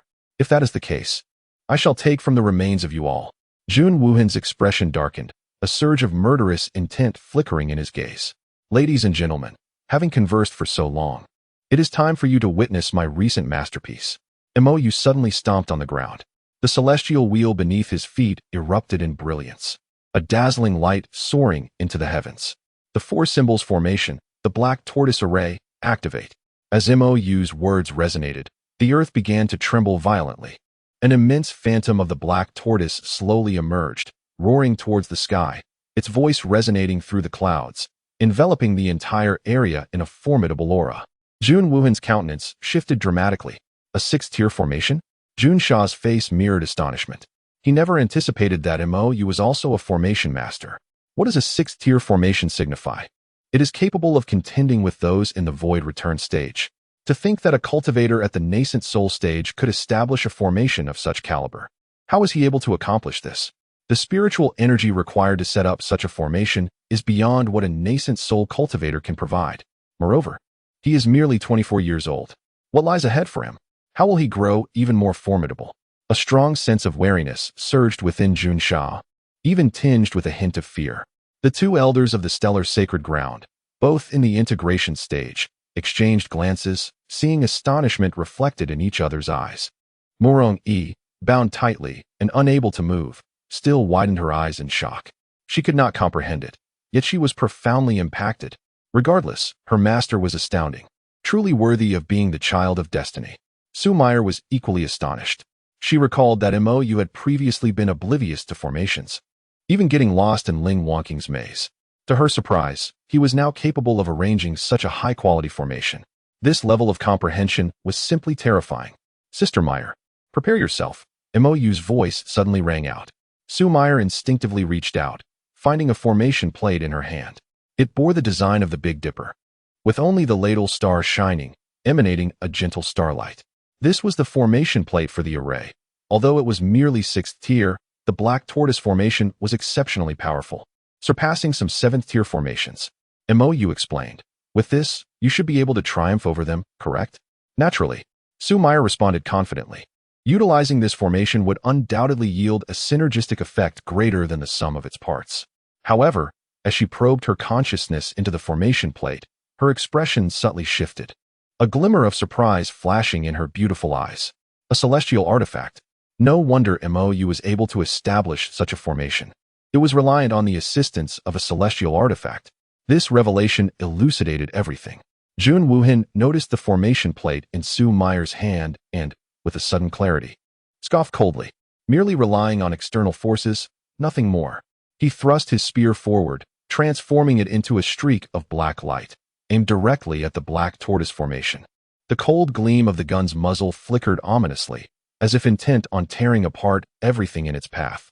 Jun Sha and the two elder cultivators in the integration stage breathed a sigh of relief upon hearing this. They initially believed a 6th tier array master was present, only to realize it was merely reliant on magical artifacts.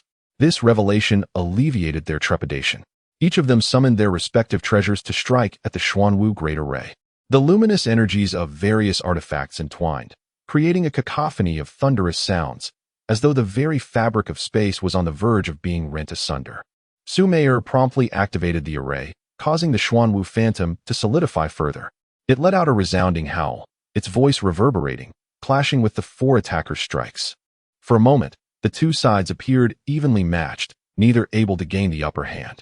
Mo Yu retrieved a substantial number of spirit stones to infuse energy into the array, subsequently collapsing to the ground, feeling somewhat drained. After all, as a mere nascent soul cultivator, configuring this array was no easy feat. It was only accomplished in collaboration with Sister Yanxi. Just then, the system's voice echoed in his mind. Detected that Morong-yi is fundamentally yielding to you. Morong-yi's affection, 99. Although she still harbors some reservations, she is now willing to sacrifice everything for you, including her life. Please continue your efforts. Villain points, 200. Reward, celestial artifact. Heavenly Poison Pearl. Heavenly Poison Pearl possesses formidable toxic and purifying powers. A surge of joy coursed through Mo Yu, though confusion lingered. Was it truly just 99? Was it really that simple? Had he moved her? He quickly examined the system space, discovering a glimmering green pearl within. The toxic aspect was easily comprehensible, as it could poison, while the purifying ability served to detoxify. Both were exceedingly useful, though at present, they were of no immediate utility. He then retrieved the hairpin that Xian Ningbing had given him, which now radiated a faint, yet warm glow. Sister Sin should be arriving soon, he murmured to himself. Though he did not fully grasp the significance of the light, his intuition suggested it was a sign of support. There was no greater reassurance than having a protagonist at home. They might enjoy the thrill of a challenge, but they would undoubtedly come to the rescue. Just as Mo Yu was lost in thought, a muffled whimper sounded beside him. Turning to look, he saw Morong-yi gazing at him with wide, pleading eyes. Mo Yu casually released the seal over her mouth. Master, she exclaimed, finally able to speak. With a sigh of relief, she nervously inquired, do you truly believe we can return unscathed? While she had faith in Mo Yu's survival, her own safety remained a source of doubt. We can, Mo Yu replied calmly, producing a jade flute and presenting it to Mo Yi. Here, give it a try. Mo Yi was momentarily taken aback, unsure of how to respond at such a critical juncture. Even now, he maintained a sense of leisure. Reluctantly, she extended her hand. Master, my hands are still bound by you. Oh, Mo Yu acknowledged, yet showed no intention of unbinding her. He stood up, brushing off the dust from his robes. Mo Yi's eyes widened in disbelief. Master, you cannot do this. Mo Yu feigned ignorance, closing his eyes instead. Sister Yanxi, assist me. I cannot fathom how you have acquired so many celestial artifacts. Yanxi's voice echoed within Mo Yu's mind. In the next moment, Mo Yu's eyes began to redden as Yanxi took control of his body, grasping the soul-restraining flute and playing it delicately. In the sky, Su Meier gradually found herself at a disadvantage. Although she had the assistance of powerful formations, she was ultimately still in the returning void stage, unable to withstand the combined force of three beings in the harmonization stage. Just then, a melodious tune resonated, flowing over the battlefield like a clear spring. Su Meier felt her body lighten. Her previously sluggish spiritual energy began to circulate smoothly once more, significantly enhancing her speed, strength, and reflexes. She instinctively turned towards the sound, only to see Mo Yu playing the jade flute. A warm current surged within her as she regarded this little fellow, simultaneously filled with astonishment. Truly a prodigy. With the soul strength of the transformation stage and wielding a celestial artifact, she immediately discerned that Mo Yu was not proficient in music. He was merely forcing the melody through the might of his powerful soul and the celestial artifact. Yet even so, the music was sufficient to create a substantial impact on the battlefield. Bolstered by the melody, Su Meier gradually turned the tide of battle, beginning to gain the upper hand. In contrast, the members of the Starry Sacred Land found the music akin to a demonic tune, grating on their nerves. Their spiritual energy became sluggish, and their bodies seemed to sink into a quagmire, hampering their movements. Damn it, this brat is actually skilled in the art of music, using it to disturb us. Junsha's face turned ashen. How could a nascent soul cultivator affect our minds like this? Another elder in the harmonization stage was filled with incredulity, his expression a mixture of anger and disbelief. Jun Wuhan's gaze fell upon Mo Yu, and he immediately understood everything. A high-grade magical treasure, so that is how it is. He turned to Su Meier, his tone calm. It seems I shall not be reclaiming my possessions today. Chapter 41. Reinforcements arriving at the critical moment, Su Meier let out a cold laugh. Does young Master Tian Shu wish to persist further? It won't be long before our Tianxian Sacred Land sends reinforcements. Tianxian Sacred Land? Jun Wuhan smirked playfully, but do not forget. We are in the chaotic star domain. Luo Suxin is in the immortal's secret realm, and Bai Shuangying is in the demon-suppressing abyss. If any other elders from your Tianxian Sacred Land come, our starry Sacred Land is not to be trifled with either. However, let today's matters rest for now. His gaze shifted to Mo Yi, and he threatened, you would do well to be cautious and pray that you do not fall into my grasp. Upon seeing this, Mo Yi swiftly hid behind Mo Yu, sticking out her tongue at Jun Wuhan and making a face. Master, that guy is truly insufferable, despite having already lost. He remains so arrogant. Mo Yu did not respond to Mo Yi's words, his attention fixed intently on Jun Wuhan. Soon, it will be time. Just as Jun Wuhan prepared to turn and leave, a voice, cold as ice, suddenly pierced the air like a razor-sharp blade, shattering the tranquility. Where do you think you are going? Before the words had fully escaped, a figure materialized above Mo Yu, clad in an exquisite dark robe. She emanated an aura of extreme cold, resembling an unmelting iceberg from millennia past. Her violet eyes were akin to two unfathomable icy pools, instilling a sense of dread. The newcomer was none other than Xian Ningbing. As Mo Yu observed the arrival, a sigh of relief escaped him.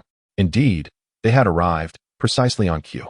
Jun Wuhan's pupils constricted suddenly, a chill coursing from his feet to the crown of his head. He sensed an unprecedented pressure emanating from Xian Ningbing. A pressure not solely derived from her strength, but also from her cold and ruthless demeanor. She appeared as an ice and snow empress descending from the heavens, indifferent, regal, and beyond contestation. Jun Wuhan suppressed the trepidation swelling within him and spoke in a grave tone. It is you from the Tianxian Sacred Land who have taken what belongs to me. I am the one at a disadvantage. Do not provoke me further. And what of it? Xian Ningbing replied, her voice devoid of emotion. Anger simmered within Jun Woohan, yet he found himself powerless. He lacked the confidence to defeat Xia Ningbing. Though merely an avatar, her power remained formidable. You may be on the verge of taking that step, but ultimately, you are merely at the integration stage. Do you truly believe that an avatar can impede me? A flicker of ruthless determination crossed Jun Woohan's gaze. Feel free to test that. Xia Ningbing's tone remained unchanged. Jun Woohan inhaled deeply, signaling Jun Sha and the two other elders of the starry sacred land. The four of them simultaneously channeled their spiritual energy, preparing to break free. With a delicate wave of her jade hand, Xia Ningbing unleashed an overwhelming wave of cold, akin to the chilling winds of the abyss, enveloping the four instantaneously. Their spiritual powers were instantly frozen, rendering them incapable of even the slightest movement. A bone-chilling cold surged through Jun Woohan, as if it sought to freeze his very soul. He strained to muster his spiritual energy in defense, but the cold seeped into him like a parasite, incessantly eroding his being. A scream pierced the air as Jun Sha's corporeal form exploded, transforming into a cloud of icy mist that dissipated into the atmosphere. Following suit, the other two elders met a similar fate. Though Jun Woohan was stronger, he barely held on. A thick layer of frost had already formed on their bodies, their movements growing sluggish. Damn it! Panic gripped Jun Woohan, cold sweat beading on his forehead. He could not comprehend how an avatar at the integration stage could wield such overwhelming power. Are you truly intent on exterminating us? He asked darkly. Xia Ningbing offered no reply, her jade hand gently clenched. In an instant, Jun Woohan's body shattered, dissolving into a mist of ice and vanishing, leaving only a lingering cry of defiance. Master! Mo Yu gazed at the scene before her, speechless in shock. Who is that senior? She is extraordinarily powerful. With just a gentle squeeze, she has annihilated them all. Mo Yu, recovering from his astonishment, steadied himself and explained, that is your master's uncle. However, they are not truly dead. Even he was profoundly shaken by Xia Ningbing's strength.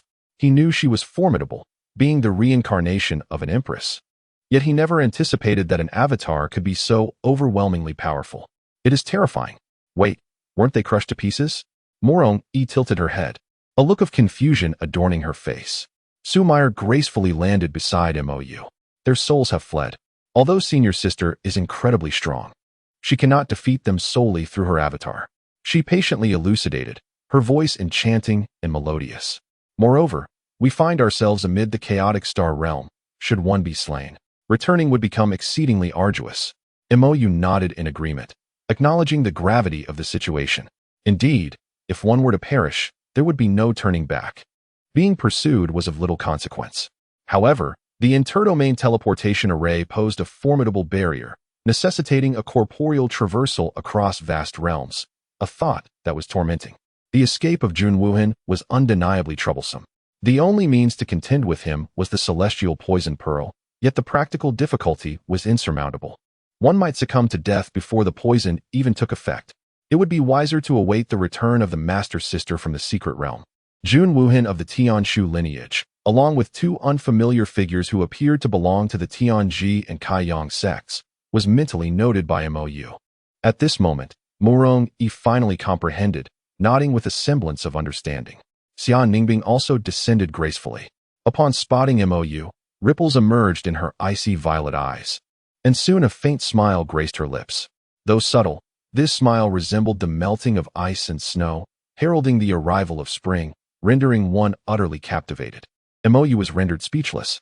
Typically, the third sister exuded an aura as frigid as an unyielding glacier. Yet, now she was smiling? Wait a moment. Could it be that she was laughing at him? Sister, you are laughing at me. Quickly, help me revert back. Mo Yu snapped back to reality, irritation evident in his tone.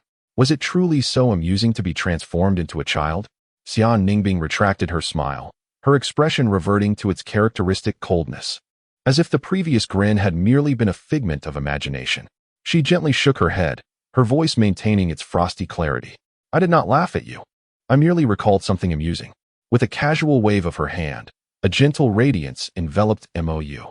He felt a wave of warmth wash over him, and soon, he sensed his body rapidly growing larger, that long-lost familiarity returning. Glancing down, he realized he had finally reverted. The discomfort of being small was unbearable. Everything was inconvenient. Mo Yu was astonished, her beautiful eyes wide with disbelief. How could the master, who had just been diminutive, suddenly grow so tall? What a marvelous spell! Moreover, the master appeared exceedingly handsome in his enlarged form. Stealing glances at Mo Yu, her heart raced uncontrollably. Surely, it was commonplace in the cultivation world to admire one's master? Such tales were often recounted in novels. Xia Ningbing gracefully lifted her hand, for rings descending into Mo Yu's grasp. Upon witnessing this, Su Meyer immediately grew displeased, twisting her alluring figure as she approached Xia Ningbing, pouting in playful reproach. "Sister, you are far too unfair. What about me? You are showing favoritism." Xia Ningbing replied coolly. "You seldom leave the mountain." With that, her figure gradually began to fade. Left with no choice, Su Meyer conceded. She leaned closer to Mo Yu, her fluffy fox ears quivering with anticipation. "Do take a look inside." Chapter 42. Is it still common to snatch disciples these days? On Suiwei Peak, Xia Ningbing's consciousness returned to her corporeal form. Slowly, she opened her eyes, a flicker of complex emotions dancing within her violet irises. She exhaled softly, as if seeking to expel the tumult within her heart. The celestial artifacts are not merely one or two in a lower realm. There exists an astonishing number of such treasures. Alongside my junior sister's 9-leaf fate grass, she has pieced together the intricate events leading to this moment. A great catastrophe capable of annihilating the world has emerged in the Tianyuan realm. In a desperate gamble, all accumulated resources were laid bare, with the majority bestowed upon Mo Yu and a portion shared among others. Yet, even so, under the calculations of the Heavenly Tao, defeat seemed inevitable. Consequently, the Heavenly Tao granted Ling Wanqing a glimpse into the future, allowing her to unite everyone in confronting this impending crisis. Regrettably, from her perspective, such a magnitude of tribulation is beyond the capabilities of the denizens of the lower realm. However, having been an immortal emperor in her previous life, even the Heavenly Tao of the Tianyuan realm could not foresee her destiny. Thus, it is left to her, as the senior sister, to extend her assistance. After all, having shared many years of life together, the people of Cuwi Peak have long become akin to family. With this thought, a gentle smile graced her lips, reminiscent of ice and snow melting away, heralding the arrival of spring. Little Yu was indeed adorable in her childhood. In the Tianxian Hall, the atmosphere was thick with tension, stifling to the point of suffocation. The Starry Saint Land has gone too far. How dare they lay hands on our people? Sheng Shuzi's voice thundered, echoing throughout the hall. His usually amiable countenance was now marred by fury, his eyes wide with indignation. Several elders shared in the outrage, whether through peer competition or otherwise. The Tianxian itself had intervened. How long had little Yu been cultivating? If this continues, what hope remains for the sect's legacy? Indeed, this cannot be allowed to stand. Sheng Shuzi suppressed his anger. "I shall demand an explanation from the Starry Saint Land." He cracked his knuckles, his eyes glinting with cold resolve. These people seem to have forgotten that the Tianxian Saint Land not only boasts the current Luo Suxin, but in his day, he was also a force to be reckoned with. At this moment, Qing Xian, who had been standing in the corner, suddenly spoke up. "The ancestor has returned. I just saw her." Sheng Shuzi was taken aback, then promptly instructed, "I will first visit the Starry Saint Land. You must inform the ancestor of this matter immediately." Within the steward hall, the fragrance of sandalwood lingered in the air. Sunlight streamed through the window, casting dappled shadows upon the floor. "This is Chu Yuli," the elder steward introduced, his gaze fixed on her. Chu Yuli lowered her head. Her ordinary visage, concealed by a disguise, belied her true beauty. Anxiously twisting her fingers, she felt a flutter of trepidation. She merely took on a task to oversee the medicinal garden, having discreetly taken a few herbs. How could she have been caught red-handed by this elder steward? She had no intention of wrongdoing. She was simply desperate, and upon finding the garden unattended, she inadvertently took a few plants. At the head of the table, Yi Shumei regarded Chu Yuli with keen interest. This girl is cautious in her actions, her eyes reflecting a tenacity that evokes a sense of familiarity akin to Xiao Wanqing. The elder steward added, his tone imbued with admiration. "She is a true disciple personally sent by Lan Yin. She must possess exceptional qualities to have attained such recognition as a true disciple of Xian'an Peak." Chu Yuli quietly raised her head, casting a grateful glance at the elder steward. It was evident he was advocating on her behalf, albeit under the guise of mistaken identity. Fortunately, there were few people at Suiwei Peak, and there was no special disciple token. No one knew who their master was. Otherwise, it would indeed be a great embarrassment. The disciple of the Holy Sun had stolen vegetables from the medicinal garden. While she was indifferent, her master would likely be too ashamed to face anyone. Yishime nodded. The young girl from Xiannu Peak had a discerning eye, immediately recognizing the unique qualities of Chu Yuli. However, this disciple was hers alone. No one else could claim her. She rose, feigning seriousness as she cleared her throat. Chu Yuli's heart sank. Was she still going to be punished? She hoped this incident would never be divulged. Chu Yuli, Yishime began, her voice authoritative. Do you wish to become my disciple? Chu Yuli was taken aback. She lifted her gaze to scrutinize the woman before her. Clad in a purple gauze skirt, she exuded grace and maturity. Who was she? She seemed even more imposing than Meng Lanin. Wait, now was not the time for such thoughts. Thank you for your kind offer, senior, but I already have a master. Chu Yuli quickly bowed respectfully, her tone resolute. I understand. I will speak to your master. Yishime replied calmly, though internally she felt quite vexed. What a hassle. Theoretically, the entire heavenly Xian sacred land was filled with her disciples, yet the system stipulated that they must be recognized disciples, willingly so. She felt a headache coming on. Among her disciples, only Mo Yu and Ling Wanqing were somewhat manageable. The others had taken considerable effort to acquire. At that moment, Chu Yuli's mind was in turmoil, buzzing with confusion. Was there someone trying to steal her away? This person clearly held a higher status than the master of Xiannu Peak, likely an elder of significant rank. The status of the elder surpassed that of her master, and her ancestor, Yishime, was not involved in affairs. However, she regarded herself as a junior sister to Meng Lanin. Various thoughts swirled chaotically in her mind. No, she must not panic now. She would feign ignorance and consult her junior uncle Wanqing upon returning. She quickly donned an expression of admiration, gazing eagerly at Yishime. Senior, my master is incredibly powerful. He has saved my life. No matter what, I shall not betray him. Unless my master personally speaks to me, I will not agree. Yishime raised an eyebrow, intrigued as she examined the young girl before her. This child possessed quite a principled character. Do you know who I am? Your master? Even if she were before me, she must show respect. An elder attendant chimed in. Indeed, Chu Yuli, such an opportunity is rare. You must seize it. Chu Yuli declared with conviction, regardless. I will not betray my master. Seeing her steadfastness, Yishime no longer pressed the matter.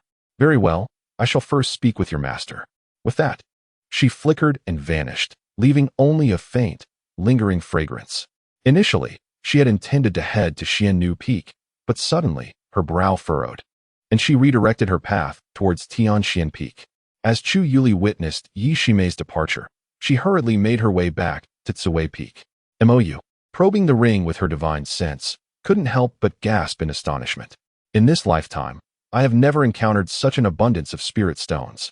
Before my eyes lies a mountain of exquisite spirit stones, and upon a cursory count, I discover there are over 100,000. In addition to the spirit stones, a plethora of magical artifacts, techniques, elixirs, and rare materials dazzles the senses. Among them, there are even 3 spiritual treasures, a mid-grade magic spear, a low-grade sword, and a low-grade blade. Although these artifacts lean towards the path of demonic cultivation and are not particularly suitable for Mo Yu, selling them would undoubtedly yield a substantial fortune. What treasures do you behold? Su Meier inquired as she noticed Mo Yu lost in thought. Approximately 800,000 exquisite spirit stones, Mo Yu replied, snapping back to reality. Chapter 43. The Beast and the Blood of the Gu sculpture. Mo Yu decided to keep the rare materials and spirit stones, estimating their value at around 200,000 exquisite spirit stones. He handed the remainder to Su Meier, saying, Sister Meier, let us divide it into thirds. You are the main force. You take 3, and I take. Before he could finish his allocation plan, he felt a sudden sharp pain at his ear. Ouch! Ouch! Ouch! Unbeknownst to him, Su Meier had approached and was now playfully tugging at his ear with her delicate fingers, applying a gentle yet firm pressure. Brother, do you think your sister covets such trifles? Mo Yu turned to look at Su Meier, noticing her delicate brows furrowed, and within her enchanting fox-like eyes, a hint of melancholy flickered. Weren't you the one who said Senior Sister San is biased? Mo Yu muttered softly. Do you dare to retort? Su Meier replied, increasing her grip. And no, I wouldn't dare. Mo Yu quickly pleaded for mercy. Your strength grants you the right. Everything you say is correct. With a soft huff, Su Meier released him, then tossed a storage ring towards him. This is something the Qin family discovered. Although it is not abundant, there is one particularly intriguing item, she said mysteriously.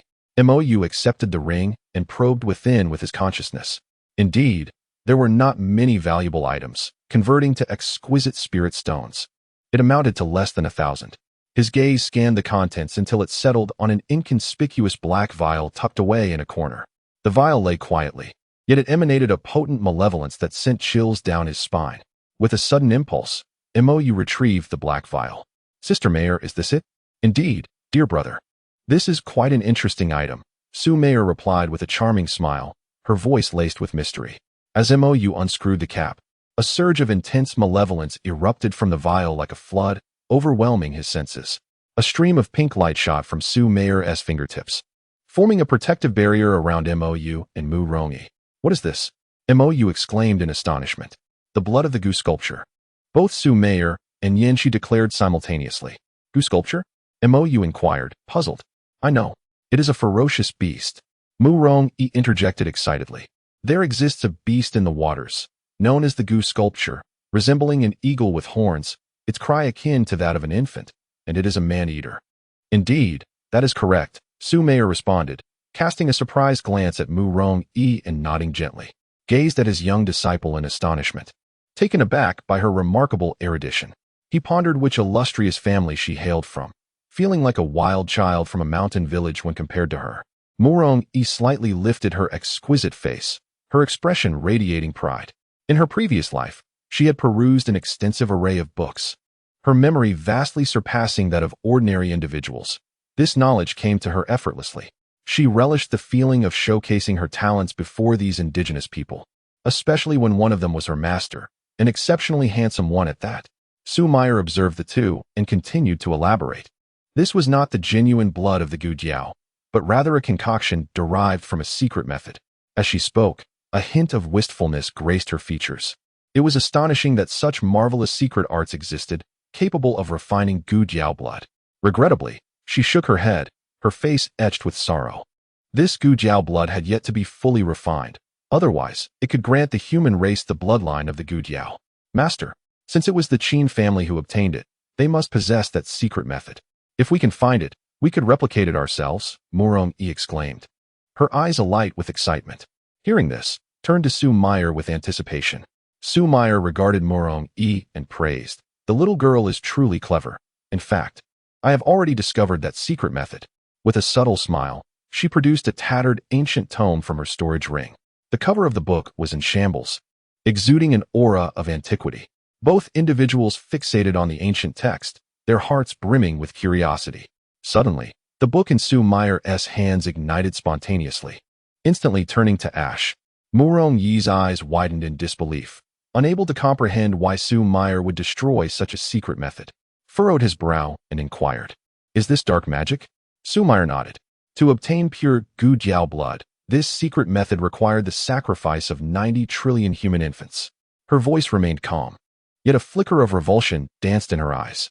Even she had to concede the formidable strength of the Gu Jiao, a race intertwined with time and the currents of destiny. Perhaps this was the only moment the group would intersect with the name Gu Jiao. Both in Mu Rongyi were dumbfounded. 90 trillion? What a terrifying figure. Were there even that many people in the entirety of human history? Mu Rongyi was filled with shock and fury, unable to fathom the notion of sacrificing so many innocent lives for the sake of power. Su Meier continued, "A mere Qin family could not possibly gather that many infants, so their target is the least of the lot, 10 million infants. Yet, even reaching this goal remains a distant aspiration." With a gentle sigh, she added, "Truly barbaric. No wonder Sister Meier chose to incinerate it." Took a deep breath, suppressing the anger within.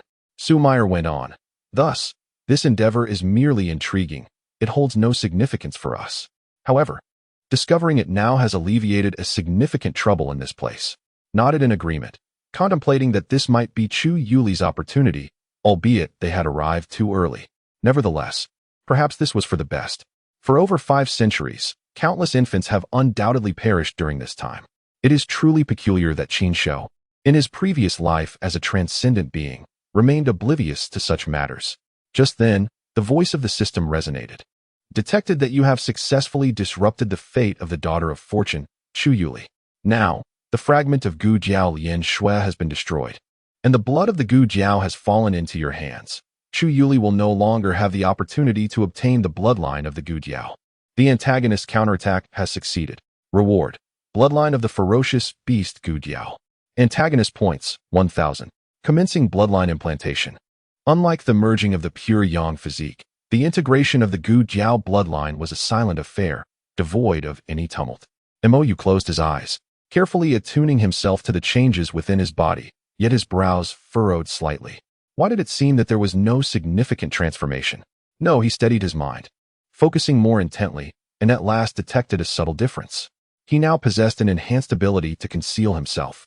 Under his utmost effort to mask his presence, his aura retracted, and his form became ethereal, as if merging seamlessly with the surrounding environment. Even some cultivators at the Void Return stage might find it difficult to perceive him. This was a remarkable capability suited for assassination. With this, combined with the heavenly poison pearl, he felt confident he could eliminate Jun Wuhan stealthily. Indeed, it resembled Chu Yuli's opportunity. There seemed to be other latent abilities, yet his current cultivation was insufficient for them to manifest. At that moment, Yan Shi's voice echoed in his mind. The Gu Jiao bloodline might prove useful in the future and should be kept. Mo Yu nodded, storing the vial of blood within his storage ring. He could later present it to Chu Yuli, where it would likely prove beneficial. Chapter 44. Demanding an explanation, Mo Yu turned to inquire further about the Gu Jiao from Mo Rong-yi, only to find her eyes reddened, trembling slightly.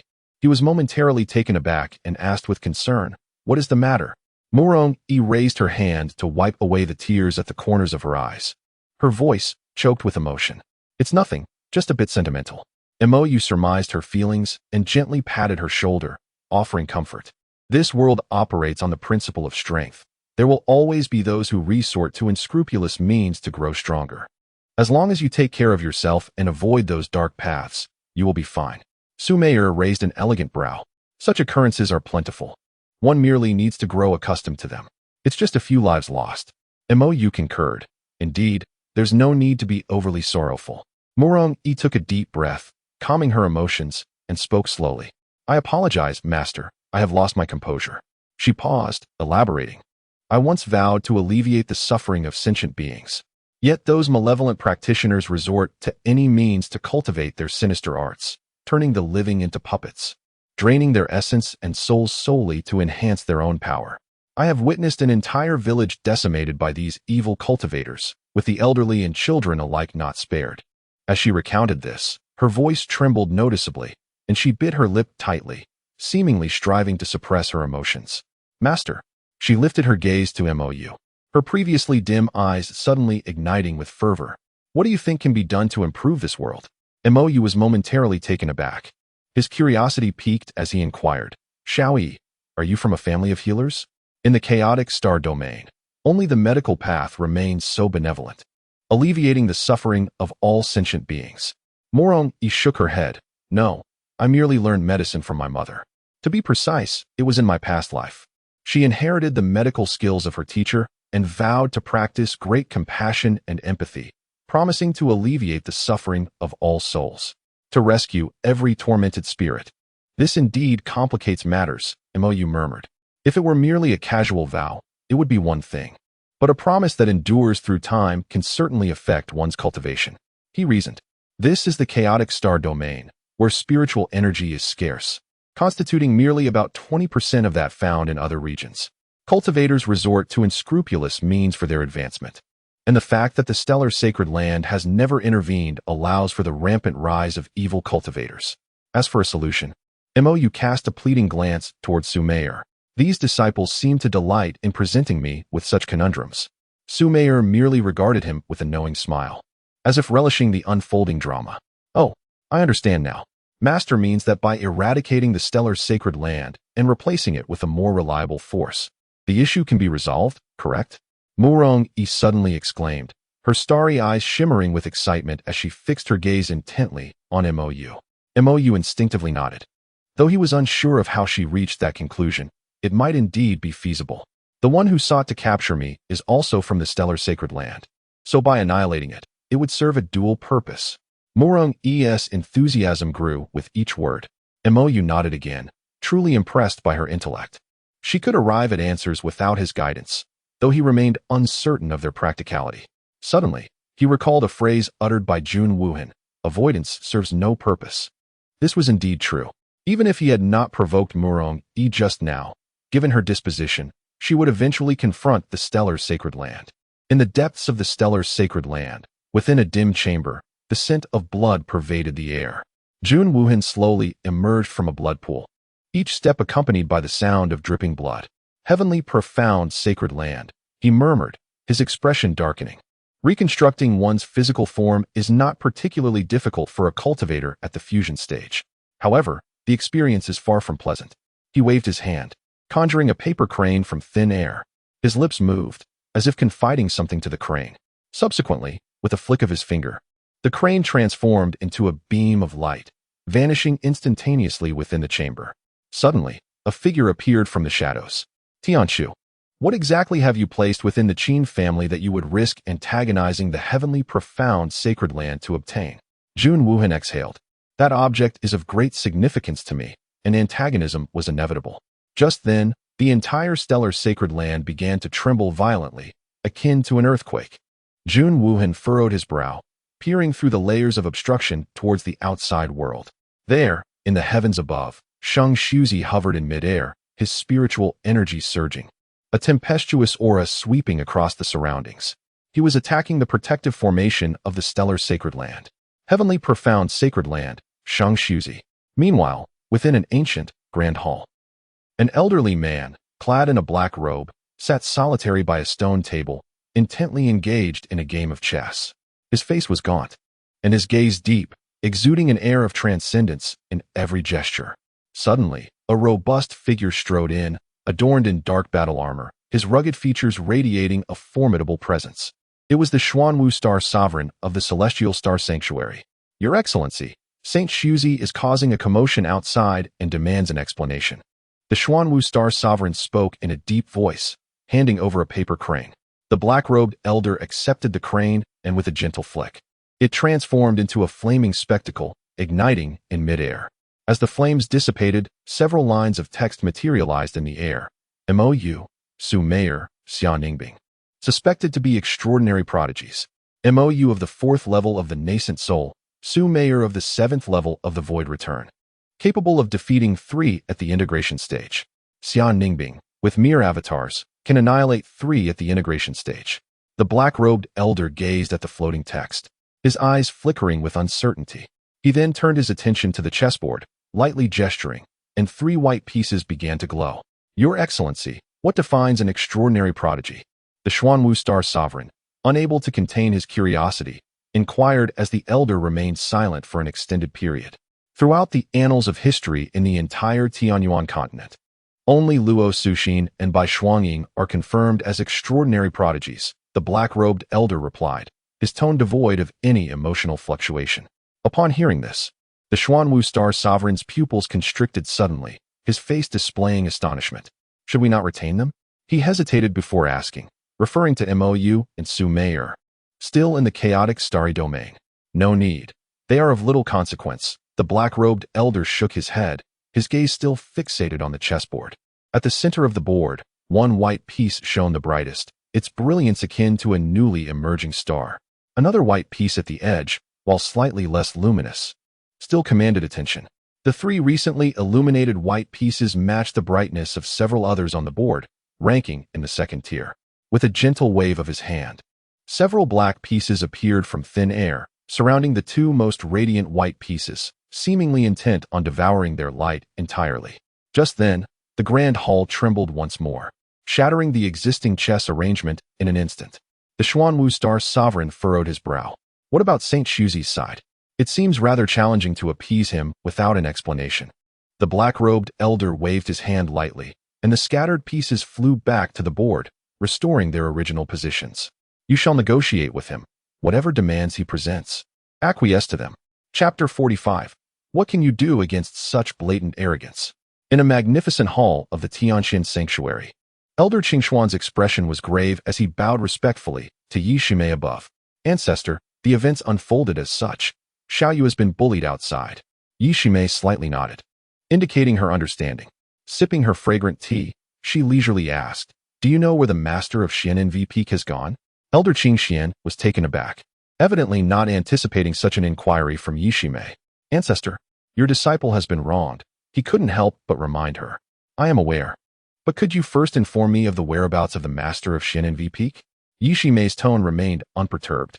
Although Elder Qing Xian was puzzled, he answered truthfully. She mentioned a foreboding feeling and went out to evade the storm.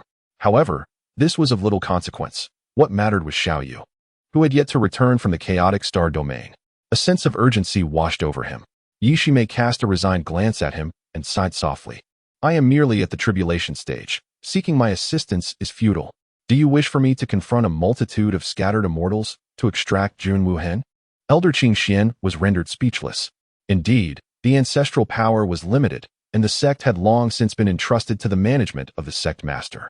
"Shall we engage in warfare with the starry sacred land?" Elder Qing hesitantly inquired. "You ask me?" Pose the question to Shang Suzi.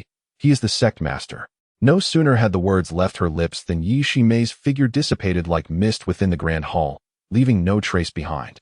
Elder Qing Xian stood in a daze, staring at the spot where Yi Shimei had vanished, his mind engulfed in confusion. "We can impose some pressure for now, but let us refrain from actual warfare until Su Xian returns." The air reverberated with Yi Shimei's final words. "Understood." Elder Qing quickly responded. At Chui Wei Peak, within Ling Wanqing's chamber. "You mentioned a peculiar woman desires to take you as her disciple?" Ling Wanqing inquired, seated at the table, idly toying with an exquisite teacup. Chu Yuli nodded gently. "She seems quite formidable, disregarding the master of Xianen Peak entirely." Ling Wanqing furrowed her brow. "A woman who dismisses the master of Xianen Peak and operates externally? It must only be our master. What does she look like?" she asked, recalling the woman's appearance. Chu Yuli replied slowly, dressed in purple, with an impressive figure and a very serious demeanor. "Serious? Then it cannot be Yi Shimei. It is well known that our master is a drunkard, hardly aligning with seriousness. She is likely some newly emerged elder." Ling Wanqing comprehended and chose not to dwell on it. "Pay her no mind. Remember, you are one of us at Chui Wei Peak, and there is no need to fear anyone." Chu Yuli obediently nodded. At that moment, Ling Wanqing abruptly shifted the topic. "In the future, when you wish to pilfer from the herb garden, there is no need to undertake a formal task. Simply take what you desire. After all, we all do this, and no one will speak out against it." A faint blush adorned Chu Yuli's cheeks, reminiscent of blooming peach blossoms in March, vibrant and alluring. She realized that her little master had caught her in the act of thievery. Wait, so they often do this as well?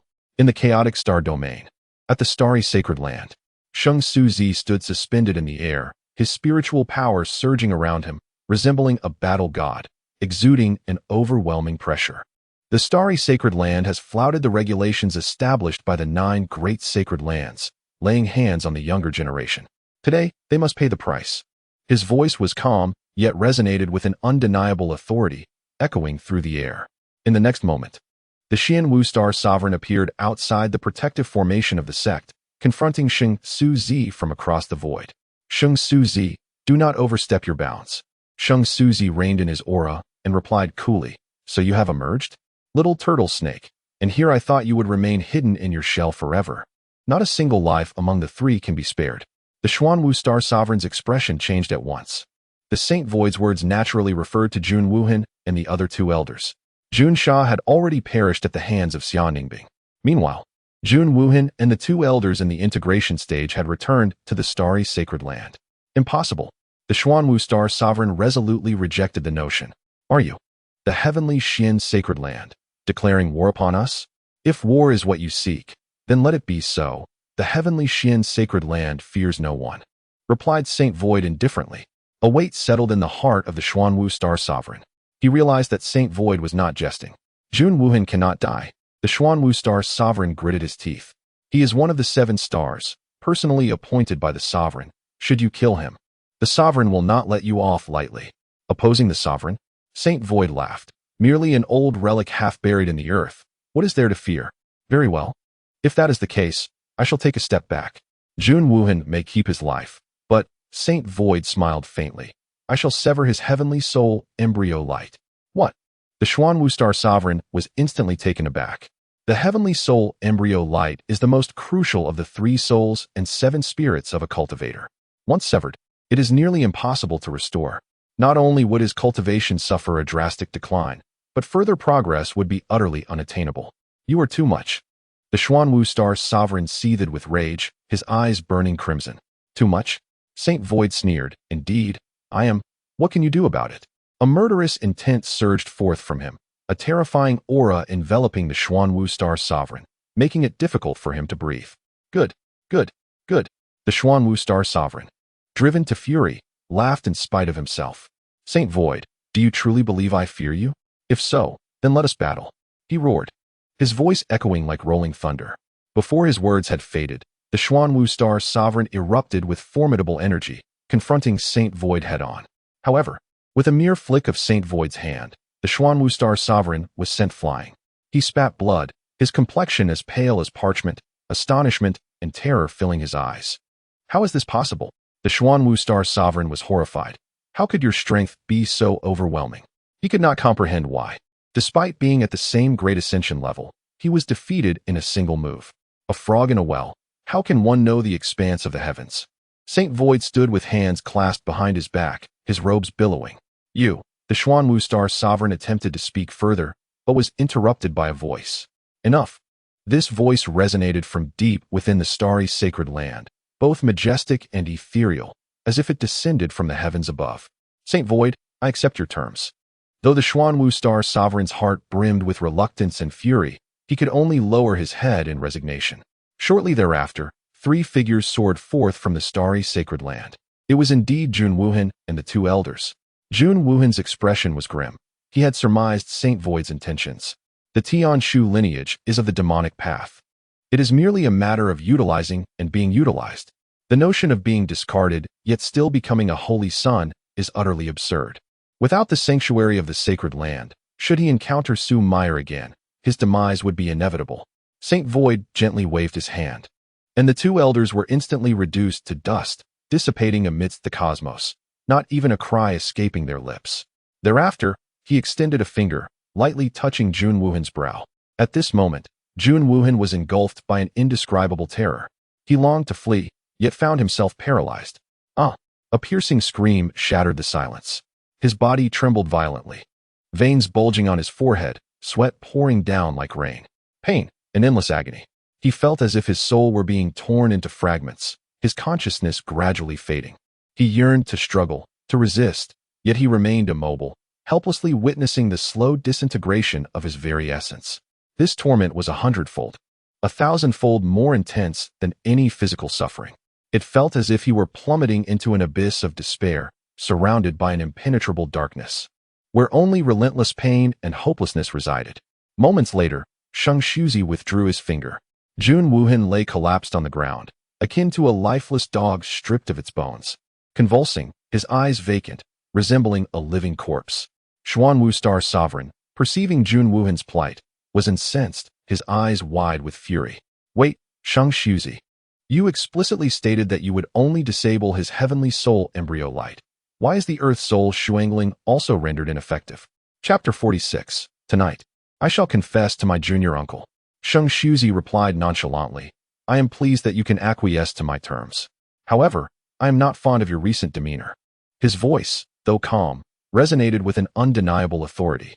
You, Shang Shuzi, you are untrustworthy, acting contrary to the righteous path. What a disgrace for one of the righteous leaders. Xuanwu Star Sovereign roared. Shang Shuzi gazed at him with tranquility. The righteous path? For you? Do you even deserve it? Xuanwu Star Sovereign's expression darkened to an extreme. Enough. Let this matter rest. A faint voice emanated from the depths of the celestial star sanctuary, akin to a divine decree, impossible to defy. Reluctantly, Xuanwu Star Sovereign lowered his head in compliance. Shang Shuzi turned to depart, his figure gradually dissipating, leaving behind a lingering phrase that echoed in the air, refusing to fade. As long as you abide by the rules, you may play as you wish. Should you wish to transgress? Do not forget, it is you whom the rules protect. With the final word spoken, his presence vanished completely. Xuanwu Star Sovereign clenched his fists, yet remained powerless. He gathered the incapacitated Jun Wuhan.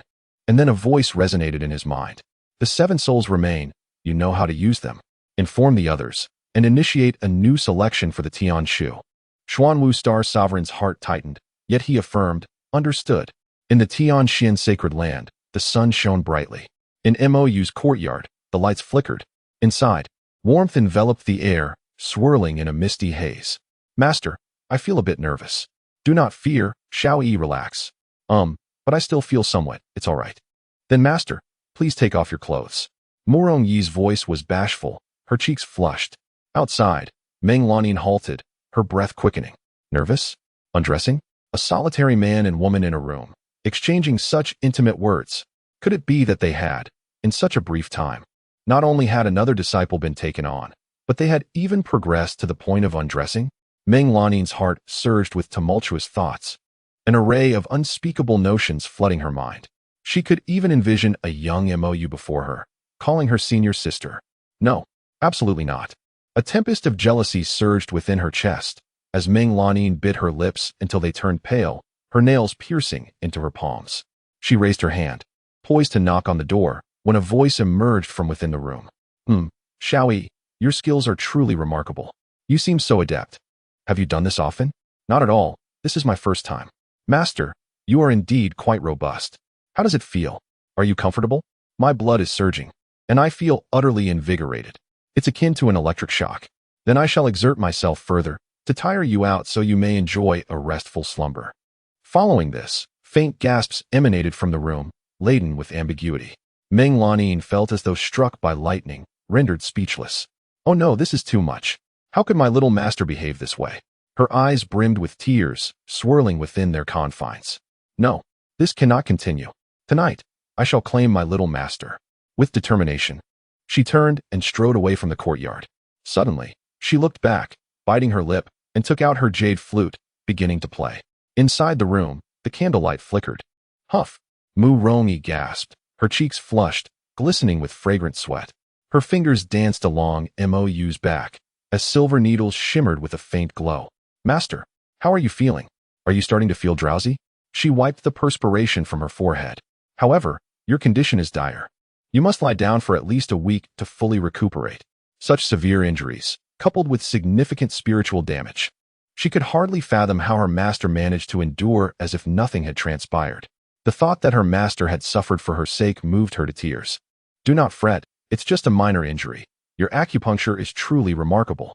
Mo Yu lay on the bed, seemingly indifferent. It was merely the backlash from forcibly activating the soul-soothing flute and the Tian Shu array. This injury is less severe than the ones I've sustained from leaping off cliffs in the past. Mu Rongyi cautiously manipulated the silver needles in her hand, gradually channeling spiritual energy into Mo Yu's body. The ancestral secret technique not only restored his spirit, but also ensured a deeper sleep. This was her first time performing this on another. Previously, she had only practiced on human models. Mo Yu was enveloped in a state of profound comfort, feeling the meridians within him nourished by a warm energy, a sensation beyond description. Suddenly, a mournful flute melody drifted into his ears, melodious and ethereal. For some inexplicable reason, Mo Yu recalled the ancient piece Feng Qiu Huang. How unfortunate. Master, someone is playing a tune. Mu Rongyi exclaimed in surprise. Mo Yu shook his head dismissively. Do not mind it. It's likely one of the esteemed elders. Xiao Yi, tell me about that Gujiao. I am quite curious about its abilities. His eyes narrowed slightly, his tone languid. Gujiao? Mu Rongyi resumed her focus on the task, reflecting as she continued to insert needles. The Gujiao resides in water, excelling in stealth. It possesses 2 forms, leopard and eagle. In its eagle form, its feathers are impervious. Though I am uncertain about the leopard. Mo Yu responded softly. Aside from stealth, the bloodline of the Gujiao has at least one ability to enhance defense. He returned directly after leaving the starry sacred land. I heard that Sheng Shuzi caused quite an uproar there. Jun Wuhan and those 2 elders have perished. Originally, Jun Wuhan was merely half disabled. It is truly unfortunate that the demon sect does not nurture the inept. Otherwise, he would have liked to experiment with the assassination capabilities of the Gujiao bloodline. During the recent battle with Jun Wuhan, he discovered a significant flaw within himself, an absence of suitable offensive means. Although formations can be utilized in combat, they necessitate ample preparation time. The Emperor's banner, the soul-settling flute. And the heavenly poison pearl, while formidable, lack purity. Their multifarious functions detract from their effectiveness in battle, and their visual appeal is also lacking. He prefers techniques that are visually striking. Before him lie two choices. The first, to amalgamate his three forms of fire to create a powerful spell. The second, to accept the challenge left by his master, which involves facing the sword sect's disciples, with a flying sword of medium-grade spiritual treasure at stake. Now that he has reached the nascent soul stage, he is ready to engage in the contest. Both endeavors can be pursued concurrently, researching spells while preparing for the challenge. As his thoughts began to blur, Mo Yu succumbed to a deep slumber, enveloped in comfort. Seeing this, Mo Yu gently wiped the sweat from his brow, sighing, "How exhausting." Outside, Meng Lanin held her jade flute, the final note dissipating into the air. Biting her lip, she turned to leave. Tonight, she would summon the courage with the aid of a mortal's drunkenness and confess to her junior master. Mo Yu gazed at Mo Yu's robust form, a daring idea suddenly blossoming within her, to touch him. Her cheeks flushed and her heart raced. After all, he is her master. How could she entertain such thoughts? Yet, his skin appeared remarkably smooth, unlike that of any girl. Unable to resist, she reached out and gently caressed Mo Yu's back. "Wow," she gasped, swiftly retracting her hand as if jolted by electricity. The sensation of a boy's touch was entirely different, firm and resilient. Embarrassed, she lowered her head, feeling an overwhelming sense of guilt. How could she behave so inappropriately towards her master? "Master, I'm sorry, it was unintentional," Mo Yu whispered, her voice barely audible. Hastily, she covered Mo Yu with a blanket and prepared to leave. Just then, a book on the table caught her attention. The Record of the Divine Maiden? Mo Yu blinked. She recognized this tome, an indescribable masterpiece from her previous life. But how could it exist in this world? Perhaps she should see what it contains? After a moment's hesitation, curiosity overcame her, and she opened its pages. The author, Hai Jiao? Mo Yu was taken aback. Wasn't Hai Jiao the name of that indescribable form from her previous life? Could it truly have been penned by a time traveler? She continued to peruse the pages, and suddenly, another book nearby left her utterly astonished. Martial Movement Through the Heavens. How could this be possible? Chapter 47. Canceling the Engagement, Better Late Than Never. Ling Qingyue gently leafed through the exquisitely bound book in her hands, her voice cool and composed. The pages emitted a faint scent of ink, intertwining with her own ethereal aura to create a unique charm. "Qingyue, you have been standing here for quite some time. Are we not going to cancel the engagement?" Ling Yunshue's voice came from behind, tinged with a hint of exasperation. "I understand that the books written by Tianya are indeed remarkable, but is it necessary for you to be so infatuated?" Ling Qingyue closed the book, turned around, and cast a cold gaze towards Ling Yunxue. "Master, I merely find this book to possess some intrigue." Ling Yunxue approached her outstanding disciple, a complex emotion surging within her heart. "Qingyue, are you still thinking about that man? Do you believe he might overcome all obstacles to come to your side, much like the protagonist in the novel?" She inquired softly, her tone laced with concern. That incident had profoundly affected Ling Qingyue, and she feared it might give rise to inner demons. Ling Qingyue was momentarily taken aback, then shook her head. "Master, you are overthinking. I am not so naive." Her voice was devoid of emotion, flat and distant. Ling Yunxue sighed, speaking earnestly. "Qingyue, I know you are not at ease, but you must understand that he has no standing to enter our Taixing sacred grounds. He is but a loose cultivator in the qi refining stage, while you are the saintess of the Taixing sacred grounds. The disparity between you is akin to that of clouds and mud. Should you persist in your thoughts of him, it will only cultivate inner demons, detrimental to your cultivation. Furthermore, as a pure Yin saint body, even if you were to lose yourself, there would still be many." "I understand, Master," Ling Qingyue interjected, her cold gaze unwavering. "Your teachings, I shall hold dear to my heart." Ling Yunxue felt a slight relief upon hearing this. "It is good that you comprehend. Now, regarding the annulment of the engagement, what are your plans?" "I have just received news that Shang Shuzi has caused quite a stir at the Starry Sacred Grounds. It is said that Su Meyer was attacked by Jun Wuhan in the chaotic star region, and at that moment, the Tianxian Saint Sun was also present." As she spoke, Ling Yunxue observed Ling Qingyue's expression. Ling Qingyue remained calm, continuing to listen, seemingly indifferent to the unfolding events. Ling Yunxue continued, "Moreover, Su Meyer emerged victorious. You must realize she has just entered the void return stage, yet managed to defeat Jun Wuhan, who is in the integration stage. Upon hearing this, Ling Qingyue remained composed. Ling Yunxiue, feeling a sense of disinterest, decided to forego the suspense. I believe the Tianxian Saint's son played a significant role in this. His immense power, coupled with Shang Xuzi's protectiveness. Ling Yunxiue shook her head, her tone tinged with resignation, and did not elaborate further. Ling Qingyue's beautiful eyes flickered with a hint of unusual color. Such words only reinforced the necessity of the annulment. The Tianxian sacred grounds are so formidable that they would never accept a tainted woman. Moreover, given Shang Xuzi's protectiveness, should we conceal this? Being discovered would undoubtedly lead to dire consequences. Ling Yunxiue nodded in agreement. You are right. Let us proceed with the annulment. In the courtyard of the Tianxian sacred grounds, within Mo Yu's residence, Murong Yi was engrossed in reading the reversed Heavenly Evil God, enhanced edition, thoroughly captivated. A faint blush graced her cheeks, her heartbeat quickening in tandem with the story's twists and turns.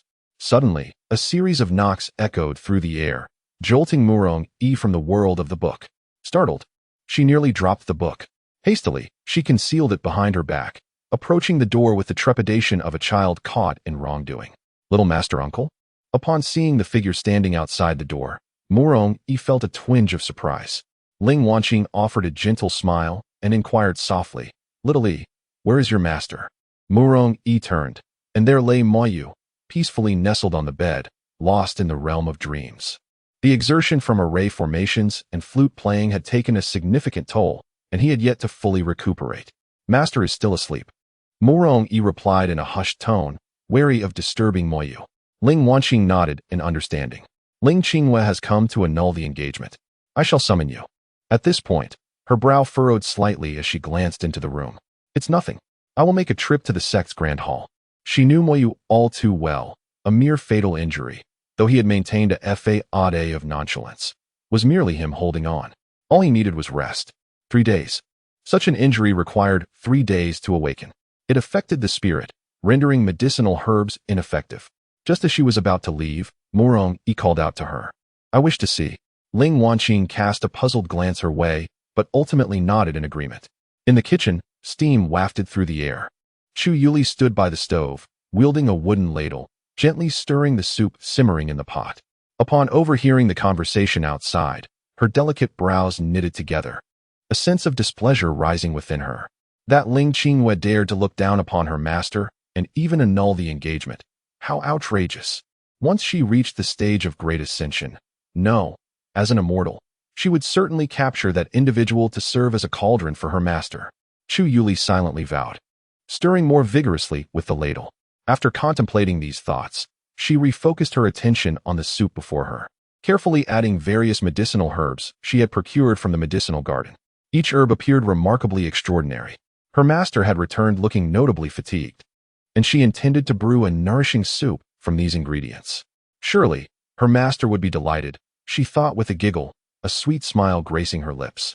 Meanwhile, within Mo Yu's dreams, the system's voice resonated. Detected a change in the world line. Recalculating opportunities. Recalculation complete. Due to your existence, Chu Yuli willingly forfeits her 4th grade spiritual herb. Lacking such an opportunity, her foundation building will be exceedingly arduous. The antagonist has succeeded in their counterattack. Reward: Heavenly Tao Foundation Establishment Pill. Heavenly Tao Foundation Establishment Pill assists Qi refinement practitioners in achieving perfect foundation establishment, also compensating for past regrets. Antagonist points. 300, Chapter 48. The perfect plan in the Holy Land of Tianxian. Within the Grand Hall of Tianxian Peak, the atmosphere was solemn, thick with a sense of gravity. Ling Wanqing and Murong Yi entered the hall and selected a corner to take a seat. On either side of the hall, individuals from the Taiqing and Tianxian Holy Lands sat facing each other. From Taiqing Holy Land, Ling Qingyue and Ling Yunxiue appeared composed. Conversely, those from Tianxian Holy Land wore somber expressions, their brows knitted in unyielding anger. Elder Qingxian repeatedly gestured with his hands, his brow furrowed, as if engaged in some form of calculation. For a lengthy duration, silence reigned. Murong Yi could no longer contain her curiosity. She leaned closer to Ling Wanqing and whispered, Little Shirshu, what is happening? Ling Wanqing gestured for silence, her fingertips gently moving to conjure a soundproof barrier that enveloped the two. The saintess of the Ta Ching sacred ground, Ling Qingyue, wishes to annul the marriage with senior brother. Mo Rong-yi turned her head, observing the expressions of both parties. And she had already surmised the situation. Was this not merely a reenactment of the infamous annulment tale? This was utterly outrageous. A surge of indignation welled up within her, and she inquired further, "Does Master have feelings for Ling Qingyue?" Ling Wanqing reminisced about the past. In her previous life, Mo Yu had described Ling Qingyue as an icy enigma, one that required immense effort to thaw. Absent any extraordinary circumstances, there existed no possibility of a union between him and Ling Qingyue. He simply lacked the patience. Ultimately, even after senior brother's demise, their relationship remained that of mere acquaintances. They could never be together, Ling Wanqing asserted with certainty. "I understand now." Mo Rong-yi's gaze burned with fury, directed at Ling Qingyue, whom she deemed utterly malevolent for daring to seek the dissolution of her master's engagement. She surged forward, breaking through the barrier. The moment she emerged, all eyes turned toward her. 30 years in the East, 30 years in the West. Do not underestimate the youth and poverty. Today, it is not you who will annul the marriage, but I, on behalf of my master. Before she could utter another word, Ling Wanqing swiftly intervened, sealing her lips with a surge of spiritual energy. Mo Rong-yi struggled desperately, but to no avail. Ling Wanqing offered an apologetic smile to the onlookers. "I beg your pardon. This is my master's newly accepted disciple, still quite young and naive. She is understandably agitated by the news of the annulment." The elders exchanged glances, their expressions reflecting resignation. Saint Shuzi waved his hand dismissively. "No harm done. Children speak without restraint. We shall not hold it against the younger generation." As he spoke, his gaze lingered meaningfully upon the Ta Ching sacred grounds representatives. Ling Yunxue and Ling Qingyue nodded slightly, indicating their indifference. Ling Wanqing hastily pulled Mo Rong-yi back into the soundproof barrier, her voice low yet urgent. "What are you doing? That is not what I meant. The annulment is due to her loss of virtue, not a slight against senior brother." Mo Rong-yi felt her head spinning. Loss of virtue? Why did you not mention this sooner? She wished only to find a crevice to hide in. The embarrassment was overwhelming. Taking a deep breath, she forced herself to regain composure. If that is the case, then let the annulment proceed. Why prolong it? There are no feelings between them anyway. Ling Wanqing replied softly. Do not be hasty. It is not merely a lack of feelings. In truth, they do not even know each other. Even if they were to walk together, neither would be aware of their engagement. In my previous life, Mo Yu only discovered years later that he had a fiancée. Yet in this life, it has ended before it even began. What could have transpired? The nine-leaf destiny grass has brought forth such unpredictable changes. Elder Qingshuan's furrowed brow began to relax, and his hands finally stilled. Saint Shuzi quickly inquired, "So, have you discerned who is responsible for causing Qingyue to lose her virtue?" Elder Qingshuan's face flushed with embarrassment. "Have you all been waiting for this? Or what else could it be?" Saint Shuzi retorted, incredulous. "What nonsense is this? How could I possibly calculate the fate of a mere qi refining practitioner? Where would that leave my dignity?" Elder Qingxian spoke with resolute conviction. Naturally, he would never admit to his own failure. The individual in question seemed shrouded in an impenetrable fog, utterly beyond his grasp. Surely, there must be a powerful expert adept in divination shielding him. He pondered, convinced that he had attained a formidable mastery in the art of divination. Little did he expect to stumble over a qi refining individual. In the past several decades, he had only employed the technique thrice. The first time was to ascertain the identity of Tianya, also known as Mo Yu, which proved successful. Years later, he chanced upon a wondrous tome titled The Pure Love Edition of the Fairies' Cultivation and was utterly captivated, wishing to urge the author for more. To his astonishment, the individual had seemingly anticipated this, employing secret methods to sever his divination attempts. And now, just a few years later, he found himself thwarted by yet another qi refining youth. Saint Shuzi frowned slightly. Elder Qingshuan's recent series of actions clearly indicated the use of divination techniques. However, he chose not to expose this. The fact that even Qingxian could not locate that individual only suggested that few within the entire Tianxian Holy Land possessed the ability to do so. At this moment, Ling Qingyue spoke up. "I implore the esteemed elders to permit me to withdraw from the marriage." Saint Shuzi nodded slightly. They could not possibly agree to Mo Yu marrying one who had lost her purity. The betrothal was merely a concession made by Yi Shimei to support the Taiqing Holy Land while preserving Ling Yunyue's reputation. If it could be fulfilled, that would be splendid. If not, it was of little consequence. In truth, he himself had always been opposed to their union. Xiao Yu would ascend to the higher realms within 500 years, while Ling Qingyue would inherit the position of sect leader, remaining in the lower realm for at least 3,000 years. A separation of 2,500 years was far too lengthy for one so young, barely 500 years old. Saint Shuzi declared, "I consent to the dissolution of the engagement. Is there anyone who opposes this?" The hall fell into profound silence. Su Qiyun, the master of the Spirit Beast Peak, cast a contemplative glance at Morongi.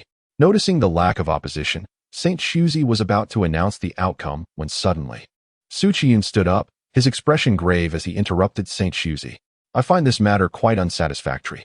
He paused momentarily, continuing, "When Yi Xinzi established this engagement, we invested considerable effort and resources for the Taiqing Holy Land.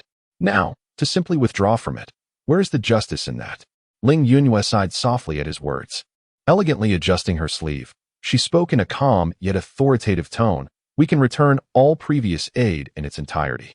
However, Su Qiyun waved his hand dismissively, regarding Ling Yunyue with a subtly meaningful smile. "No, there is no need for that. I have a better proposal." Chapter 49. A Bride for the Son-in-Law. Oh? Ling Yunyue raised an intrigued eyebrow upon hearing this. "Pray, do enlighten us." Su Qiyun cleared his throat and began to speak slowly. "Since Qingyue has already expressed that this engagement cannot continue, it must not be easily nullified, as it was personally ordained by Yi Xinzi." He paused, surveying the assembly. "Thus, I propose a perfect solution. To maintain the relationship between the two sacred lands without placing the Holy Son and Holy Maiden in a difficult position." Saint Void's eyes sparkled with intrigue. "Oh, pray tell, what is this perfect solution?" Su Qiyun smiled gently, her gaze drifting between Ling Yunyue and Ling Qingyue, ultimately settling on Ling Yunyue. "How about having the master of Taijing marry on behalf of the daughter and unite with Xiao Yu as partners in the Tao?" The moment these words were uttered, an eerie silence enveloped the grand hall. Everyone was left astounded by this astonishing proposal. Marrying on behalf of another? Was this even a sensible notion? Although it was widely known that Ling Yunyue and Ling Qingyue were merely mother and daughter in name, and that Ling Yunyue remained single to this day, the absurdity of the suggestion was undeniable. The smile on Saint Void's face stiffened. How could someone from his sect propose such an outrageous idea? Recalling the earlier incident where Murong Yi had taken a disciple as a wife before ascending, he pondered the implications for this sacred land. Murong Yi was taken aback. Was the cultivation world truly this liberal? Was such a thing permissible? However, that woman was indeed striking. Having her as a master would not be a misfortune. Ling Wanqing felt a surge of excitement. What a profitable venture. Rather than squandering time with the icy Ling Qingyue, it would be far better to win over her master. Had she thought of this sooner in her past life, her senior brother would not have remained single for eternity. He would undoubtedly be fond of her. She remembered her senior brother mentioning that he had no particular preferences. As long as the person was beautiful, he would be enamored. Ling Yunyue, the most beautiful woman of the Tianyuan continent in Saint Void's generation, was certainly no less appealing than Ling Qingyue. Ling Qingyue, however, widened her beautiful eyes in disbelief. How could the Tianxian sacred land propose such an outrageous demand, having her master marry on her behalf? This felt more unbearable than death. Ling Yunyue frowned slightly, elegantly lifting her teacup for a delicate sip to mask her inner tumult. As she set the cup down, a playful smile graced her lips. The master of Spirit Beast Peak truly enjoyed jesting, leaning languidly against her chair. Her voice was soft and enchanting. "I wonder whether this suggestion is serious or merely intended to amuse me." Saint Void cleared his throat, a hint of embarrassment crossing his face. He was about to dismiss this ludicrous proposal when Su Qiyun interjected. "Please, do not rush to conclusions. Allow me to finish." He turned his sincere gaze towards Ling Yunyue. "This marriage contract was originally an agreement between Fairy Yi and yourself. It serves as a testament to the amicable cooperation between our two sacred lands. Now that Holy Maiden Qingyue has encountered an unforeseen circumstance, it is only reasonable for you, as her master, to fulfill the marriage contract on her behalf. Furthermore, Xiao Yu, as the disciple of the Grand Elder, shares the same generation as us. If he were to marry Qingyue as previously planned, it would be inappropriate." Ling Yunyue frowned slightly, retorting, "Is he not the Holy Son? Surely he is destined to succeed the position of sect leader, much like Qing Wei. What could be inappropriate about that?" Su Qiyun quickly signaled to Saint Void. Understanding, he elaborated. "Xiao Yu has no interest in the position of sect leader. The next sect leader is." His gaze swept across the crowd, ultimately locking onto Murong Yi. It is Xiao Yu's most recent disciple. All eyes turned in unison towards Murong Yi, who was left in shock. Had she suddenly become a candidate for sect leader? However, the crowd did not linger on her for long. She is not the focal point of this drama. Su Qiyun continued to speak eloquently. "See, there is no issue with lineage. It aligns perfectly." Ling Yunxue realized this rationale was futile and shifted her inquiry. "But I am of advanced age. How could I possibly become the Dao partner of the Holy Son of Tianxian?" Su Qiyun dismissed her concerns. "The master of Ta Qing is jesting. You were once the most beautiful woman of the Tianyuan continent." Although Ling Yunxue had aged, time had left little mark upon her. Instead, it had imbued her with a certain matured grace. Her regal visage was impeccably maintained, her skin as white as jade, tender and flawless. A pair of enchanting eyes sparkled with the allure unique to a mature woman. The luxurious white robe she donned perfectly accentuated her curvaceous figure. Her ample bosom, slender waist, and pert hips formed a captivating tableau that stirred one's blood. The moment she stood, she became a striking sight, compelling glances from passers-by. Ling Yunxue fell silent, taken aback by how events had unfolded. To have her stand in for a marriage? Absurd. Yet, the Ta Qing sacred land indeed required the alliance with the Tianxian sacred land. That was how she had persuaded Ling Qingyue to accept the engagement initially. It would be unreasonable to reject now that it was her turn. What would Qingyue think? If she could unite with the Holy Son of Tianxian, it would firmly bind the two sacred lands together, a proposition she found difficult to decline. Furthermore, the Holy Son of Tianxian was exceptional in both appearance and talent. At this thought, a ripple of emotion stirred within Ling Yunxue, evoking a hint of intrigue. She raised her hand and gently caressed her smooth, delicate cheek, the sensation still firm as ever. She remained captivating, her charm undiminished. Ling Yunxue had formulated a plan in her heart. She turned to Ling Qingyue and softly asked, "Qingyue, what are your thoughts?" Ling Qingyue quickly shook her head, speaking urgently. "Master, absolutely not. How could you stand in for my marriage? This is utterly unreasonable." Her voice trembled, clearly distressed. This was the first time in many years of cultivation that she had become so agitated. Ling Yunxue shook her head and turned to Sheng Xuzi. "I agree to fulfill the engagement with the Holy Son of Tianxian on behalf of Qingyue." Sheng Xuzi was taken aback. "Is such a thing truly acceptable? Can we not have a sensible person?" Nonetheless, he nodded. "If that is the case, then it shall be so." Fortunately, Mo Yu was unaware of this engagement.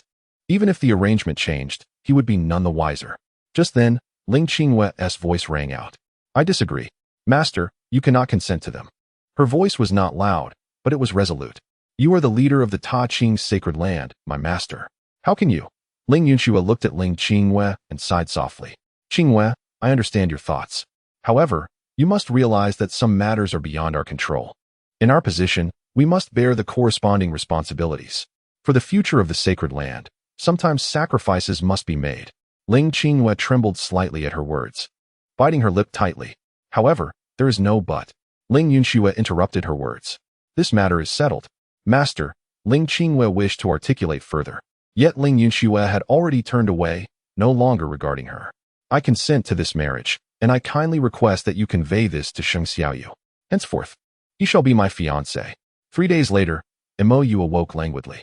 The golden hues of the setting sun poured into the room, casting a warm glow over everything. Detected successful dissolution of the engagement between Mo Yu and Ling Qingyue. The antagonist has triumphed. Reward, pure Yin Xianbing. Automatically replenished 500 luck points. Antagonist points. 500. Mo Yu was momentarily taken aback. What transpired? After a mere nap, the engagement vanished? A slight smile crept across his lips. It seems Ling Qingyue truly believed he would seek her out one day. How delightful. After all, the identity of the heavenly Xian Holy Son was entirely unknown to her. Her voluntary withdrawal from the engagement indicated that the previous events had indeed affected her, revealing her desire to not deceive herself as the heavenly Xian Holy Son. As for their relationship, he could simply seek her out at the Taiqing Holy Land when the time came. Mo Yu rose and stretched. feeling unusually invigorated after so many years. Xiao Yi's acupuncture had proven effective. The mental fatigue from the array formation and flute playing had significantly eased. He opened the system space, where a pill emitting a gentle glow floated serenely. The perfect heavenly Tao foundation pill. How effortless. Rewards were bestowed so casually. As for the medicinal herbs ruined by Chu Yuli, Mo Yu was scarcely concerned. They were merely fourth-grade spiritual herbs, not particularly precious. The heavenly Xian Holy Land had an abundance of them. Mo Yu pushed open the door and stepped outside. In the courtyard, Ling Wanqing stood beneath an ancient tree, gazing quietly into the distance. Hearing the commotion, she turned, her face lighting up with a sweet smile. "Brother, you are awake?" Her voice was clear and melodious, akin to a lark song. Today, she wore a light blue gown, adorned with exquisite orchids, which made her appear particularly fresh and elegant. Mo Yu nodded and inquired, "Where are you and Xiaoyi?" Ling Wanqing sighed with resignation. Yuli is busy cooking in the kitchen, while Xiaoyi has been summoned by sect leader Su. Su Qiyun. Mo Yu pondered. What could he want with Morongyi? Could it be that he sought Xiaoyi to compensate for the chicken he had stolen last time? Su Qiyun, the master of the Spirit Beast Peak, was notorious for his lewdness and stinginess, often haggling over mere chickens. Ling Wanqing nodded, indeed. He said he wants to select a suitable spirit beast for Xiaoyi. She recalled the events that had transpired earlier. Originally, she and Morongyi were preparing to depart when Su Qiyun called them over. The two connected instantly and conversed merrily. It seemed Su Qiyun had found inspiration from Morongyi's words. If one could substitute a master to dissolve a marriage, then what was wrong with a woman marrying in another's stead? At the same time, he was deeply moved by Morongyi's youthful exuberance and ambitious aspirations, prompting him to decide to gift her a spirit beast. Mo Yu nodded slightly, understanding that it was a token of their initial meeting. Ling Wanqing continued, "Senior brother, in a month, the Sword Sect will hold its Sword Trial Conference, and Senior Sister 3 wishes for you to attend." "The Sword Trial?" Mo Yu responded readily. "Indeed." Ling Wanqing added, "Senior Sister 3 also mentioned that you and Jianzi will have a contest, and you must defeat him at the Sword Trial Conference 10 years hence." "Very well," Mo Yu replied confidently. "A mere yuaning period Jianzi is hardly a concern. I could defeat him even now, without waiting a decade." Ling Wanqing nodded earnestly. "Your swordsmanship is currently lacking. Senior Sister insists you practice diligently to ensure you do not lose." Mo Yu furrowed his brows. "Wait, swordsmanship? At the sword trial? You want me to compete with him?" "Of course," Ling Wanqing replied, her expression one of certainty. "Isn't he already attuned to the essence of the sword? I don't even possess the intent of the sword yet, and you expect me to compete?" Mo Yu retorted. "The Sword Trial Conference is a grand event organized by the Sword Sect, bringing together sword cultivators from across the realm for mutual exchange and sparring. During this conference, all cultivators engage in combat solely based on their cultivation and swordsmanship, aiming to identify the strongest in each realm. In essence, it is a platform for the Sword Sect to showcase its prowess. After all, the Sword Sect excels in swordsmanship, making it difficult for even the 9 great sacred lands to rival them in this domain. "Isn't there still a decade?" Ling Wanqing remarked nonchalantly. "In your previous life, you defeated Jianzi after 30 years. This time, you are even stronger, spending 10 years to comprehend sword intent and the essence of the sword. Then easily overpowering Jianzi should be a walk in the park." Mo Yu nodded. "Understood. Is there anything else?" Ling Wanqing blinked. "You must attend next month's sword trial. There will be a delightful surprise." "A surprise? What kind of surprise?" "If I told you, it wouldn't be a surprise anymore," Ling Wanqing teased. She had prepared something special for Ling Yunxue, designed by him, which she was certain he would adore. Mo Yu refrained from pressing further, as Ling Wanqing said, "Knowing a surprise in advance diminishes its charm." "Master, you are awake." A melodious voice interrupted their conversation. Mo Yu turned to see Chu Yuli approaching with a bowl of soup. "Come, taste the soup I just made." Mo Yu's gaze fell upon the bowl, and he was momentarily taken aback. Was this what one would call soup? The bowl contained a vibrant green liquid that, while visually appealing, exuded a bitter aroma reminiscent of traditional Chinese medicine. Drawing upon his extensive knowledge of alchemy and toxins, he recognized that this was a reaction among spirit herbs, resulting in a bitter substance. Even among elixirs, such a bitter concoction would be deemed inferior, let alone as a soup. "Master, although it may not smell particularly pleasant, it is, after all, a heartfelt gesture from Yuli." Chu Yuli's voice grew low, gazing at Mo Yu with a pleading expression, her clear eyes filled with anticipation. As beheld her heart-wrenching appearance, his heart nearly melted. With a decisive motion, he retreated to his room and secured the door. It was far better for his heart to soften than for his stomach to churn. After all, what could one possibly consume? Felt a sense of resignation within. She was well aware that the dish was far from palatable. Turning her gaze towards, she inquired, "Master, would you care to sample it?" Gazing at the bowl of soup, sighed inwardly. It was merely a loss of a puppet, nothing of great consequence. Soon thereafter, she managed to utilize the puppet to consume the toxic concoction. At that moment, the courtyard door was gently pushed open and entered, proudly carrying 2 vividly feathered chickens. Her face radiant with excitement. "Come and see. The master of the spirit beast Peak sent me these chickens." S eyes widened in astonishment upon noticing the chickens in his grasp. These 2 were actually golden core Xianling colorful feather chickens. It is known that for such ornamental spirit beasts to reach the golden core stage is an arduous endeavor. Perhaps these 2 were even older then. Typically, they would only manage to acquire those in the Qi refinement stage. This time, had indeed invested heavily. Noticing his astonished expression, felt a surge of pride. "These chickens look absolutely delectable. We should stew them one day," she suggested cheerfully. Outside the courtyard, who had just returned and had not yet departed, stumbled slightly, nearly losing his balance. Why is it that everyone from the first peak behaves alike? The Xianling colorful feather chickens are ornamental spirit beasts. They are not meant for consumption. As nightfall descended, sat cross-legged in his room, deeply engrossed in his cultivation. Suddenly, a gentle knocking sound interrupted the tranquility. "Is little master here?" The voice, sweet and alluring, tinged with anticipation, belonged to. Rose to open the door. The moment she saw him, her previously disappointed expression transformed into one of vibrant delight, as she had thought he might not be home. "I've come to play the flute," she announced, revealing a translucent jade flute that appeared in her delicate hand.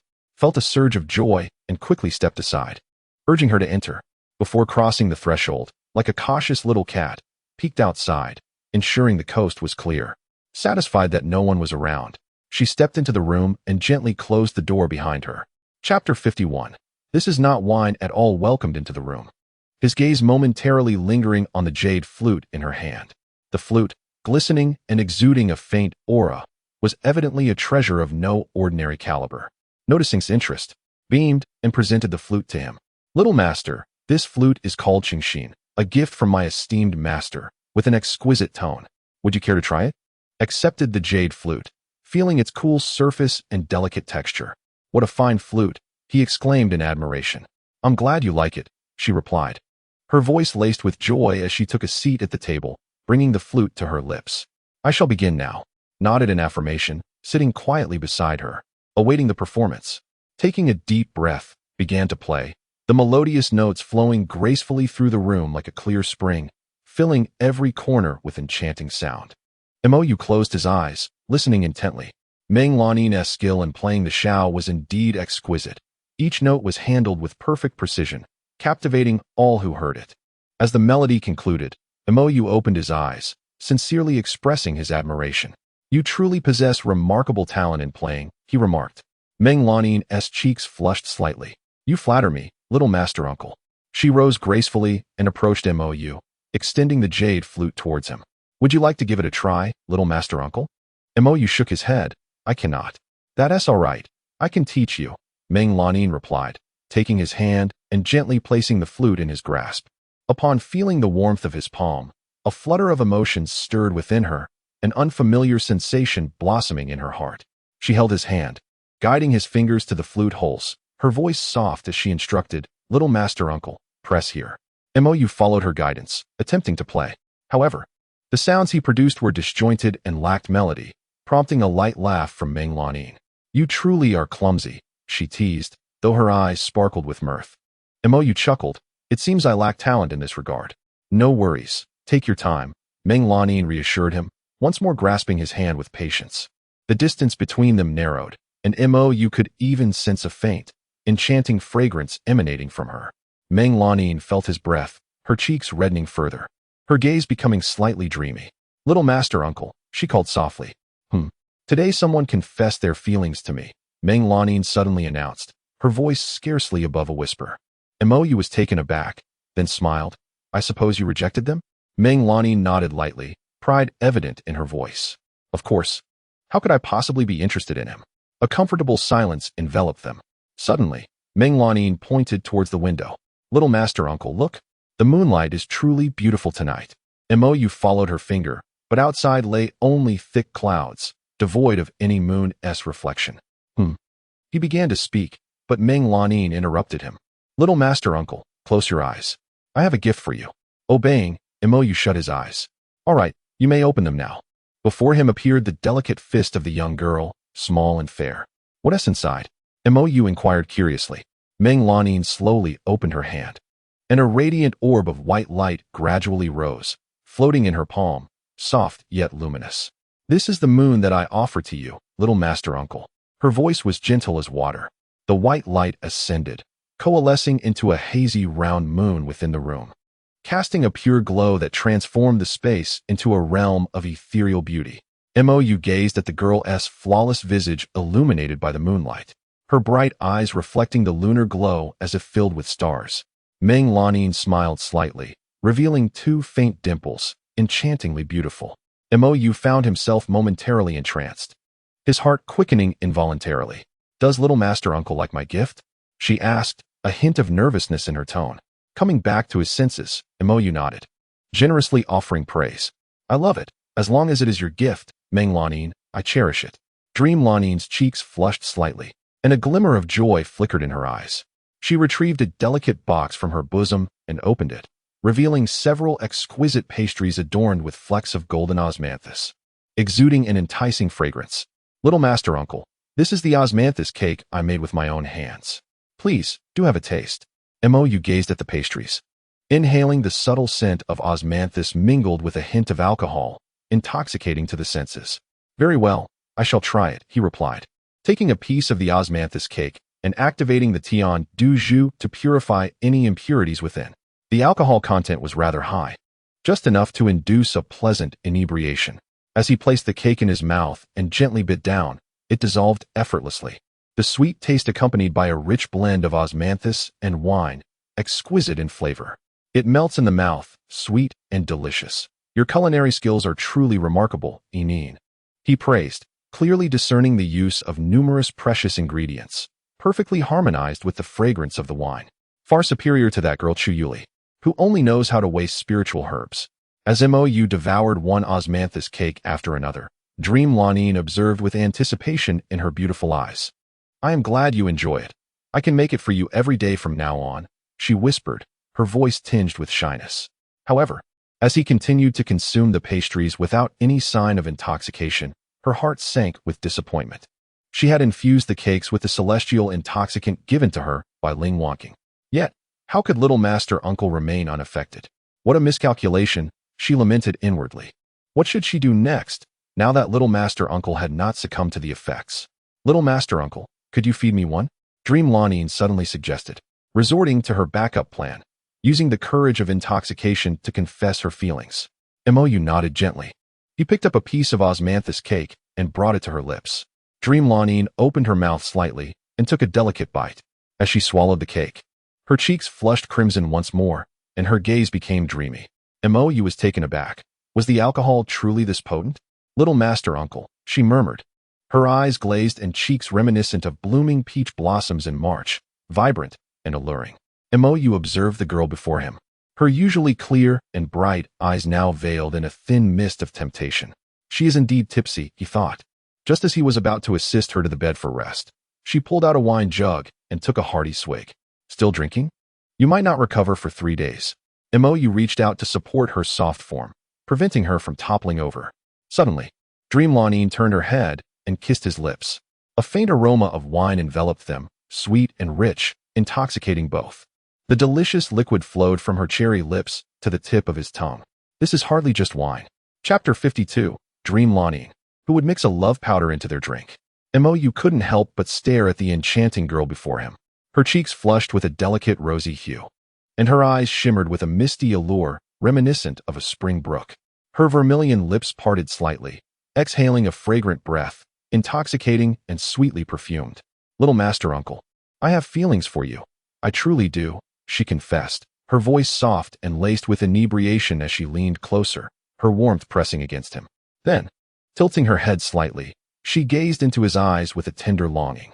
A warmth surged within Mo Yu, realizing the foolishness of this girl for having mixed such a potent substance into her drink. Now, she was in a daze. However, the effects of the He Huan poison were rather lackluster. Such matters were best experienced in a state of clarity.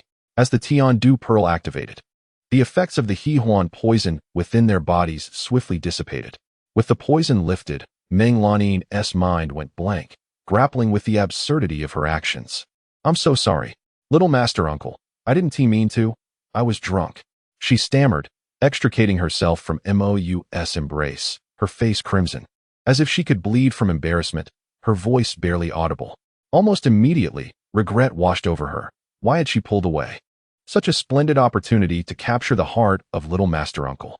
Just then, a pair of strong arms encircled her waist, drawing her back into that warm embrace. How can one flee just as the fire is ignited? Meng Lanin looked up, her gaze shy and misty. Without uttering another word, Mo Yu captured her lips in a fervent kiss, pressing down with fervor, claiming her breath in a possessive manner. Meng Lanin succumbed completely to the passion of that heated kiss. Mo stealthily approached Mo Yu's door, gently pushing against it. The door was locked tightly. She felt a pang of frustration.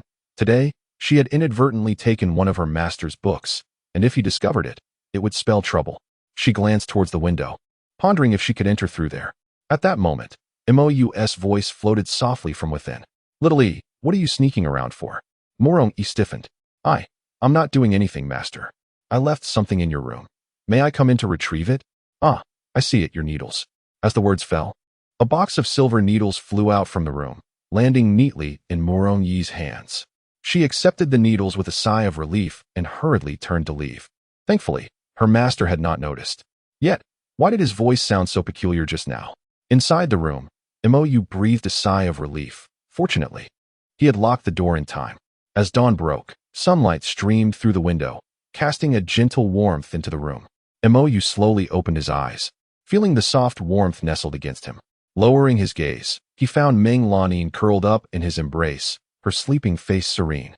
A wave of tenderness surged within Mo Yu. Meng Lanin let out a soft murmur, gradually opening her eyes to meet his deep, gentle gaze.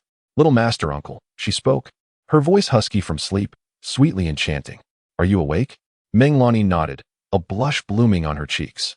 She recalled the events of the previous night, her heart fluttering with shyness as she buried her head into Mo Yu's embrace, unable to meet his gaze. Mo Yu chuckled softly, wrapping his arms around her more tightly. "What's the matter? Feeling bashful? How annoying. Little Shu, you're truly mischievous." Meng Lanin pouted, though her tone was laced with sweetness. She lifted her head, her eyes once again locking with Mo Yu's. Those eyes seemed to be filled with starlight, shimmering with affection and devotion. "If little Shu finds another woman in the future, will you still care for me, Einer?" Mo Yu tenderly stroked her hair, replying, "Naturally. You will always hold a special place in my heart." At his words, a wave of sweetness surged within Meng Lanin. She gently turned over, her garments draping over her graceful figure. "Then I can rest easy," she said playfully, "but now I must take my leave. Master has gone out, and I need to assist with managing Xian'env Peak. I'll play a tune for you another day." She mischievously winked, or perhaps little Shu could come find me. With that, she vanished from the room. Mo Yu gazed in the direction she had departed, a faint smile gracing his lips. At that moment, the system's voice echoed in his mind. "Detected that you have successfully intercepted the fortune of the destined girl. Villain's counterattack succeeded." Chapter 53. Cultivation is not out of the question. Reward: Celestial level melody, automatically replenishing fortune. 3,000. Villain points 3,000. What the hell, he mused, utilizing the elixir of the celestial and the harmony powder. That was certainly not related to him in the slightest. Nonetheless, Mo Yu felt quite satisfied. His villain points had now reached 9,800, and his fortune stood at 18,700, which could be considered quite affluent. With a thought, he established a connection with the soul ring. The stunning figure of Yan Shi appeared beside him, wearing a hint of reproach. "Shao Yu really? You found a new girlfriend, and didn't he even let your master take a look?" "Sister Yan Shi, is this something you can just observe?" Mo Yu replied helplessly. After a playful exchange, Yanxi ceased her jesting and returned to the soul ring. Mo Yu summoned Chu Yuli and Morongi. He took out the Yin formula of the chaotic yin-yang technique and presented it to them. I stumbled upon this celestial-level cultivation method in a secret realm. Both were astounded. Chu Yuli's eyes widened in disbelief. To think that Master possesses such a treasure and has given it to us. A warm surge of emotion flooded her heart, deeply touched. She vowed to repay her master well. Morongi was also exhilarated. Master truly is the child of fortune, effortlessly discovering such high-level techniques in a secret realm. With such a foundation, as long as Master doesn't sacrifice me to the heavens, I can do anything. I can give Master acupuncture every day without any issue. The two accepted the chaotic yin-yang technique. Chu Yuli lowered her head, her cheeks flushing, her voice barely above a whisper. Master, you're giving us such a technique? Her heart was filled with shyness, yet tinged with anticipation. Morongi's eyes flickered. It's not impossible. Though she thought so, she too felt a bit bashful. Mo Yu spoke earnestly. Although this is a dual cultivation technique, it can also be practiced normally. And it is significantly superior to the methods of the heavenly Xian sacred land.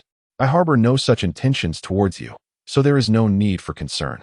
The current chaos yin-yang technique has already ascended to the second grade of immortality, allowing for an even swifter cultivation pace.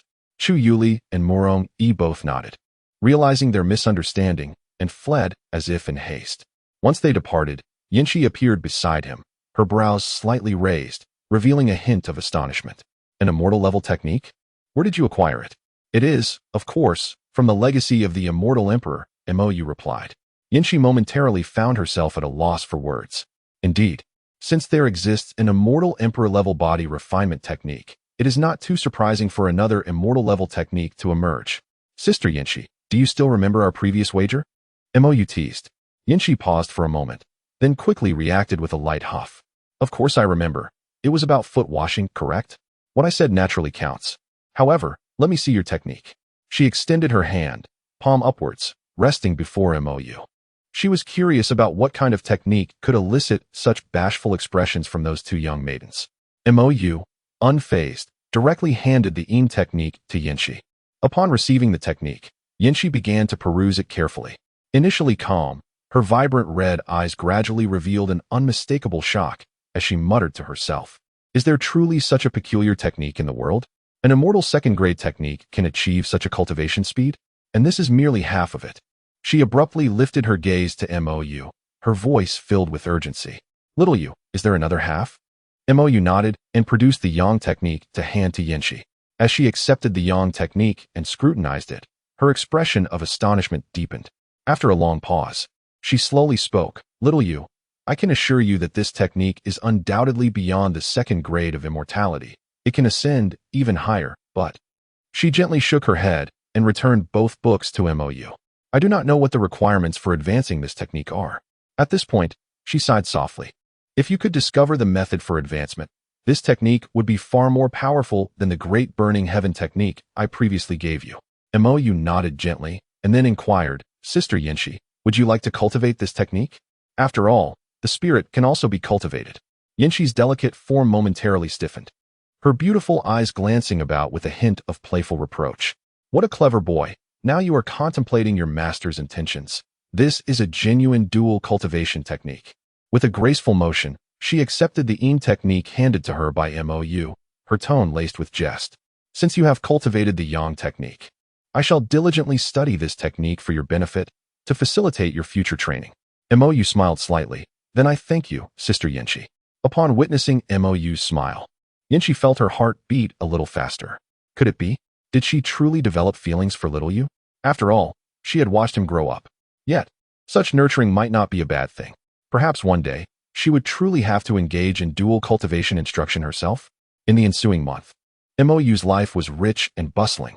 During the day, he practiced swordsmanship with Xian Ningbing, and at night, he would spar with Su Meyer, occasionally discussing the art of flute playing with Meng Lanin. Time flows swiftly, and before one realizes, it is the eve of the sword trial of the sword sect. Mo Yu, accompanied by two disciples and Ling Wanqing, embarks upon the spirit vessel. Master, there are so many disciples. Are they all here to participate in the sword trial? Morongi inquires with her large, curious eyes. Mo Yu nods, as the grandest swordsmanship event in the Tianyuan continent. The Tianxian Holy Land will naturally send disciples to take part. The group settles on the spirit vessel, and Mo's gaze falls upon Morongyi. This time, you shall participate in the Qi refinement stage of the sword trial, a rare opportunity indeed. Make sure to seize it. After all, true masters do not remain at the Qi refinement stage for long. Morongyi nods vigorously. Rest assured, Master, I will certainly bring home the first prize. Mo Yu nods with satisfaction, then shifts his gaze to the front of the vessel, resting upon that ethereal figure. This sword trial is led by Xia Ningbing and the sword peak master of the tribulation stage. Seated at the bow of the vessel, Xia Ningbing captures the attention of many disciples. After all, they seldom have the chance to behold this cold, stunning master who is unparalleled in beauty. Xia Ningbing sits cross-legged, her eyes closed, deeply engrossed in her cultivation. At this moment, only one day remains until the system's 200th comparison. The 100-fold reward tempts even her. This reward is something she must attain, for based on her teachings to Mo Yu this month, it is evident he stands no chance against her. Though he possesses a formidable physique and abundant spiritual energy, he lacks offensive techniques. In a true duel of masters, he would not be able to fully utilize his physical and spiritual advantages. This is why she has been urging Mo Yu to practice swordsmanship. Only when his offensive techniques are flawless can he hope to secure a place in the world. Mo Yu withdraws his gaze. At that moment, a snow-white little fox gracefully leaps into his embrace. Sister Mayor, are you participating in the sword trial as well? The little fox nods gently, her voice sweet and enchanting. Since you all are going, I cannot possibly stay behind alone. However, there is no room for me here, so I suppose I shall have to sleep with my brother tonight. Chapter 54.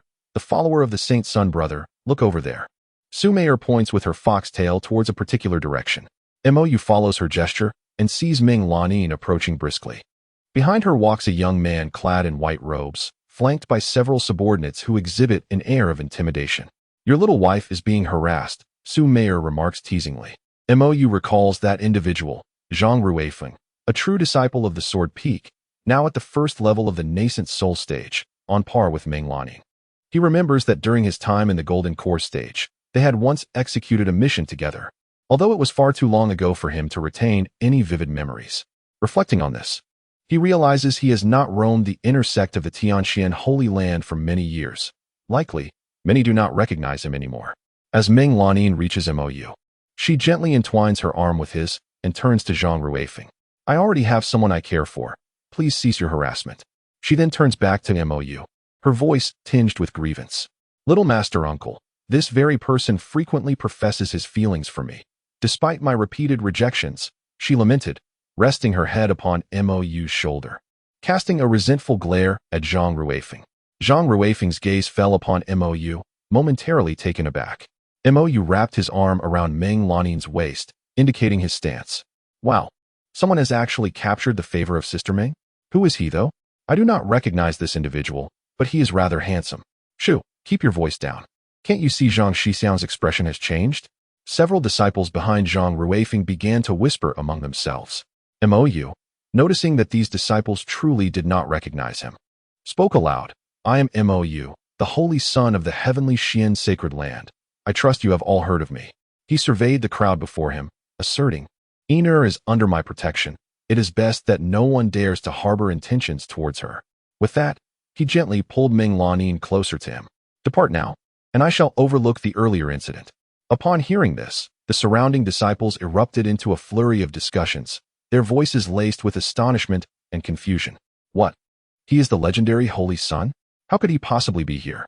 I used to admire the Holy Sun so much. It has been 10 years since I last saw him. I thought he had withdrawn from the sect.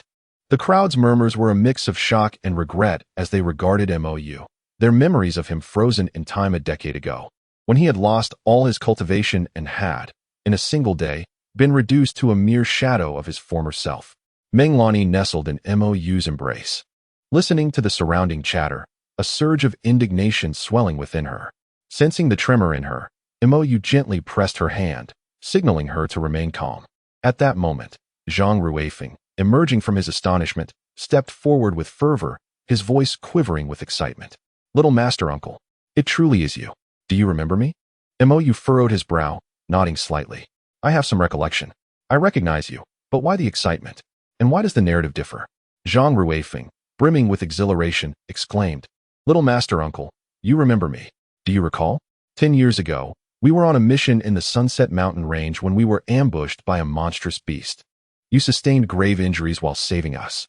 He turned to Meng Lanin, his eyes filled with hope. Sister Meng was there too. Surely she remembers. Meng Lanin nodded. She certainly did remember.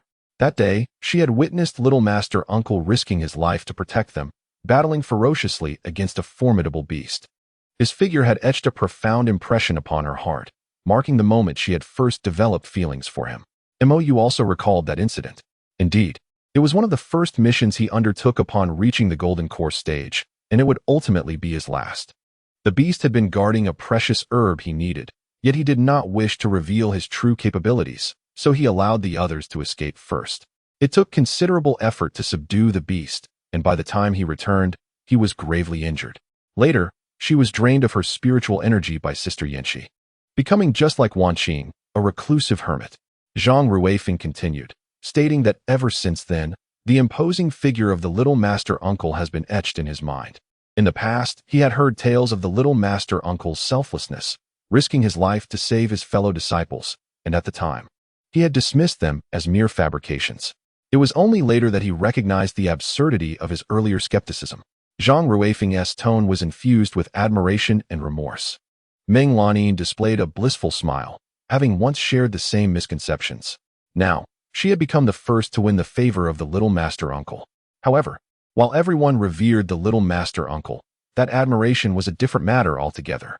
She gave a light hum and spoke to Zhang Ruifeng. "In that case, I belong to the Little Master Uncle. Do not disturb me again." Upon hearing this, Zhang Ruifeng quickly waved his hands in apology. "I'm sorry, Sister Meng. I merely sought to inquire about the Little Master Uncle. I had no intention of bothering you." He paused before continuing. "When you initially turned me down, I had given up, but later I heard you often meet the Little Master Uncle and hoped you could introduce me." He scratched his head, his face a picture of embarrassment and regret. "I didn't expect you to misunderstand." Meng Lanin's beautiful eyes widened. She had always believed Zhang Ruifeng was persistently pursuing her. Ever since his first confession, she had found him quite bothersome, avoiding him at every opportunity. To think he was actually seeking the Little Master Uncle.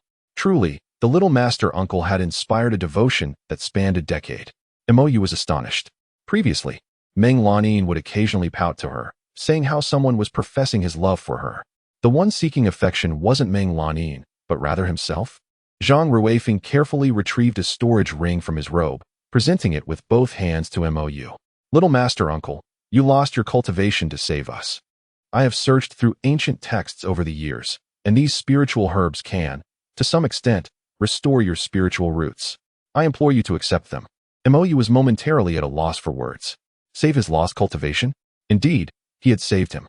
However, his cultivation had been siphoned away by Sister Yanxi. He waved his hand dismissively. "There's no need. What happened before has nothing to do with you. Little Master Uncle, please accept this." Zhang Ruifeng interrupted Mo Yu. Bowing deeply, his body trembling slightly. He felt profoundly moved. The Little Master Uncle was truly kind, considering his feelings at such a moment, fearing his guilt. Mo Yu sighed. "My cultivation has already been restored." As he spoke, he subtly revealed his aura, and a powerful wave of spiritual energy instantly radiated outward. Fifth layer of the nascent soul. Zhang Ruifeng abruptly lifted his head, his eyes wide with shock. Not just him, but all the surrounding disciples were astounded. The Holy Son has regained his cultivation. Not only has he recovered, but he has also reached the nascent soul stage. At just 24 years of age, the Holy Son is the foremost figure of the Tianyuan continent, even at the nascent soul stage. Astonishment, elation, and a myriad of emotions intertwined on the faces of the crowd. The selfless, exceptionally gifted Holy Son of your had returned. Moreover, it has grown even more formidable. Within merely a decade, it has ascended from the first layer of the gold core stage to the fifth layer of the nascent soul stage. One must realize that even the so-called foremost nascent soul practitioner of the contemporary era, Jinzi, only reached the first layer of the nascent soul stage at the age of 24. What an astonishing pace of cultivation the Holy Son exhibits. It is almost beyond comprehension. Zhang Ruifeng was overwhelmed with emotion, tears brimming in his eyes as he gazed at Mo Yu, choking back his words. How wonderful. Little master uncle. Your cultivation has been restored. Mo Yu replied with a smile. I have long since regained it. There is no need for concern. Zhang Ruifeng nodded in relief, his joy evident in his expression. Then, as if recalling something, he eagerly inquired, Little master uncle, I have come to participate in the sword trial. Are you also here for that? Surely, you aim to defeat Jinzi and claim the title of the foremost nascent soul practitioner of this era. Mo Yu shook his head, his gaze shifting to Murong Yi behind him. I brought my disciple. She is participating. Letting her face Jinzi in the sword trial? What a jest. To send him flying with sheer strength? Although the rules permit it, it would surely invite criticism. Perhaps next time, the rules will be amended because of this. Therefore, it is best for her to merely observe.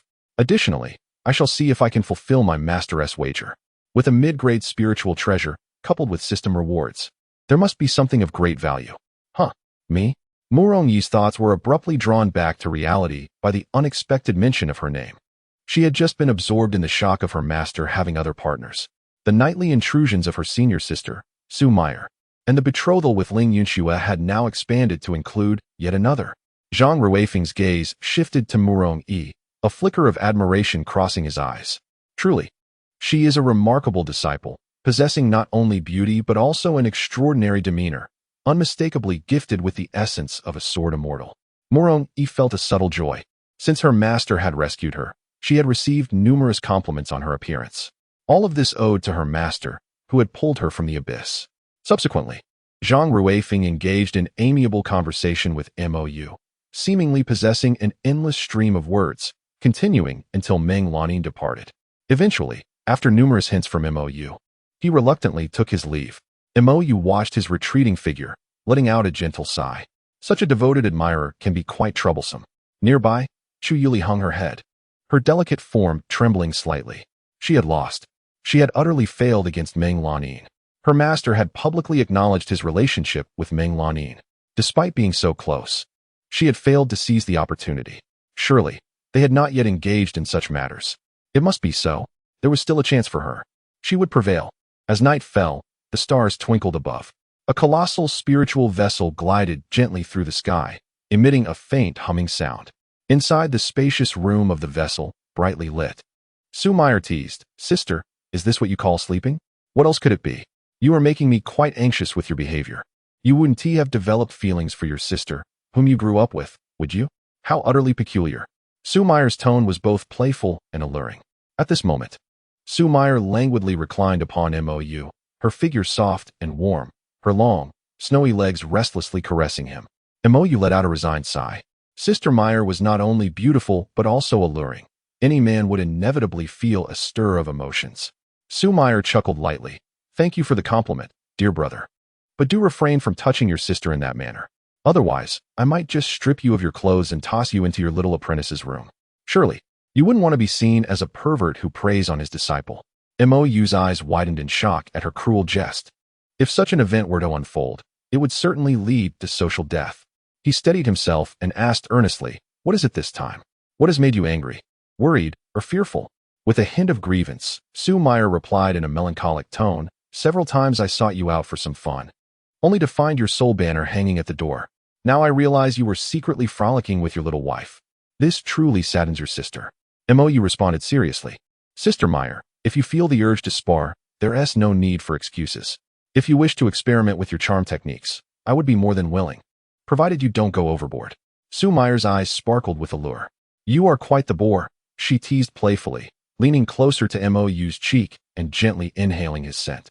That little girl is no longer a maiden, yet your physique remains unchanged. Do you possess some special constitution?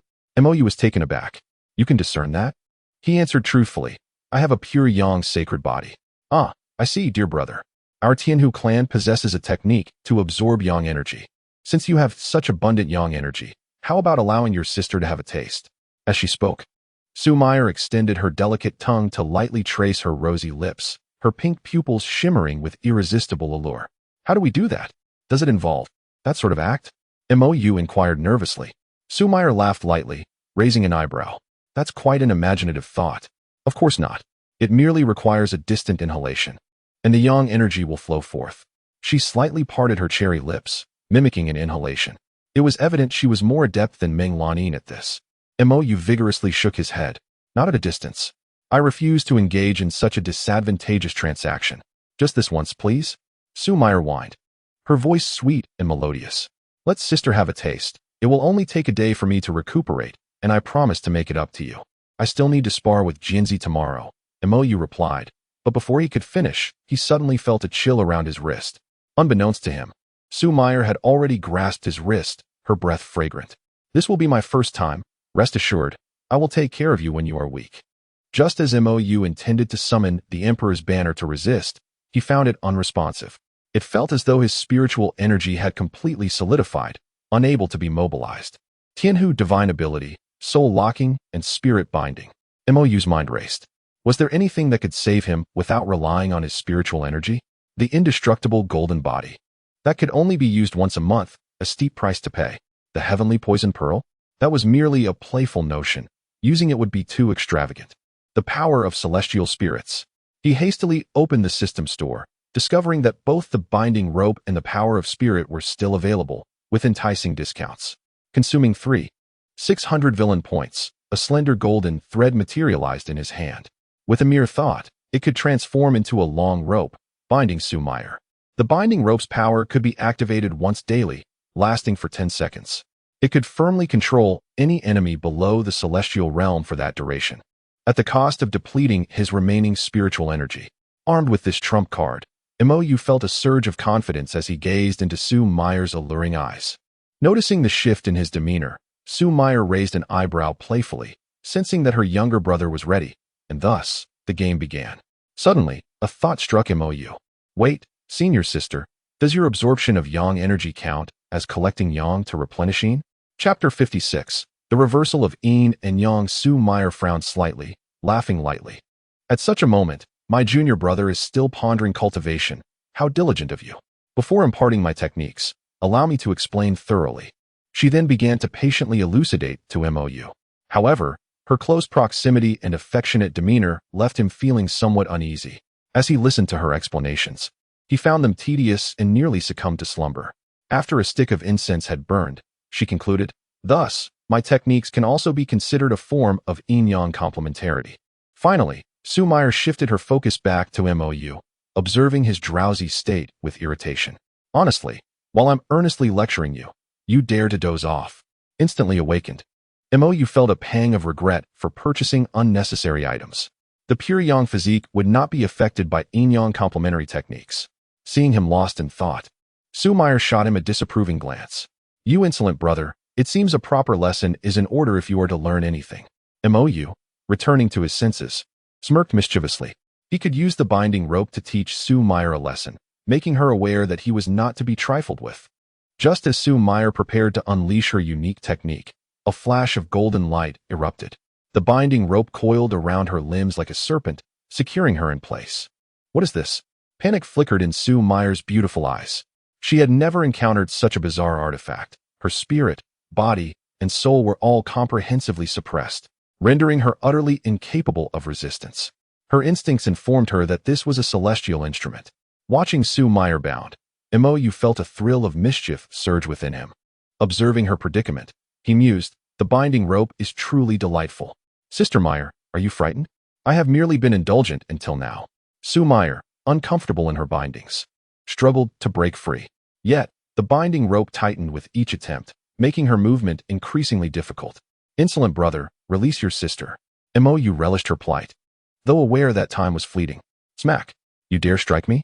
Su Meyer exclaimed, a mix of humiliation and anger flooding her features. With urgency, Mo Yu swiftly made his escape. He needed to seek refuge with Xian Yingbing.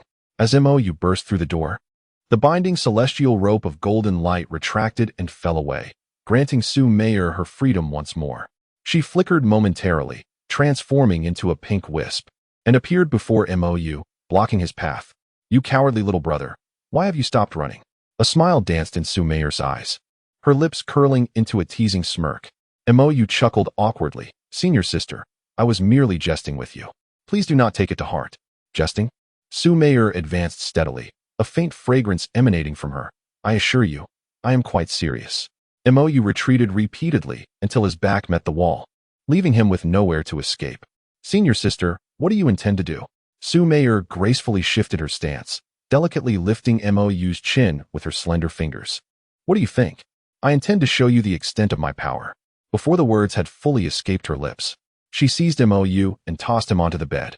With a light leap, Su Meier stood at the edge of the bed, gazing down at Mo Yu. Your spiritual energy is depleted. Can that celestial artifact still be utilized? Mo Yu shook his head earnestly. Senior sister, should you truly employ your skills, you will come to regret it. Regret? Su Meier chuckled softly, her fingers caressing Mo Yu's cheek. How dare you strike me? If I do not teach you a lesson, I shall be the one who regrets it. She leaned in closer, preparing to unleash her powers.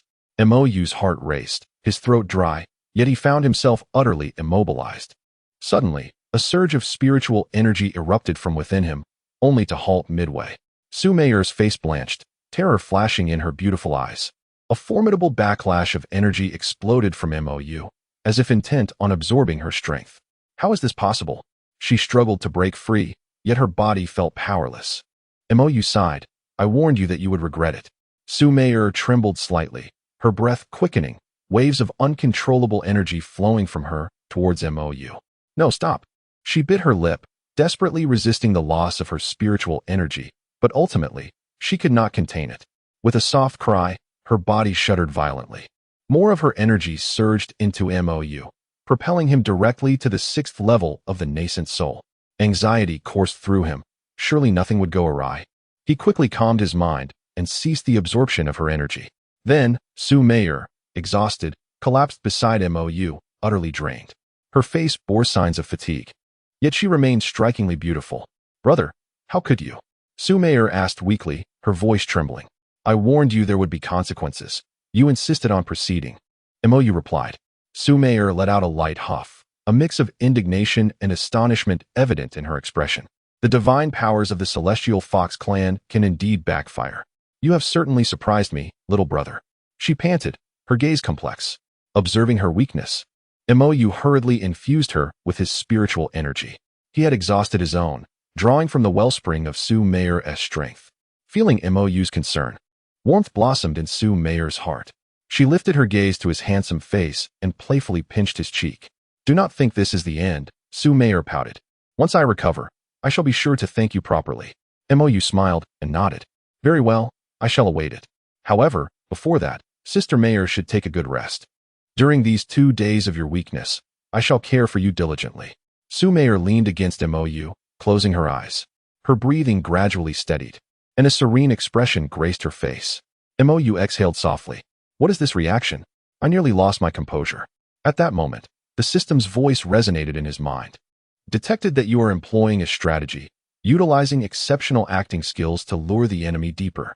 Absorbing Su Meier's energy. Villain's counterattack successful. Chapter 57. Method of endurance in battle. Reward. Method of endurance in battle. Method of endurance in battle. The infant's Chanyu complements yin and yang. Lead and Mercury intertwine to divide the sun and moon. The dragon and tiger are harmonized. The spiritual tortoise absorbs the blood of the golden crow. Villain points. 3000. The method of endurance in battle? Mo Yu was taken aback. Is this not akin to Zhu Beiji defeating 7 opponents, leaving them gasping and exhausted? Subsequently, a torrent of indescribable knowledge flooded his mind. Even a well-experienced Mo Yu could not help but blush. If one were to open his head now, it would surely be a shade of yellow. This technique could enhance pleasure, bring joy to Meng Lanin, and increase combat endurance. This is indeed a legitimate form of battle. Of course, it could also be something less serious. Quite useful. At that moment, Yan Shi's astonished voice echoed in his mind. Well done. You actually triumphed over your senior sister? Having witnessed you being bullied since childhood, it is remarkable to see you win once. From now on, I can win against her every day. Mo Yu's lips curled upward, brimming with confidence. Although the binding immortal rope can only be used once a day, it will at least allow him to prevail for 10 seconds. Upon hearing this, Yan Shi couldn't help but smile. She was entirely skeptical of Mo Yu's bravado. You can brag all you want. She shook her head. If she doesn't drain your yang energy, you are absolutely no match for her. However, she paused, her tone filled with astonishment. I never expected your physique to be a rare mutated one, truly deserving of such great fortune. Your constitution is unlike that of ordinary people. Mutated physique? Mo Yu inquired. Perplexed, Yanxi patiently explained. Precisely, your physique is a variant of the pure yang sacred body, granting you the ability to resist energy absorption. There was a hint of delight in her voice. During this time, Mo Yu had not asked her many questions. Even regarding alchemy, he had no inquiries. And she felt as if she were fading from existence, her daily role merely to engage in conversation. Mo Yu nodded thoughtfully. To his surprise, he did not need to explain, and she had already filled in the gaps on her own. He gently laid Su Meier down and tenderly covered her with a blanket. Suddenly, a knock on the door interrupted him. Mo Yu approached and opened the door to find Ling Wanqing standing at the entrance. Ling Wanqing got straight to the point. Sister Xia asked me to inform you not to engage in any fights with Sister Su these days. She needs to focus on her cultivation and has no time for you. If something happens to you, she will not heal your injuries. And as for Sister Su, if she bullies you again in these days, Sister Xia will throw her out. After finishing, Ling Wanqing peered into the room. Sister, did you hear that? Mo Yu instinctively positioned himself at the doorway, but it was too late. Ling Wanqing had already caught sight of Su Meier on the bed. The flush on her face had yet to fade, and she appeared breathless and fatigued. Ling Wanqing blinked her bright eyes in surprise at Mo Yu. Do you believe me when I say nothing happened between us? Mo Yu replied with a hint of helplessness. I believe you. I won't tell anyone. Ling Wanqing nodded earnestly. Little did she expect that in this lifetime, her senior brother had directly won over the fourth senior sister. He truly was remarkable. Having grown up together and finally attaining a fruitful conclusion was no small feat. Observing the uncontainable joy on her face, Mo Yu realized she did not truly believe him. However, it was not a significant concern. Wanqing would not spread rumors. In a cheerful mood, Ling Wanqing turned and left, her steps light. Another one conquered by my senior brother. The following day, at the sword sect, a colossal stone tablet stood majestically. The tablet had been cleaved in two. The break as smooth as a mirror, as if severed by an unfathomable force. In the distance, the peak master of Sword Peak, Lu Qianxun, addressed the crowd. This is the sword tablet, born of heaven and earth, capable of measuring the level of sword intent. The deeper the cut, the stronger the sword intent. He paused, a flicker of reverence crossing his eyes. 50 years ago, your master uncle, Bai Shuangying, split this tablet in half with a single strike, and since then, she has been universally acknowledged as the strongest sword cultivator throughout the ages. Lu Qianxun gently caressed the long sword at his waist, the blade emanating a low hum, resonating with its owner's complex emotions. My sword intent can leave a mark of 7 feet and 6 inches upon it. Any disciple with sword intent is welcome to attempt. Xia Ningbing gazed at the distant stone tablet. The severed tablet still radiated a fierce sword intent, as if recounting the earth-shattering strike of yore. Her expression remained calm, yet her violet eyes sparkled with starlight. Typically, sword intent is classified into 3 levels: heaven, earth, and man. However, above that resides the ultimate sword intent, transcending even the heavenly level. To cleave the sword tablet birthed by heaven and earth, one would require the ultimate sword intent. Who exactly was Bai Shuangying? The reincarnation of an upper realm sword immortal? A slight smile graced her lips. If Bai Shuangying could achieve it, so could she. With a delicate tap of her toes, Xia Ningbing's form became ethereal, transforming into a streak of purple light as she soared toward the sword tablet. Zhang Ruifeng approached Mo Yu eagerly. Little master uncle, let us try it together. Mo Yu shook his head. I possess no sword intent. Zhang Ruifeng's heart sank. Little master uncle, with your extraordinary talent, how could you not have sword intent? You must have neglected your sword path while focusing on restoring your cultivation. He spoke earnestly. I shall not forget your kindness. I am going. Mo Yu watched Zhang Ruifeng's retreating figure, thoroughly puzzled. What is happening here? Meng Lanin and other disciples above the nascent soul stage also followed suit. Mo Yu gently stroked the little fox in his arms. Sister Meier, do you wish to go? The sword tablet merely tests sword intent. It requires little energy and will not burden you. Su Meier weakly replied, I will not go. Just then, Morong Yi approached Mo Yu. Master, I have now achieved a minor success in sword momentum. Mo Yu nodded slightly. A month to achieve minor success is commendable. Each realm of swordsmanship can be categorized into 4 stages: entry, minor accomplishment, major accomplishment, and perfection. When Morong Yi first perceived her sword aura, she was at the entry stage. Now, merely a month later, She has reached minor accomplishment, which is quite commendable across the entirety of the Tianyuan continent. Mo Yu chose not to dwell further on this topic and turned her gaze towards Su Meyer. Master, why do you appear so feeble? Would you like me to prescribe some medicine to help you recuperate? Upon hearing this, Su Meyer gently nodded, her voice faint and fragile. Yes, please. Transform into your human form so that I may take your pulse. Su Meyer leaped from Mo Yu's embrace, her form shifting into that of an enchanting beauty. Seeing this, Mo Yu quickly extended his hand to support her. Su Meyer's complexion was as pale as parchment, her body slightly trembling as she leaned weakly against Mo Yu, her voice barely above a whisper. Thank you. Mo Yu stepped forward, her delicate fingers lightly resting upon Su Meyer's alabaster wrist as she focused intently to take her pulse. After a moment, her brows knitted tightly, her countenance filled with astonishment. Is this not a pulse indicative of excessive intimacy? The words slipped from her lips before she could suppress them. Indeficiency. She hastily covered her mouth, realizing her mistake, yet the surrounding disciples had all overheard. The disciples present were all in the foundational to golden core stages. And even those who had not received Mo Yu's grace in the past had heard of his illustrious name, holding him in high esteem. At this moment, they gazed at Mo Yu with eyes brimming with admiration, the implications unspoken yet palpable. Just yesterday, he had publicly declared his relationship with the senior sister of Zuan Peak. And today, his own sister was revealed to be suffering from yin deficiency. How swiftly events had unfolded. The Holy Son is magnificent, a model for us all. The disciples murmured among themselves, their voices laced with a mixture of awe and intrigue, creating a subtle atmosphere in the air. Chapter 58, Retaliation. Being nibbled, Mo Yu quickly sought to clarify. Esteemed brothers and sisters, you have misunderstood. Yin deficiency is not solely a result of excessive intimacy. Factors such as late nights, fatigue, excessive worrying, or even improper diet can also lead to yin deficiency. Perhaps Master Su has simply overexerted herself in her recent cultivation.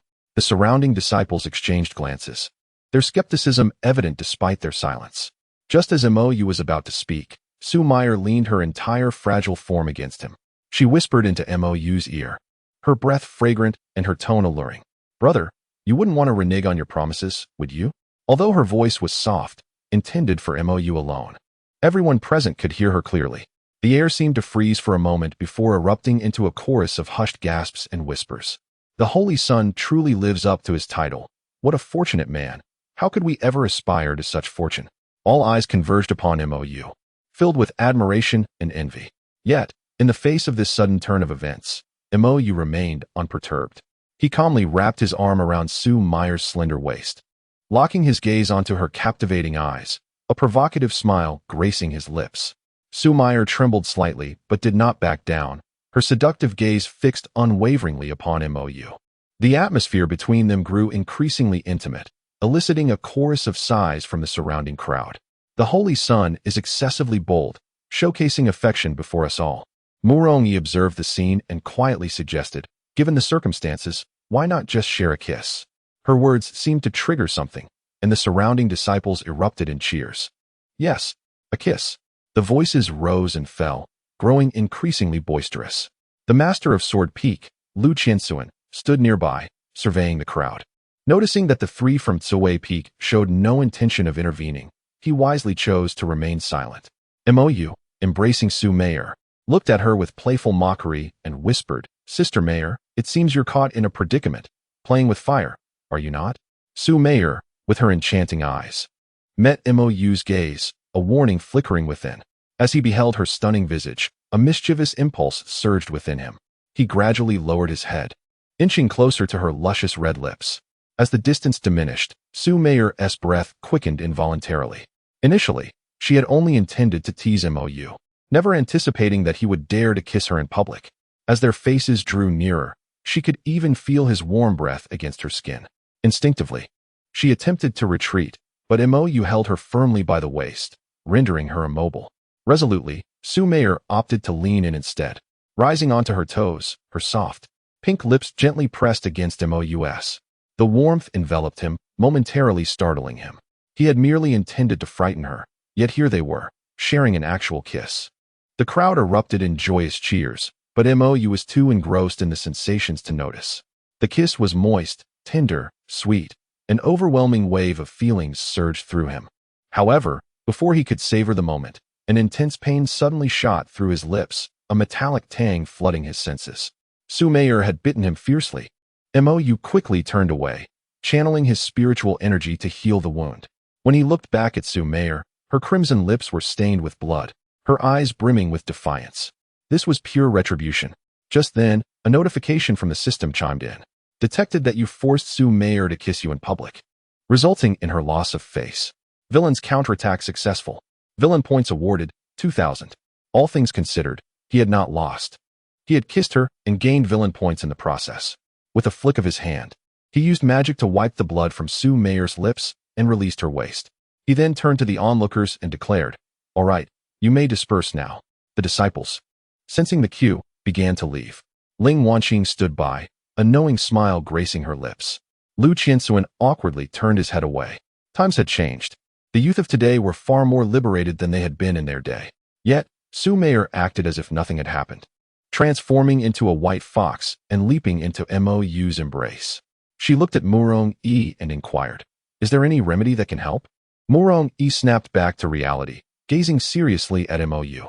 Equal parts of cornelian cherry, mulberry, daughter seed, Rehmannia, Schisandra, and epimedium. Alternatively, you may use the corresponding spiritual herbs, ensuring their ranks do not differ too greatly. Grind them into a powder, using a small amount of white liquor as a catalyst, and take 3 doses daily. This will enhance vitality. Just as Mo Yu was noting down the prescription for Su Meier, he suddenly realized, wait a moment, enhance vitality? Isn't that for yang deficiency? This prescription is meant for the master. Murong Yi revealed an expression that conveyed she was aware of everything. Mo Yu remarked, now? There's no way to cleanse oneself even if one jumped into the Yellow River. Beside her, Chu Yuli tightly clenched her fists, her body trembling slightly. This is outrageous. A second one has appeared, and they even dared to commit such acts right in front of us. Even the Yin deficiency. Oh dear. But soon, Chu Yuli adjusted her mindset. After all these years, what storms had she not witnessed? Even if she couldn't be first, she would strive for second place. Victory was within reach. She silently noted down Murong Yi's prescription for the Yin deficiency. Surely, it would come in handy one day. The crowd quietly awaited the other disciples to test their sword intent. Suddenly, footsteps echoed from a distance. Mo Yu turned to look and saw a middle-aged man and a young man approaching. They were the sword sect's leader, Ling Yun's sword master, and the sword prodigy, Chu Wangyan. Ling Yun's sword master cast his gaze across the crowd of the Tianxian Holy Land, finally settling on Lu Qianxin. A smile graced his lips as he said, "Elder Lu, it has been a long time. You still possess your charm." Lu Qianxin nodded slightly, replying, "Ling Yun's sect master, I trust you have been well." The two engaged in pleasantries. Mo Yu did not pay much attention to their conversation, but instead focused on Chu Wangyan. This individual was the opportunity she had sought. A mid-grade spiritual treasure. Chu Wangyan seemed to have noticed Mo Yu's gaze as well. He lifted his head, their eyes meeting in the air. This must be the Tianxian Saint Child, he presumed. Ling Yun's sword master's voice timely interrupted their exchange. Mo Yu slightly bowed and greeted, "Junior Mo Yu, I pay my respects to Senior Ling Yun. Years ago, I heard the Tianxian Saint Child had lost his cultivation. Now that we meet, it is evident that you have emerged even stronger than before." At merely 24 years of age, he reached the 6th layer of the nascent soul stage. One could hardly overstate that he was the fastest cultivator in the Tianyuan continent. Ling Yun's sword master appraised Mo Yu with admiration in his eyes. Mo Yu smiled modestly. "It is merely luck. I have encountered a modicum of opportunity." The sword prodigy Chu Wangyan looked at Mo Yu in astonishment. At this age, achieving such a realm is truly remarkable. Ling Yun's sword master did not elaborate further, extending his hand to indicate for everyone to follow. "Everyone, please accompany me. The seating arrangements have been prepared. Those disciples who leave marks on the sword steel will be guided by someone shortly." The group followed Ling Yun's sword master towards the sword testing venue. As they walked, Ling Yun's sword master suddenly inquired, "Elder Lu, may I ask if there have been any swordsmanship geniuses emerging from your sword peak in the past decade?" Chapter 59. The Saint Child Loves Beauty. Lu Qianxin's expression grew solemn, his brows furrowing. In the past 10 years, their sword peak indeed had no remarkable swordsmanship prodigies to boast of. Zhang Ruifeng could barely qualify, but as he belonged to the same generation as Chu Wangyan, Presenting him would be somewhat self-deprecating. Upon noticing Lu's reaction, Ling Yun's sword master displayed a smug smile. To be honest, Elder Lu, during my recent travels, I stumbled upon a promising talent. From the very beginning, I guided him in the fundamentals of sword intent for just 3 months, and he has already achieved a minor accomplishment in sword intent. Although he may not yet rival our sect's sword prodigy, he is still a commendable genius. Haha. Lu Qianxian remained silent, yet his brow furrowed even deeper. Even at the realm of sword intent, he found himself devoid of any notable talent. Mo Yu quietly followed the group. In his earlier days, he spent roughly 10 days to reach this stage. After all, being compelled by 2 prodigies to practice swordsmanship made it difficult not to progress swiftly. However, as he learned various techniques later on, his pace slowed, and he had yet to attain the essence of sword intent. Alas, his obsession with collecting intriguing weapons left him feeling restless if he did not cultivate their potential. At that moment, Mo stealthily approached Mo Yu and whispered, "Master, that person is quite the pretender. I achieved minor success in just a month." Though her voice was soft, it resonated clearly among the present cultivators. Ling Yun's sword master abruptly halted, his body stiffening, his expression freezing in an instant. Lu Qianxian's eyes brightened as he quickly grasped the situation. "Ah, how could I forget to introduce her? This is our candidate saintess from the Tianxian Holy Land, one of the future heirs of the sect, and the disciple of the current saint's son, Mo Yu. She is also a prodigy in swordsmanship, having been accepted as a disciple just a month ago. Under our saint's son's tutelage, she has already attained the minor success of sword intent in this brief period." Ling Yun's sword master's complexion shifted dramatically, resembling one who had just swallowed a fly. He could only clear his throat, attempting to redirect the conversation. Since the saint's son's disciple is so formidable, one can only assume. Suddenly, a tremendous sound erupted from afar, interrupting his words. Everyone turned towards the source of the noise. There, the towering sword monument, already cleaved in 2, now revealed a silver diagonal line that slowly extended across one half. The upper portion of the monument began to slide along the line before crashing to the ground with a thunderous roar. This scene unfolded with breathtaking speed, yet seemed to stretch into eternity. Every onlooker held their breath, their eyes fixated on the distant sword monument, their minds echoing the same question: who possesses such terrifying strength? Amidst the crowd, Mo Yu remained composed. Who else could it be but Xianingbing? Ling Yun's sword master stood frozen, his eyes wide with disbelief. After a long moment, he snapped back to reality and turned to instruct Chu Wanyan, "Take them to the viewing platform. I shall investigate further." As soon as he finished speaking, he transformed into a streak of light, racing towards the monument. The members of the Tianxian Holy Land began to murmur amongst themselves. Chu Wanyan remained in place, his gaze never straying from the cleaved sword monument. Initially, astonishment flickered in his eyes, which soon shifted to reverence, eventually igniting a fierce battle spirit within him. However, he quickly regained his composure and, following Ling Yun's sword master's orders, guided Mo Yu and the others to the sword-testing viewing platform. Upon arriving at the platform, they settled in the exclusive area designated for the Tianxian Holy Land. At that moment, only a handful of individuals occupied the platform, as the majority were evidently drawn to the extraordinary phenomenon of the sword monument. Mo Yu surveyed his surroundings. Present were representatives from the ancient Holy Land, the Ta Qing Holy Land, the Yaoqi Holy Land, the Xingqian Holy Land, and the host, the Zhutian Holy Land. This is the domain of Casting Heaven, where the sword sect serves as an affiliated force of the sacred land of Casting Heaven. At this moment, Mo Yu's voice resonated beside him. "Master, why are we seated so far to the side? And why is our little master uncle setting up formations around us?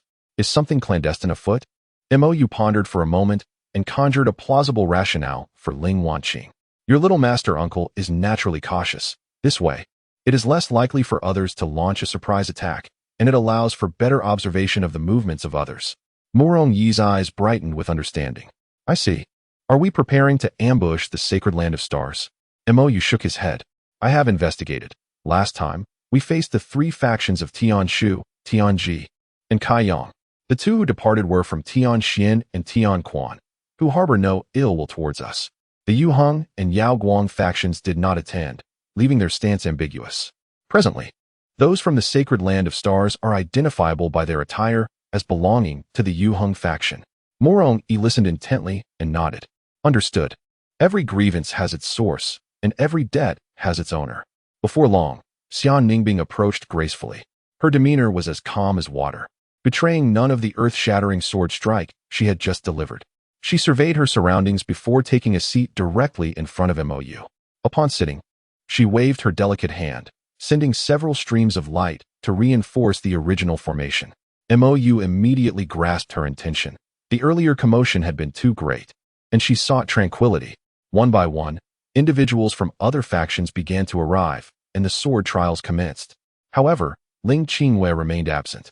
After all, such gatherings typically attracted only dedicated sword cultivators. Soon, Mo Yu's attention was captured by a figure. Ling Yunxue, the sect leader of the Taiqing sacred land, had personally graced the occasion. Mo Yu felt a twinge of surprise. It was indeed rare for a sect leader to attend such a modest event. Ling Wanqing seemed to sense Mo Yu's gaze and leaned closer, whispering, "Senior brother, look, Aunt Shui is here. She looks stunning today." Mo Yu turned his eyes to Ling Yunxue. She donned a fitted qipao that accentuated her exquisite figure, embodying a blend of modesty and allure. Particularly striking were her ample curves, which created pronounced folds in the fabric, surpassing even Sue Meyer's. Mo Yu was momentarily astonished by Ling Yunxue's stunning physique.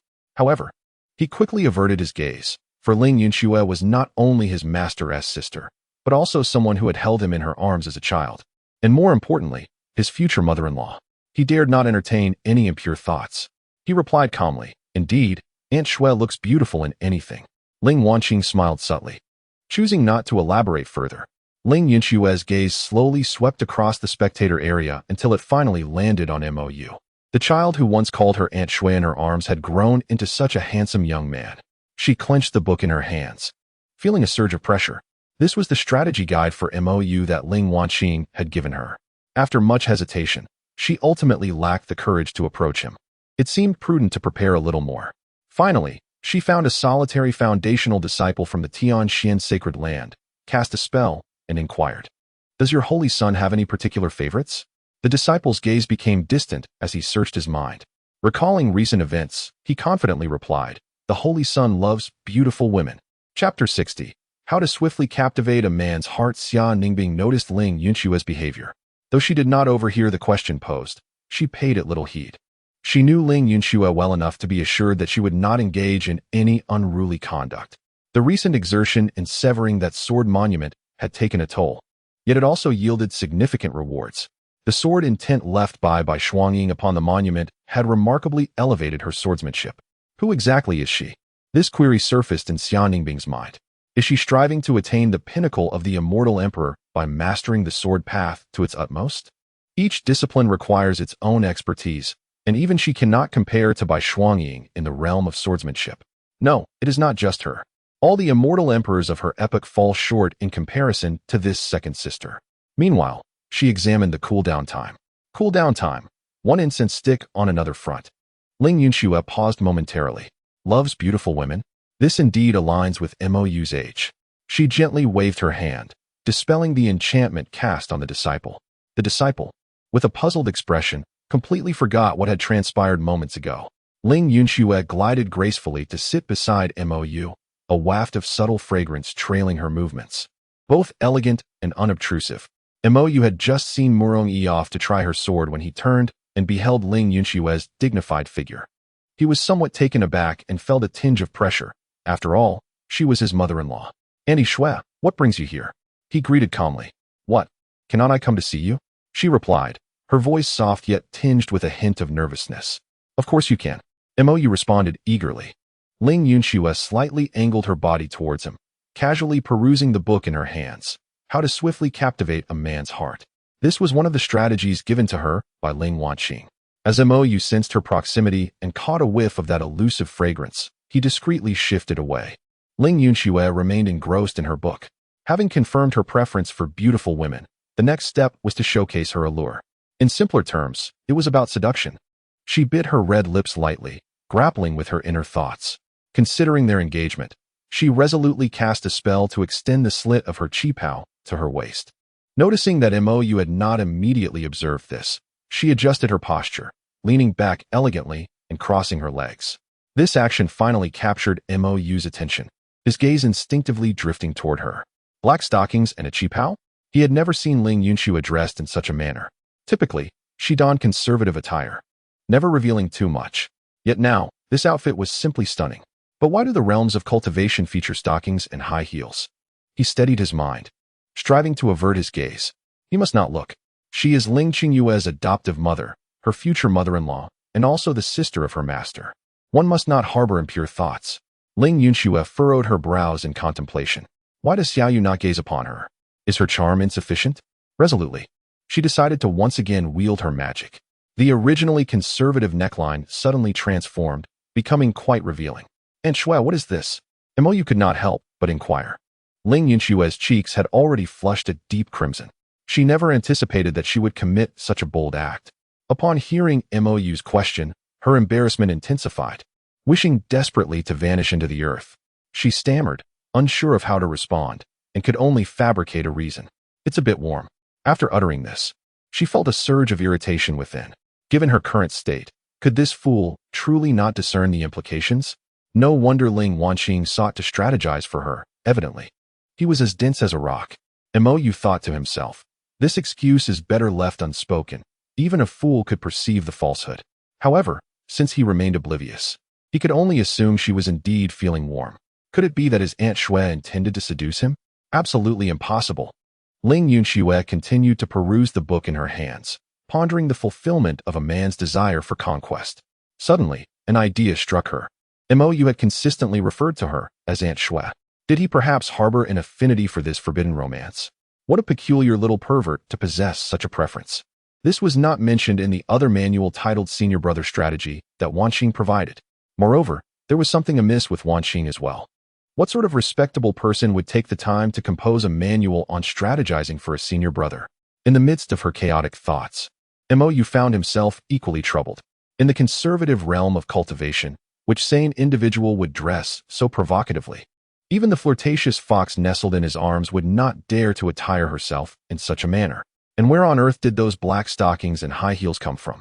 Suddenly, he recalled that he had once sketched such designs. Only Ling Wanqing had laid eyes upon them. Instinctively, Mo Yu glanced towards Ling Wanqing, who responded with a smile. In that moment, he comprehended everything. It must have been Ling Wanqing who transformed those drawings into tangible gifts for Ling Yunxue. At that instant, Ling Yunxue feigned nonchalance, shifting her body slightly. Mo Yu's breath caught momentarily. He admitted to himself that he was indeed captivated. Ling Yunxue's beauty exuded the allure of a mature woman, akin to a fine vintage wine that only grows more enchanting with time. Yet, he quickly reined in his thoughts, silently admonishing himself not to be beguiled by physical allure. A cultivator must maintain a heart as tranquil as still water, unmoved by external distractions. However, upon reflection, he realized he might have been overly rigid. As cultivators, we ought to be true to our hearts. To like is to like, to appreciate is to appreciate. Why must we shroud our feelings in pretense and self-deception? He lifted his gaze, his eyes resting candidly upon Ling Yunxue. At that moment, he felt his state of mind elevate to a higher plane. He understood that Aunt Shui was heaven's gift to him regarding his path. Ling Yunxue, under his gaze, felt a wave of confusion wash over her. Her cheeks blooming with color, reminiscent of the delicate blossoms of March, vibrant and dripping with allure. She felt a surge of joy within, yet was also engulfed in hesitation. Xian Ningbing remained present, unable to engage in any further indiscretions. Chu Yuli, initially engrossed in observing Murong Yi's battle on the sword-testing stage, inadvertently noticed Mo Yu. To her astonishment, her own master was watching that woman. Mo Yu had been observing for quite some time when it suddenly struck her that she still had a system at her disposal. Thus, she opened Ling Yunxue's panel. Name, Ling Yunxue. Fate, purple. Affinity, 70. Complex components. Description, one of Mo Yu's future consorts, possessing the morning dew flower rain physique, an exquisite furnace. These 4 succinct lines conveyed an explosive amount of information. First, she focused on the most critical aspect. System, is morning dew flower rain that particular entity? Yes. Mo Yu steadied herself and inquired again. Complex components, what precisely do they entail? Components are excessively intricate. Familial affection predominates, accompanied by a hint of love, and some inexplicable emotions. Mo Yu was taken aback. Love? This could indeed illuminate the notion of her being one of his future consorts. Yet their relationship was a forbidden romance. Did Aunt Shui possess such inclinations? It was surprising that at her age, she still indulged in such frivolities. However, it was not entirely unacceptable. But wait, did Ling Qingwen know about this? Mo Yu felt a whirlwind of thoughts overwhelm him, his mind a tumult of confusion. He compelled himself to regain composure, swiftly processing the situation in an attempt to clarify matters.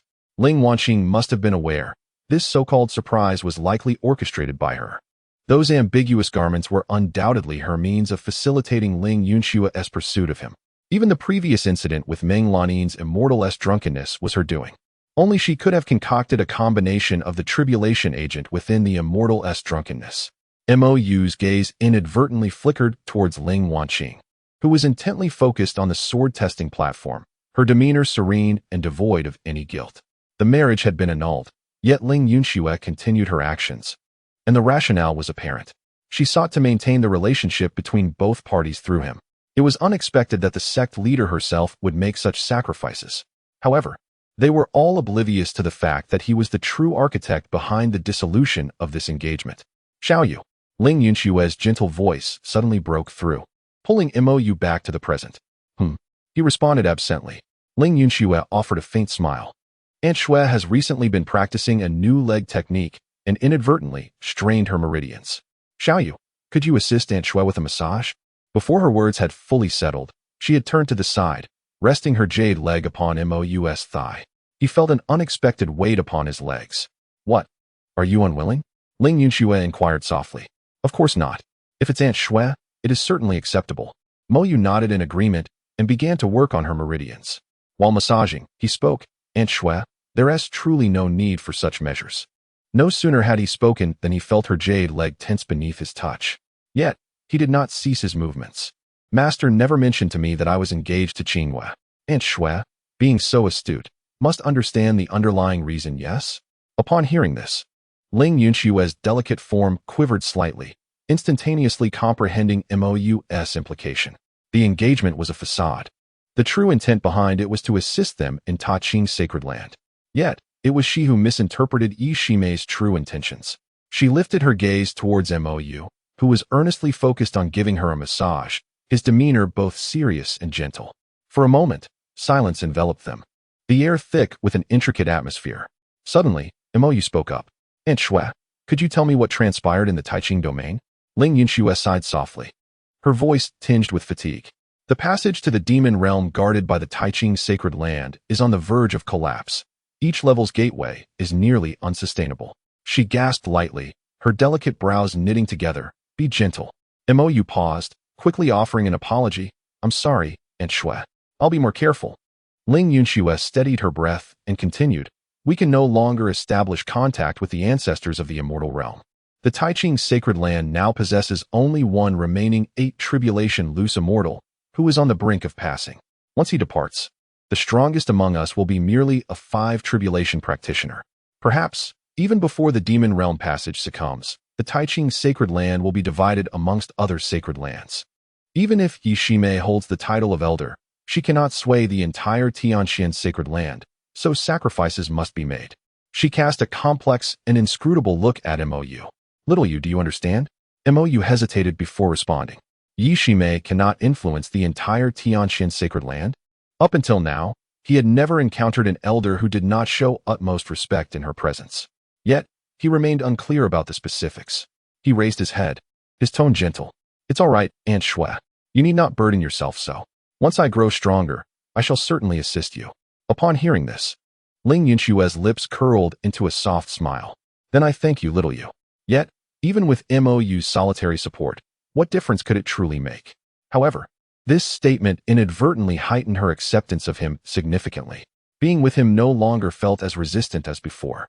At that moment, the system's voice resonated in Mo Yu's mind. Ling Yunshue's current affection, 80, intimate. Automatic replenishment of luck, 800. Villain points, 800. Please continue your efforts. Mo Yu gazed at Ling Yunxue, observing her eyes tightly shut. Her once porcelain-like cheeks now tinged with a delicate flush. At that moment, Yin Shi's voice echoed in his mind. What a pity, Mo Yu. While channeling his spiritual energy for the massage, inquired within, "Sister Yanxi, why is it a pity?" Yanxi chuckled softly.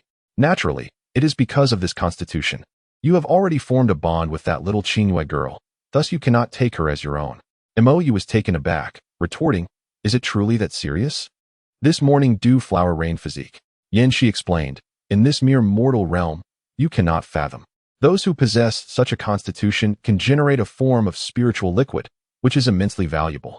To bind oneself as a partner with one of this physique is considered a coveted affair, ranking 74th on the list pursued by practitioners of the immortal realm."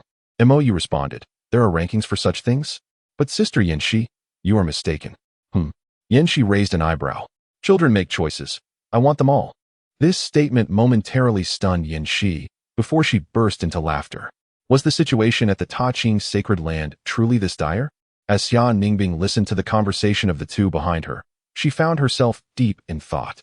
It was indeed Yi Shimei's intention to keep the matter of the engagement from Xiaoyu. Had he not inquired of her, it might have taken decades for the truth to surface. The issues plaguing the Ta-Ching sacred land were not particularly grave. She could simply destroy those demonic realm passages when the opportunity arose.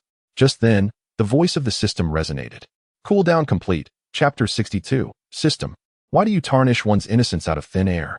Restate rules. You will suppress to the same realm to enter the comparative space and engage in combat with the target. The comparative space will fully replicate all abilities possessed by the target. Victory will grant rewards. Failure will result in a penalty game. Rewards can also be obtained through the penalty game. You may commence comparison at any time. Xia Ningbing did not rush, but instead assessed Mo Yu's strength. After all, this was her first true battle.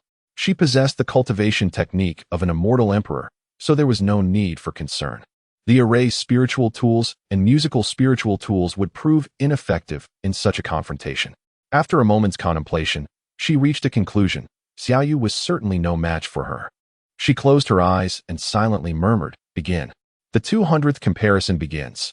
Entering comparative space. In an instant, Xia Ningbing's consciousness descended into a pure white expanse. Not far away, Mo Yu stood silently, resembling a statue, his expression stern. Battle begins. As the system's words fell, Xia Ningbing swiftly summoned her flying sword, intent on a swift resolution. The sword's light blazed forth, aimed directly at Mo Yu. However, the void before him trembled slightly. An ancient, ornate cauldron suddenly materialized, its body engraved with intricate and profound runes, emanating an unsettling pressure. A spiritual tool. Xia Ningbing's heart jolted. Another spiritual tool. Although it was not a combat-type spiritual tool, its power in the context of this nascent soul-level battle was undoubtedly devastating. The cauldron, wielding unparalleled might, descended upon her. The space seemed to quiver under this force, and terrifying waves of energy surged in all directions. Having once held the esteemed title of immortal emperor in her past life, Xia Ningbing had weathered countless life and death struggles. Her combat experience immeasurable. She quickly deduced that this strike had evidently drained all of Mo Yu's spiritual energy. Given his current level of cultivation, activating a spiritual tool was already a strain, let alone executing a full-force attack. After this blow, he would surely find himself in a state of weakness, unable to retaliate. Truly fitting of his usual reckless demeanor. This strike was immensely powerful, something even an ordinary transformation stage cultivator would struggle to withstand. Alas, she was not the one to fall before it. Xia Ningbing sighed inwardly, yet her actions remained unfaltering. She swiftly altered her strategy, shifting from offense to defense. The sword light swirled, transforming into layered barriers to meet the oncoming cauldron. Just then, an unexpected turn of events occurred. Golden light flickered as a golden rope, like a sinuous serpent, shot forth and ensnared her waist in an instant. This seemingly simple entanglement rendered Xia Ningbing utterly rigid. She was horrified to discover that her inner spiritual power, soul, body, and indeed all her strength had been utterly sealed, rendering her completely incapable of action. The defensive sword barrier she had just summoned dissipated under the bizarre golden cord like snow melting under the sun, leaving no trace behind. At that moment, Xia Ningbing resembled a helpless mortal, powerless to do anything but watch as the great cauldron descended upon her. Boom! A deafening sound echoed as the cauldron struck Xia Ningbing fiercely. Without any suspense, she was instantly vanquished. Battle failed. As her consciousness returned to her original form, a trace of bewilderment lingered in her eyes. Defeated? She had actually been defeated. And so completely, so swiftly, that she hadn't even had the chance to resist. Why had this occurred? Xian Ningbing furrowed her brows, her heart entangled in confusion. How could Mo Yu still wield spiritual power to activate a second celestial artifact? Without celestial spiritual power, it was impossible to truly activate an artifact, let alone manipulate two simultaneously. Nevertheless, she was once an empress who had stood at the pinnacle of the celestial path, possessing a resilient mind and vast knowledge. After a brief moment of confusion, she grasped the reason. The battleground was a system space. That Mo Yu was a disposable entity, a puppet capable of recklessly consuming everything. This kind of battle was entirely different from reality. Mo Yu had first expended all of his spiritual power and then directly burned his life for the second strike. He was willing to pay any price just to defeat her. Meanwhile, she had relied on a combat mindset from reality, attempting to win with minimal loss. How could she possibly avoid defeat under such circumstances? Xian Ningbing sighed softly, her heart now enlightened. Next time, she would exert all her strength to eliminate Mo Yu in the shortest time possible to secure victory. With this thought, the previously dim light in her eyes reignited with combat fervor. The world was vast. Who could remain undefeated forever? After a failure, discovering the cause and promptly rising again was the true path. At that moment, the system's voice echoed in her mind. Punishment game. Kiss Mo Yu on the cheek. Limited to 1 month, Xian Ningbing suddenly regained her focus, her once tranquil mind now rippling with layers of disturbance. Kiss Mo Yu on the cheek? How could she possibly do such a thing? Complete the punishment game to receive this reward. Failure to complete will result in the closure of all system functions. Note: do not forget the vow you made with your Tao heart. As the system's words faded, a faint sound of shattering echoed, akin to porcelain breaking. Cracks appeared in Xian Ningbing's Tao heart. Deep within, she had already made her choice. She was unwilling to undertake such an act. At least, she was not willing at that moment. Detected cracks in the Tao heart of the Fortune's daughter. Xian Ningbing. As a reincarnated celestial emperor, Xian Ningbing's fortune, talent, and strength far exceed yours. You have shattered her Tao heart across 3 great realms. Villain's counterattack successful. Reward: invincible sword intent Mo Yu. System: how can you unjustly tarnish my reputation like this? Previously, when Ling Wanqing and Meng Lanin administered the potion, you claimed it was my doing, and I endured it. When Su Meyer and Murong Yi incited the kiss, you said I had forced it, and I also endured that. In recent days, I have not encountered Xian Ningbing at all, and even during my sword training some time ago, I was struck by her for an entire month. On what grounds can you assert that I am responsible for that? Ease up. Ling Yunxue felt a sudden increase in pressure on her leg, and could not help but exclaim in a soft, melodious tone, reminiscent of a lark's song. My apologies. Aunt Shui, I shall lighten my touch. Upon hearing this, Mo Yu quickly composed himself, reducing his force and executing his movements with gentleness. Verification complete. No errors detected, the system responded. Mo Yu sighed in resignation. Very well. What you say is what it is. After all, I bear no loss. Surely, it cannot be that your mere word implicates me and prompts Xian Ningbing to confront me? He lifted his gaze, his eyes resting upon Xian Ningbing before him. She stood silently, a slender and upright figure, exuding an aura that repelled all warmth, akin to an ice sculpture. She maintained her usual demeanor, calm and unruffled. However, since the system had remarked upon it, it indicated that her Tao heart might indeed be troubled. Yet, it could not possibly stem from me. It must have been the impact of witnessing by Shuangying's sword intent while striking the sword monument moments ago, although I remain unaware of Bai Shiji's precise capabilities. She cleaved a sword monument in twain, while Xian Ningbing merely bisected half of one. The disparity was evident. Thus, it was only natural for her to feel defeated. The invincible Tao heart subsequently shattered. Yes, that must be the case. In any event, it bears no relation to me. Mo Yu chose not to dwell on the matter. Whoever caused it should offer comfort. Furthermore, for a reincarnated empress, a shattered Tao heart would likely mend after a night's respite. Now, with his own sword intent having emerged, he naturally intended to participate in the sword trial to acquire the mid-grade spiritual treasure from Chu Wangyan. Chapter 63. Invincible sword intent. Mo Yu focused inwardly, a profound understanding washing over him. Is this what invincible sword intent feels like? With a mere thought, That sword intent surged forth from his dantian, swiftly coursing through his limbs and bones. It was as though every cell transformed into a razor-sharp blade, eager to sever all that stood in its path. He was infused with an overwhelming force, one not derived from spiritual power, but rather from a belief, an unwavering conviction of invincibility. As long as he believed in his own supremacy, this sword intent would perpetually strengthen. His sword intent had reached perfection. Requiring no further honing on his part, he examined the system's description. Invincible sword intent. A strong Tao heart yields a formidable sword. Believe in invincibility, and one becomes invincible. The standard level is supreme sword intent.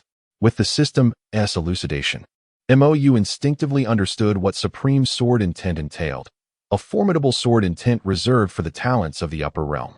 Possessing this would mark him as a genius even in that domain. This invincible sword intent suited him well. He, a golden core cultivator, dared to challenge those in the god transformation stage, and as a nascent soul, he boldly proclaimed himself to be on par with those in the integration stage. This could certainly be deemed belief in invincibility. As for the specific level, he would ascertain it by testing his mettle against the sword monument. Gently, Mo Yu patted Ling Yunshue's thigh. "Aunt Shui, I am off to participate in the sword trial." "Very well, go ahead." Ling Yunshue's delicate figure trembled slightly as she hastily retracted her long legs and adjusted her attire. She restored the neckline and the slit of her skirt, a faint blush gracing her cheeks, rendering her stunningly beautiful. Seeing her in such a state, Mo Yu couldn't help but chuckle. He handed the little fox in his arms to Ling Wanqing, and with a swift motion, leapt out of the maze. Upon witnessing Mo Yu's exit, Chu Yuli's anxious heart finally found solace. She had been concerned that Mo Yu might engage in some indecorous behavior with Ling Yunxue within the formation. Although there were only 3 spectators present, such antics were certainly inappropriate. Suddenly, an inexplicable emotion surged within her, a longing for her master to massage her legs. Yet, it felt somewhat rebellious to wish for such a thing. Perhaps she could offer to massage her master's legs instead. Emerging from the formation, Mo Yu cast his gaze toward the sword-testing arena. The examination was divided into 2 stages. The first phase was a platform competition, where 100 platforms would select the top 100 sword cultivators. The second phase would then involve ranking battles. However, merely securing a place within the top 100 would grant an opportunity to comprehend the sword intent left by the ancestors of the sword sect. The battleground was arranged within another space. With a sweep of his divine consciousness, Mo Yu took in the entire scene before him. 100 platforms were arranged in descending order, mirroring the distribution of the participants' strengths. Yet, the first platform was somewhat peculiar. Logically, this should have been Chu Wanyan's position. However, he had yet to take the stage, and another cultivator occupied the platform. Mo Yu paid little heed to this, and, with a shift of his form, entered the platform space, materializing atop the first platform. Opposite him sat a Taoist clad in gray robes, seated cross-legged, exuding a reclusive aura akin to a steadfast boulder. Upon sensing Mo Yu's arrival, the gray-robed Taoist opened his eyes and rose slowly. To his surprise, a fellow cultivator dared to contend with the sword child for the top position. As he spoke, his aura suddenly surged, an intense sword intent erupting from within him, swirling around him incessantly. In the audience, Ling Wanqing gazed at the gray-robed Taoist, whispering softly, "I didn't expect him to possess superior sword intent of the heavenly tier. Moreover, he has already achieved a perfect mastery of it, merely a step away from the sword heart. I initially thought he chose this position because he believed no one would dare to rival the sword child, but it seems he possesses some skill." She felt a strange sense of familiarity regarding him. Chu Yuli, puzzled, asked, "Master, what is heavenly tier sword intent?" Ling Wanqing explained. Sword intent is categorized into 3 tiers based on the 3 talents of heaven, earth, and man, with each tier further divided into upper, middle, and lower grades. Chu Yuli tilted her head in confusion. If it is categorized into heaven, earth, and man, why also subdivide into upper, middle, and lower? Why not start with a 9-grade system? Ling Wanqing paused briefly, then smiled. In essence, everything is ranked in 3s, 6s, and 9s. Initially, it was simply divided into heaven, earth, and man.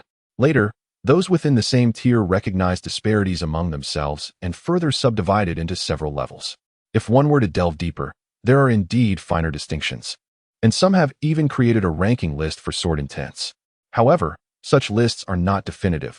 They ultimately depend on the wielder, Even the most ordinary sword intent can unleash terrifying power in the hands of a skilled practitioner. Chu Yuli nodded in understanding. Indeed, Master, you are truly formidable. Mo Yu felt the overwhelming sword intent emanating from the gray-robed Taoist, yet his expression remained serene as he replied. It is now my turn to take the mantle of the foremost in the nascent soul stage, a position that Chu Wangyan has held for far too long. The gray-robed Taoist paused for a moment, then burst into hearty laughter. Excellent. Pray tell, what name shall I call you by? Mo Yu, from the heavenly profound sacred land. He responded with an air of nonchalance. Simultaneously, he unleashed his sword intent without reservation. This surge of sword intent seemed to cause the very fabric of space to tremble. Exuding an aura of supremacy, the gray-robed Taoist was momentarily taken aback, uncertain whether it was due to Mo Yu's name or his unique sword intent. He silently retrieved a flask of wine, tilting it back to drink, the liquid cascading down his chin, adding to his roguish demeanor. Do you know who I am? Mo Yu summoned his flying sword and stated plainly. I do not, came the Taoist's reply, followed by a boisterous laugh. Huh, I never expected you to be so unaware of my reputation. Are you quite well known? Mo Yu inquired, puzzled. The gray-robed Taoist slowly turned away from Mo Yu, sighing in contemplation. Ah, this is splendid. With that, he soared into the sky on his sword, transforming into a streak of light that vanished into the horizon. At least he doesn't know me, Mo Yu mused. How refreshing it is to be underestimated. He then seated himself upon the arena, awaiting the next challenger. In the stands, Ling Wanqing observed the fleeing gray-robed Taoist, her eyes lighting up in recognition. Is that not the Frostflower Swordman? She thought. His manner of retreat mirrored that of her recollections. In a past life, after her senior brother had defeated the Sword Child, the Frostflower Swordman had boasted that her senior brother was no great shakes and had even claimed he would challenge him. However, each encounter ended with her senior brother soundly thrashing him. Yet, in this life, why had he become so cowardly? After the Frostflower Swordman fled, relieved that Mo Yu did not pursue him, he reflected on the future he had glimpsed, where he had merely spoken ill of Mo Yu and was relentlessly pursued and attacked. He had been bested a total of 10 times. Such a grudge-bearer was best left undisturbed, he concluded. After much contemplation, he resolved, the Frostflower Swordman was no more. From henceforth, he would be known as the Green-Edge Swordman. Suddenly, he recalled that a secret realm would soon open in the ancient wilderness, where Mo Yu would venture in over 30 years. Perhaps he could arrive early, seize some of Mo Yu's opportunities, and avenge himself for past grievances. Chapter 64. Challenge to the Sword Child of the Sword Sect. Mo Yu sat quietly upon the arena, meditating. The stands were crowded, voices buzzing with excitement, and eventually, many gazes fell upon Mo Yu. Look, someone dares to challenge the Sword Child on the trial platform for the nascent soul stage. It is none other than the Holy Son of the heavenly profound sacred land. Given this, it is not surprising. Yet, it was unfortunate, for he was still quite young, and the Sword Child had trained for nearly twice as long. In the stands, Chu Wangyan regarded Mo Yu, his eyes aflame with the spirit of battle. He did not acknowledge the words of those individuals. With his current prowess, Mo Yu undoubtedly possessed the strength to engage him in combat. Moreover, he sensed a subtle aura of sword intent emanating from Mo Yu that seemed to surpass his own. Had he not already attained the state of sword heart, it was highly likely he would not have been able to contend with Mo Yu.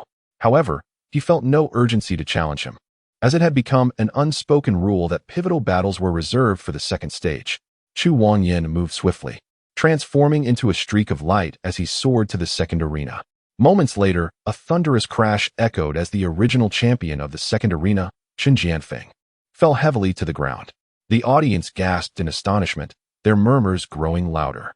The appearance of Jianzi in the second arena suggested that he believed the Holy Son of Tianxian possessed the capability to match him. But how young could the Holy Son be? Perhaps only 24? Jianzi, on the other hand, was already in his 40s. Chen Jianfeng, a master who had recently comprehended the sword heart, had unexpectedly succumbed in just 3 breaths against Jianzi. Jianzi had grown significantly stronger compared to a decade ago. Mo Yu maintained a tranquil demeanor, indifferent to the surrounding discussions. At that moment, a figure landed before him. Chen Jianfeng, recently defeated by Chu Wangyan, gazed at Mo Yu with a look of indignation. Anger simmered within him, seeking an outlet. Unable to best Jianzi, could he not prevail against this seemingly insignificant youth? In his 20s, he had merely relied on his status to secure a position among the top 100. What merit did Mo Yu possess to occupy this esteemed place? The more Chun Jianfeng pondered, the more infuriated he became. How could a mere 6th-tier Yuaning dare to sit in such a position? His thoughts were interrupted as he felt a sudden chill in his throat. In an instant, a sword was pressed against his neck, radiating a frosty glow, as if poised to claim his life at any moment. Moreover, the sword exuded an aura of terrifying sword intent that struck fear into his heart. Chun Jianfeng's body stiffened, beads of sweat forming on his forehead as he felt sharp pangs emanating from the blade's tip. Should I descend, or shall it be you? Mo Yu had appeared before him, retracting his sword with an air of indifference. Chun Jianfeng felt as if he had been granted a reprieve and quickly retreated several steps. I beg for your mercy, senior, he exclaimed, turning to flee, his previous arrogance evaporating, leaving him in a state of disarray. How terrifying! It was no wonder that even Jinzi acknowledged his strength.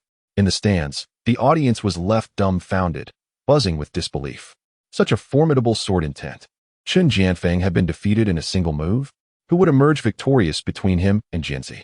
Ling Wanqing was somewhat taken aback. Had her senior brother truly reached such heights so swiftly? It appeared there was a 98% chance he could triumph over Jinzi. Yet she soon felt doubt creeping in. The time was simply too short. Even in a previous life, my senior brother only grasped his ultimate sword intent after contemplating the profound insights of many predecessors. In this lifetime, apart from 2 elder sisters, he has scarcely encountered formidable sword intents. How could he possibly comprehend the pinnacle of swordsmanship? Currently, my senior brother's chances of severing the sword monument, including a spontaneous breakthrough, stand at a mere 80%. An 80% success in breaking the sword monument is hardly distinguishable from self-degradation. Xia Ningbing silently observed Mo Yu's figure. Her gaze, unlike her usual clarity, bore a hint of murkiness. She discerned that the technique employed by Xiao Yu was indeed a mid-grade ultimate sword intent. While the invincible sword intent lacks stability, it has begun to take shape. Even in the celestial realm, this qualifies as an extraordinarily powerful sword intent. Its advantage lies in its high potential, but it demands an immensely strong heart from its wielder. Xiao Yu currently faces no issues. Rather, it is she who finds herself in considerable trouble. Without a system, she lacks the confidence to transcend to that legendary realm. The path of the heavenly Tao is flawed, and the road to ascendance is severed. The legendary route to the pinnacle has been entirely cut off. When she promised the system to abide by the game's rules, it, in turn, vowed to guide her towards that path. In this lifetime, even if she were to undergo a recultivation, it would merely lead her down the same old road. The more she pondered, the more lost she felt, and her self-doubt intensified. The fissures in her Tao heart have become increasingly severe, leading her to spiral into chaotic thoughts. If she does not resolve this swiftly, problems will inevitably arise. Xia Ningbing closed her eyes, channeling her energy in an effort to calm her tumultuous mind. Wanqing, she softly called. Ling Wanqing, upon hearing her voice, returned to her senses. Is there something you need, senior sister? Help me search for where the Tao heart fruit might appear. All right, senior sister, I will look into it and inform you immediately upon finding it, Ling Wanqing replied. Although she was unaware of the purpose behind her third sister's desire for the Tao heart fruit, she recalled that soon, within the ancient wilderness domain, a secret realm would manifest. In her previous life, her senior brother obtained a Tao heart fruit there. It may be a tad early now, but there should be some available. Xia Ningbing's taut nerves began to relax slightly. Since Ling Wanqing agreed, it indicated the existence of such a fruit. After all, having consumed the 9-leaf fate grass, she had glimpsed the future. She intended to bring Xiao Yu along, as accompanying the native child of destiny would significantly enhance their chances of success. If all else fails, a punishment game presents itself as a viable option. Once again, her thoughts began to wander. Since defeating Chun Jianfeng, no one has dared to challenge Mo Yu. Left with no choice, Mo Yu shifted his attention to the second arena. There are no rules prohibiting the champion of the first arena from challenging the second. In a flash, he appeared before Chu Wangyan. Chu Wangyan slowly opened his eyes, a fervor for battle igniting within. Since you are so eager, let us commence at once. He summoned his flying sword, and a fierce sword intent erupted around him, as if it sought to shred everything in its vicinity. Chu Wangyan, 9th layer of the nascent soul, superior grade of the heavenly tier. With the sword intent of breaking illusions, a minor mastery of sword heart, Please enlighten me. Mo Yu smiled faintly. No need to rush. He tossed forth his challenge. Do you remember the wager made with my master? A mid-grade spirit treasure. Chu Wangyan effortlessly caught the challenge letter with one hand, barely glancing at it. He naturally remembered the stipulations set by his master, provided that you defeat me first. Chapter 65. The Cold Abyss Sword on the Spectator Platform. The Lingyun Sword Master drew forth a resplendent azure sword. The blade shimmered with an ethereal glow, exuding an intimidating chill. This sword, known as the Cold Abyss, is a mid-grade spiritual treasure, born from the ancient and frigid northern lands, nurtured by the essence of coldness. The formidable aura it emanated was beyond the capability of ordinary cultivators to resist. As he spoke, he reached toward the sword's blade. An astonishing spectacle ensued. Ice crystals appeared on the tips of his fingers, spreading along his arm. Lu Qianxian turned slightly, his eyes revealing a hint of astonishment. It was worth noting that the Lingyun Sword Master was at the late stage of the Tribulation Realm, not far from the Great Ascension. The fact that this sword could affect him solely by its inherent qualities spoke volumes of its extraordinary nature. The Lingyun Sword Master withdrew his hand and continued his exposition. In addition to the chilling essence, this sword possesses the ability to temper the body and nourish the soul. As long as one carries it, both spirit and physique will gradually strengthen, particularly effective for those with spiritual injuries. Elder Yi of your esteemed sect recognized its merits at a glance, asserting that this sword was exceptionally suited for his little disciple. We have thus proposed this sword as a wager. Should the holy son of Tianxian defeat our sword disciple within a century, the sword shall belong to her. Otherwise, she must provide our sword sect with a top-grade spiritual treasure. Xiaoyu will not falter. Lu Qianxian observed the sword-testing platform quietly, his tone calm and unassailable. However, he recalled that Mo Yu favored fire, and this sword appeared ill-suited for him. Lingyun's sword master paused momentarily, then erupted into laughter. Elder Lu truly has confidence in his holy son. He then shifted his tone, a glimmer of pride in his eyes. Yet, I hold great expectations for my disciple as well. He has already achieved a minor mastery of the sword heart. To reach such a level in the sword heart by the age of 40, while still in the nascent soul realm, is a testament to his remarkable talent. Requiring no further elaboration from me, Lu Qianxian nodded slightly. Indeed, Chu Wangyan's swordsmanship is exceptional. The only ones who could potentially surpass him are Bei Shuangying and Xianyingbing. Nonetheless, he still did not believe that Mo Yu would be defeated. He had been present during Mo Yu's tribulation, witnessing the terrifying heavenly ordeal from which Mo Yu emerged unscathed, indicating his formidable strength. Yet, he could not ascertain whether Mo Yu could triumph over Chu Wangyan. Defense is one matter, offense is another entirely. At that moment, an elderly man in white robes interjected. Why don't we all take a guess at who will win between the two? Bai Su, an elder from the Yuheng lineage of the Starry Sky Sacred Land, was notoriously avaricious. This gathering, comprised of the 9 great sacred lands, featured only the wealthiest of powerful beings. Elder Xiaodian of the Chutian Sacred Land scoffed dismissively. Is there any suspense? Do you really think the holy son of Tianxian could possibly defeat our sword disciple? Fairy Inha nodded lightly, indicating her agreement. Indeed, while the holy son of Tianxian possesses commendable talent, overcoming the sword disciple at this juncture seems implausible. Elder Manfeng then let out a hearty laugh. Since you all favor the sword disciple, I shall place my bet on the holy son of Tianxian. 100,000 top-quality spiritual stones. In the eyes of Elder Bai, a gleam of brilliance flashed, and he immediately joined in. I wager 10,000. The others were rendered speechless. Did anyone mention betting spirit stones? Are you two out of your minds? To participate in a decennial contest among juniors, one must pay 10,000 top-grade spirit stones? The sword master Lingyun interjected. There's no need, however. Before he could finish, Elder Xiaodian interjected. Very well. In that case, I wager 200,000, betting on the victory of that brash young lad. Present were the elite figures of various factions. At such a moment, one could not afford to lose face. Upon hearing this, Lingyun's sword master could only swallow back the words he had yet to utter. His superior had already spoken, and after all, it was not his money at stake. Fairy Inha also spoke. I wager 10,000 on the young swordsman. Lu Qianxian scanned the assembly, a cold smile playing on his lips. Was this not a grand trap? Logically speaking, how could the 20-year cultivator Mo Yu possibly defeat the 40-year veteran Chu Wangyan? Yet, they were bound to miscalculate. Mo Yu was not one to be measured by mere logic. Just based on the terrifying thunder tribulation witnessed that day, there was no way he could lose. 300,000.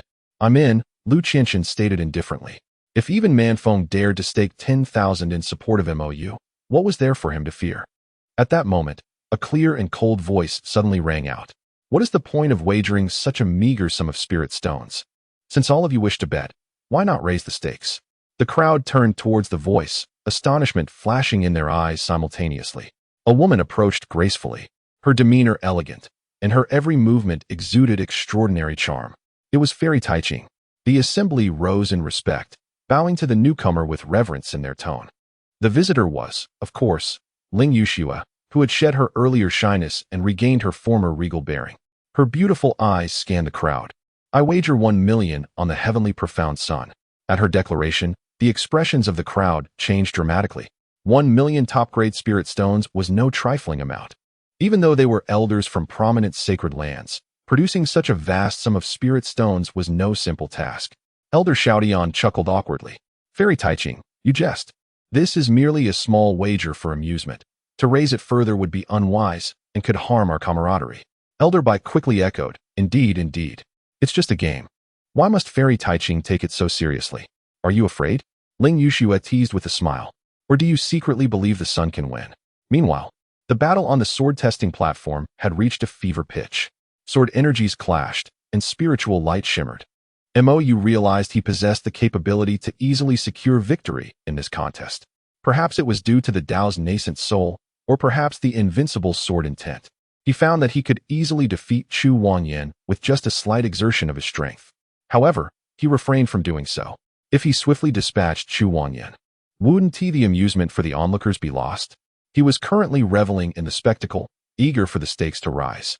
Thus, he only employed slightly less strength than Chu Wanyan. Meanwhile, he utilized Chu Wanyan as a whetstone to refine his sword intent. At this moment, Chu Wanyan was brimming with fighting spirit. The prowess of Mo Yu far exceeds that of any opponent he has previously encountered, igniting within him an overwhelming sense of exhilaration.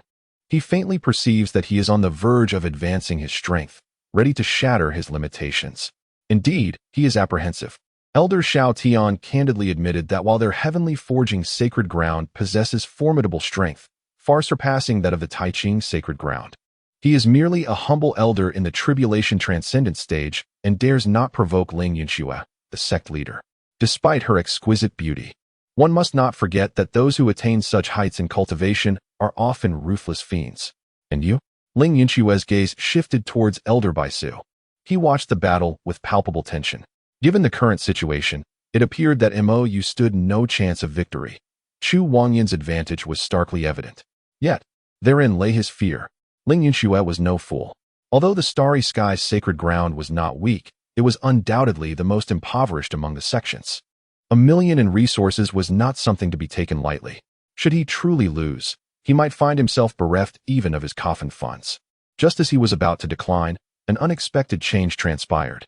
The atmosphere on the sword testing platform shifted dramatically, and the already formidable Chu Wanyan's momentum surged once more. Sword energy surged, and spiritual radiance overflowed, enveloping the arena in a vast ocean of sword intent. The sword sovereign Ling Yun gasped in astonishment. Wanyan had actually broken through. Chapter 66. A breakthrough in the midst of battle is futile. Lu Qianqian furrowed his brow. Chu Wanyan had comprehended a deeper level of the sword path amidst the clash, achieving a profound mastery of his sword heart. Such talent, when not compared to certain prodigies, could be deemed extraordinarily terrifying among the cultivators of the Tianyuan continent. Now, Mo Yu's predicament had become even more perilous. The words of refusal that were once on Elder Baisu's lips were instantly swallowed back. His eyes gleamed with excitement as he shouted, I'm in.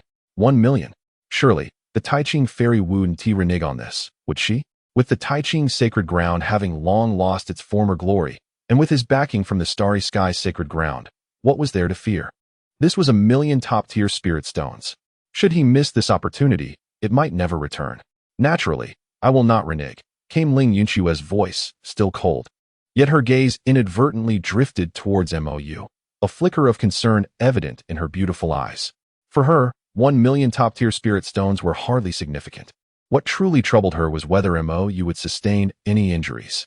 Though unspoken, she had silently acknowledged him as her fiancé. In the distance, Xian Ningbing observed the battle on the platform with a calm demeanor. Although Chu Wangyan had achieved a breakthrough in the heat of battle, Mo Yu had yet to exert his full strength. With an indomitable sword intent and a heart that remains undefeated, he could grow stronger in the face of adversity. The chasm between supreme sword intent and heavenly tier sword intent was as vast as a chasm, not to be bridged by a mere minor realm. Furthermore, Mo Yu possessed an imperial-level body refinement technique. Chu Yuli's gaze was fixed intently on the battlefield, her delicate face etched with tension. Master, do you believe the master can win? 10 out of 10, Ling Wan replied nonchalantly. Indeed, after Chu Wangyan's breakthrough, Mo Yu's chances of victory had paradoxically increased, for she understood her senior brother all too well. Whenever Mo Yu displayed that seemingly overwhelming expression during battle, it indicated that he had not truly exerted his full strength. Chu Yuli was slightly astonished. A 100% chance of victory. It turned out that her master was far more formidable than she had imagined. Her understanding of her master was shockingly superficial. In such a critical moment, she had even doubted her master's prowess. She must seize an opportunity to delve deeper into her master's abilities. On the sword testing platform, sword shadows intertwined, and spiritual energy surged. Mo Yu moved with an ethereal grace, wielding his long sword with effortless fluidity, resembling a soaring dragon. For Chu Wangyan, breaking through was merely a slight enhancement of amusement. The invincible sword intent was unmatched, while the broken sword intent before it resembled a child wielding a sword. Utterly lacking in threat, coupled with the divine elephant S suppression technique, Chu Wangyan stood no chance of victory. Mo Yu continued to refine his own sword intent by engaging with Chu Wangyan, who grew increasingly valiant, his sword momentum becoming ever more formidable. After achieving mastery of his sword heart, his sword intent became even purer. The two exchanged blows, locked in a fierce contest, each clash igniting waves of spiritual energy. Eventually, Chu Wangyan began to realize that Mo Yu was not fighting with full effort, almost as if he were toying with him. If this continued, defeat was inevitable, and it would be a humiliating loss. Chu Wangyan decisively retreated, creating distance between them. Taking a deep breath, he let his spiritual energy surge wildly, and his long sword emitted a resonant hum. One sword to shatter illusions. As he spoke, he transformed into a beam of sword light and charged toward Mo Yu. This was the strongest strike he could currently unleash. Mo Yu observed Chu Wangyan's approach. With his current agility, it seemed impossible to evade this strike. Since that was the case, he would meet it head-on. A fierce battle intent erupted in Mo Yu's eyes, and the invincible sword intent swept across the arena in an instant. With a swing of his long sword, he met Chu Wangyan's sword light head-on. The two beams of sword light collided in midair, emitting a dazzling brilliance. The entire sword testing platform trembled in response. As the light dissipated, their figures became visible. Mo Yu's long sword was poised at Chu Wangyan's brow, requiring merely a gentle push to claim his life. Chu Wangyan's long sword, however, had pierced Mo Yu's arm, tearing through his garment but inflicting no injury whatsoever. The victor was clear. How could this be possible? Elder Baisu let out an exclamation of disbelief. Chu Wangyan had actually lost. After a breakthrough on the spot, he still faced defeat? 110,000 spirit stones was no trivial sum for him. It was as if his very life had been taken. Ling Yun Jianzun's face was filled with incredulity. How could someone with a perfected sword heart lose to one with perfected sword intent? This was utterly illogical.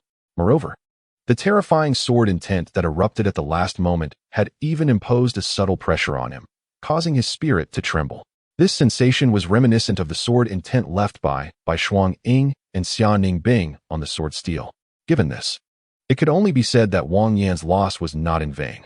The Tianxian sacred land was truly formidable, capable of producing 3 such powerful sword cultivators in succession. Lu Qianchun, witnessing the event, was also quite astonished, yet he soon revealed a gratified smile. It seemed he had been overly concerned. Mo Yu's sword intent now evoked the same feeling Shuang Ying had once imparted to him. On the exquisite countenance of Ling Yunxue, a faint smile emerged. Ladies and gentlemen, let us not forget your recent wager.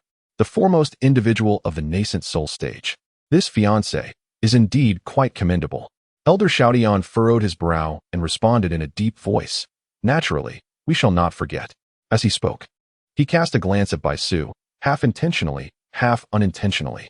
Fortuitously, he refrained from impulsively wagering further.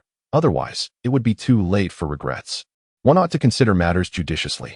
Can the insights of others, like the celestial fairy, truly be compared to those of a mere elder from our small sacred land? Elder Manfeng suddenly burst into laughter. I recognized this young man's exceptional talent at first glance, and now it is indeed confirmed. Fairy Inha pouted, expressing her displeasure. How disappointing that you from the Tianxian sacred land have hidden such a genius for so long. Chu Yuli cheered with excitement. Master has triumphed. Now, Master is the foremost nascent soul practitioner in the Tianyuan continent. Her small face glowed with pride, as if she were the victor herself. Ling Wonking nodded slightly. She was not the least bit surprised by Mo's victory. Rather, it would have been odd had he lost. To possess such strength, I cannot begrudge my defeat. Chu Wanyan remarked, gazing at the mark left by the sword on Mo's attire, genuinely impressed. That was the trace of his full-force strike, having shed much of its power, yet merely grazed Mo's garments, leaving not a single drop of blood. The disparity between them was indeed vast. However, even if Mo's physique were not so formidable, he knew he still stood no chance against him. That invincible sword intent was utterly terrifying. Even if he were to break through to the realm of Sword Heart, it would be difficult to contend with. Mo Yu sheathed his sword and spoke calmly. While practicing swordsmanship, I also engage in body refinement. Chu Wanyan bowed deeply to Mo Yu and earnestly expressed his gratitude. Thank you for your guidance. I have gained immensely from our battle and made significant progress. Initially, he did not understand why Mo Yu chose to conceal his strength and spar with him for so long. It was only after the battle concluded that he suddenly realized. Mo Yu had already discerned that he was on the verge of breaking through a bottleneck, thus deliberately suppressing his power to engage him in combat. This opportunity was taken to enlighten him, aiding his ascent to the realm of Sword Heart. This kindness he would cherish forever. Chapter 67. Another clue to the celestial fire guidance? Mo Yu inquired, puzzled. It is your own comprehension that is commendable. He had no intention of mentoring Chu Wanyan. He merely sought to refine his own sword intent. Comprehension is but one aspect. Your guidance is crucial, Chu Wanyan insisted earnestly, his tone filled with gratitude. Seeing his unwavering determination, Mo Yu chose not to elaborate further and turned to descend the arena. Chu Wanyan gazed at Mo's upright silhouette, filled with admiration. To reach such heights in merely 20 years of cultivation is truly remarkable. What great fortune to coexist in the same era as such a prodigy. He clenched the sword tightly in his hand, his fighting spirit ignited. He would not be disheartened by defeat. Rather, he would strive even harder to cultivate, aspiring to surpass Mo and become a true master of the sword. The stands remained abuzz with excitement.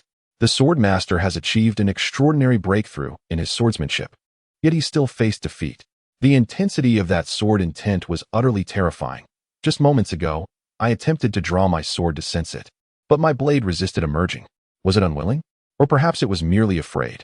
The aura of that sword intent was too formidable, radiating an imperiousness that almost compelled me to prostrate in reverence. Do you think the heavenly mystic Saint Child can sever the sword monument? It seems implausible. He is still far from the prowess of the white sword immortal, and besides, didn't someone already accomplish that feat today? How can such remarkable figures appear in a single day?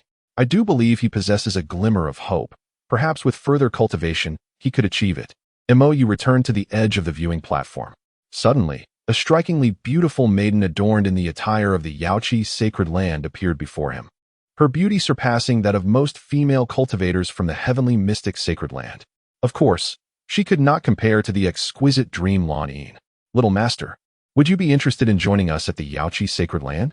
The voice of the silver lotus fairy was sultry, her eyes sparkling with allure.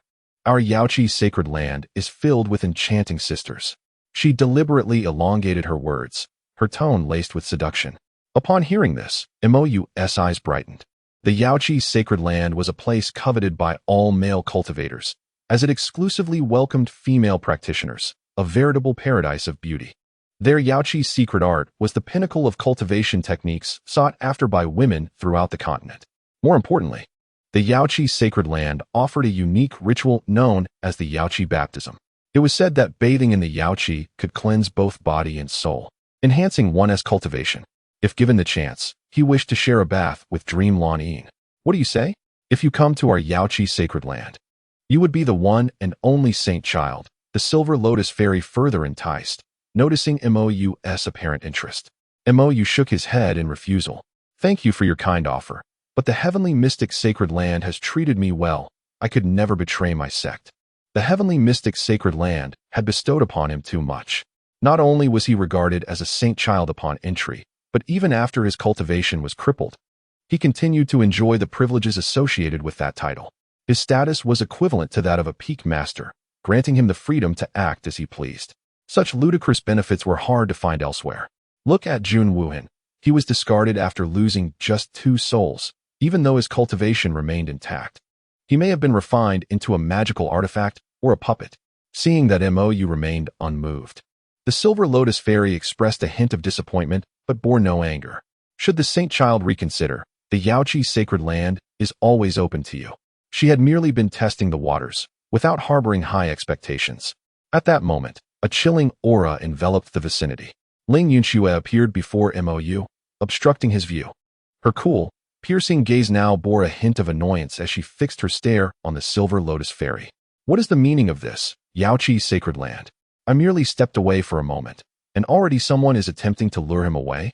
If Mo Yu truly swayed and fell into the clutches of this enchantress, it would be intolerable. A wave of inexplicable irritation surged within Ling Yunxue at the thought. The Silver Lotus Fairy blinked at the two. Senior Taiqing, what do you mean by that? The saint child is not a disciple of the Taiqing sacred land. Why the urgency? Ling Yunxue felt a shiver in her heart. Yet her expression remained composed. I share a close friendship with his master. Is there an issue? The Silver Lotus Fairy smiled charmingly, her gaze drifting past Ling Yunxue to rest upon Mo Yu. Remember my words. Our Yaoqi sacred land welcomes you at any time. With that, the Silver Lotus Fairy gracefully departed, leaving Ling Yunxue and Mo Yu alone. Ling Yunxue turned to Mo Yu, her tone serious. Shall you, in the future, avoid interactions with those from Yaoqi sacred land? They are not virtuous individuals. Mo Yu sensed a hint of personal sentiment in her words. With a delicate wave of her slender hand, Ling Yunxue conjured a finely crafted storage ring that hovered between them. This is the 1 million top-grade spirit stones I just won from our wager. Now, it belongs to you. Mo Yu was taken aback by her words. This was no trivial sum. To put it into perspective, the combined assets of the 3 integration stage cultivators from the Starry Sky, sacred land amounted to only 80,000 top-grade spirit stones. He hastily shook his head. Aunt Shui, how can I accept this? Ling Yunxue smiled gently, pressing the storage ring into his hand. You must accept it. What your heavenly profound sacred land has given me is far more than this. Just as the ring reached Mo Yu's hand, the system's voice echoed in his mind. You have successfully intercepted Mo Yu's opportunity. 1 million top-grade spirit stones. Reward. 10 million top-grade spirit stones. Automatic luck replenishment. 200 villain points. 200. Mo Yu was startled. Was there a reward? 10 million. He had never encountered such wealth in his lifetime. The system was truly generous. Glancing at Ling Yunxue's caring eyes, he hesitated briefly before ultimately accepting the storage ring. After all, this was Aunt Shue's heartfelt gesture. He could repay her kindness in the future. Seeing Mo Yu accept the gift, Ling Yunxue's lips curled into a slight smile of satisfaction. The two returned to the central area of the viewing platform. The sword master Ling Yun gazed at Mo Yu, his expression complex. Admiration, nostalgia, and an indescribable emotion mingled within. He spoke slowly. The Holy Sun possesses extraordinary talent. Unparalleled in this era, it is no exaggeration to say he is the foremost among the younger generation of the Tianyuan continent. He withdrew the Hanming sword, a hint of reluctance in his eyes. This is the wager established between your master and me long ago, the Hanming sword. Mo Yu's gaze fell upon the Hanming sword, and an aura of chill enveloped him, invigorating his spirit. The blade, approximately 3 feet in length, bore a slender ice-blue vein along its spine, resembling a slumbering ice dragon. Though simple in design, it emanated a chilling aura that was truly captivating. What a magnificent sword! At that moment, Yinqi's voice resonated in Mo Yu's mind, brimming with uncontainable excitement. This sword is extraordinary. It holds immense benefits for both of us. Mo Yu's heart stirred, and he quickly inquired, Sister Yinshi, what makes this sword so special? This sword was birthed from the purest and most pristine cold energy of the heavens and earth. This cold energy possesses astonishing efficacy in healing soul injuries. Does that mean, with this, Sister Yinshi's soul can recover swiftly? Not only that, but we can also trace the sword back to its origin, where the existence of the cold Ming immortal fire is assured. Chapter 68, Celestial Artifact, Frost Ebon Sword, and the Cold Abyssal Fire. Mo Yu exclaimed. Yinshi clarified, indeed, it is the coldest and purest ice attribute celestial fire in existence. Not only is its might boundless, but it also possesses the extraordinary ability to temper the flesh and nourish the soul, making it an invaluable treasure for you. Upon hearing this, Mo Yu felt a surge of excitement within his heart. He extended his hand to receive the cold abyssal sword, respectfully expressing his gratitude. Thank you, esteemed swordmaster, for your generous gift. The moment his fingertips brushed the hilt, a penetrating chill coursed through him, invigorating his spirit and prompting him to claim the sword. However, the cold abyssal sword remained unmoved. The sword master, Ling Yun, gripped the hilt tightly, clearly reluctant to part with it. Esteemed elder? Mo Yu gently reminded him. Only then did Ling Yun reluctantly release his grasp. This sword, I hope you wield it wisely. Mo Yu accepted the cold abyssal sword with both hands.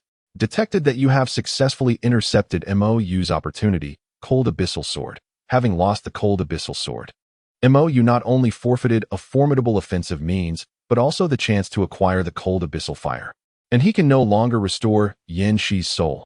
The antagonist's comeback is successful. Reward, Celestial Artifact, Frost Ebon Sword. Frost Ebon Sword contains the essence of ultimate ice, capable of freezing time and space, and possesses great restraining power against filth and depravity. Automatically replenished fortune, 1000. Antagonist points 1000. Mo Yu hurriedly examined his system space. Amidst a mountain of spirit stones, a translucent long sword floated serenely. The blade emanated a soft, moonlit glow, cold and pure, yet tinged with a chilling aura that sent shivers down one's spine. This sword was even more pristine and frigid than the cold abyssal sword, as if a mere glance could freeze one's very soul. The blade was adorned with twinkling starlight, reminiscent of the stars shimmering in the night sky, mysterious and profound. The Frost Ebon sword seemed to sense Mo Yu's gaze, gently quivering and emitting a clear, melodious chime, as if responding to his call. This sword possesses a spirit. Mo Yu rejoiced internally. The power of the Frost Ebon sword undoubtedly surpassed that of the cold abyssal sword. Just as he was enveloped in excitement, Ling Yun's reminder brought him back to reality. Do not forget that you still need to go to the sword tomb to comprehend the way of the sword. Ling Yun regarded Mo Yu, his heart a mix of emotions. This was a treasured sword he had cherished for many years. Parting with it was undeniably painful. Yet, as the master of a sect, he was a man of his word. Having lost the wager, he accepted his defeat gracefully. Very well, thank you, esteemed elder. This sword is truly magnificent. Mo Yu replied eagerly, barely concealing his exhilaration. The Frost Ebon sword is incredibly powerful. Ling Yun felt a pang of sorrow within. Must you bring up such painful topics? Mo Yu stored the cold abyssal sword in his spatial ring. At that moment, a faint sound of footsteps reached his ears. He looked up to see Ling Wanqing supporting Murong Yi as they approached. Murong Yi's complexion was pale, with traces of blood at the corners of her mouth. Clearly bearing serious injuries, her breath faint. Master, Murong Yi called weakly, her voice barely above a whisper. Mo Yu's heart ached. He hurried forward, concerned. How serious are your injuries? How could your prowess be so diminished, reduced to this by a mere chi refinement practitioner? Upon uttering these words, Mo Yu felt a sense of inevitability. In contests, injuries are an inherent risk. The child of destiny has yet to mature. When pitted against the foremost disciples of formidable factions, victory is not guaranteed. Ling Wanqing handed Murong Yi to Mo Yu, appearing unharmed herself, yet her brow was furrowed. Leaving her words unvoiced, Mo Yu instinctively steadied his disciple, about to inquire further when a thunderous voice echoed. How ruthless this girl is. To dare to openly slay a disciple of my starry sky, sacred land upon the arena. Bai Su strode forward, his eyes ablaze with fury, fixating on Murong Yi as if the flames of indignation would consume her. Ling Yunxue shielded Mo Yu and the others behind her, her expression darkening. Bai Su, what are you implying? The revered Jian Zun, Ling Yun, furrowed his brow and stepped forward, his tone grave. Elder Baisu, I implore you to exercise caution in your words. Do not hastily draw conclusions. This arena was bequeathed by our sect's ancestors, designed to transport practitioners from the brink of death and ensure their safety. In all these years, there has never been a case of death upon this stage. At that moment, Lu Qianqian arrived, positioning himself protectively behind Mo Yu and the others. Baisu waved his hand, and a disciple emerged before the gathering. He was enveloped in an eerie green glow, exuding an unsettling aura. Mo Yu immediately discerned the gravity of his condition, deeply poisoned, his heart failing, beyond even divine intervention. While he could neutralize the heart-corroding poison, the damage inflicted upon the heart was insurmountable. It was akin to a person intoxicated by paraquat. The toxin could be eradicated, yet the pulmonary fibrosis remained irreversible. A heavy silence fell over the assembly. Though he was not deceased, his state was hardly distinguishable from death. Such afflictions could only be remedied by masters of the healing arts. Yet, this was a gathering of sword practitioners. Where could one find such a healer? Baisu's furious outburst shattered the stillness. This is Zhou Tong, a disciple of our Starry Sky sacred land, Yu Hung lineage. Engaging in a friendly duel upon the arena, he was treacherously poisoned by her, and now he is doomed to perish. There are rules in sword testing. One may only engage with cultivation and swordsmanship, and this girl has transgressed gravely and must face severe punishment. Murong-yi bit her lip, glaring fiercely at Baisu. Vehemently countering, he initiated the use of hidden weapons. Impossible. He could not possibly employ hidden weapons. I expressly forbade their use before our departure. He would never act in such a despicable manner. Baisu roared, affording Murong-yi no chance for defense. Though we of the Yu Hung lineage may utilize hidden weapons, we do so openly and honorably, never resorting to the actions of a base and shameless coward. At that moment, Mo Yu caught the faint whispers circulating around him. I witnessed it. Indeed, it was that girl who employed the poison. She appears quite charming. Yet her heart is so vile. I almost believe the Starry Sky sacred land was targeting her. Initially, confusion reigned as few were interested in the battles of chi refinement. However, as voices in support of the Starry Sky sacred land grew louder, the clamor swelled like a rolling snowball, ultimately drowning out all support for Murong-yi. From the whispers around him, Mo Yu learned that Zhou Tong was the illegitimate son of Baisu. It was no wonder he was so protective. Murong-yi cast a cold glance at those who slandered her, her eyes brimming with fury. Ultimately, she turned to Baisu, ready to speak. But Mo Yu interrupted her. My disciple would never resort to poison without reason, Baisu said darkly, pointing at Zhou Tong's lifeless body on the ground. Your disciple does not use poison? How do you explain what happened to Zhou Tong? The one lying dead is his beloved son. This matter will not end easily. Mo Yu dismissed the concern nonchalantly. What explanation is needed? He is dead, so be it. You have no evidence to prove that it was not your disciple who used a hidden weapon first. Baisu trembled with rage at Mo Yu's words and was about to respond when Lu Qianqian's imposing aura suddenly erupted, pressing down on Baisu, forcing him to swallow the words that were on the tip of his tongue. Chapter 69. Heart-controlling Gu. Seeing the situation grow increasingly chaotic, Ling Yun's sword master raised his hand to quell the disputes. Enough. Our sword sect possesses a retrospective array. The truth will be revealed. With a wave of his hand, a luminous screen appeared before the crowd, beginning to replay Murong-yi's battle. Everyone subdued their auras and gazed at the screen. Within the luminous display, on the first arena, Murong-yi stood proudly, facing Zhou Tong. He is one of the most outstanding disciples of the chi refining stage in our starry sacred land. Elder Baisu's voice resonated. He has previously defeated cultivators of the foundation establishment stage during his chi refining period. As he spoke, he shot a fierce glare at Murong-yi. She hid behind Mo Yu, peeking out with a similarly fierce gaze. The scene depicted the battle in full swing. Murong-yi and Zhou Tong exchanged blows, their figures intertwining, sword lights flashing, creating a deadlock. Suddenly, Zhou Tong's technique shifted, and his sword flew from his hand, aimed directly at Murong-yi's face. Murong-yi's pupils contracted as she leaned back, narrowly evading the strike. However, at that moment, an unexpected event transpired. The flying sword exploded midair, transforming into countless tiny fragments that rained down upon Murong-yi from behind. This was evidently a special magical artifact. Murong-yi sidestepped to evade, yet several fragments still pierced her body. Seizing the opportunity, Zhou Tong advanced, a short dagger appearing in his hand, thrusting it towards Mu Rongyi's chest. She attempted to dodge desperately, but the blade still struck her abdomen. At this critical juncture, a surge of green light enveloped Mu Rongyi, releasing a powerful force that sent Zhou Tong flying. Ultimately, both collapsed simultaneously, transported away from the arena.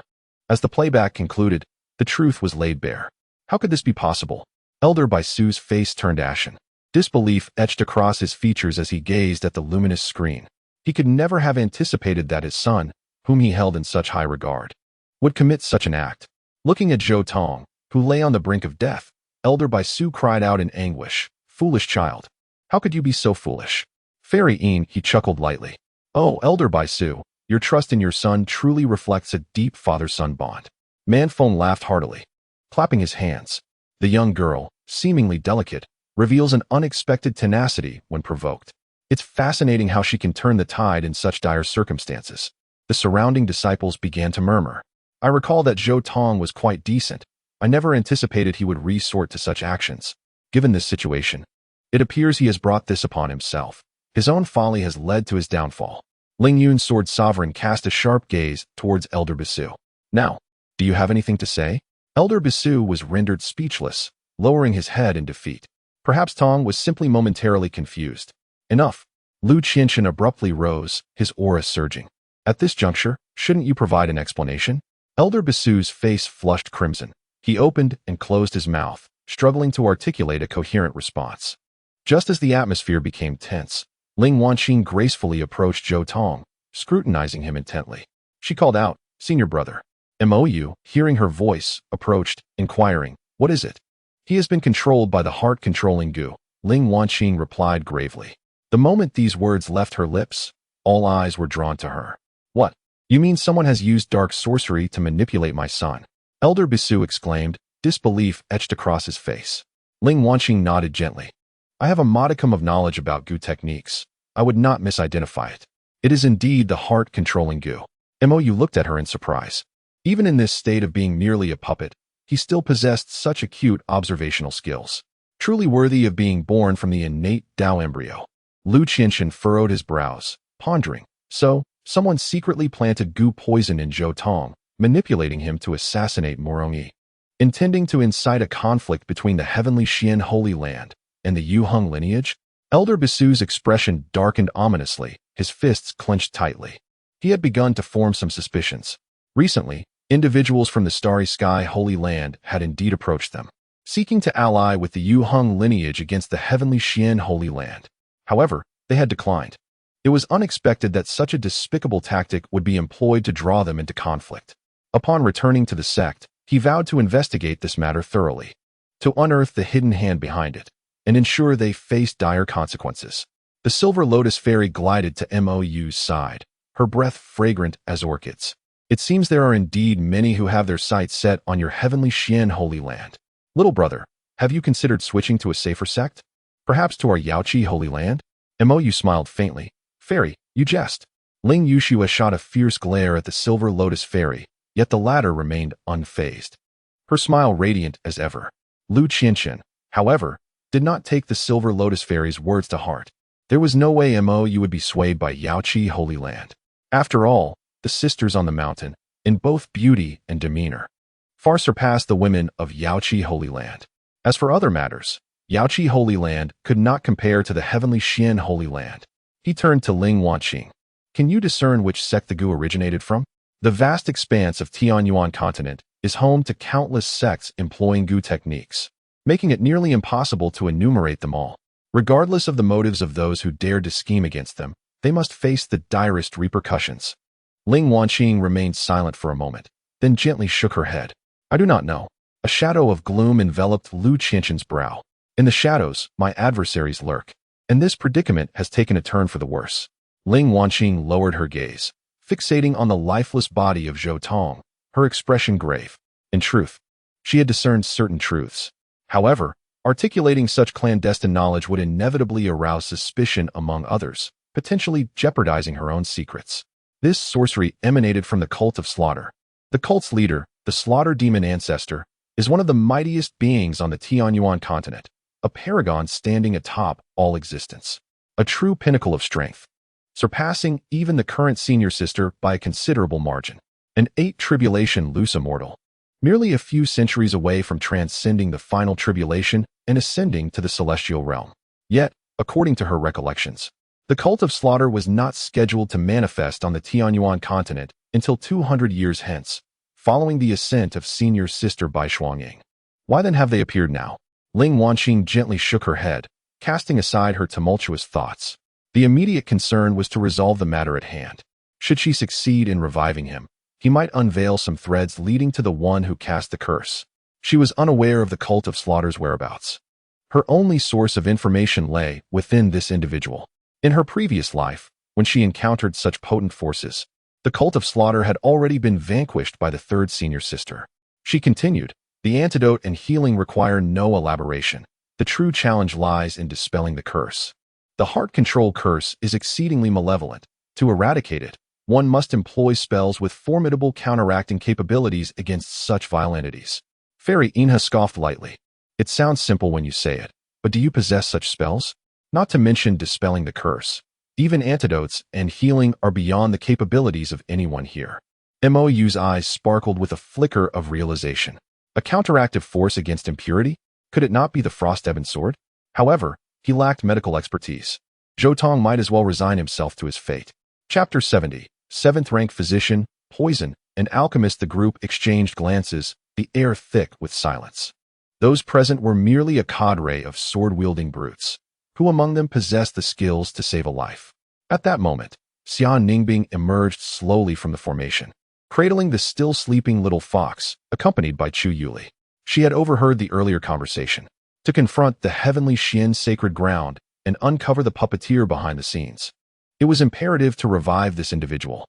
She possessed spells capable of purging impurities, yet her ability to provide antidotes and healing was equally limited. The heart-eating poison was notorious even in the celestial realm. Without preemptively prepared antidotes, one might as well await death. Mo Yu also took note of Xia Ningbing. He turned his gaze towards her somewhat pallid visage. Senior sister, you appear unwell. Is everything all right? Xia Ningbing silently shook her head, her violet eyes shimmering with an icy demeanor, yet softened by a hint of warmth. As long as you are well. Mo Yu felt a slight relief wash over him. If he had indeed shattered her heart's resolve, she would not be so composed. He mused, how could he be the cause of her distress? Reflecting on the years of her care, not only guiding his cultivation but also tending to his wounds after skirmishes with Mayer, he resolved to assist her in finding a way to mend her heart's resolve once this ordeal concluded. At that moment, a voice broke the silence. Master, the revitalizing true man has arrived. Chu Wangyan approached with an elderly man, his hair white, yet youthful, exuding an ethereal presence. The sword master Ling Yun's eyes sparkled with joy. This venerable figure is an esteemed guest elder of our sword sect, a cultivator of the integration stage, well-versed in the arts of medicine, alchemy, and poison, renowned as a master healer. The revered Huchuan wasted no time, moving directly to Zhou Tong's side, placing his fingers upon the young man's wrist. His brow furrowed as he sensed the faint flicker of life within Zhou Tong's body. Physician, what is your assessment? Can he be saved? Elder Baisu inquired with urgency. The revered Huchuan sighed heavily. Alas, I never imagined I would witness firsthand the legendary heart-eating poison. This venom is vicious and tyrannical, incredibly malevolent. According to ancient texts, even in the celestial realm, it inspires dread. Its most formidable aspect is the irreversibility of the damage it inflicts. There is no hope. The poison has already penetrated deeply, and his heart is severely corroded. If he were a golden core cultivator, such corrosion might be bearable. What a pity. At these words, Elder Baisu felt as though struck by lightning. He lunged forward, grasping the revered Huchuan's sleeve. Physician, please look again. He must still have a chance. This is merely the poison of a chi refining stage cultivator. There must be a way. If you can save him, I would gladly offer you a low-grade spiritual treasure. The revered Huchuan, initially taken aback by the rudeness of such an appeal, felt his ire dissipate upon hearing of the spiritual treasure. Even someone of his stature possessed but a single low-grade spiritual artifact. Who is this person, capable of so casually offering such a treasure? He glanced at Sword Master Ling Yun. Seeking clarification, Ling Yun nodded slightly, explaining, This is Elder Baisu of the Starry Sacred Land. Upon hearing this, the revered Hechuan felt a chill run through him. Instantly tempering his temper, he addressed Elder Baisu with patience. Elder, it is not that I am unwilling to assist. It is simply beyond my capability. This young man is gravely poisoned. While I could manage the antidote, the damage caused by the heart-eating poison to the heart is something I cannot remedy. Not only I, but very few across the Tianyuan continent possess the means to treat it. Moreover, there seems to be a faint aura of malevolence about him, exacerbating the effects of the poison. The revered Hechuan shook his head once more, his tone laced with resignation. It is indeed difficult. I can. Mo Yu suddenly spoke, her voice somewhat weak, yet undeniably resolute. Not only can I dispel the poison, but I can also heal his injuries. The crowd turned in astonishment towards Mo Yu. Could a mere child achieve what even a 7th-grade physician could not? Hope rekindled in Elder Baisu's eyes as he hurried to her side. Is it true? Can you truly save my son? If you can heal him, I will gift you a cherished set of low-grade spiritual needles I have kept for many years. Deal. Mo Yu's eyes sparkled, her previously frail form now brimming with vitality. This was a low-grade spiritual treasure. Even her master had only recently acquired a mid-grade artifact. The revered Hechuan frowned, casting a displeased glance at Mo Yu. Little girl, perhaps you should reconsider. He had intended to mock her, but words fell silent on his lips. After all, in his view, how could a mere child, still reeking of milk, possibly master the heart-corroding poison, a challenge even he found insurmountable? Yet, upon discovering Mo Yu's condition, the words he intended to utter were caught in his throat, replaced instead by a visage of sheer astonishment. You are actually a host of the heart-corroding poison? Did you unleash this poison? Mo Yu held her head high, responding with pride. And what of it? The gaze of the revitalizing sage sparkled with admiration. Little one, I am a 7th-tier poison master. Would you care to become my disciple? At this proclamation, the audience erupted in disbelief. How audacious, to openly attempt to claim his disciple in the presence of the celestial prince. Observing the puzzled expressions of the crowd, the revitalizing sage inquired, is there a problem? Training her in swordsmanship would only squander her innate talent.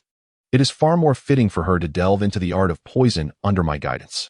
He remained oblivious to Mo Yu's true identity, believing that those present in this arena were merely brutish sword-wielders. And Mo Yu stood quietly aside, utterly speechless. What on earth was happening here? Was there truly a contest over disciples? Mo Yu turned to Mo Yu and playfully winked. Master, I'm going to assist him with the treatment.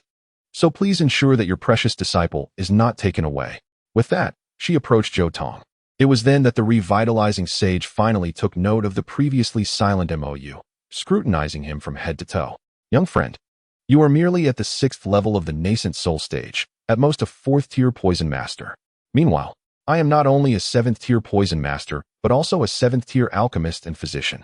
This girl's prospects would be far brighter under my tutelage. I hope you can bear to part with her. He meant no disrespect, merely stating what he perceived as fact. He believed this would lead Mo Yu to recognize their disparity and willingly relinquish the poison host. Mo Yu felt a wave of irritation wash over him. I must decline. Although he acknowledged that the revitalizing sage surpassed him in medical knowledge, he was nonetheless a system-certified celestial-grade poison master and alchemist. Is this your manner of politeness? It was only the relatively amiable demeanor of the revitalizing sage that kept him from lashing out. The sword sovereign Ling Yun quickly stepped in to mediate. Do not take offense, Celestial Prince.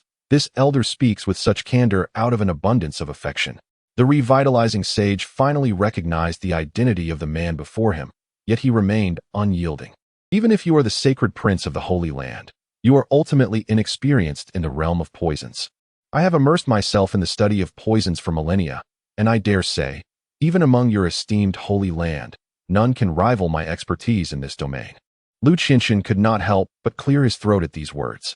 Whether or not there are individuals within our Holy Land who can match this is inconsequential. She is already a disciple of our Holy Land and has no reason to seek another master. In truth, their Holy Land did not possess any specialists in poison crafting. There might be some among subordinate factions, but he was not privy to such knowledge. The revitalizing sage felt a surge of delight at this statement. This assertion is misguided. The paths of the world are countless. She may join your Holy Land, yet that does not preclude her from studying the art of poison with me. He turned to Mo Yu, his tone earnest. What say you, Sacred Prince? Consider this. Lu Qianxian fell silent. The revitalizing sage had a point. This was a widely accepted notion in the realm of cultivation. If there are two divergent paths, it is indeed plausible to seek instruction under different masters. Upon hearing this, Ling Yun's sword sovereign's expression suddenly darkened. Absolutely not. If Mo Yu were to take the old man, the return to Spring Master, as her teacher, given his character, he would undoubtedly align himself with the heavenly Xian sacred land, unless he possesses the capability to persuade Mo Yu to join the sword sect instead. But what caliber does the sword sect possess compared to the heavenly Xian sacred land? Can he outmaneuver them? No, he cannot. He lacks such prowess, you know. Chapter 71. The swift submission of the return to Spring Master. The return to Spring Master gazed intently at Mo Yu, disregarding the opinions of others. The true decision-maker is this holy son. Mo Yu sighed in resignation. It appears that unless he showcases some genuine skill, this old man will not relent. He slowly approached Mo Yu, who was engrossed in diagnosing Zhou Tong's ailment. Upon sensing her master's proximity, she flashed a mischievous smile. Master, do not worry. How could I ever betray you? With her own prowess in medicine and poison surpassing that of the old man, why would she submit to him as a disciple? Mo Yu nodded slightly. I have complete faith in you. His gaze fell upon Zhou Tong, whose complexion was a ghastly purple, lips blackened, and breath faint. The heart-corrosive poison is indeed formidable, eroding not only the heart's veins, but also the soul itself. You have yet to fully master the poison within your body. How will you remedy it? Mo Yu smiled confidently.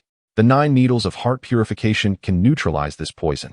This technique employs qi to manipulate the needles, targeting vital points, with a series of 9 interconnected needles to cleanse the heart's veins.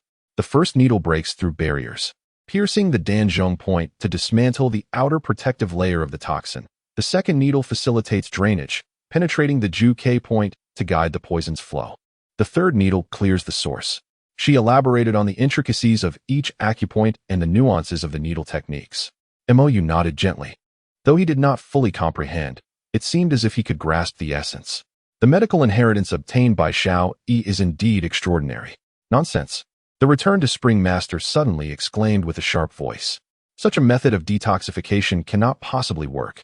I have devoted years to the dual studies of medicine and poison and have never heard of such an approach. One should use detoxification pills as a catalyst, combined with the return to spring technique to guide the poison along the meridians, ultimately converging in the heart's veins, and then shatter the toxin with spiritual energy. Young girl, you are still inexperienced. Allow me to handle the detoxification. You can take over the subsequent treatment. How does that sound? Mo Yu shook her head. Your method is ineffective.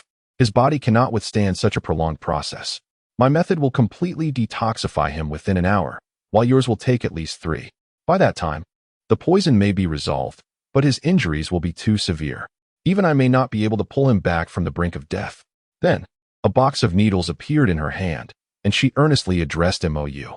Master, during the detoxification process, I may lose consciousness due to the depletion of spiritual energy.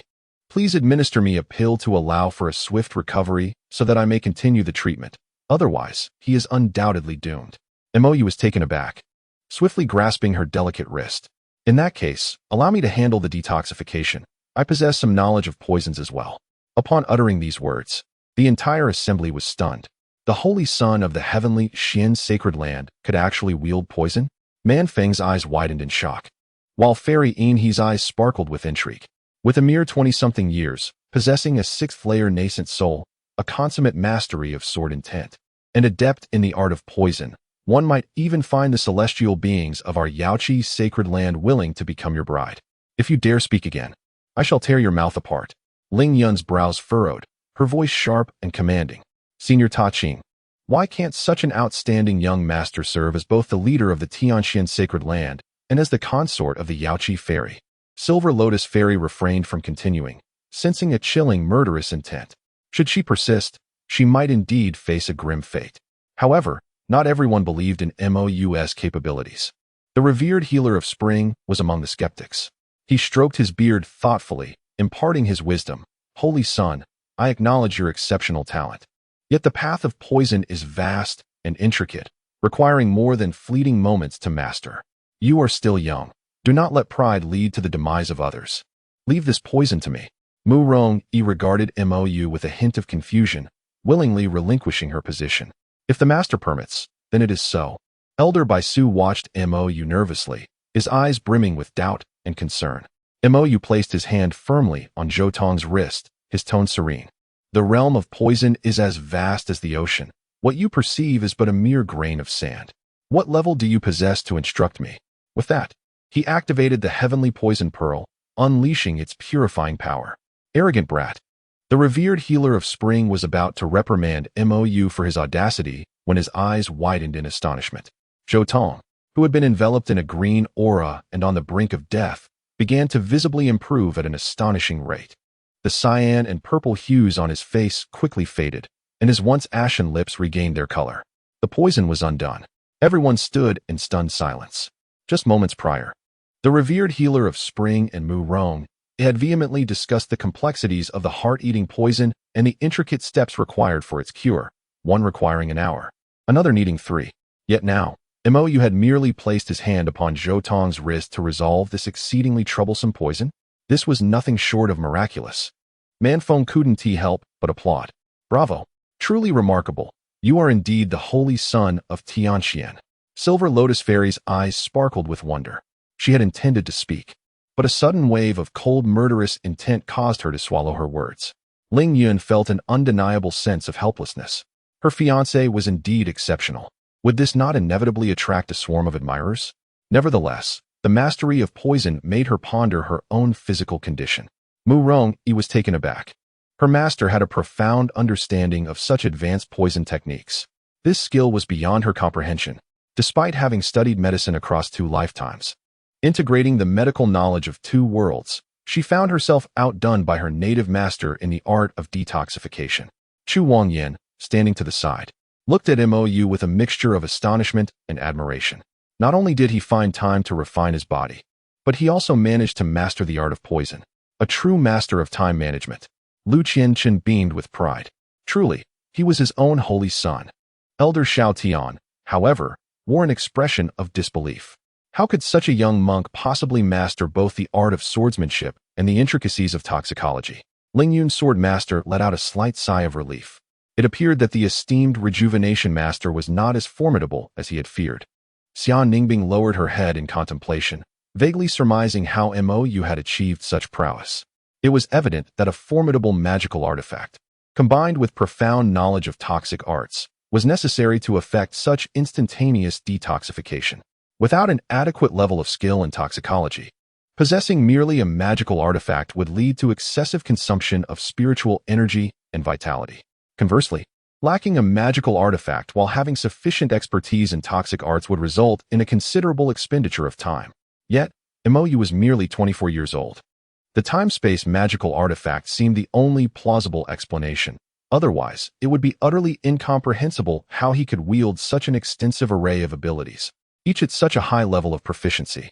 At that moment, the rejuvenation master felt a burning shame wash over his face, as if he had been soundly slapped. He truly achieved that? However, this embarrassment was swiftly supplanted by astonishment. To accomplish such a feat, this child's mastery of toxic arts must far surpass his own. No. From what he understood, even the foremost expert in toxicology on Tianyuan continent could not reach such heights. That was undoubtedly the work of an immortal. Either there was a grandmaster guiding him from behind, or he had undergone a significant transformative experience. The rejuvenation master's gaze shifted, and a plan began to form in his mind. Without hesitation, he knelt before Mo Yu with a resounding thud, exclaiming, "Senior, your mastery of toxic arts is divine. I am in absolute awe. I humbly beg your forgiveness for my previous offenses. I dare to request that you take me as your disciple and impart to me the supreme knowledge of toxic arts." Chapter 72. The crumbling Lingyun sword master. This act of kneeling stunned everyone present. Just a moment ago, the rejuvenation master had been brimming with arrogance. And now he was on his knees, seeking to be taught? The turnaround was astonishing. Mo Yu was taken aback. This rejuvenation master truly demonstrated remarkable adaptability, willing to go to such lengths in pursuit of toxic arts. "I do not accept disciples," he replied calmly. The rejuvenation master quickly interjected, "That is of no consequence. I can settle for being a nominal disciple. No, I would be content to be an alchemical assistant. As long as the master could spare a moment each year to impart a few teachings, I would be utterly satisfied. Furthermore, I am a 7th grade alchemist and can concoct pills for you. Upon hearing this, the onlookers were once again astonished. They had previously been uncertain about the extent of Mo Yu's expertise in toxic arts. Now it was evident. To have the prideful rejuvenation master voluntarily offer to serve as an alchemical assistant spoke volumes about Mo Yu's terrifying skill.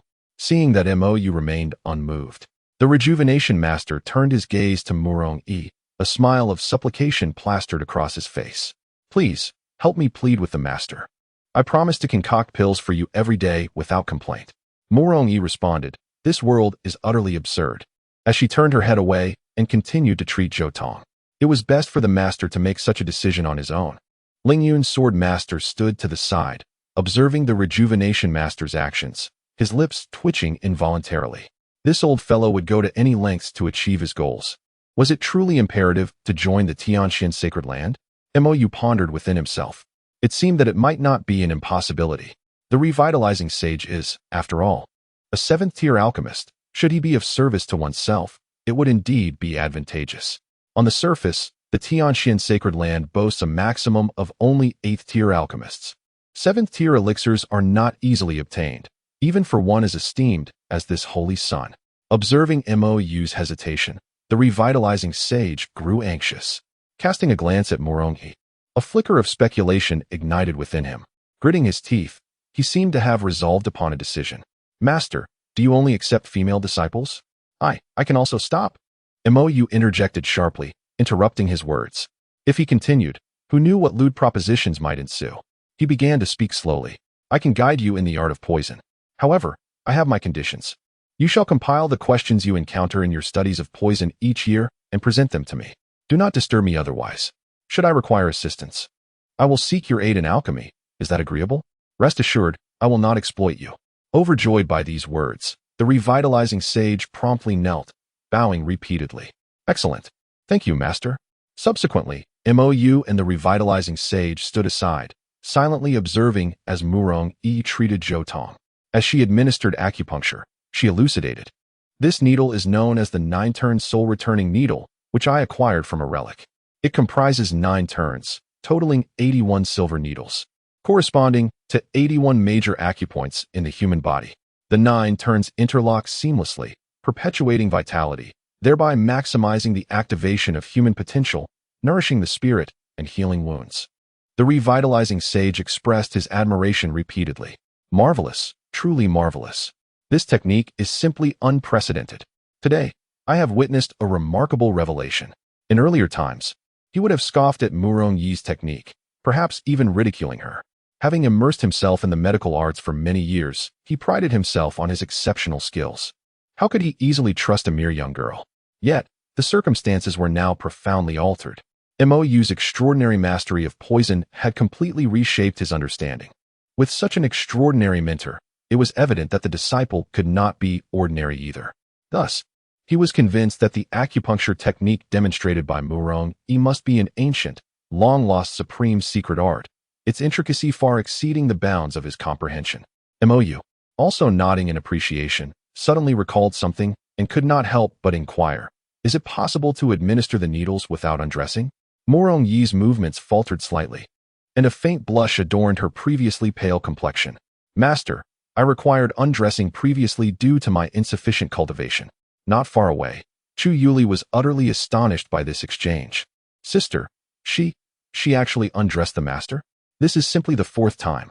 Meanwhile, Ling Yun's sword master gazed at the revitalizing sage, his face etched with sorrow. It hurts. It hurts too much. Our sect's 7th-tier healer is lost just like that. The treasure is gone, and the person too. Elder Xiaodian, sensing Ling Yun's sword master's distress, approached and gently patted his shoulder, offering heartfelt consolation. Young Ling, take it lightly. We cannot hinder others from pursuing their path, can we? If you too could present such offerings, he would not have departed. Ultimately, it is the inadequacy of the sword sect's own competitiveness and the shallowness of its foundation that fails to retain talent. Thus, the sword sect must engage in serious introspection, striving to enhance its own strength and competitiveness. This is the rightful path. The expression on Ling Yun's sword master's face grew increasingly bitter. Indeed, the elder's admonitions were justified. Though he spoke with such words, inwardly he cursed. What madness is this? Is this level of poisonous arts attainable by an ordinary person? At that moment, Chu Wangyan, who had remained silent, suddenly approached Ling Yun's sword master and respectfully proclaimed, "Master, after careful consideration, I have decided to pursue the path of body refinement." What? Body refinement? Ling Yun's sword master was taken aback. Although the sword sect possessed methods of body refinement, they were not considered exceptional. Upon hearing this, Xiaotian chuckled. In that case, come to the heavenly forging holy land. With your talent, you should have arrived long ago. Chu Wangyan turned to Ling Yun's sword master, his gaze reflecting a sense of inquiry.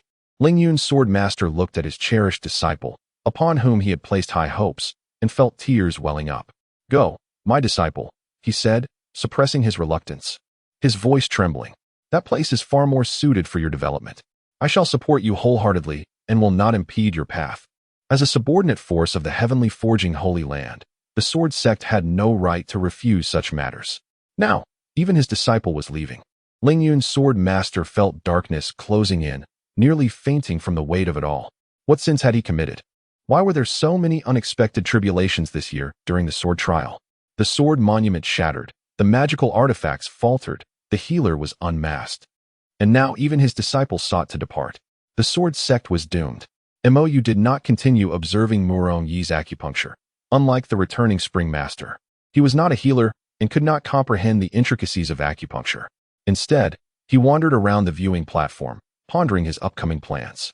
Once Zhou Tong was healed and the heart-controlling worm was removed, he could trace the mastermind behind these schemes. Such audacity to conspire against two major holy lands hinted at considerable strength. Then, he would strike the sword monument to discern the true extent of his sword intent. Tomorrow, he would also seek to comprehend the sword intent left by the ancestors of the sword sect. With this, his journey to the sword sect would be deemed complete. As he was deep in thought, a figure of elegance and grace caught his eye. He smiled and called out, "Aunt Shui." Ling Yunshui approached briskly, her exquisite features adorned with a subtle smile, her every gesture exuding nobility. "Xiao Yu, do you still have an interest in poison arts?" Mo Yu smiled and explained that he had once inherited the teachings of a powerful individual regarding poison arts. Ling Yunshui's autumn water-like eyes brightened slightly. "Then how proficient are you in poison arts?" Mo Yu pondered for a moment and replied candidly, "In the Tianyuan continent, I would barely rank first." Ling Yunshui could not contain a light laugh, covering her mouth. "You child," she shook her head, her smile deepening. Yet, in an instant, her expression turned serious. "During my youth, I encountered some issues while practicing the Ta Ching Sutra, resulting in the accumulation of some cold poison within me. Do you possess any remedies?" Mo Yu furrowed his brow. This was indeed a difficult predicament. There was a significant issue. His cultivation was too low to ascertain the nature of the poison. The latent capability is also a criterion by which the potency of a poison is assessed. Ling Yushue observed Mo Yu's silence, her gaze dimming. If this icy venom could be eradicated, her cultivation would undoubtedly advance, and the plight of the Taijing sacred land would improve. However, eliminating this cold toxin is far from a simple task. Over the years, she had consulted numerous physicians, all of whom were powerless to assist. Alas, this cold toxin has plagued me for many years. "Aunt Shui, I can give it a try," Mo Yu interjected. "Yet, my medical skills are limited. I will need to conduct a thorough examination to ascertain the situation. Let us do this tonight. I shall examine you closely, Aunt Shui."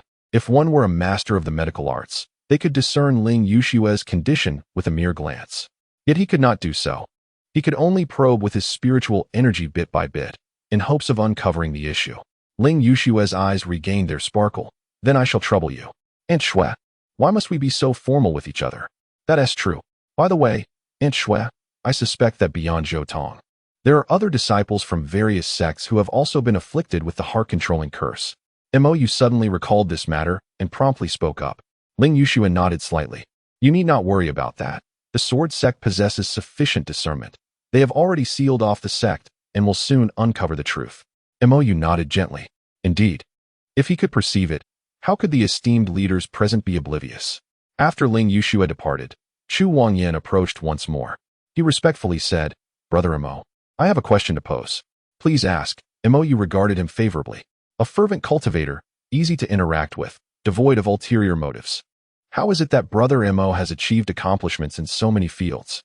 The moment Chu Wangyan posed this question, the surroundings fell silent, and curious glances were cast all around. A good inquiry.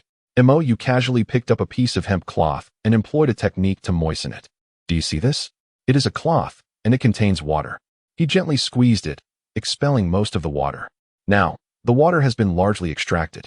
With that, Mo Yu applied more pressure, causing a few drops to seep out. He repeated this process multiple times, managing to extract some water each time. Do you understand? Chu Wangyan nodded thoughtfully. He ignited a flame at his fingertip, evaporating all the moisture from the cloth. I comprehend. Brother Mo's exertion is akin to my fire, both being the driving forces behind progress. The implication is that unless one pushes oneself, one will never realize the depths of one's potential. Mo Yu couldn't help but draw in a sharp breath. Chu Wangyan's comprehension was indeed remarkable. Yet, what he said seemed to hold some truth. The surrounding disciples began to murmur. So that is it, I grasp it now. Truly, the teachings of the Son of Heaven Xian are profoundly enlightening. No wonder I have been unable to break through my bottleneck. It is due to a lack of resolve to challenge myself. I shall now establish my path's vow. I must reach the golden core stage this year. I can't shake the feeling that the Son of Heaven means that time is like water. If one is willing to squeeze, there is always some to be found. What do you understand? The words of the Sword Master are the true answer. We cultivate for 12 hours a day. How can there be time to squeeze? What you say is entirely correct. Mo Yu remained indifferent to these discussions, unconcerned with how the disciples interpreted matters. The diligent cultivation of disciples from various sects was a positive development, especially considering the impending calamity that would strike the world centuries hence, necessitating their strength. His gaze shifted towards the location of Morongyi, only to discover that the revered Master Hui Chun had vanished without a trace. Just as confusion enveloped him, a voice echoed in his ear. Master, these are some rare spiritual herbs I have collected over the years. I humbly request your appraisal. Unbeknownst to him, Master Hui Chun had appeared at Mo Yu's side, cradling a storage ring with an eager expression. Initially inclined to refuse, Mo Yu reconsidered, realizing that the elixirs required for Sister Yinxi's physical rebirth should be prepared. He accepted the ring, casually scanning its contents, and his heart stirred. This old man was indeed fortunate to possess such treasures. The ethereal jade marrow liquid, one of the essential auxiliary materials for Sister Yinxi's restoration, was a 7th-grade spiritual herb of extraordinary value. He had not anticipated finding it here, thus sparing him the trouble of searching further. Such was the advantage of being a child of destiny. Whatever one needed, the heavens would invariably present opportunities. While there might have been even more valuable items, they were not necessary for him. After securing the ethereal jade marrow liquid, Mo Yu returned the storage ring to Master Hui Chun. This will suffice. Seek me out should you require anything further. With that, he inquired if there were any questions. Master Hui Chun was overjoyed by the response. He quickly stowed away the storage ring, rubbing his hands together as he posed several inquiries regarding poison techniques. To him, these questions seemed profoundly intricate, yet to Mo Yu, they were merely rudimentary. Mo Yu patiently addressed each one. Master Hui Chun listened with rapt attention, feeling as though he had unlocked a door to a new realm, experiencing a qualitative leap in his understanding of poison techniques. The knowledge gained that day surpassed his countless years of arduous study. This apothecary was indeed invaluable. With a heart full of gratitude, Master Hui Chun's admiration for Mo Yu flowed like an unending river. Once he had finished answering, Mo Yu turned back to Morongyi. As she completed her final needle, all the silver needles on Zhou's body flew back into their box. She exhaled deeply, her body swaying slightly, teetering backward. Mo Yu, quick as lightning, caught her fragile waist, gently supporting her. Thank you, Master. Her complexion was pale, beads of sweat forming on her forehead, her voice weak. Mo Yu felt a pang in his heart and hurriedly retrieved a pill, placing it in Morongyi's mouth. It dissolved upon contact, restoring a hint of color to her pallid face. Master, I wish to sleep for a while, she murmured softly, before drifting into slumber in Mo Yu's embrace. Chapter 74. The Slaughtering Demon Cult. Seeing this, Fairy Inha playfully exclaimed, "Oh, how I long to sleep in the young master's arms as well."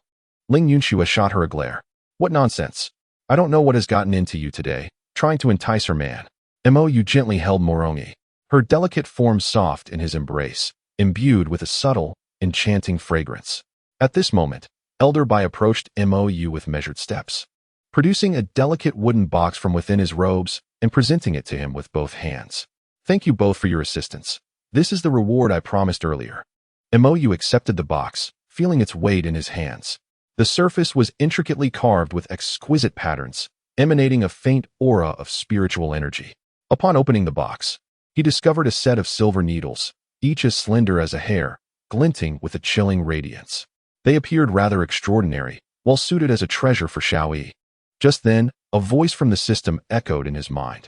You have plundered an opportunity from Morong Yi, acquiring a low-grade spiritual treasure, the Xiannu Needle. Reward, superior spiritual treasure, the blood-soaked divine flame needle. Villain points, 500. Mo Yu was momentarily taken aback. Was there a reward for this? Following that, a wealth of information regarding the blood-soaked divine flame needle flooded into his consciousness. This needle, once wielded, could heal myriad ailments, resurrect the dead, and allow assassins to strike unseen, extinguishing souls and seizing essences. It was indeed a rare treasure. Moreover, it could be fully activated without the need for celestial spiritual power. Although Mo Yu lacked medical skills, he possessed a modicum of knowledge regarding concealed weapons. In his hands, the blood-soaked divine flame needle could unleash tremendous power. Holy Sun, might there be a method to dispel the poison? Elder Bai inquired, noticing Mo Yu's contemplative silence. I shall take care of it, came the voice of Xian Ningbing as she approached gracefully, her tone crisp like the sound of ice striking stone. It was she, the celestial maiden who had severed the sword monument with a single stroke. My heavens, she is breathtaking. Her presence is simply unparalleled. I would willingly trade a millennium of my junior brother's life for a companion such as her. What foolish thoughts are you entertaining? Someone muttered from the crowd, recognizing Xian Ningbing and gasping in astonishment. Unperturbed by the surrounding murmurs, Xian Ningbing strode directly to Zhou Tong. As she prepared to cast her spell, she suddenly coughed lightly. Her previously icy visage now tinged with an additional pallor. The repercussions of her shattered Dao heart were more severe than she had anticipated. At this moment, she found herself somewhat at a loss. Just then, Mo Yu acted before her, summoning the frost ebon sword silently with a mere thought. A small black insect was expelled from Zhou Tong's brow by the invisible sword energy. Its grotesque form emitted a piercing shriek upon its emergence.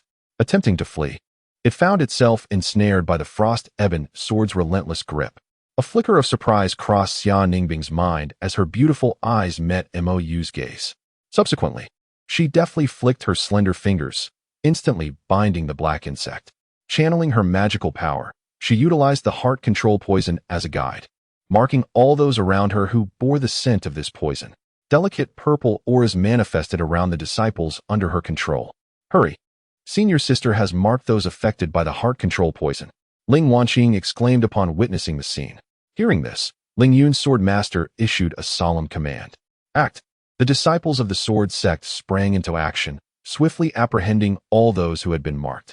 The eyes of the captured disciples revealed a shadowy hue, indicating their entrapment by the heart control poison.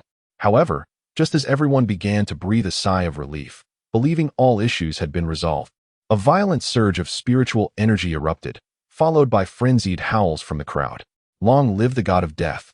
The god of death endures. Several cultivators exuded a terrifying aura, seemingly poised to self-detonate. This is bad. Quick, stop them. The faces of those present turned pale. Ling Yunshue's gaze sharpened slightly as she waved her delicate hand. The disciples prepared to self-explode were instantly restrained. However, at that moment, an unexpected turn of events unfolded. An eerie crimson hue appeared in the eyes of those disciples, and dark red liquid began to seep from their orifices. A pungent stench permeated the air, causing everyone to cover their noses and retreat in horror. In the blink of an eye, they transformed into pools of blood, a sight most ghastly. Ling Yunshue's expression shifted slightly. What a bizarre method. Who exactly is this god of death? Others also wore grim expressions, filled with trepidation and unease. These individuals were not disciples of their respective sects, but rather infiltrators disguised as loose cultivators. Such a terrifying force still exists in the world? Mo Yu gazed at the glaring pools of blood on the ground, a cold light flashing in his eyes. Are the malevolent cultivators so rampant now? How dare they appear during the sword sect's trial?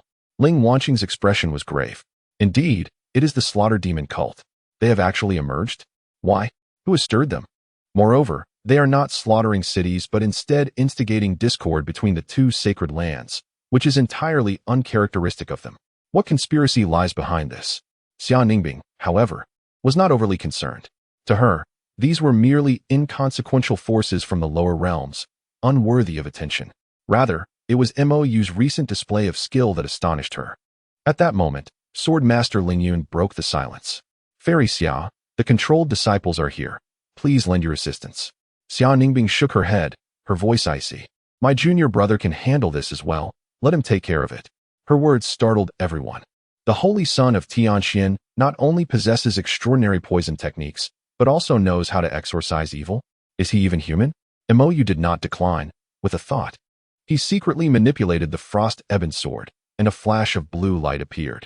From the foreheads of those disciples, black insects flew out, emitting piercing screams. As soon as these insects appeared, they scattered in all directions with remarkable speed. Yet under the illumination of the blue light, they found no escape. Struggling and twisting, they ultimately dissolved into wisps of black smoke, vanishing into the air. The entire process took merely a few breaths before anyone could react. The disciples controlled by the heartworms had returned to normal. They looked around in confusion, clearly unaware of what had transpired. Is this truly resolved? Someone exclaimed, disbelief evident in their voice. The Holy Son of Tianxian is impressive. I want to learn from the Holy Son and push myself. In an instant, praises rang out incessantly. Everyone was captivated by Mo Yu's extraordinary abilities. At that moment, Zhou Tong suddenly coughed twice and gradually awakened. Elder Bai Su, upon witnessing this, was moved to tears. Rushing forward to grasp Zhou Tong's hand tightly, his voice trembling uncontrollably. Awake at last, my child. Zhou Tong looked weakly at his father, his eyes filled with confusion. Father? What has happened to me? You have been ensnared by a heart-controlling poison, but it was the people from the heavenly Xian sacred land who rescued you. Elder Bai Su excitedly exclaimed, gesturing towards Mo Yu and Murong Yi, who stood nearby. Upon hearing this, Zhou Tong recalled his previous actions, and a look of guilt washed over his face. Struggling to maintain his frail body, he bowed deeply to Mo Yu and Murong Yi. Thank you both for your timely intervention. How ironic it was that he had ambushed someone from the heavenly Xian sacred land, only to be saved by them. Mo Yu waved his hand dismissively. No need for such formalities. Let us address the matter at hand. Do you recall who cast the poison upon you? Chapter 75. The plan to eliminate Luo Suxin. Zhou Tong pondered carefully for a moment before shaking his head. The person wore a black robe, obscuring their face, and I could not discern their voice. Suddenly, a glimmer of realization flashed in his eyes. Ah, that person gave me a sword. A sword? Ling Yun Jianzun interjected. Is it that explosive flying sword? Yes, indeed. That sword. Zhou Tong nodded emphatically, confirming that it was indeed the weapon they had provided him.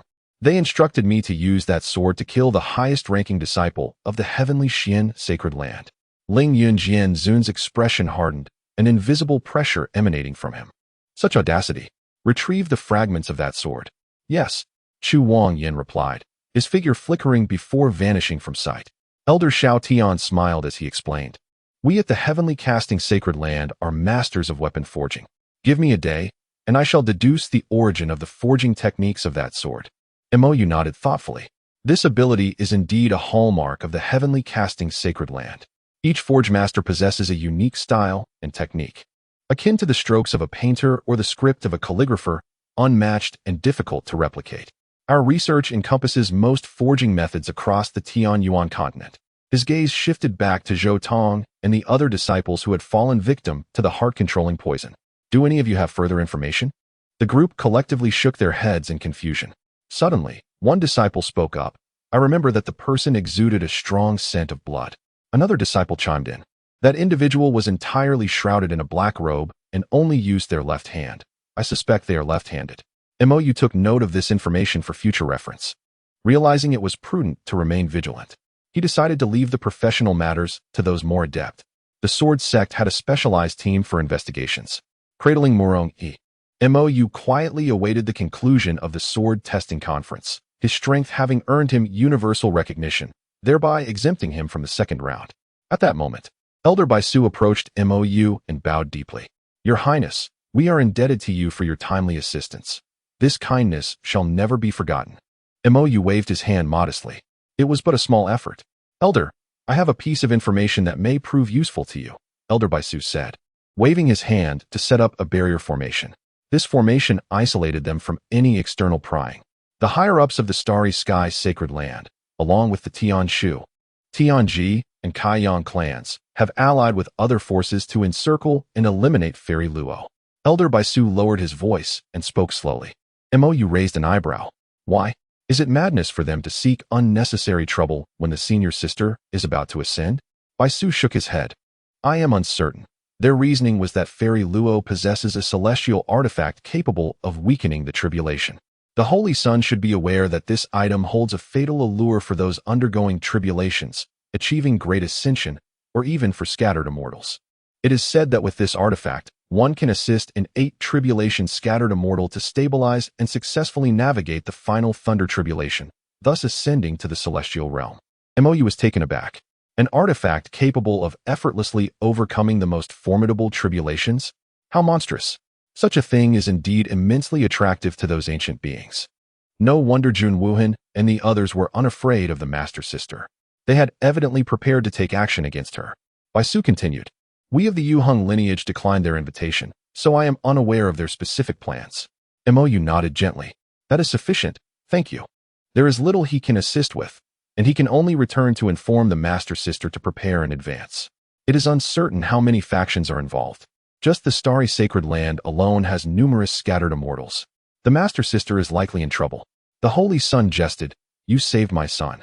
It is my duty to assist you. I hope you do not attribute this to me. Naturally, I understand this principle.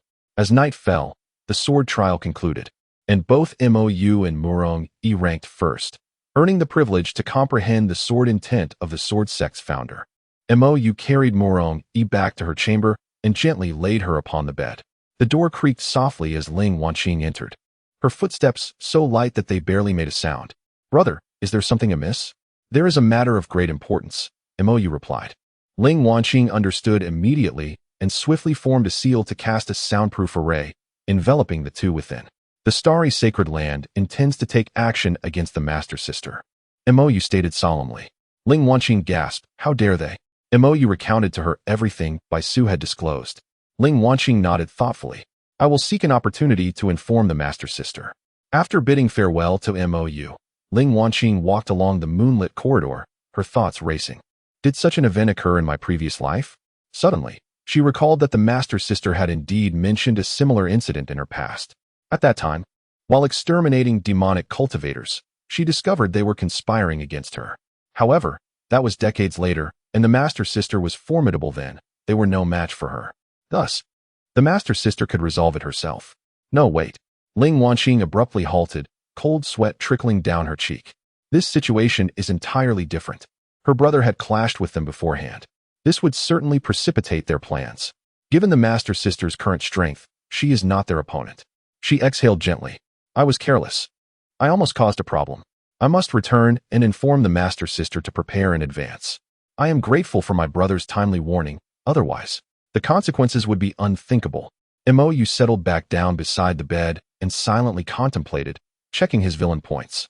At 13,700 points. It is sufficient to procure the primal lotus of creation. It is also time to prepare for Sister Yinqi's bodily reconstruction. I must inquire about any recently opened secret realms. Mo Yu has always been indiscriminate when it comes to secret realms. As long as he ventures forth, there will be treasures awaiting him. Such is the destiny of the Child of Fortune. There are numerous combinations for bodily reconstruction, and the ethereal jade essence is one of the fundamental materials. The higher the quality of the materials, the more exceptional the physique will be. If circumstances allow, he sincerely hopes Sister Yinqi can possess the finest physique. If not, at the very least, a physique with potential for growth. Next, he retrieved the Gathering In Soul Jade box. It was warm to the touch, with exquisite jade quality, subtly radiating a ghostly glow. The first pill has already been successfully condensed. It was once again the exhilarating moment to roll the dice. A pill-producing celestial artifact? Which celestial legacy did you stumble upon it in?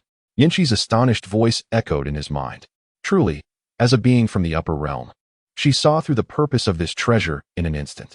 I found it in the last legacy of that celestial emperor, Mo Yu replied. Yinqi did not press further, urging him to open it, and see what had been produced. Mo Yu complied and opened the jade box. Inside lay a singular pill, pristine white and emanating a luminous sheen. The Enlightenment Pill. Yanqi exclaimed, astonished that it was indeed the Enlightenment Pill. Is it truly that remarkable? Mo Yu inquired with curiosity. Naturally, this pill is crafted from the leaves of the Enlightenment tea. Consuming it enhances one's perception greatly within 3 days, even in the celestial realm. It is a treasure reserved for the core disciples of prestigious sections. Your luck is truly astounding. Although the grade of this pill is not particularly high, it is exceedingly rare, Yanqi remarked with admiration. Mo Yu, with a smile, replied, if that's the case, does it not also mean that Sister Yanqi is fortunate to have encountered me? Indeed, Yanqi responded with a charming smile. Mo Yu turned his gaze back to the pill, his eyes ablaze with fervor. Tomorrow, he would venture to the sword tomb to comprehend the essence of sword intent, and this enlightenment pill had come at the perfect time. Morong Yi should be awakening soon. Once she does, he can quickly enhance his medical skills to treat Aunt Shui. Following that, he would proceed to gauge the sword intent. Sword Sect, Hall of the Sect Master. Wang Yan, as you embark towards the holy land of forging heaven, ensure you cultivate diligently and do not disappoint the expectations of your master, the Sword Master Ling Yun admonished. Rest assured, Master, I shall exert every effort and will not let you down, Chu Wangyan declared resolutely. Once he completes the comprehension of sword intent tomorrow, Chu Wangyan would set forth to the holy land of forging heaven for cultivation.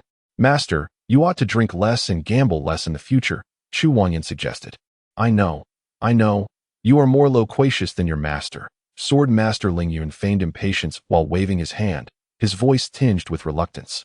The two exchanged silent glances, the atmosphere thick with the melancholy of parting. Just then, an earth-shattering roar suddenly resounded. Boom! The sound was deep and resonant, reminiscent of a primordial beast's roar, causing one's eardrums to vibrate and heart to quake. The expressions of the two shifted dramatically as they turned abruptly to look. In the distance, towards the sword monument, a colossal fissure stretched from east to west, cleaving the towering monument in two. The sword monument. It has shattered once more. Sword Master Ling Yun exclaimed in astonishment. It is essential to recognize that the sword monument stands as a symbol of the sword sect, enduring for millennia without faltering. Even the mightiest of cultivators in the great ascension stage find it exceedingly difficult to shake it even slightly. Yet, astonishingly, it has been severed not once, but repeatedly. Within a single day, two prodigies of the sword have emerged, capable of cleaving the sword monument. Let us hasten to investigate. The esteemed Ling Yun swordmaster, without a moment's hesitation, seized hold of Chu Wangyan, and in a blink, transformed into a streak of light, racing towards the direction of the monument. However, upon their arrival, they discovered the site deserted, with only the monument, now fragmented into 4 pieces, standing solemnly, radiating a sense of desolation. The latest cut bore a formidable sword intent, as if narrating the cataclysmic strike that had just transpired. They have departed? Ling Yun's sword master furrowed his brow, scanning the vicinity, yet found no trace of any presence. This sword intent. Chu Wangyan's gaze fixated on the shattered monument, his eyes shimmering with a peculiar light. This sword intent feels remarkably familiar, as though I have encountered it before. Countless images flashed through his mind, desperately attempting to grasp that hint of familiarity. Suddenly, enlightenment struck his eyes. It is Brother Mo. This is Brother Mo's sword intent. What? You assert that this was the doing of the holy son of Tianxian? Ling Yun's sword master appeared utterly astounded. Indeed, Chu Wangyan affirmed with conviction. The sharpness and dominance encapsulated within this sword intent are undeniably akin to Brother Mo's. There can be no mistake. Ling Yun's sword master inhaled sharply, his mind buzzing with thoughts. Mo Yu? Again, it is Mo Yu. What mischief shall he conjure this time? The sword master felt a prickling unease wash over him. At that moment, Lu Qianchen arrived, soaring down on his sword with grace. Observing the monument cleaved in two, he too displayed a visage of surprise, though tranquility soon returned to his countenance. Severed again? Twice in a single day? Has your sword monument aged prematurely? Lu Qianchen jested. Ling Yun's sword master took a deep breath, suppressing his shock, and shared their conjectures. So it was done by Xiaoyu? If so, it seems the sword monument is not at fault. Lu Qianchen laughed heartily, his voice brimming with pride. Ling Yun's sword master fell silent for a moment, casting a complex glance at the fragmented monument, his voice low and resigned. You three from the Tianxian Holy Land have managed to reduce our sword sect's ancestral monument, which has stood for millennia, into 4 pieces. Lu Qianxian smirked slightly. If your sword sect possessed the capability, could you not have produced your own genius to shatter the monument instead? Enough of the jesting.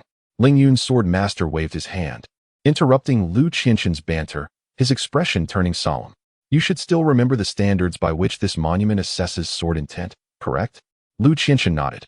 In the past, your sword sect's ancestral master discovered this mysterious stone tablet underground, where varying intensities of sword intent could leave marks of differing depths. A mark smaller than 3 feet and 3 inches is classified as human tier, greater than 3 feet and 3 inches, earth tier, beyond 6 feet and 6 inches, heaven tier, with the longest reaching 9 feet and 9 inches. Ling Yun's sword master nodded, his gaze fixed intently on the broken monument. Indeed, in those days, the white sword immortal of your esteemed sect shattered this rule with a single strike against the monument. At that moment, countless sword cultivators believed that the sword monument was malfunctioning, and they flocked to test it, only to discover that the depth of their sword marks remained unchanged. Ultimately, they concluded that it was the swordsmanship of the celestial realm. Lu Qianxian remarked that they suspected Bei Shuangying was transcending tribulation, thus enabling her to sever the sword monument with celestial-grade sword techniques. However, Xiaoyu was merely at the nascent soul stage. Indeed, above that heavenly tier, there exists an even more formidable sword intent. The Ling Yun sword master's eyes sparkled with excitement. After pondering for a moment, Lu Qianxian spoke. But how does that concern us? Such talents, of which there have only been 3 in history, are beyond the consideration of ordinary individuals like us. The Ling Yun sword master shook his head. Of course it concerns us. A grand era is approaching, and our Tianyuan continent is poised to welcome its most prosperous golden age. Lu Qianxian lowered his head, contemplating his words. Chu Wangyan's gaze was intense. He too wished to seize this opportunity and grasp this golden age. Before they could speak further, the Ling Yun sword master suddenly declared, I must report to Elder Xiaodian. We shall meet again tomorrow. No sooner had he spoken than he and Chu Wangyan transformed into a streak of light, vanishing into the horizon. Upon returning to his chamber, Mo Yu felt a sense of ennui. The sword monument was indeed designed to test the strength of sword intent. When he lightly struck it with his own sword intent, the monument shattered into 2 segments. He could now ascertain that his sword intent was of the utmost caliber, though its precise level remained uncertain. In simpler terms, he had obliterated the testing apparatus. Nevertheless, regardless of its degree, it was more than sufficient in this lower realm. After all, only 3 individuals in history had achieved such a level. Master, just as Mo Yu's thoughts were adrift, a gentle voice pulled him back. Mo Yu had awakened unbeknownst to him, rubbing her drowsy eyes and murmuring. Mo Yu promptly gathered his thoughts and sat by her bedside. You're awake. How do you feel? I am well, just a bit fatigued. Mo Yu rubbed her eyes and replied in a soft tone. Here, this is the reward from Bishu. Mo Yu took out the Xian Nu needle and handed it to her. Mo Yu opened the wooden box, her eyes lighting up at the sight of the shimmering silver needle. A fine needle. Her eyes sparkled with delight. Thank you, master. You earned this yourself. Mo Yu smiled and added, by the way, could you teach me medicine? Certainly, I will teach you. Mo Yu's interest peaked as she sat up from the bed and produced a hefty stack of medical texts. This is my compilation of medical insights, master. Take a look. Chapter 77. Heart and Will. Mo Yu accepted the medical texts and began to peruse them. Meanwhile, Mo Yu patiently explained the contents within. She detailed how to observe, inquire, and examine, how to utilize medicinal herbs, and the application of acupuncture and moxibustion. Aside from the herbal knowledge, Mo Yu found the other techniques somewhat daunting. Mastering these intricate medical skills within a short time frame was indeed challenging. After all, in his previous life, medicine was one of the most arduous disciplines. He contemplated for a moment, then retrieved a wisdom heart pill from his storage ring and consumed it. With a 3-day effectiveness, it was perfect for both medical and sword techniques. The pill dissolved instantly, and a refreshing aura spread throughout his entire being. Mo Yu felt an unprecedented clarity of thought, gaining a deeper understanding of the content conveyed by Mo Yu. After listening for half an hour, he experienced a transformative awakening, elevating his comprehension of medicine to an entirely new level. He could now be regarded as a 3rd-tier physician. Such astonishing speed of learning. if revealed to those venerable doctors who have tirelessly studied for years, would undoubtedly leave them in disbelief, perhaps even questioning their very existence. After all, it typically takes ordinary physicians several years, if not decades, of arduous effort to attain the third-tier realm. Yet, Mo Yu achieved this in merely half an hour. With a foundational understanding established, Mo Yu began to pose questions regarding the common sources of cold poison and how to utilize spiritual power for an in-depth examination of the human body. Through Mo Yu's explanations, he uncovered a significant issue. The cold poison in medicine and the poison arts were not synonymous. He realized he had no knowledge of the specific cold poison that Snow Ant possessed. Mo Yu seemed to perceive Mo Yu's genuine confusion. She turned to a particular page in the medical book, her slender finger pointing to the text. "Master, look at this, the Lingyan purging cold needle. As long as we locate the source of the cold energy and employ this technique, we can resolve it." Mo Yu's eyes brightened at this revelation.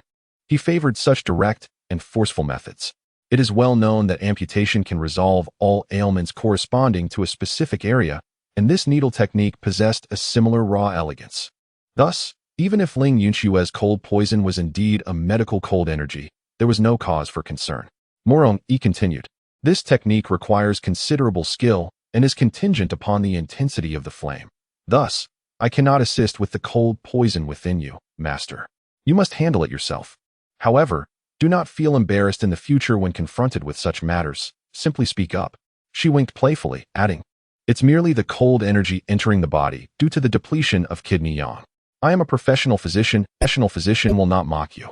Mo Yu thought to him, now there's no way to wash this clean. He resigned himself to her thoughts. Eventually, she would comprehend that her master possessed boundless yang energy. Subsequently, Mo Yu continued to scrutinize the detailed illustrations in the medical book, attentively listening to Mo Yu's explanations. Unbeknownst to him, her voice gradually diminished until it faded into silence. It was only then that he realized the girl had fallen asleep. Yet, he had essentially mastered the needle technique. As he gazed at her serene, sleeping visage, a smile involuntarily graced his lips.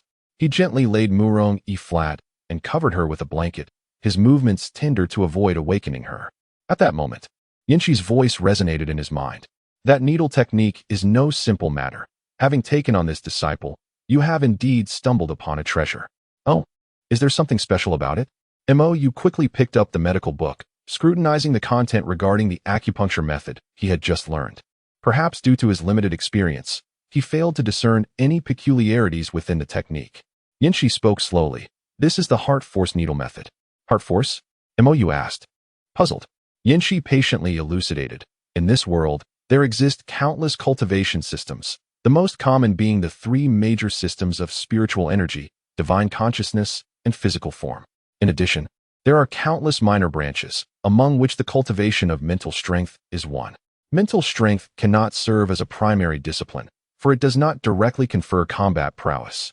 However, it can be pursued as a supplementary practice to enhance one's capabilities. In the realm of immortals, the most renowned practitioner of mental strength is undoubtedly the Sunset Immortal Emperor. It is said that when he first ascended to the realm of immortals, he employed his mental strength to slay 9 seasoned demon clan emperors. Mo Yu's eyes widened in disbelief. Such remarkable prowess? Indeed, it is unfortunate that while there are methods to utilize mental strength, there are no established techniques for its cultivation. Yinshi sighed softly, her eyes revealing a deep sense of regret. "Is there none available to you, Sister Yinshi?" Mo Yu inquired curiously. Yinshi chuckled lightly. "What are you imagining? How could I possibly possess such knowledge? Mental strength is a burgeoning discipline in the realm of immortals, with only a select few practitioners possessing methods of cultivation, and they are unlikely to share them freely." A wave of regret surged within Mo Yu. Such formidable power, yet currently out of reach, truly lamentable. Sensing Mo Yu's sentiments, Yinshi smiled in reassurance. "However, you are fortunate. There exists a universal method for cultivating mental strength. Do tell, do tell." Mo Yu urged eagerly. Yinshi spoke slowly. "By pushing your mental strength to its utmost limits, it will experience a slight increase upon restoration. Your little disciple, for instance, becomes so exhausted from depleting her mental strength that she sleeps. When she awakens, her mental strength will have risen. This method is deemed a waste of time in the realm of immortals. Techniques for depleting mental strength are already scarce, and the increments are exceedingly slow. For practitioners of the immortal realm, such gains are akin to a drop in the ocean, utterly insignificant. Furthermore, after the enhancement, there is a period of weakness, rendering the effort unworthy of the outcome. Yet, as you are merely at the nascent soul stage, even a slight increase in mental strength will yield significant results for you. You can utilize this needle technique to dispel cold for your mother-in-law. Given your capabilities, it is unlikely you will achieve it in one attempt, thus providing you an opportunity to cultivate mental strength. During the resulting period of weakness from your cultivation, she will be able to protect you, a win-win situation. Mo Yu's eyes gleamed with excitement. Moreover, having just consumed the enlightenment pill, my comprehension of mental strength will also elevate. Indeed, it won't be long before you can grasp the fundamentals of mental strength, Yanxi affirmed. What benefits will there be once I do? Mo Yu asked with delight. Yanxi smiled charmingly. How would I know? I have never practiced it myself. Mo Yu was not disheartened. Rather, he enthusiastically delved into the study of the Lingyan cold-dispelling needle in preparation for Ling Yunshue's arrival. Outside the window, the moonlight poured in, cascading like a flowing stream, gently enveloping the room in a soft, silvery glow, tranquil and serene. At the stroke of midnight, a gentle knock on the door broke the stillness. Xiao Yu. It's me. Mo Yu quickly rose to open the door, only to find Ling Yunxue standing gracefully at the entrance. She wore a flowing lavender gown, the hem swaying gently in the night breeze, radiating an exquisite beauty. The moonlight illuminated her figure, accentuating her enchanting silhouette. Aunt Shui, please come in, Mo Yu urged. Stepping aside, Ling Yunxue entered the room, her gaze sweeping over Mo Yu and the slumbering Murong Yi, a complex expression flickering in her beautiful eyes. Chapter 78. Collision with the ball. Mo Yu lightly coughed, explaining, Aunt Shui, Xiao Yi has exerted herself greatly today. I will take care of her here, rest assured. It will not affect our matters. How could he have forgotten? Murong Yi had not yet been returned. Ling Yunxue slightly nodded, saying nothing more, and gently seated herself at the edge of the bed. Her posture was elegant, resembling a blooming snow lotus, noble and dignified. Xiao Yu, let us begin, she softly instructed. Mo Yu approached Ling Yunxue's side, extending his hand to gently rest upon her wrist. A chill emanated from her wrist as he slowly probed with a surge of spiritual energy, meticulously sensing the condition within her body. Soon, Mo Yu furrowed his brow. This was indeed not poison, but a remarkably rare ice element spiritual energy. It would be more accurate to describe it as coldness. The heavenly poison pearl had been rendered ineffective. It appeared he would have to administer the needles himself. The coldness lurked within the major acupoints of Ling Yunshue's body and had already permeated her internal organs, causing varying degrees of erosion. This coldness was exceedingly stubborn, akin to a maggot clinging to bone, difficult to eradicate. Mo Yu's expression grew grave. Aunt Shui, I can resolve this, but it will require many sessions. For the time being, I will need to administer acupuncture to you every night. A glimmer of hope flashed in Ling Yunshue's eyes. Salvation had finally arrived, and she had awaited this day for a long time. As long as there was a cure, she would endure however long it took. Aunt Shui, I will now mark the acupuncture points for you. Mo Yu grasped Ling Yunshue's icy wrist, simultaneously exploring and marking the locations of the coldness. After a moment, as the markings increased, Mo Yu's expression grew increasingly peculiar. He discovered that the coldness was widely distributed, with some acupoints positioned rather unusually. Mo Yu lightly cleared his throat and handed the diagram to Ling Yunxue. Aunt Shui, these are the points for the acupuncture. Do you find them acceptable? Ling Yunxue received the acupoint chart, her gaze drifting over the various markings. Her complexion gradually became complex, a tapestry of shock, confusion, and shyness interwoven.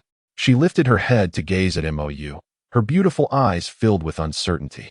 Aunt Shui, I am a professional physician and would never deceive my patients, especially not you, my elder, Mo Yu stated earnestly. Ling Yunxue contemplated the acupoint chart in her hands. Indeed, each time she felt discomfort, it was exactly at these marked locations. The positions correlated entirely with her own sensations. However, these locations, after a moment of hesitation, she could not help but inquire, are there any alternative methods? Mo Yu responded, there is a basic approach, acupuncture at the back acupoints to alleviate the issue, but it will certainly require more sessions and a longer treatment period. This is the foundational use of the Spirit Flame Cold Purging Needle. Although its efficacy is not as potent as directly targeting the ailment, it can at least spare some awkwardness. Upon hearing this, Ling Yunxue fell into contemplation. Ultimately, she chose the more conservative option. Let us proceed with acupuncture at the back acupoints. Mo Yu nodded, not surprised by her choice. Aunt Shui, please prepare yourself. I will need to administer needles to your back. Ling Yunxue turned, presenting her back to Mo Yu, as she began to disrobe. On the other side of the bed lay the slumbering Murongyi. With a gentle lift of her delicate hand, her fingertips danced with spiritual energy, forming a barrier that divided the bed into two realms. This modest double bed, under the separation of a great ascension period barrier, appeared as two distinct worlds. Only then did she feel a sense of relief. Once prepared, she softly uttered, "We may begin." Mo Yu took a deep breath, retrieving the blood-red divine flame needle, and commenced the invocation of the spiritual flame cleansing needle technique. The silver needle pierced the acupoints as pure yang true energy, entwined with flames, surged into Ling Yunshue's body, incinerating the stubborn coldness within her. A gentle shiver coursed through Ling Yunxue as she sensed a wave of warmth unfurling. Mo Yu, entirely focused, meticulously controlled his spiritual power, unwilling to allow even a moment of distraction. One silver needle after another penetrated the acupoints, while the pure yang, true fire flowed through the needles into Ling Yunshue's being. Ever since she had cultivated that particular technique, she had been plagued by the cold, enduring relentless suffering each night. Now, this influx of warmth bestowed upon her a long-lost sense of comfort and solace. As time slipped away, fine beads of sweat began to form on Mo Yu's forehead. His spiritual and mental energies were depleting rapidly, a sensation markedly distinct from his usual spellcasting. He felt utterly exhausted, both in body and spirit. After a moment, the last silver needle finally fell into place. With a sigh of relief, Mo Yu was immediately engulfed by a wave of weakness.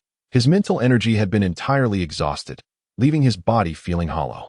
He strained to maintain his composure, channeling his spiritual power, causing all the silver needles to vanish from Ling Yunshue's back. "It is done," he said wearily. However, as soon as he spoke, darkness enveloped his vision, and his body fell forward uncontrollably. "Xiaoyu." Ling Yunxue sensed something amiss and swiftly turned, exclaiming in alarm as she reached out to catch the collapsing Mo Yu. Chapter 79. The sweetness in the dream amidst the swirling snowflakes falling like dust. The elegant silver-clad terrace lay adorned. Concealed petals buried the fragrance, and the icy skin and jade bones blushed a vivid red.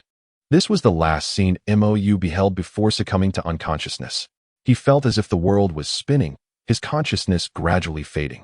Accidentally leaning forward, he found himself unexpectedly cradled in Ling Yunshue's embrace, reminiscent of petals kissed by morning dew, exuding an alluring fragrance. Ling Yunxue felt a tremor in her body, an unfamiliar sensation washing over her, rendering her mind blank. "Xiaoyu." An uncontrollable surge of violent spiritual energy erupted, and instinctively, she wanted to push Mo Yu away. Yet she quickly restrained herself, drawing back, fearful of causing him harm. Looking down, she saw Mo Yu inadvertently leaning against her. Her cheeks flushed a deep crimson, akin to a ripe peach, glistening with allure. She wished to push him away, but upon seeing his pale visage and feeling his frail breath, an overwhelming sense of compassion surged within her. "Xiaoyu?" she softly called, her voice trembling. Yet Mo Yu showed no sign of response, clinging to her as if she were his sole sanctuary. Ling Yunshue's heart raced. She had never been this close to a man, even if he was her fiancé. She desired to break free, but her body felt utterly devoid of strength. Yielding to Mo Yu's embrace, unable to move. Perhaps it was the weight of her concern. Perhaps it is because she dares not contemplate further, merely gazing quietly at Mo Yu's serene visage. Her heart swells with emotion and tenderness, accompanied by an ineffable complexity of feelings. "Xiaoyu, you truly are a fool." Ling Yunxue sighed softly. The depletion of spiritual energy should not manifest in such a manner. It appears that even his soul has suffered considerable damage. Such damage requires an extended period for recovery. Moreover, this is merely the first day. During this time, Mo Yu must endure this every day. What does it matter if she merely offers him a shoulder to lean on? The moonlight poured in like liquid silver through the window, gently cascading over the two. As if enveloped in a delicate veil, time seemed to stagnate in this moment, enveloped in tranquility and silence. Only the soft breaths of the two intertwined in the air. Suddenly, an unusual sensation washed over her, jolting Ling Yunxue back to reality. Having lived for hundreds of years, she had never encountered such a situation, momentarily at a loss. Taking a deep breath, she forced herself to regain composure. Xiao Yu is sleeping now. It is not intentional. She gently adjusted Mo Yu's head, allowing him to rest against her shoulder. Simultaneously, she summoned her magical power, causing the purple gown scattered at the bedside to gracefully envelop her body. Only then did she exhale in relief, though her cheeks remained ablaze. The following day, sunlight streamed through the window, illuminating the room. Mo Yu stirred awake, and through the haze, a warm, gentle purple filled his vision. As he fully opened his eyes, he realized he was resting against Ling Yunxue, her purple gown vividly in his sight.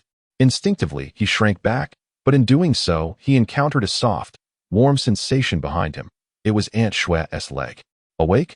At that moment, a cool yet tender voice floated down from above, like a celestial melody. Mo Yu did not respond immediately. To his astonishment, he found his vision completely obstructed, unable to discern Ling Yunxue's face. Then, he sensed his body. Everything felt normal. Furthermore, his perception of the surrounding environment seemed remarkably acute. Every gentle breeze, every flicker of light, was within his awareness. This appeared to be a result of an enhancement in his mental strength. The garments before him appeared strikingly vivid. Every thread and texture was rendered with exquisite clarity. Are you not fully recovered? Ling Yunxue inquired as she leaned closer, a hint of concern in her voice. But her face softened into a gentle smile upon seeing him awaken. I am already well recovered, Mo Yu replied, preparing to rise, only to be gently restrained by a pair of delicate hands. That hand tenderly pressed against his forehead, soft and fragile, warm as jade. You expended too much energy last night. Rest a little longer, Ling Yunxue urged softly. Mo Yu did not resist, relishing the softness of her lap. Suddenly, he realized that his cultivation had indeed advanced. He was but a step away from breaking through to the 7th layer of the Yuaning realm. It is worth noting that just days prior, he had relied on Su Mei'er to ascend to the 6th layer. Why? Where did this power come from? Was the law of energy conservation defied? It must be acknowledged that such a realm typically demands nearly 2 years of arduous cultivation, even for a prodigy. After a brief slumber, he inexplicably reached an unexpected state. Suddenly, he vividly recalled the events of the previous night, realizing that it was the spiritual essence from Ling Yunxue that had nurtured him. Mo Yu felt a flush of embarrassment wash over his face. At that moment, the system's voice resonated in his mind. Detected that you have utilized Ling Yunshue's spiritual energy for cultivation, transcending 5 major realms, successfully breaking through. The antagonist has successfully turned the tables. Reward, Dew Essence. This item can be used to enhance cultivation or to reshape the physical body. Ling Yunshue's current affection level, 95. Automatically replenishing fortune, 500. Antagonist points, 500. Chapter 80. Sword Domain Trial. The emergence of the system thoroughly validated Mo Yu's suspicions. He examined the Dew Essence provided by the system. It could serve as a material for reshaping one's physique. Using such a resource for mere cultivation seemed a gross waste. He resolved to inquire with Sister Yinchi later to see if she desired it. If she did not, he would consider using it for his own cultivation. Noticing that Ling Yunxue had not mentioned the awkwardness of the previous night, Mo Yu decided to feign indifference and merely inquired, Annie Shui, how is your health now? Much improved, Ling Yunxue softly replied. Annie Shui, you must come to me for acupuncture every night at midnight during this period, to ensure it is completely addressed before it worsens. After the sword trial concludes, I will stay at your heavenly Xian sacred land for a while. Ling Yunxue pondered briefly before assenting. Suddenly, a resounding crash echoed through the air. Mo Yu abruptly sat up from Ling Yunshue's soft lap, finally noticing the barrier at the center of the bed. With a delicate lift of her hand, Ling Yunxue dispelled the barrier. In the next moment, Murong's figure burst forth from within, brandishing a long sword, evidently attacking the barrier. Upon spotting Mo Yu, her clear eyes widened in surprise, and she hastily sheathed her sword. However, due to her momentum, she stumbled forward uncontrollably, eventually crashing into Mo Yu's embrace. Master, I'm so sorry. Are you all right? Murong quickly scrambled off Mo Yu, a blush creeping onto her cheeks. She had initially thought herself trapped and had unleashed her full strength against the barrier. To her astonishment, the barrier vanished as her sword struck. Now, the situation appeared different, as Murong suddenly noticed the disheveled appearance of Ling Yunxue. her eyes widening in disbelief. Realizing Murong's gaze upon her, Ling Yunxue instinctively adjusted her dress. Mo's earlier embrace had left her attire in disarray. Murong's suspicions were further solidified. She had anticipated that Master and Ling Yunxue would progress so rapidly, transforming into a master and mistress in such a short time. Wait, a more pressing question struck her mind. Why was she here? Countless thoughts raced through her mind, culminating in a conclusion that filled her with profound embarrassment. Had she unwittingly become a part of their entanglement? Unaware of Murong's inner turmoil, Mo Yu simply stated, "It's getting late. We should head to the Sword Tomb." With that, he and Ling Yunxue made their way outside. Murong quickly followed, her thoughts swirling. Stealing a glance at Mo Yu and then at Ling Yunxue, she mused to herself, Master and Mistress certainly had quite the night. 3 individuals arrived at the entrance of the Sword Tomb, reaching the area where the celestial Xian sacred land was located. A considerable gathering had already formed here. The Sword Tomb is the resting place of the ancestors of the Sword sect and embodies the essence of the sect itself. Countless swords and sword-intensive sword cultivators are enshrined here. Those cultivators, before their transcendence or upon their passing, would leave their sword intent behind for future generations to comprehend and reflect upon. Ling Yun's sword master stood at the forefront, his voice resonating powerfully, echoing in every corner. Logically, at this moment, disciples from various sects should have remained silent, attentively listening. However, the scene was rife with noise and chatter, as people engaged in animated discussions. Did you see? The sword steel has been severed again. I wonder who could have done it this time? Who else could it be? It must be Fairy Xia, who thought that 1 large and 2 small steels were unsightly and decided to split it into 4 pieces. How could that be possible? Fairy Xia is so aloof and proud. How could she do such a thing? I believe it was the celestial Xian Holy Sun. The sword mark left by the sword child on the sword steel was 9 feet and 7 inches, yet the Holy Sun challenged him, so it must be him. I can't think of anyone else. Each person expressed their opinions, ultimately pointing fingers at Mo Yu, convinced that he was the one who severed the sword steel. Master, did you secretly cut the sword steel yesterday? Murong leaned closer to Mo Yu, lowering her voice to inquire. No, I approached it openly. It just happened that no one was around at the time, Mo Yu replied candidly. Really? You didn't choose the moment deliberately? Murong blinked, clearly skeptical. She knew that the child of destiny favored concealing his strength and biding his time. Occasionally, she too would employ such tactics to outsmart others, with great success. At that moment, Ling Wanqing stifled a laugh. After you fainted yesterday, your master held you the entire time and didn't go anywhere. So he naturally had no time to visit the sword steel. Once the sword trials concluded, there was indeed no one at the sword steel. Upon hearing this, Murong's fair cheeks flushed crimson, reaching her ears, her heart fluttering with excitement. Her master had been caring for her all along. How wonderful he was. She even felt a surge of impulse to pledge herself in gratitude for his kindness. Just then, Ling Yun's sword master raised his voice, interrupting the commotion among the disciples below. Ladies and gentlemen, the time has come. We must proceed inside. Mo Yu, accompanied by Murong and the disciples of the celestial Xian sacred land, stepped into the sword tomb. At that moment, Mo Yu noticed a familiar figure appearing beside him. It was Ling Yunxue. Auntie Xue, aren't you with the disciples of the Taiping sacred land? Ling Yunxue shook her head, her expression complex. Mo Yu glanced around and realized that among the 500 disciples, from qi refinement to divine transformation, not a single disciple from the Taiping sacred land was present.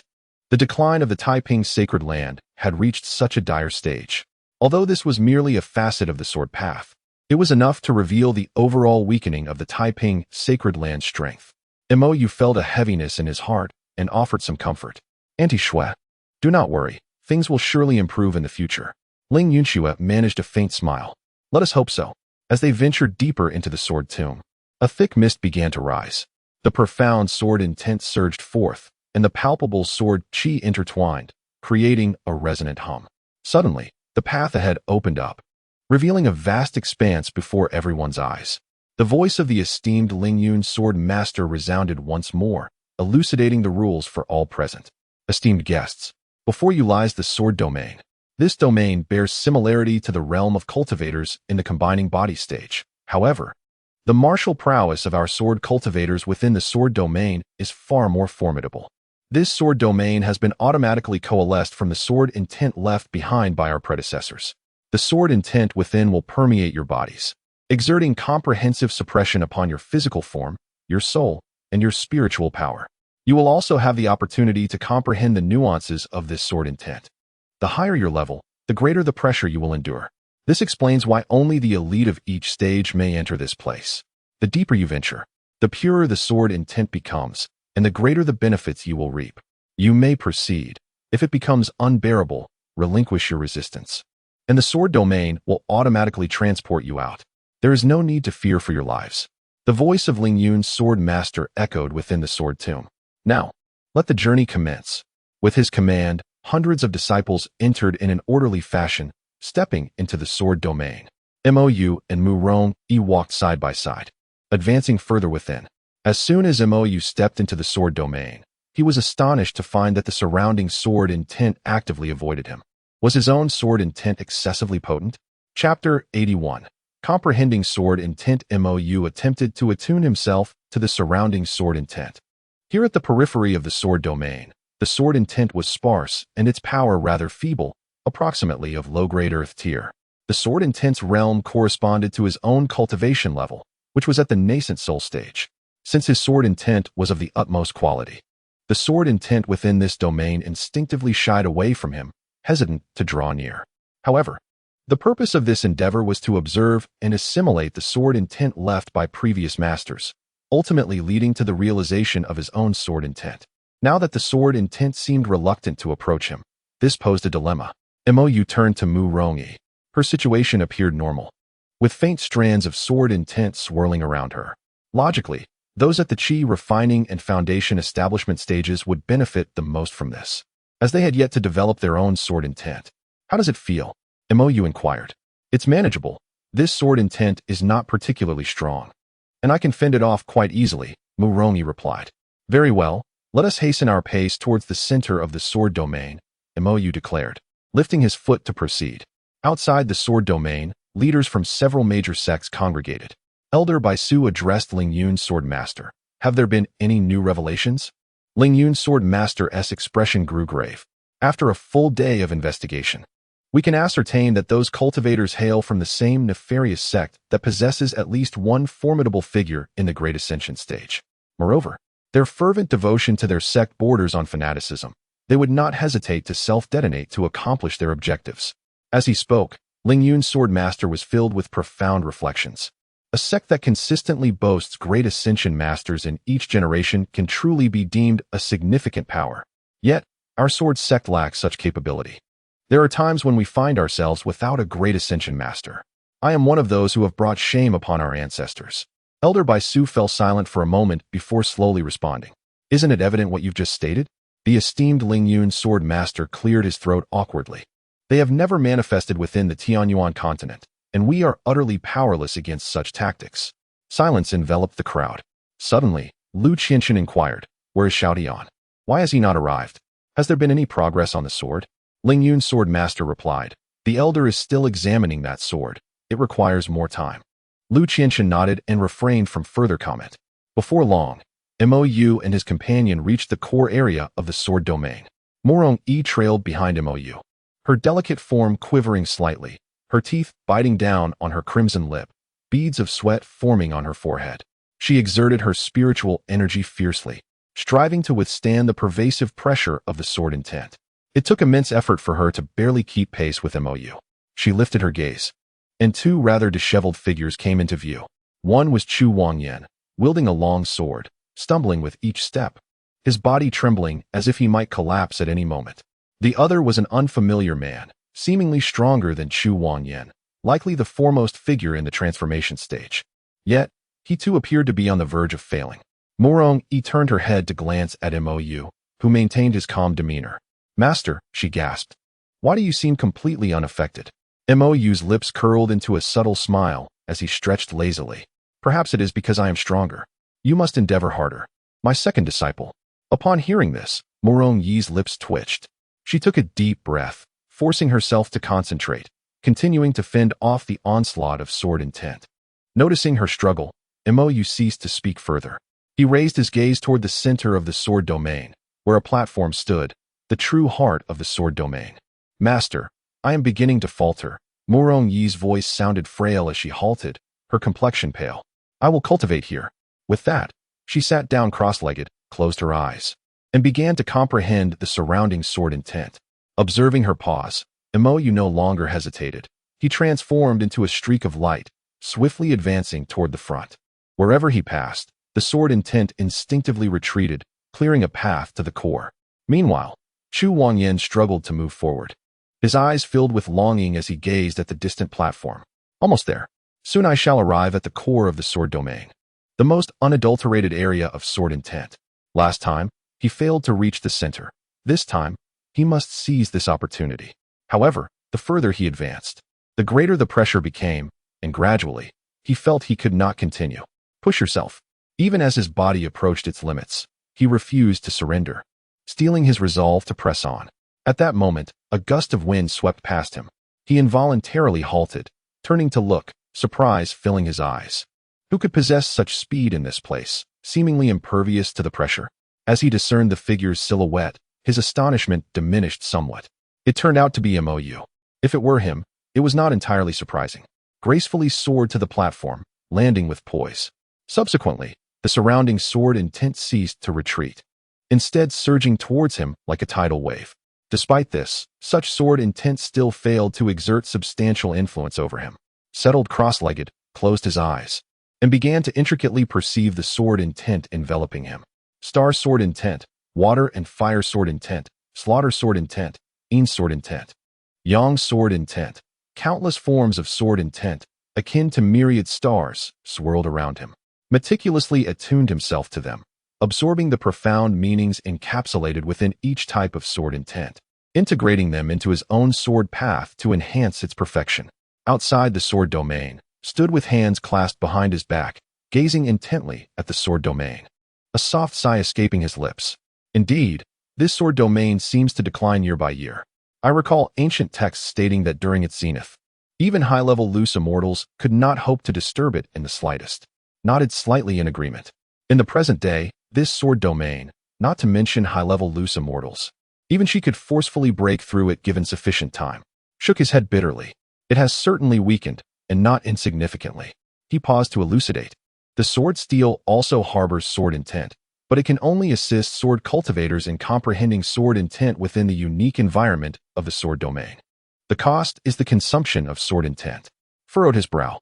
Yet I recall that any disciple who has entered the sword tomb, upon achieving success in their cultivation, would return here to leave their own sword intent as compensation.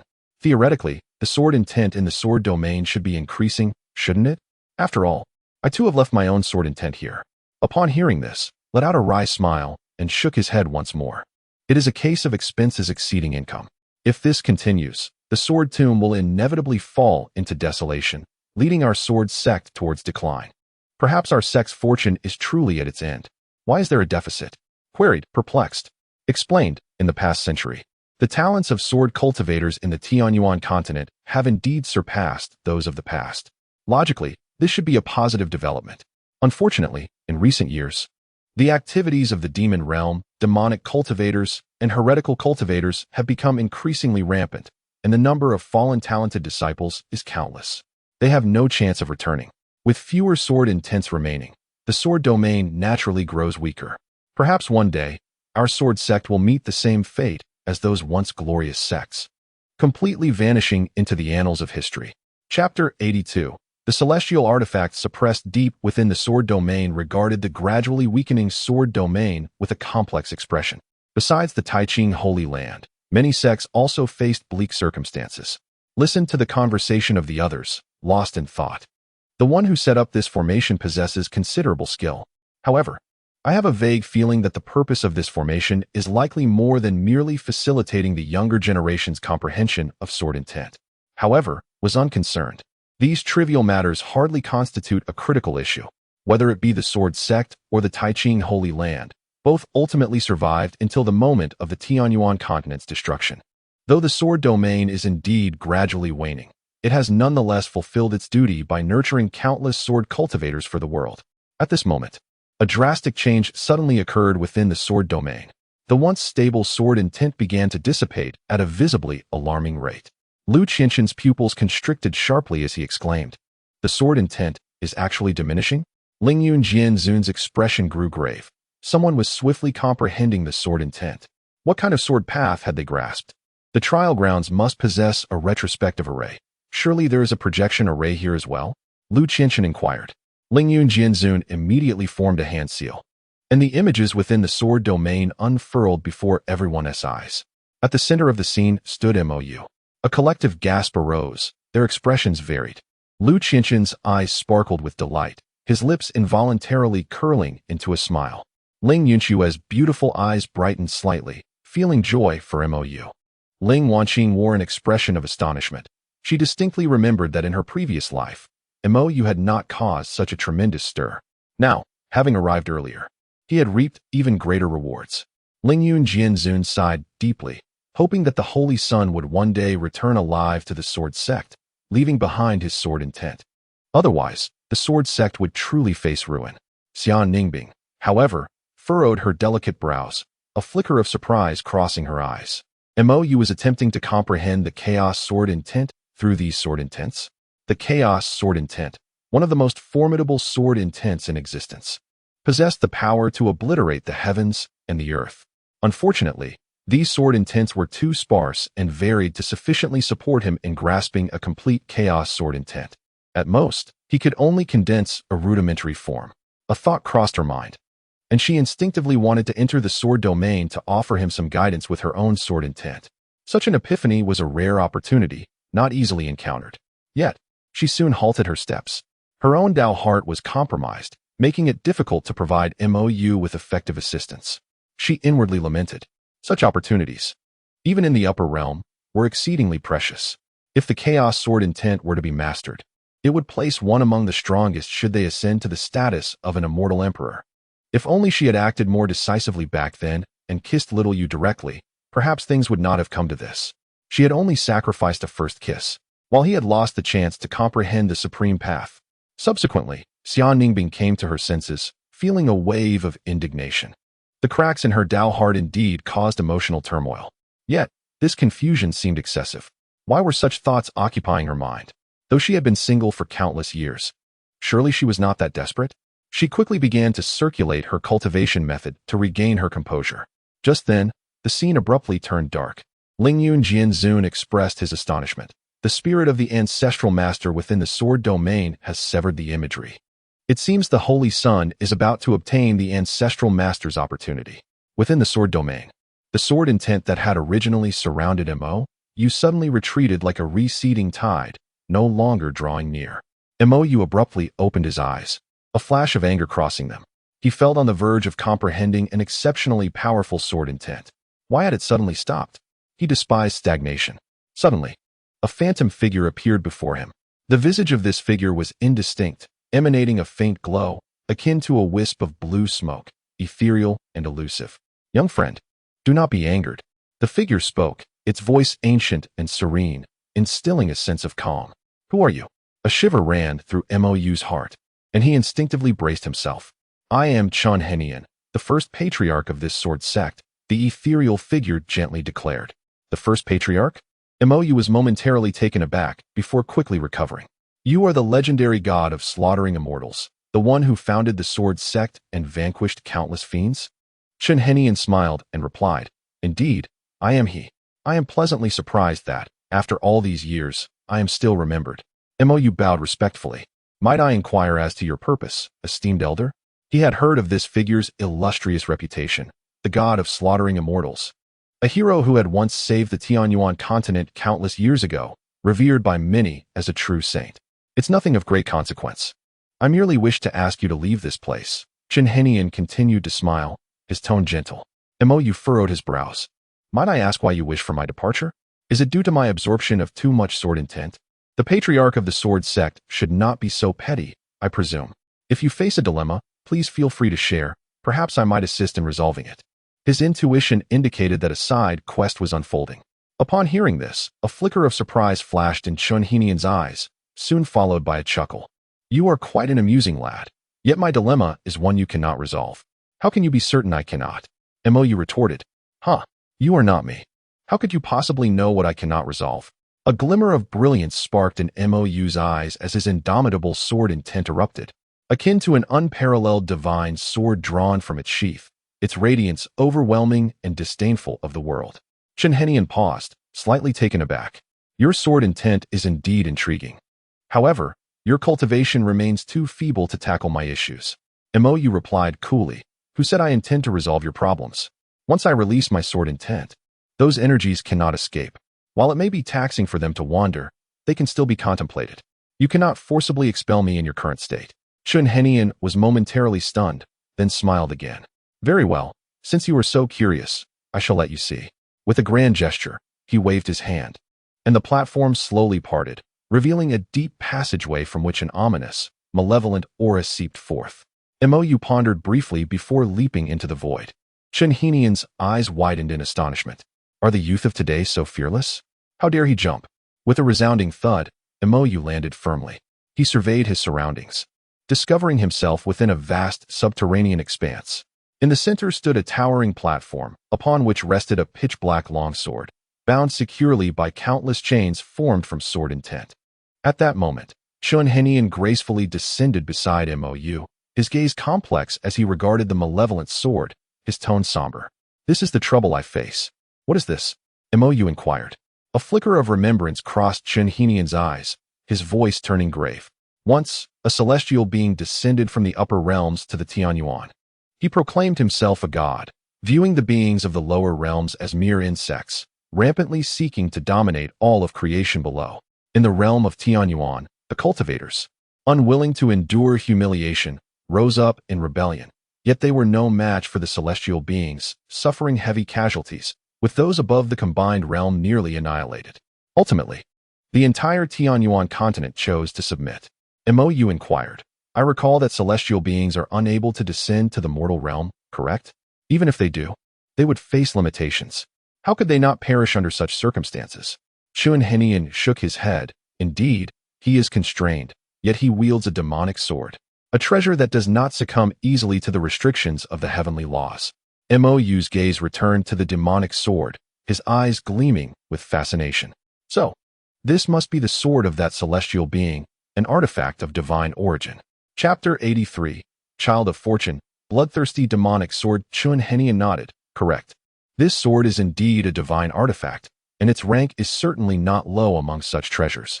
Master, Master, a voice called urgently from above. Shenhenian spoke. It is the little girl who entered with you.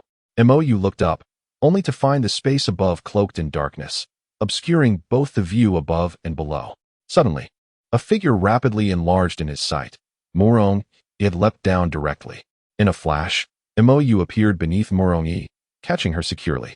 Morong-yi blinked in surprise before immediately wrapping her arms around his neck, her small face pressed against his chest, her voice tinged with a hint of tears.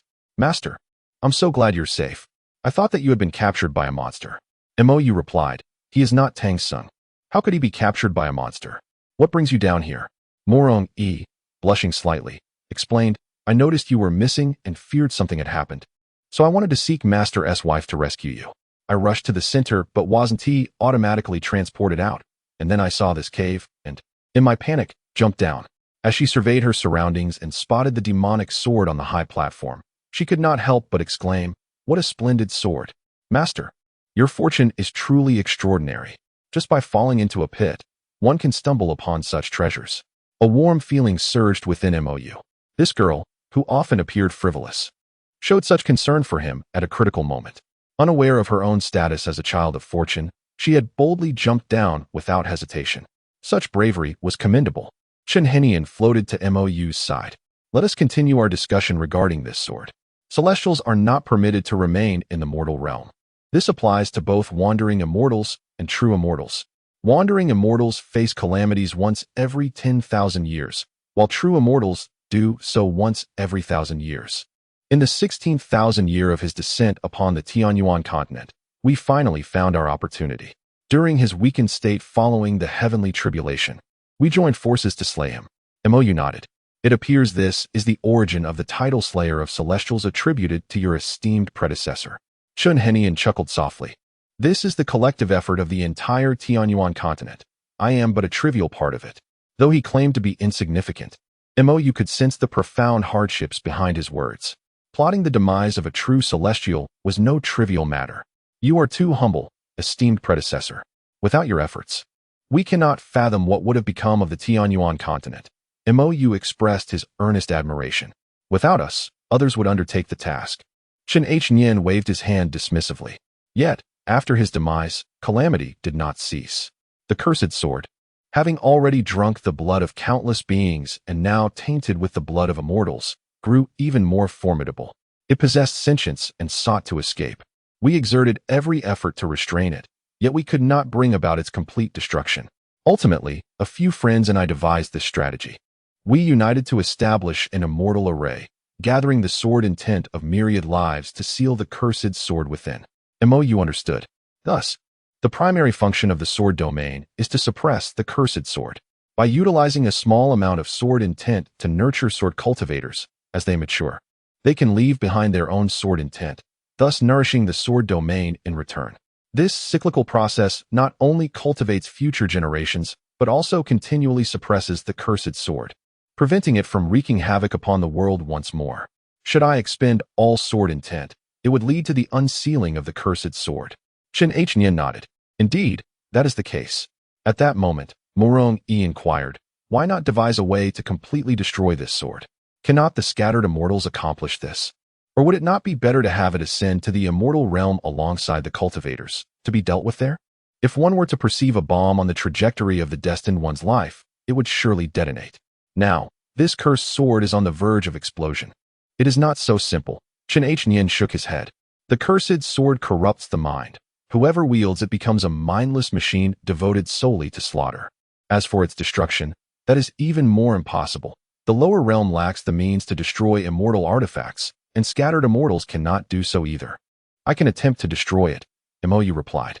To comprehend sword intent by releasing the cursed sword was beyond his capabilities. However, if the cursed sword could be resolved first, would not the sword intent then be open for his understanding? Chen Nian shook his head. In the past, several of us at the peak of the Great Ascension united and failed to destroy this cursed sword. How could you possibly succeed? Throughout countless years, no one has managed to destroy the sword intent within the sword domain solely through comprehension, have they? Mo Yu countered. Chen Nian fell into silence. This assertion held merit. Although he had sensed an overwhelming sword intent from outside in recent decades, triggering tremors within the sword domain, that individual had not entered. Nevertheless, Chen Nian still shook his head, his aged visage etched with concern. The cursed sword is exceedingly malevolent. Should you fail, it is worrisome that your mind may be corrupted. If you were to fall into darkness, I cannot conceive of any hope for the Tianyuan continent. At merely 20 years of age, with such cultivation and swordsmanship talent, though I am a nascent soul and he an immortal, his sword is swifter than mine. Mo Yu flipped his wrist, and cold light erupted. The frost-ebon sword was drawn. In an instant, the temperature plummeted, and an icy aura enveloped the surroundings. This is an immortal artifact. Chen Nian exclaimed, astonished. You possess an immortal artifact. It is worth noting that in his era, there were scarcely a few immortal artifacts across the entirety of the Tianyuan continent.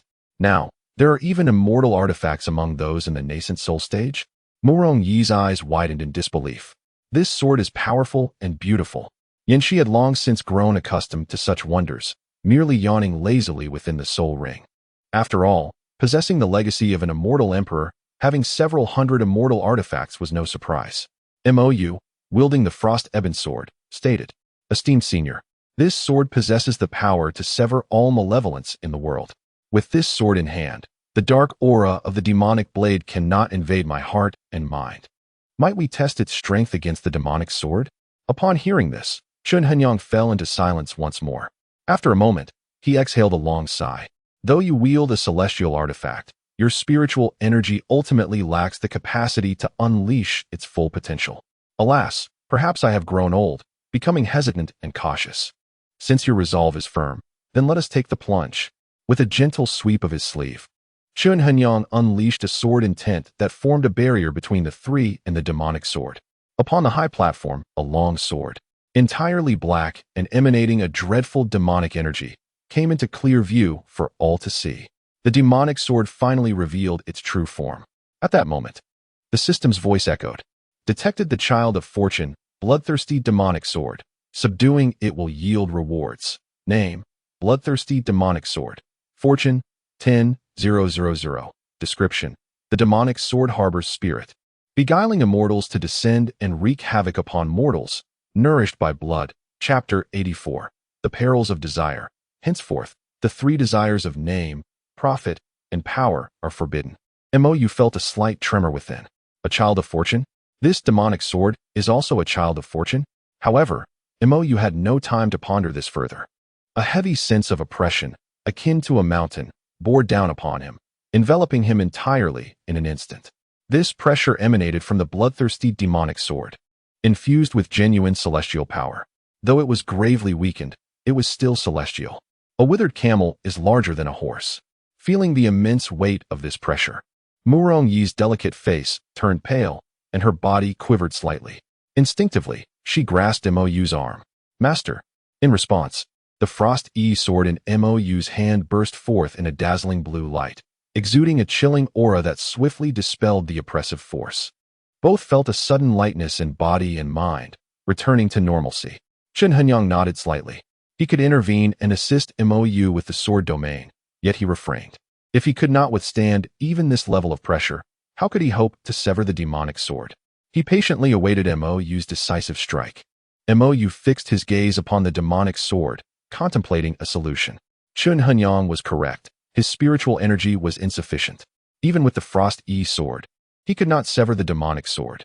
It appeared that at least the spiritual energy of the great ascension stage, complemented by a powerful celestial artifact, would grant a glimmer of hope.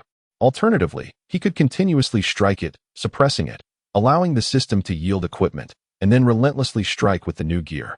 After all, this was the conventional method for a villain's resurgence in the system. Just as Mo Yu was deep in thought, the bloodthirsty demonic sword suddenly spoke. Its voice laced with temptation.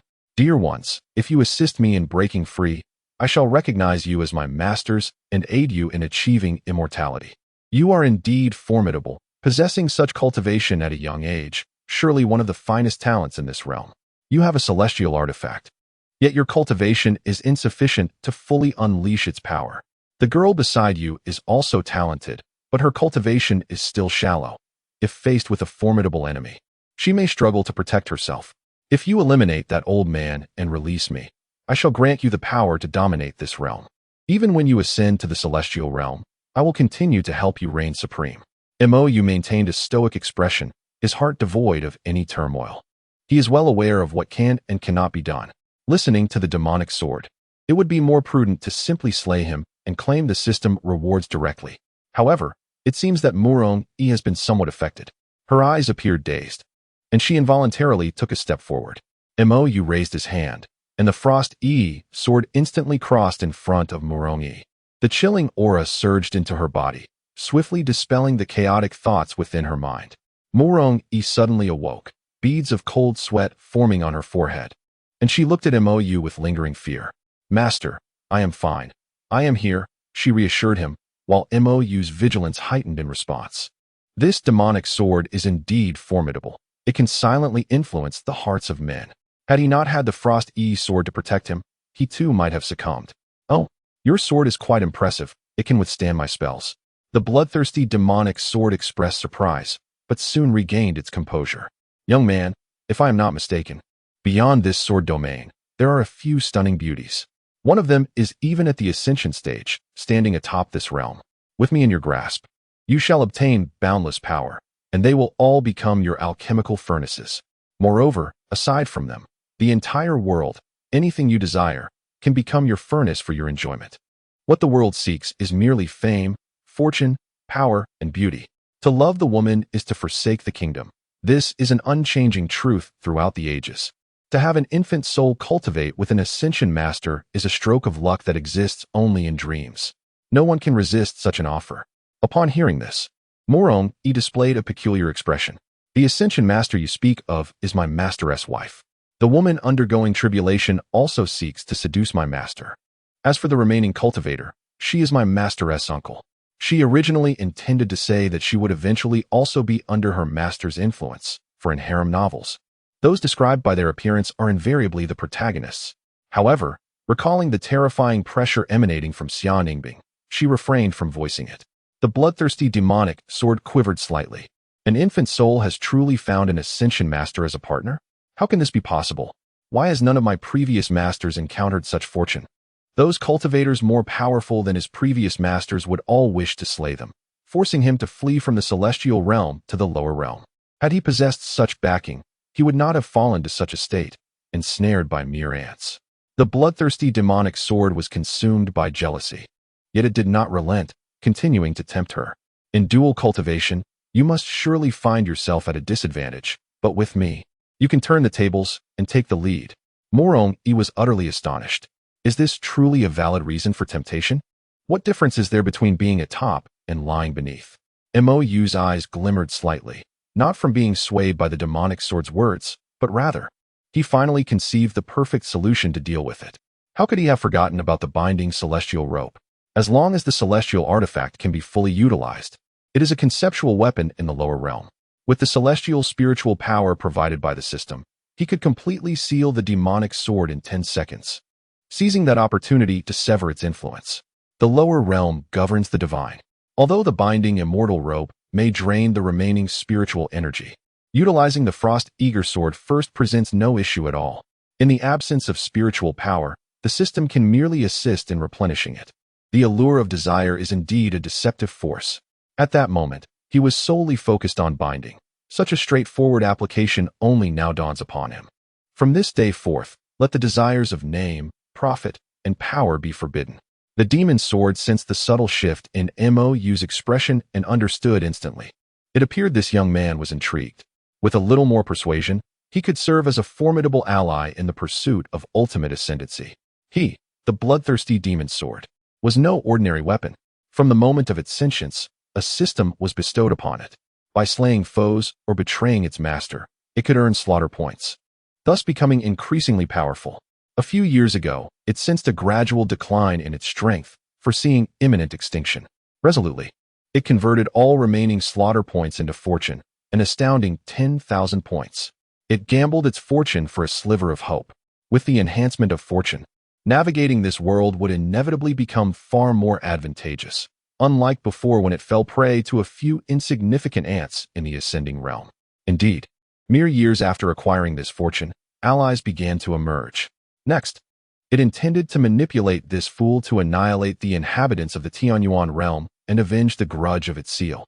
Then, it would ascend to the celestial realm, slay its master, and, in the form of a sword, reach the pinnacle of existence. With this thought, it continued to entice, young one. I perceive you are missing a fragment of celestial bone. Surely, you harbor a significant grudge in this world. Seize me and gain boundless power to obliterate those adversaries. Subjugate those women beneath you and revel in your triumph. Mo Yu paid no heed to its words. He now faced one final query. Is Chun Heni trustworthy? After employing the binding immortal rope, he experienced a period devoid of spiritual energy. Should Chun Heni harbor ill intentions, he would be utterly defenseless. He believed the slaughtering immortal sword god to be benevolent. Yet, after so many years, who could truly ascertain the nature of the being before him? Soon, a solution came to mind. He seated himself in meditation and gazed at Chun Heni. Senior, I can resolve this demon sword, but it will require some time. Please keep a watchful eye on my disciple. With that, Mo Yu closed his eyes. His consciousness surged forth, attempting to infiltrate the sword domain formation. Once he gained control over this sword domain, he would no longer need to worry about Chun Heni. Though his realm was currently too low, he was still an immortal grade formation master, and complete mastery of this formation was merely a matter of time. Chapter 85. Humph, do you wish to flee? Chun Heni nodded slightly, his gaze resting on Mo Yu, a hint of appreciation glimmering in his eyes. The steadfastness of this young man's spirit was indeed rare. Faced with such temptation, he remained unmoved, steadfast in his convictions. He was truly a promising talent. Chun Heni could not discern Mo Yu's intentions, assuming he was merely preparing. With a wave of his hand, sword intent surged forth, isolating the demon sword once more. Then, Chun Heni spoke, if you can indeed destroy this demon sword, then within this sword domain, You may freely comprehend its sword intent. However, I have a small request. It is my fervent hope that the two young friends, upon reaching the stage of unification and comprehending the sword domain, will return here to leave behind 10 distinct manifestations of sword intent. Although the need to suppress the demon's sword has dissipated, I still wish for this sword domain to continue nurturing future generations. Very well, esteemed predecessor, I shall do so. Mo Yu replied, while simultaneously seizing control of the formation. Mo Yu stood quietly to the side, though she was entirely unaware of her master's intentions. She had unwavering faith in him. Chen Henan, on the other hand, observed Mo Yu with a mixture of anticipation and perplexity. How could this young man possibly destroy the demon sword? His trust in Mo Yu was profound, and he harbored no concerns of any sinister plots. In the realm of sword cultivators, the sword is a reflection of the self, and the self mirrors the sword. Mo Yu's sword was pure and devoid of any malevolence. Thus, he could not possibly be an evil individual. Suddenly, Chen Henan's gaze sharpened. He acutely sensed an anomaly. What was happening? His eyes widened in disbelief. His control over the sword domain was inexplicably waning. He turned sharply to Mo Yu, only to realize that Mo Yu was indeed usurping command of the sword domain. This young man not only possessed terrifying talent in swordsmanship, but also exhibited remarkable skill in formations. Chen Henan's heart surged with tumultuous waves. After all, this was an immortal formation. Several cultivators at the Great Ascension stage had expended significant efforts to establish this formation. Yet now, a mere nascent soul youth was gradually gaining mastery over it. While it might be attributed to a weakening of the formation, even any one of them at that time would have found it impossible to seize control. Was this young man truly attempting to sever the demon's sword in such a manner? However, could he accomplish it? To seize control of a formation at a higher level is a monumental drain on one's energy. A moment's distraction could lead to fainting, resulting in a complete failure of the endeavor. Meanwhile, outside the sword domain, Lingyun's sword master held the control token with a furrowed brow. He noticed that his control over the sword domain was gradually diminishing, and the radiance of the token had begun to fade. What was occurring? Lingyun's sword master pondered in confusion. He sensed that some transformation was taking place within the sword domain, yet he could not ascertain the specifics. Lu Qianqian, standing nearby, noticed Lingyun's sword master's unusual demeanor and inquired, "Lingyun, what troubles you?" Lingyun's sword master shook his head, replying, "It's nothing." Yet, despite his words, turmoil brewed within him. He had a premonition that the events unfolding within the sword domain were likely tied to Mo Yu. Could it be that the ancestral master was bestowing the legacy of the sword domain upon this young man? This was the very foundation of their sword sect. Could it be so casually passed on to another? Would this not imply that his position as sect master was in jeopardy? Within the sword domain, Mo Yu rose to his feet, exhaling a breath of relief. He had successfully secured complete control over the sword domain by utilizing the celestial pivot array disc. Fortunately, he possessed the method of enduring combat, allowing him to sustain prolonged efforts. Had it not been for his recent enhancement in mental acuity, he might have indeed collapsed before completing the task. How could this be possible? Chen Henan's eyes widened in disbelief. He could hardly trust his own sight. This young man has truly achieved the unimaginable. A cultivator at the nascent soul stage has actually infiltrated a celestial formation and successfully mastered it. This is utterly astonishing. He is scarcely in his 20s, is he not? Can those array bodies, sword bodies, celestial bodies, and Tao bodies accomplish such a feat? It is absolutely impossible. He has encountered many prodigies throughout his life, yet none have possessed such strength at this tender age. It appears that Mo Yu might be a reincarnation of a formidable being from the celestial realm. After a considerable time, Chen Henian regained his composure. Now that he has acquired control over the sword domain, how will he proceed to deal with the demon sword? If mere formations could obliterate the demon sword, he would have done so long ago, rather than waiting until now. Thus, he is deeply curious about Mo Yu's methods. Mo Yu replied calmly, "Please observe closely, senior. Severing the demon sword requires but a single strike." Simultaneously, he surmised that Chen Henian was none other than the legendary slayer of celestial swords and would not pose a threat to him. Chen Henian was genuinely intent on eradicating the demon sword, regardless of the cost. Mo Yu was left speechless, her mind buzzing. The sword domain has been controlled by her master? Is such a thing truly possible? This is the very foundation upon which their sword sect stands. Although she was already aware of her master's prowess as a formation master, the level of mastery displayed was simply astounding. Mo Yu waved his hand, unleashing the sword intent, revealing the demon's sword. Young man, it seems you have made up your mind. Wield me, and I shall assist you in becoming the strongest. As the bloodthirsty demon's sword sensed its restraints weaken, it spoke again. Mo Yu channeled all of his spiritual energy into the Shuangyi's sword. The blade glimmered with an increasingly brilliant blue light, emanating an intense chill. The Shuangyi sword emitted a series of melodious sword cries. This was her inaugural battle, and she trembled with excitement, eager to fight alongside her master and vanquish evil. The bloodthirsty demon's sword, observing this, scoffed disdainfully. You overestimate yourself. With your meager cultivation, even wielding a celestial weapon, what can you possibly do to me? You will only serve to incite my fury further. Mo Yu paid no heed to the demon's sword's taunts, continuing to infuse his spiritual energy into the Shuangyi's sword. The demon's sword, incensed by Mo Yu's obstinacy, felt its rage intensifying. It believed that these two had yet to witness its true power, which explained their insolence. Since you are so ungrateful, do not blame me for being merciless. The voice of the demon's sword turned frigid and piercing, brimming with murderous intent. Today, I shall sever one of your arms as a slight reprimand. Before the words had fully escaped its lips, the bloodthirsty demon's sword began to tremble violently.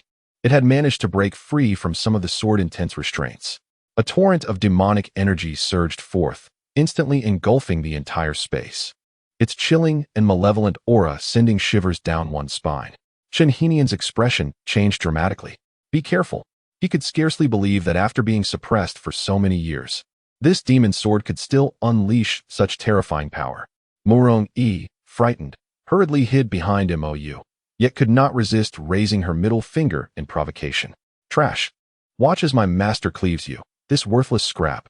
Mo Yu's gaze sharpened, and with a fierce strike, he swung the Shuangyi's sword, unleashing a piercing ray of sword light that raced toward the bloodthirsty demon's sword. The demon's sword, witnessing this, erupted into raucous laughter. Ha ha ha, is that all? Pathetic. Such trivial power cannot harm me in the slightest. Despite his words, he chose to evade. He detested the pure power emanating from that sword's aura, which made him uncomfortable. Observing this, Mo Yu let out a cold snort. Oh, you wish to escape? Chapter 86. The spirit of the artifact has a gender. There is no reason not to choose the Frost-Ebon sword. A dazzling golden light enveloped him as the binding immortal rope swiftly ensnared the bloodthirsty demon's sword. The bloodthirsty demon sword trembled in fear, overwhelmed by terror.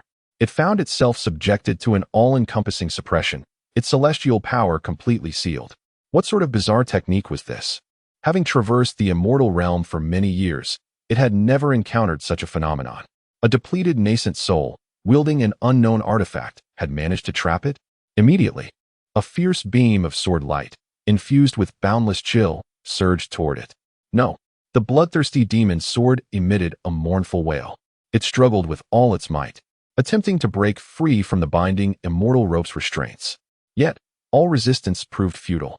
The sword light struck it fiercely, the pure power igniting a searing sensation within. With a crack, the bloodthirsty demon's sword shattered into two pieces, falling to the ground in silence. The overwhelming demonic energy was purified and dissipated by the chilling aura emanating from the Frost-Ebon sword. Mo Yu staggered, his complexion as pale as paper. He gripped the Frost-Ebon sword tightly, its tip resting on the ground, barely stabilizing himself. Although he was exhausted from expending his celestial energy, the earlier battle for the sword domain had drained a considerable amount of his soul power, leaving him at his wit's end. Beside him, Shen Heni was utterly stupefied. One sword, merely one sword, had severed the demonic sword that even numerous great ascension cultivators had been unable to subdue in the past. Why had Mo Yu just seized the sword domain? A thought flashed through Shen Heni's mind. Was this his contingency plan against the demon sword's escape? An overwhelming admiration for Mo Yu welled up within him. Indeed, he was a reincarnated powerhouse, a true prodigy. Murong Yi's beautiful eyes sparkled with excitement. Her gaze still fixed on the dissipating sword energy, her delicate cheeks flushed with a charming hue. Master is so handsome. She felt her heart skip a beat, her heart racing like a startled deer. Just then, Murong Yi suddenly noticed Mo Yu's poor condition, her excitement swiftly replaced by concern. She hurriedly stepped forward to support him. Master, are you all right? I'm fine, just a bit drained. Mo Yu gently shook his head, yet his gaze shifted toward the shattered, bloodthirsty demon sword. A glimmer of brilliance flickering in his eyes. Quick, that sword is a fine treasure. Do not let it go to waste. Though the bloodthirsty demon sword had been broken into two halves, it was still an artifact of celestial caliber. Its material was far too precious to be compared to mundane items from the lower realms. He turned to the still bewildered Chun Heni and asked, Senior, this sword belongs to me. You have no objections, do you? Upon hearing Mo Yu's voice, Chun Heni snapped back to reality, hastily waving his hands. No objections. That is your spoils of war, rightfully yours. Murong Yi, supporting Mo Yu, collected the remnants of the shattered demon sword. Afterwards, Mo Yu sat cross-legged, closed his eyes, and began to recuperate his celestial energy. At that moment, the voice of the system echoed in Mo Yu's mind. Detected, you have successfully slain the Child of Fortune. The bloodthirsty demon sword. Reward. Enhance any talisman of your choice. Unlock the talisman's intelligence and activate the talisman growth system, with the growth method determined by the talisman's characteristics. Currently plundering the bloodthirsty demon sword's fortune. Fortune 10,000. Villain points 10,000. Mo Yu trembled with excitement. A new system feature. Such bountiful rewards of fortune and villain points. At that moment, Murong Yi gently placed her hand on his forehead, bringing a wave of coolness. Master, why are you trembling? Mo Yu felt the warmth of her touch on his forehead, his lips twitching slightly as he suppressed his inner exhilaration. I am merely a bit excited at having rid the world of such a great scourge as the demon sword. Oh, I'm glad you are well, Master. Murong Yi withdrew her hand, sighing with relief, a sweet smile gracing her face. Mo Yu took a deep breath, pondering which talisman to enhance. The system would determine the growth method based on the talisman's inherent characteristics. For instance, a sword might grow stronger through combat or through slaying foes. He had quite a few talismans and was uncertain which to choose. After some contemplation, he resolved to enhance the Frost Moon sword. His expertise lay in the way of the sword. The growth method for this sword would likely involve becoming stronger through slaying, straightforward, and to his taste. Moreover, the Frost Moon sword was not only visually stunning, but its special effects were truly exceptional, pleasing to the eye. Most importantly, the sword's spirit possessed a gender. Just this aspect alone made the Frost Moon sword far superior to the Heavenly Poison Pearl and the Human Emperor's Banner. System, enhance the Frost Moon sword. Frost Moon sword enhancement complete. Determining growth method, slaughter, purification. Cultivation. The Frost Moon sword can grow stronger through repeated engagement in the aforementioned actions. The system's voice resonated in his mind, and Mo Yu understood. Slaughter could strengthen it through the demise of any living being. Purification could elevate its power by cleansing malevolent spirits. Cultivation would allow the Frost Moon sword's spirit to practice techniques, akin to a cultivator. Mo Yu opened his eyes, his gaze shimmering with brilliance. He sensed that the bond between the Frost Moon sword and himself had grown ever tighter. It was as if their bloodlines were intertwined, thoughts aligned, with no barriers remaining between them. Simultaneously, the Frost Moon sword had become significantly more formidable, though its exact level remained unknown. He could distinctly feel its sharpened edge and intensified chill. Mo Yu extended his hand, gently caressing the blade of the Frost Moon sword. It emitted a series of clear, melodious sword cries, akin to joyful singing, as if relishing Mo Yu's touch. Although the sword's intelligence had increased, it would require a few more days to fully manifest its spirit. He retracted the Frost Moon sword and turned to Chun Henian. Senior, do not forget the promise you made to me earlier. Chun Henian's gaze was fixed intently on the sword in Mo Yu's hand, his eyes wide with astonishment. He could distinctly feel that this sword was now far more powerful than before. Its aura was so sharp that it even caused his heart to race. Upon hearing Mo Yu's words, Chun Henian snapped back to reality. Of course I won't forget. The sword intent within this domain is yours to comprehend at will. However, since you have already obtained control over this sword domain, there is no need to consult me. Chun Henian paused for a moment, his tone growing sincere as he deeply bowed to Mo Yu. I, an old man, express my heartfelt gratitude for your resolution of a tremendous calamity for the Tianyuan continent. Mo Yu hastily assisted Chun Henian to his feet. Senior, you overstate my contributions. Were it not for your valiant efforts in sealing the demon's sword years ago, I would have been powerless. Subsequently, Mo Yu sat cross-legged, his eyes gently closed. In an instant, a torrent of sword intent surged into his body from the sword domain. Outside the sword domain, Ling Yun's sword master furrowed his brow, his expression grave. He realized that the connection between himself and the sword domain had been completely severed. The sword intent is diminishing again. Ling Yun, what in the world has transpired?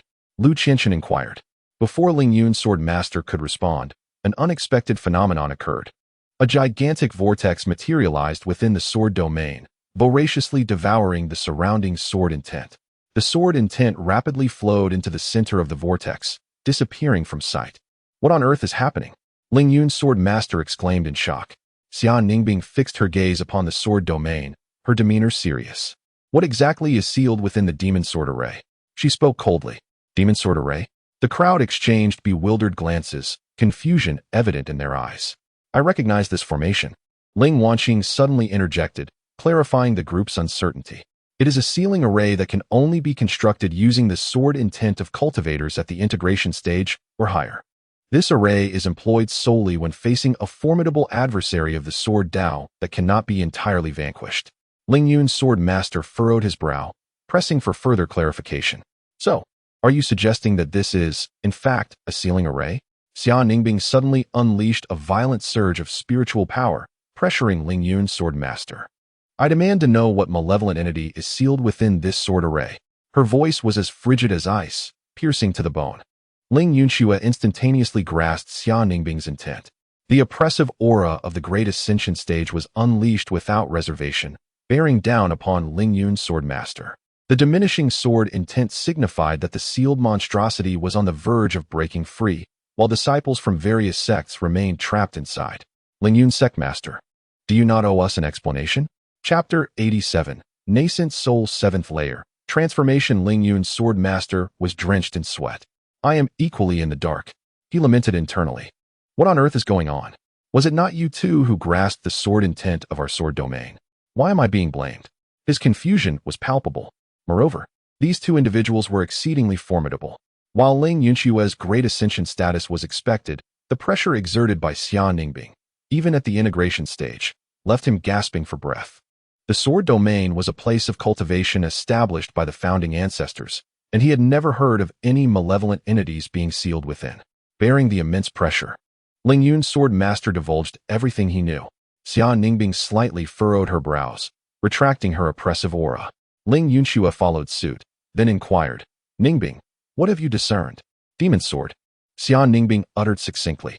Having delved into that historical account, she swiftly deduced the nature of the sealed entity within the sword domain.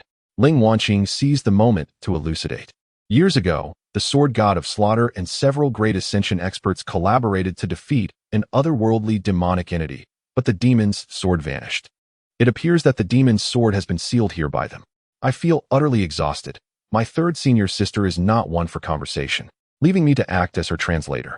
Fortunately, her extensive reading in her previous life allows me to keep pace with her thoughts. Ling Yunxue urged. What are we waiting for? Quickly open the formation and let us in. Xiao Yu and the disciples are inside. The sword master Ling Yun was drenched in sweat. The formation has changed hands. I suspect that the ancestor transferred control of the sword domain to a disciple in order to seal the evil spirit.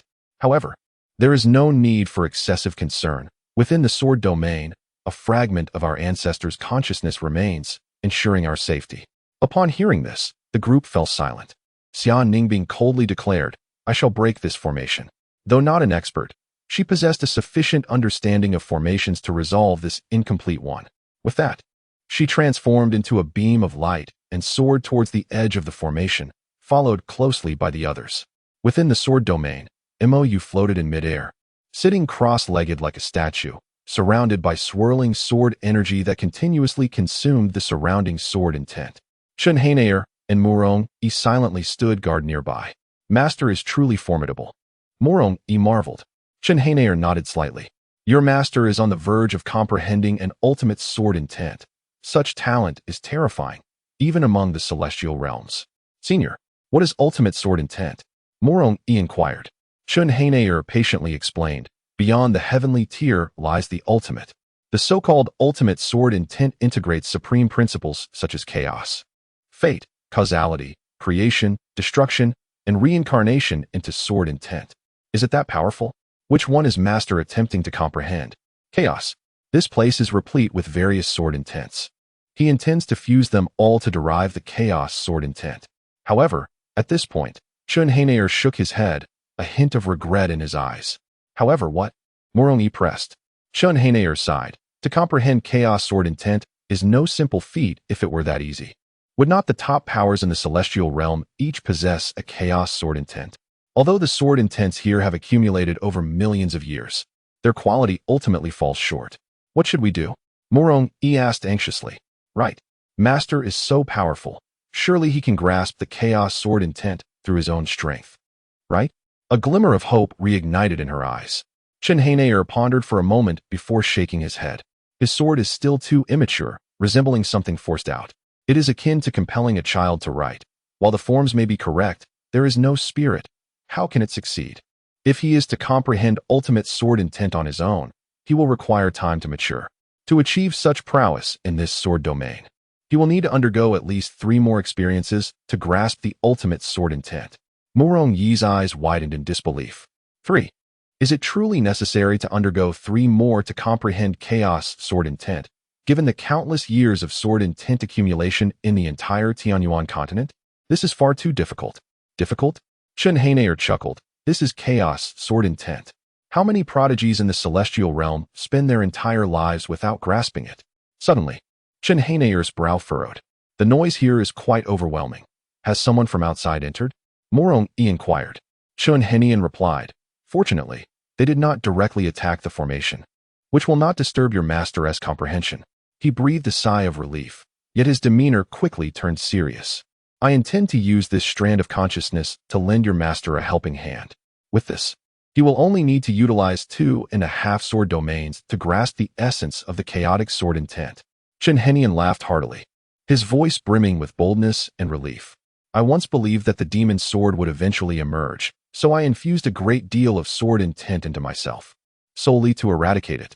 Little did I expect that, although I could not eliminate the demon sword with my own hands, I would become part of the chaotic sword intent. It was worth it. Mo Yu felt a surge of inexplicable emotion, her eyes slightly reddening. Senior, rest assured, if you have any unfinished wishes, I can assist you. Unfinished wishes? Chun Hainair paused momentarily, then chuckled. It is merely a strand of consciousness. My true self remains in the celestial realm. Mo Yu responded. Why didn't you mention this sooner? You made me waste my emotions unnecessarily. Were you perhaps exaggerating the difficulties of comprehending the chaotic sword intent to inflate your own value? Chun Hainair chose not to elaborate further. In an instant, he transformed into countless radiant beams of sword light, merging entirely into Mo Yu's being. In that moment, the sword energy surrounding Mo Yu surged violently. A terrifying force emanated from within him, voraciously devouring the sword intent in the vicinity. At that moment, Mo Yu was at a critical juncture in understanding the sword intent. He initially sensed the sword intent around him thinning, even beginning to doubt whether he could comprehend even the rudimentary form of the chaotic sword intent. However, just then, a torrent of magnificent and pure sword intent surged into his body. His heart brimmed with joy. With this support, he could stabilize his grasp of the rudimentary form of the chaotic sword intent. With this crucial step from 0 to 1, fully comprehending the chaotic sword intent was merely a matter of time. Simultaneously, his cultivation level naturally broke through.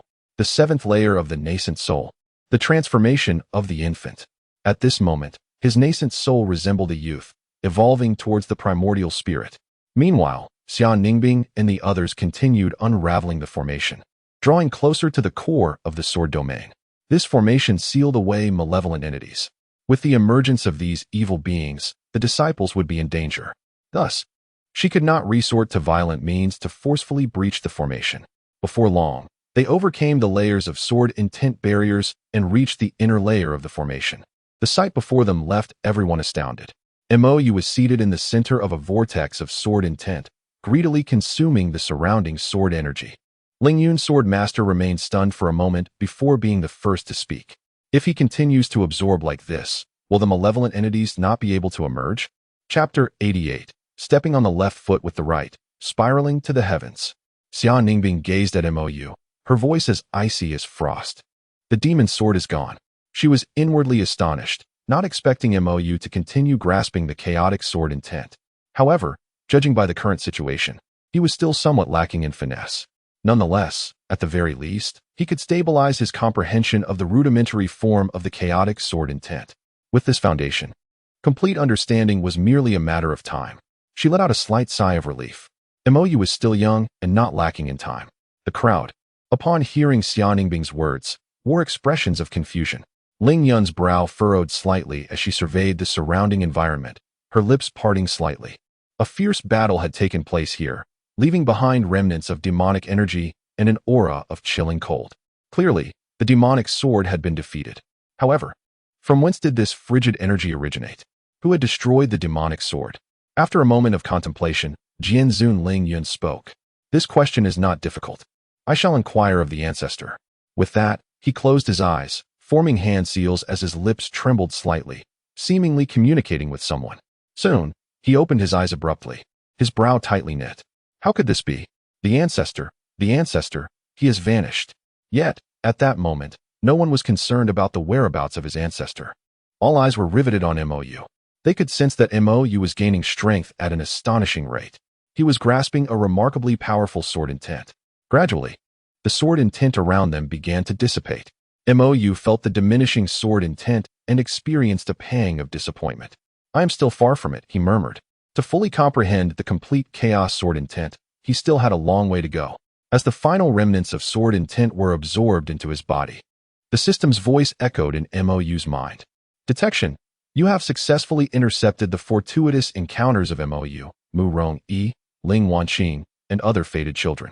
You will devour the sword realm of the sword sect, and the ancestors of the sword sect will refine it, ensuring that future fated children will no longer have the opportunity to gain this chance. Reward: Chaos Sword Intent, Yin Yang Sword Intent, Sword Dao Realm, Complete Sword Soul. Mo Yu's heart soared with joy. He had been troubled by his inability to fully grasp the Chaos Sword Intent, yet the system had provided it directly. Moreover, it had even bestowed upon him a Yin Yang Sword Intent. Furthermore, it had elevated his Sword Dao Realm to Complete Sword Soul. His power had thus taken a significant qualitative leap. The Sword Soul was a realm beyond the Sword Heart, typically attained only by sword cultivators in the Void Return stage. Beyond that lay the sword domain of the Combined Body stage, culminating in the integration of man and sword during the Tribulation stage. Yet now, in merely the nascent soul stage, he had already attained the Sword Soul. If this were to spread, it would surely astonish the entire realm of cultivation. Please select whether to plunder the fortunes of other fated children. Not seeing Tang Xi's name, Mo Yu chose to decline, automatically supplementing 3,000 fortunes. Villain points, 10,000. Mo Yu discerned a peculiar matter. System, how do you calculate the plundered fortunes? Calculated based on the current fortunes of the fated child and the importance of the plundered opportunities in their cultivation. Killing will yield the entirety of their fortunes. Mo Yu's eyes brightened slightly. This meant that the higher his own fortune, the more fortune and villain points he would gain from plundering his opportunities. Upon acquiring fortune, he would subsequently obtain even more in the future. With a self-reinforcing spiral, Mo Yu steadied his mind. He drew forth the Frost Ava's sword, his fingertips gliding over the blade, a profound sense of connection flooding his heart. It resonated with his soul, as if this sword were a part of his very being. Even his soul could meld into the blade, intertwining with the spirit of the Frost Ebon sword, thereby amplifying its formidable power. This is the essence of the sword soul. Now, when he confronted Chu Wangyan, his mere aura was sufficient to make the opponent's sword tremble in submission, unable to be drawn. Even in sparring with Xia Ningbing or by Shuangying, he possessed the strength to contend. With a mere thought, the Frost Ebon sword transformed into a streak of light and entered his body. Mo Yu gently descended beside Morongyi. He turned, bowing deeply towards the last location of Chunhenian. Thank you, senior. He had overheard their conversation and understood what had transpired. His considerable gain was inextricably linked to Chunhenian. At that moment, Xia Ningbing and her companions finally arrived. Ling Yunxue was the first to reach Mo Yu. Her beautiful eyes filled with concern. Xiao Yu, are you all right? Mo Yu shook his head, indicating that he was fine. The others, upon seeing this, finally breathed a sigh of relief. Ling Yun's sword sovereign rushed to Mo Yu's side. Where's the ancestor? What exactly happened here? Mo Yu pondered how to respond. However, Ling Yun's sword sovereign seemed to suddenly grasp something, speaking to himself. I understand. The ancestor first entrusted the sword domain to you, intending to collaborate with you to eliminate the demonic sword. You succeeded, but his fragment of consciousness has dissipated, and the ancestor promised you that since you aided him, the remaining sword intent within the sword domain would belong to you. Therefore, your bow to the void was a gesture of gratitude towards the ancestor. Am I correct? He had not even considered the possibility that Mo Yu could forcibly seize the sword domain, for that was simply unattainable. The fact that Mo Yu could obtain the sword domain indicated the ancestor's trust in him. Thus, what he articulated was the most plausible outcome. Mo Yu gently nodded. That is essentially the case. Though there were slight discrepancies, they were not significant. He added, I also promised your ancestor that I would leave 10 strands of sword intent here in the future. Ling Yun's sword sovereign immediately exhaled in relief. Thank goodness, this is good. The sword sect will not perish. Although the sword domain is lost, it is not entirely extinguished. Given the level of sword intent Mo Yu previously demonstrated, attracting sword cultivators anew should not pose a challenge. He curiously inquired, May I see the sword intent you have comprehended? Mo Yu raised his hand. At his fingertips, a wisp of chaotic sword energy materialized. This sword energy seemed to have existed since the dawn of creation, ancient and mysterious, emanating an indescribable pressure that sent shivers down one's spine. Lu Qianxian and Ling Yun's sword sovereign's pupils contracted. What terrifying power! Even they felt the weight of its suppression. Xia Ningbing's cool gaze rippled with shock, her astonishment barely concealed. Chaotic sword intent. A complete chaotic sword intent. Mo Yu has truly comprehended chaotic sword intent from this sword domain. Such talent was indeed formidable. Although there were geniuses in the celestial realm who comprehended chaotic sword intent through the expenditure of minimal resources, none did so without investing countless years. Tens of thousands of years, even hundreds of thousands of years, were considered swift. But what of Mo Yu? How old was he? Not yet 30. This talent, placed in the upper realm, would find no rival. Murong Yi was profoundly shaken by the strand of chaotic sword energy. Suddenly, a spark of inspiration illuminated her mind. As if she had captured a fleeting revelation, she immediately closed her eyes, immersing herself in contemplation. The others present, though not sword cultivators themselves, could still perceive the terrifying power contained within that strand of chaotic sword energy. Mo Yu gently waved his hand, retracting the chaotic sword energy. This is what I have comprehended from the sword domain. In due time, when I fully grasp the sword domain, I shall leave this sword intent here for sword cultivators around the world to contemplate. Ling Yun's sword master was overwhelmed with emotion, tears brimming in his eyes. Splendid, splendid. Truly magnificent. He had initially thought it fortunate that Mo Yu could attract a few sword cultivators, but now, with this sword intent laid bare, who would not come? Henceforth, their sword sect would no longer need to promote itself. Those who chose not to come would only be depriving themselves. The occurrence of only 6 out of the 9 sacred places attending would no longer happen. Their sword sect was destined for greatness. Chapter 89. The sword sect's master wishes to join the heavenly profound sacred land. Manfeng surveyed his surroundings, his brow furrowed in confusion. It was peculiar that he did not see any other disciples. Mo Yu explained, the sword intent had previously converged in the center. They could not withstand it and were expelled. Although the formation had changed hands, its operational logic remained unaltered. Upon learning that no disciples had been harmed, everyone finally felt at ease. Mo Yu turned his gaze towards Ling Yun's sword master. Has the origin of yesterday's group been investigated, master? Ling Yun's sword master replied. The elder Xiaotian should have results soon. I shall urge him to provide a satisfactory answer for the Holy Sun. Mo Yu nodded slightly, a glint of sharp killing intent flashing in his eyes. Those who dared to act against his disciple must pay the price. Ling Yun's sword master surveyed the crowd and spoke aloud. I sincerely apologize for the abrupt interruption of the sword trial. You may either linger at the sword sect for a few more days or return to your respective sections. The others bore no discontent. As the sword trial itself was a charitable endeavor by the sword sect, they would naturally not forget their gratitude and engage in the shameless act of abandoning their benefactor. On the edge of the crowd, Xia Ningbing gazed intently at the area where demonic and frigid energies were most concentrated. Although no one raised the question, she distinctly recalled that the records in ancient texts regarding the slaughtering immortal sword god depicted a sword intent and spiritual power that were entirely different from what lay before her. Moreover, aside from these two energies, the air still retained the unique aura of Mo's golden rope celestial artifact. All evidence seemed to point towards Mo Yu. He was indeed the one who had destroyed the demonic sword. However, this was not surprising for the Chosen One. Perhaps Mo Yu had acquired a one-time use. Extreme cold attribute treasure in some unknown secret realm, enabling him to successfully obliterate the demonic sword. As Xia Ningbing pondered, a wave of dizziness suddenly struck her. Forcing her way through the formation was still too great a strain for her at present. She needed to find the heart of Dao Fruit as soon as possible. Meanwhile, Murong Yi also awakened from her epiphany, her understanding of the sword now more profound. Seeing that there was nothing more to be done, the crowd began to disperse, each returning to their homes. Once the crowd had fully dispersed, Ling Yun's sword master called out to Lu Qianxin, who was about to leave. Lu Qianxin halted his steps and turned to inquire, "Is there anything else?" Ling Yun's sword master smiled awkwardly.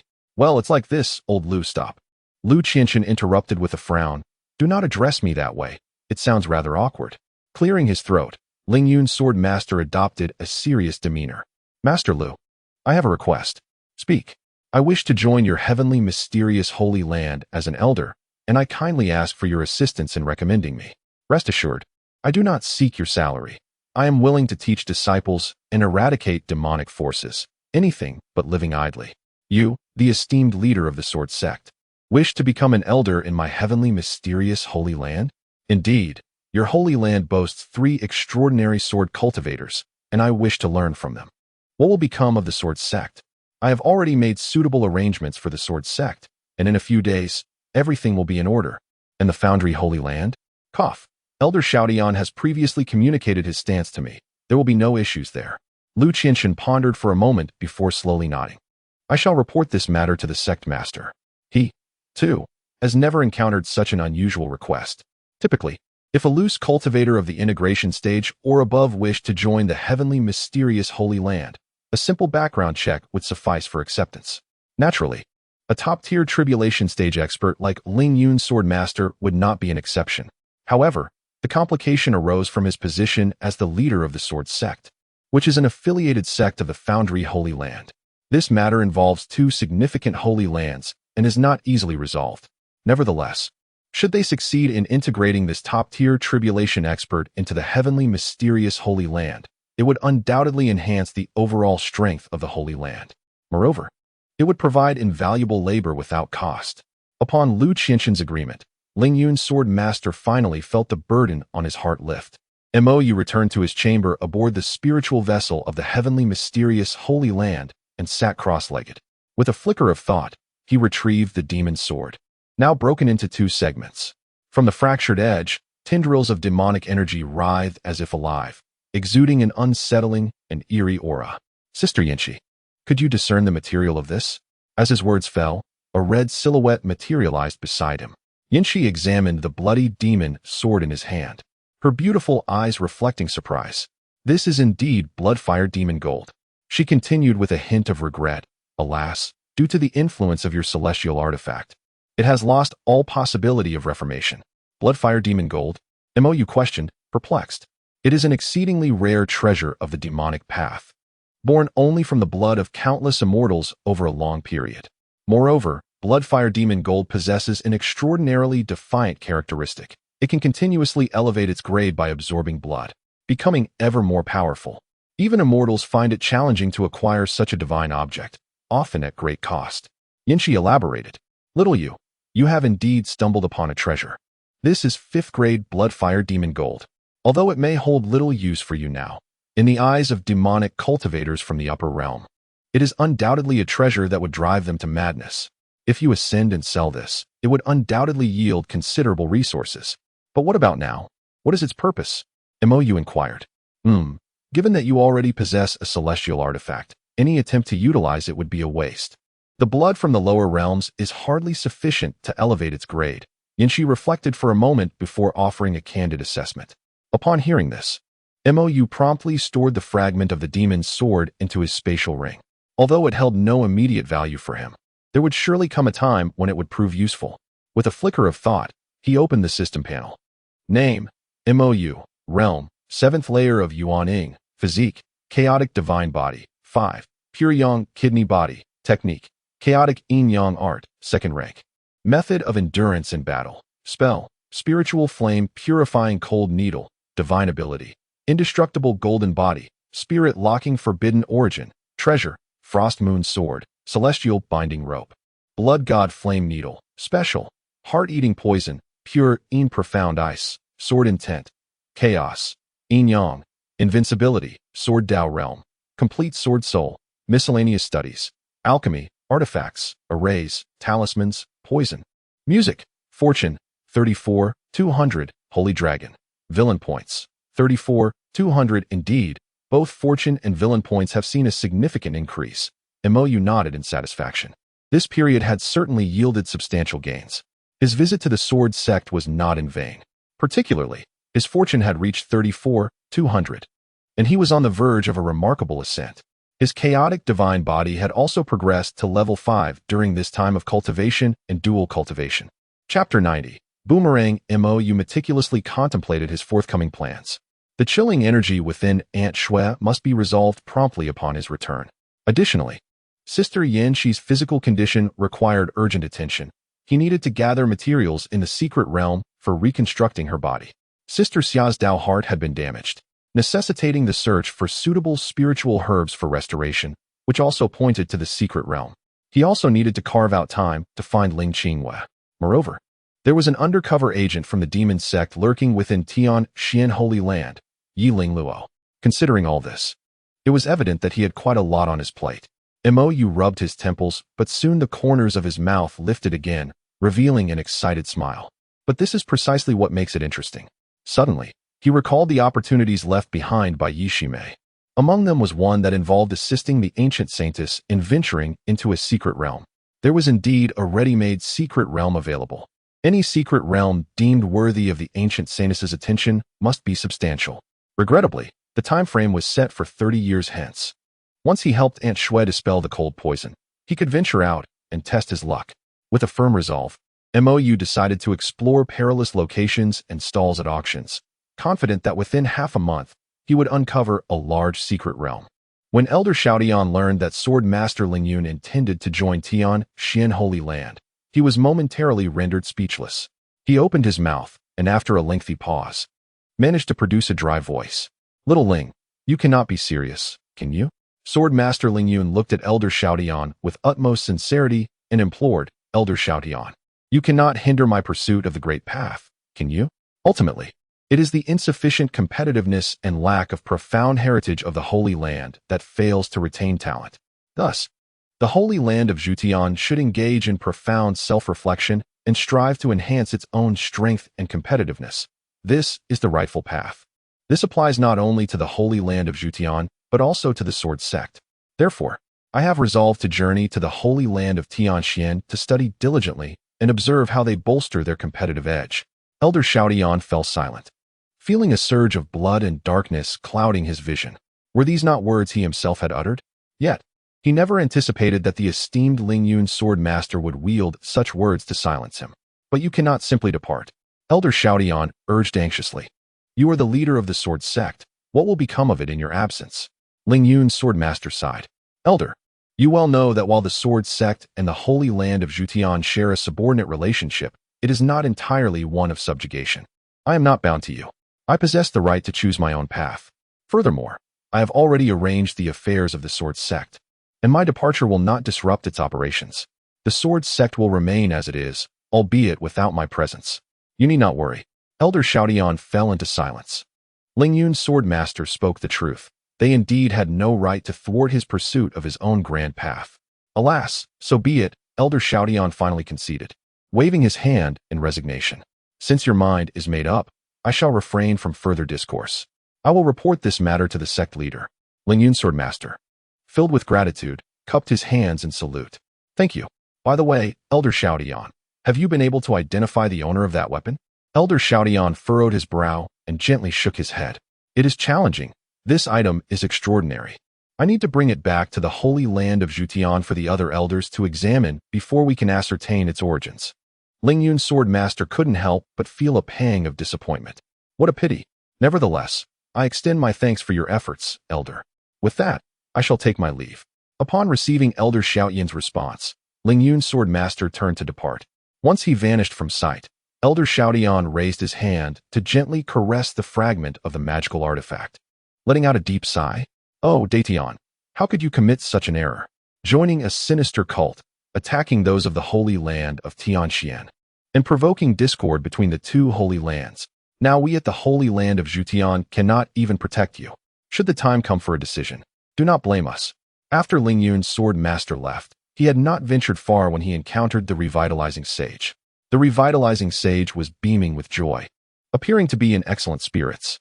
Upon spotting Ling Yun's sword master, a flicker of complex emotions crossed his eyes, quickly replaced by a look of triumph. "Ling Yun, my old friend, behold, this old body of mine has finally found a worthy haven. Spare no effort in attempting to persuade me. I shall never return. With the guidance of the Holy Son of Tianxian, achieving transcendence in the art of poison is not beyond the realm of possibility. All that remains is to change the venue for healing and alchemy."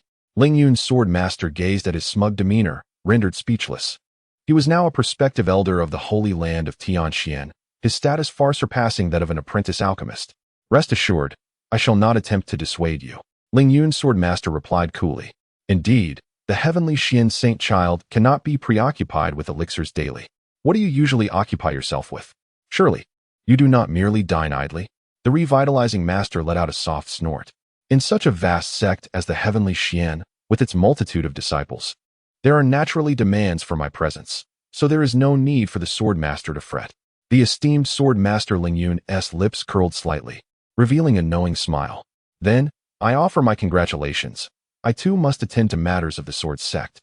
With that, he turned and departed, leaving behind a graceful silhouette. "How dull." The revitalizing master shook his head, initially hoping for his old friend to express envy. They truly lack vision, unable to comprehend the terrifying mastery of Mo Yu's poison arts. Atop the Tsuwei Peak, shrouded in mist, it resembled a celestial realm. Luo Suxin, clad in garments as white as snow, sat gracefully before an ancient guqin, her delicate fingers gliding over the strings. The melodious notes flowed forth, clear and ethereal, resonating through the valley. Ling Wanqing stood behind her. "Senior sister, this is all I know. You must take care." Luo Suxin nodded slightly, her gentle gaze resting on the strings. "Yes, Xiao Yu is considerate. Please extend my gratitude to him." Ling Wanqing nodded and turned to leave.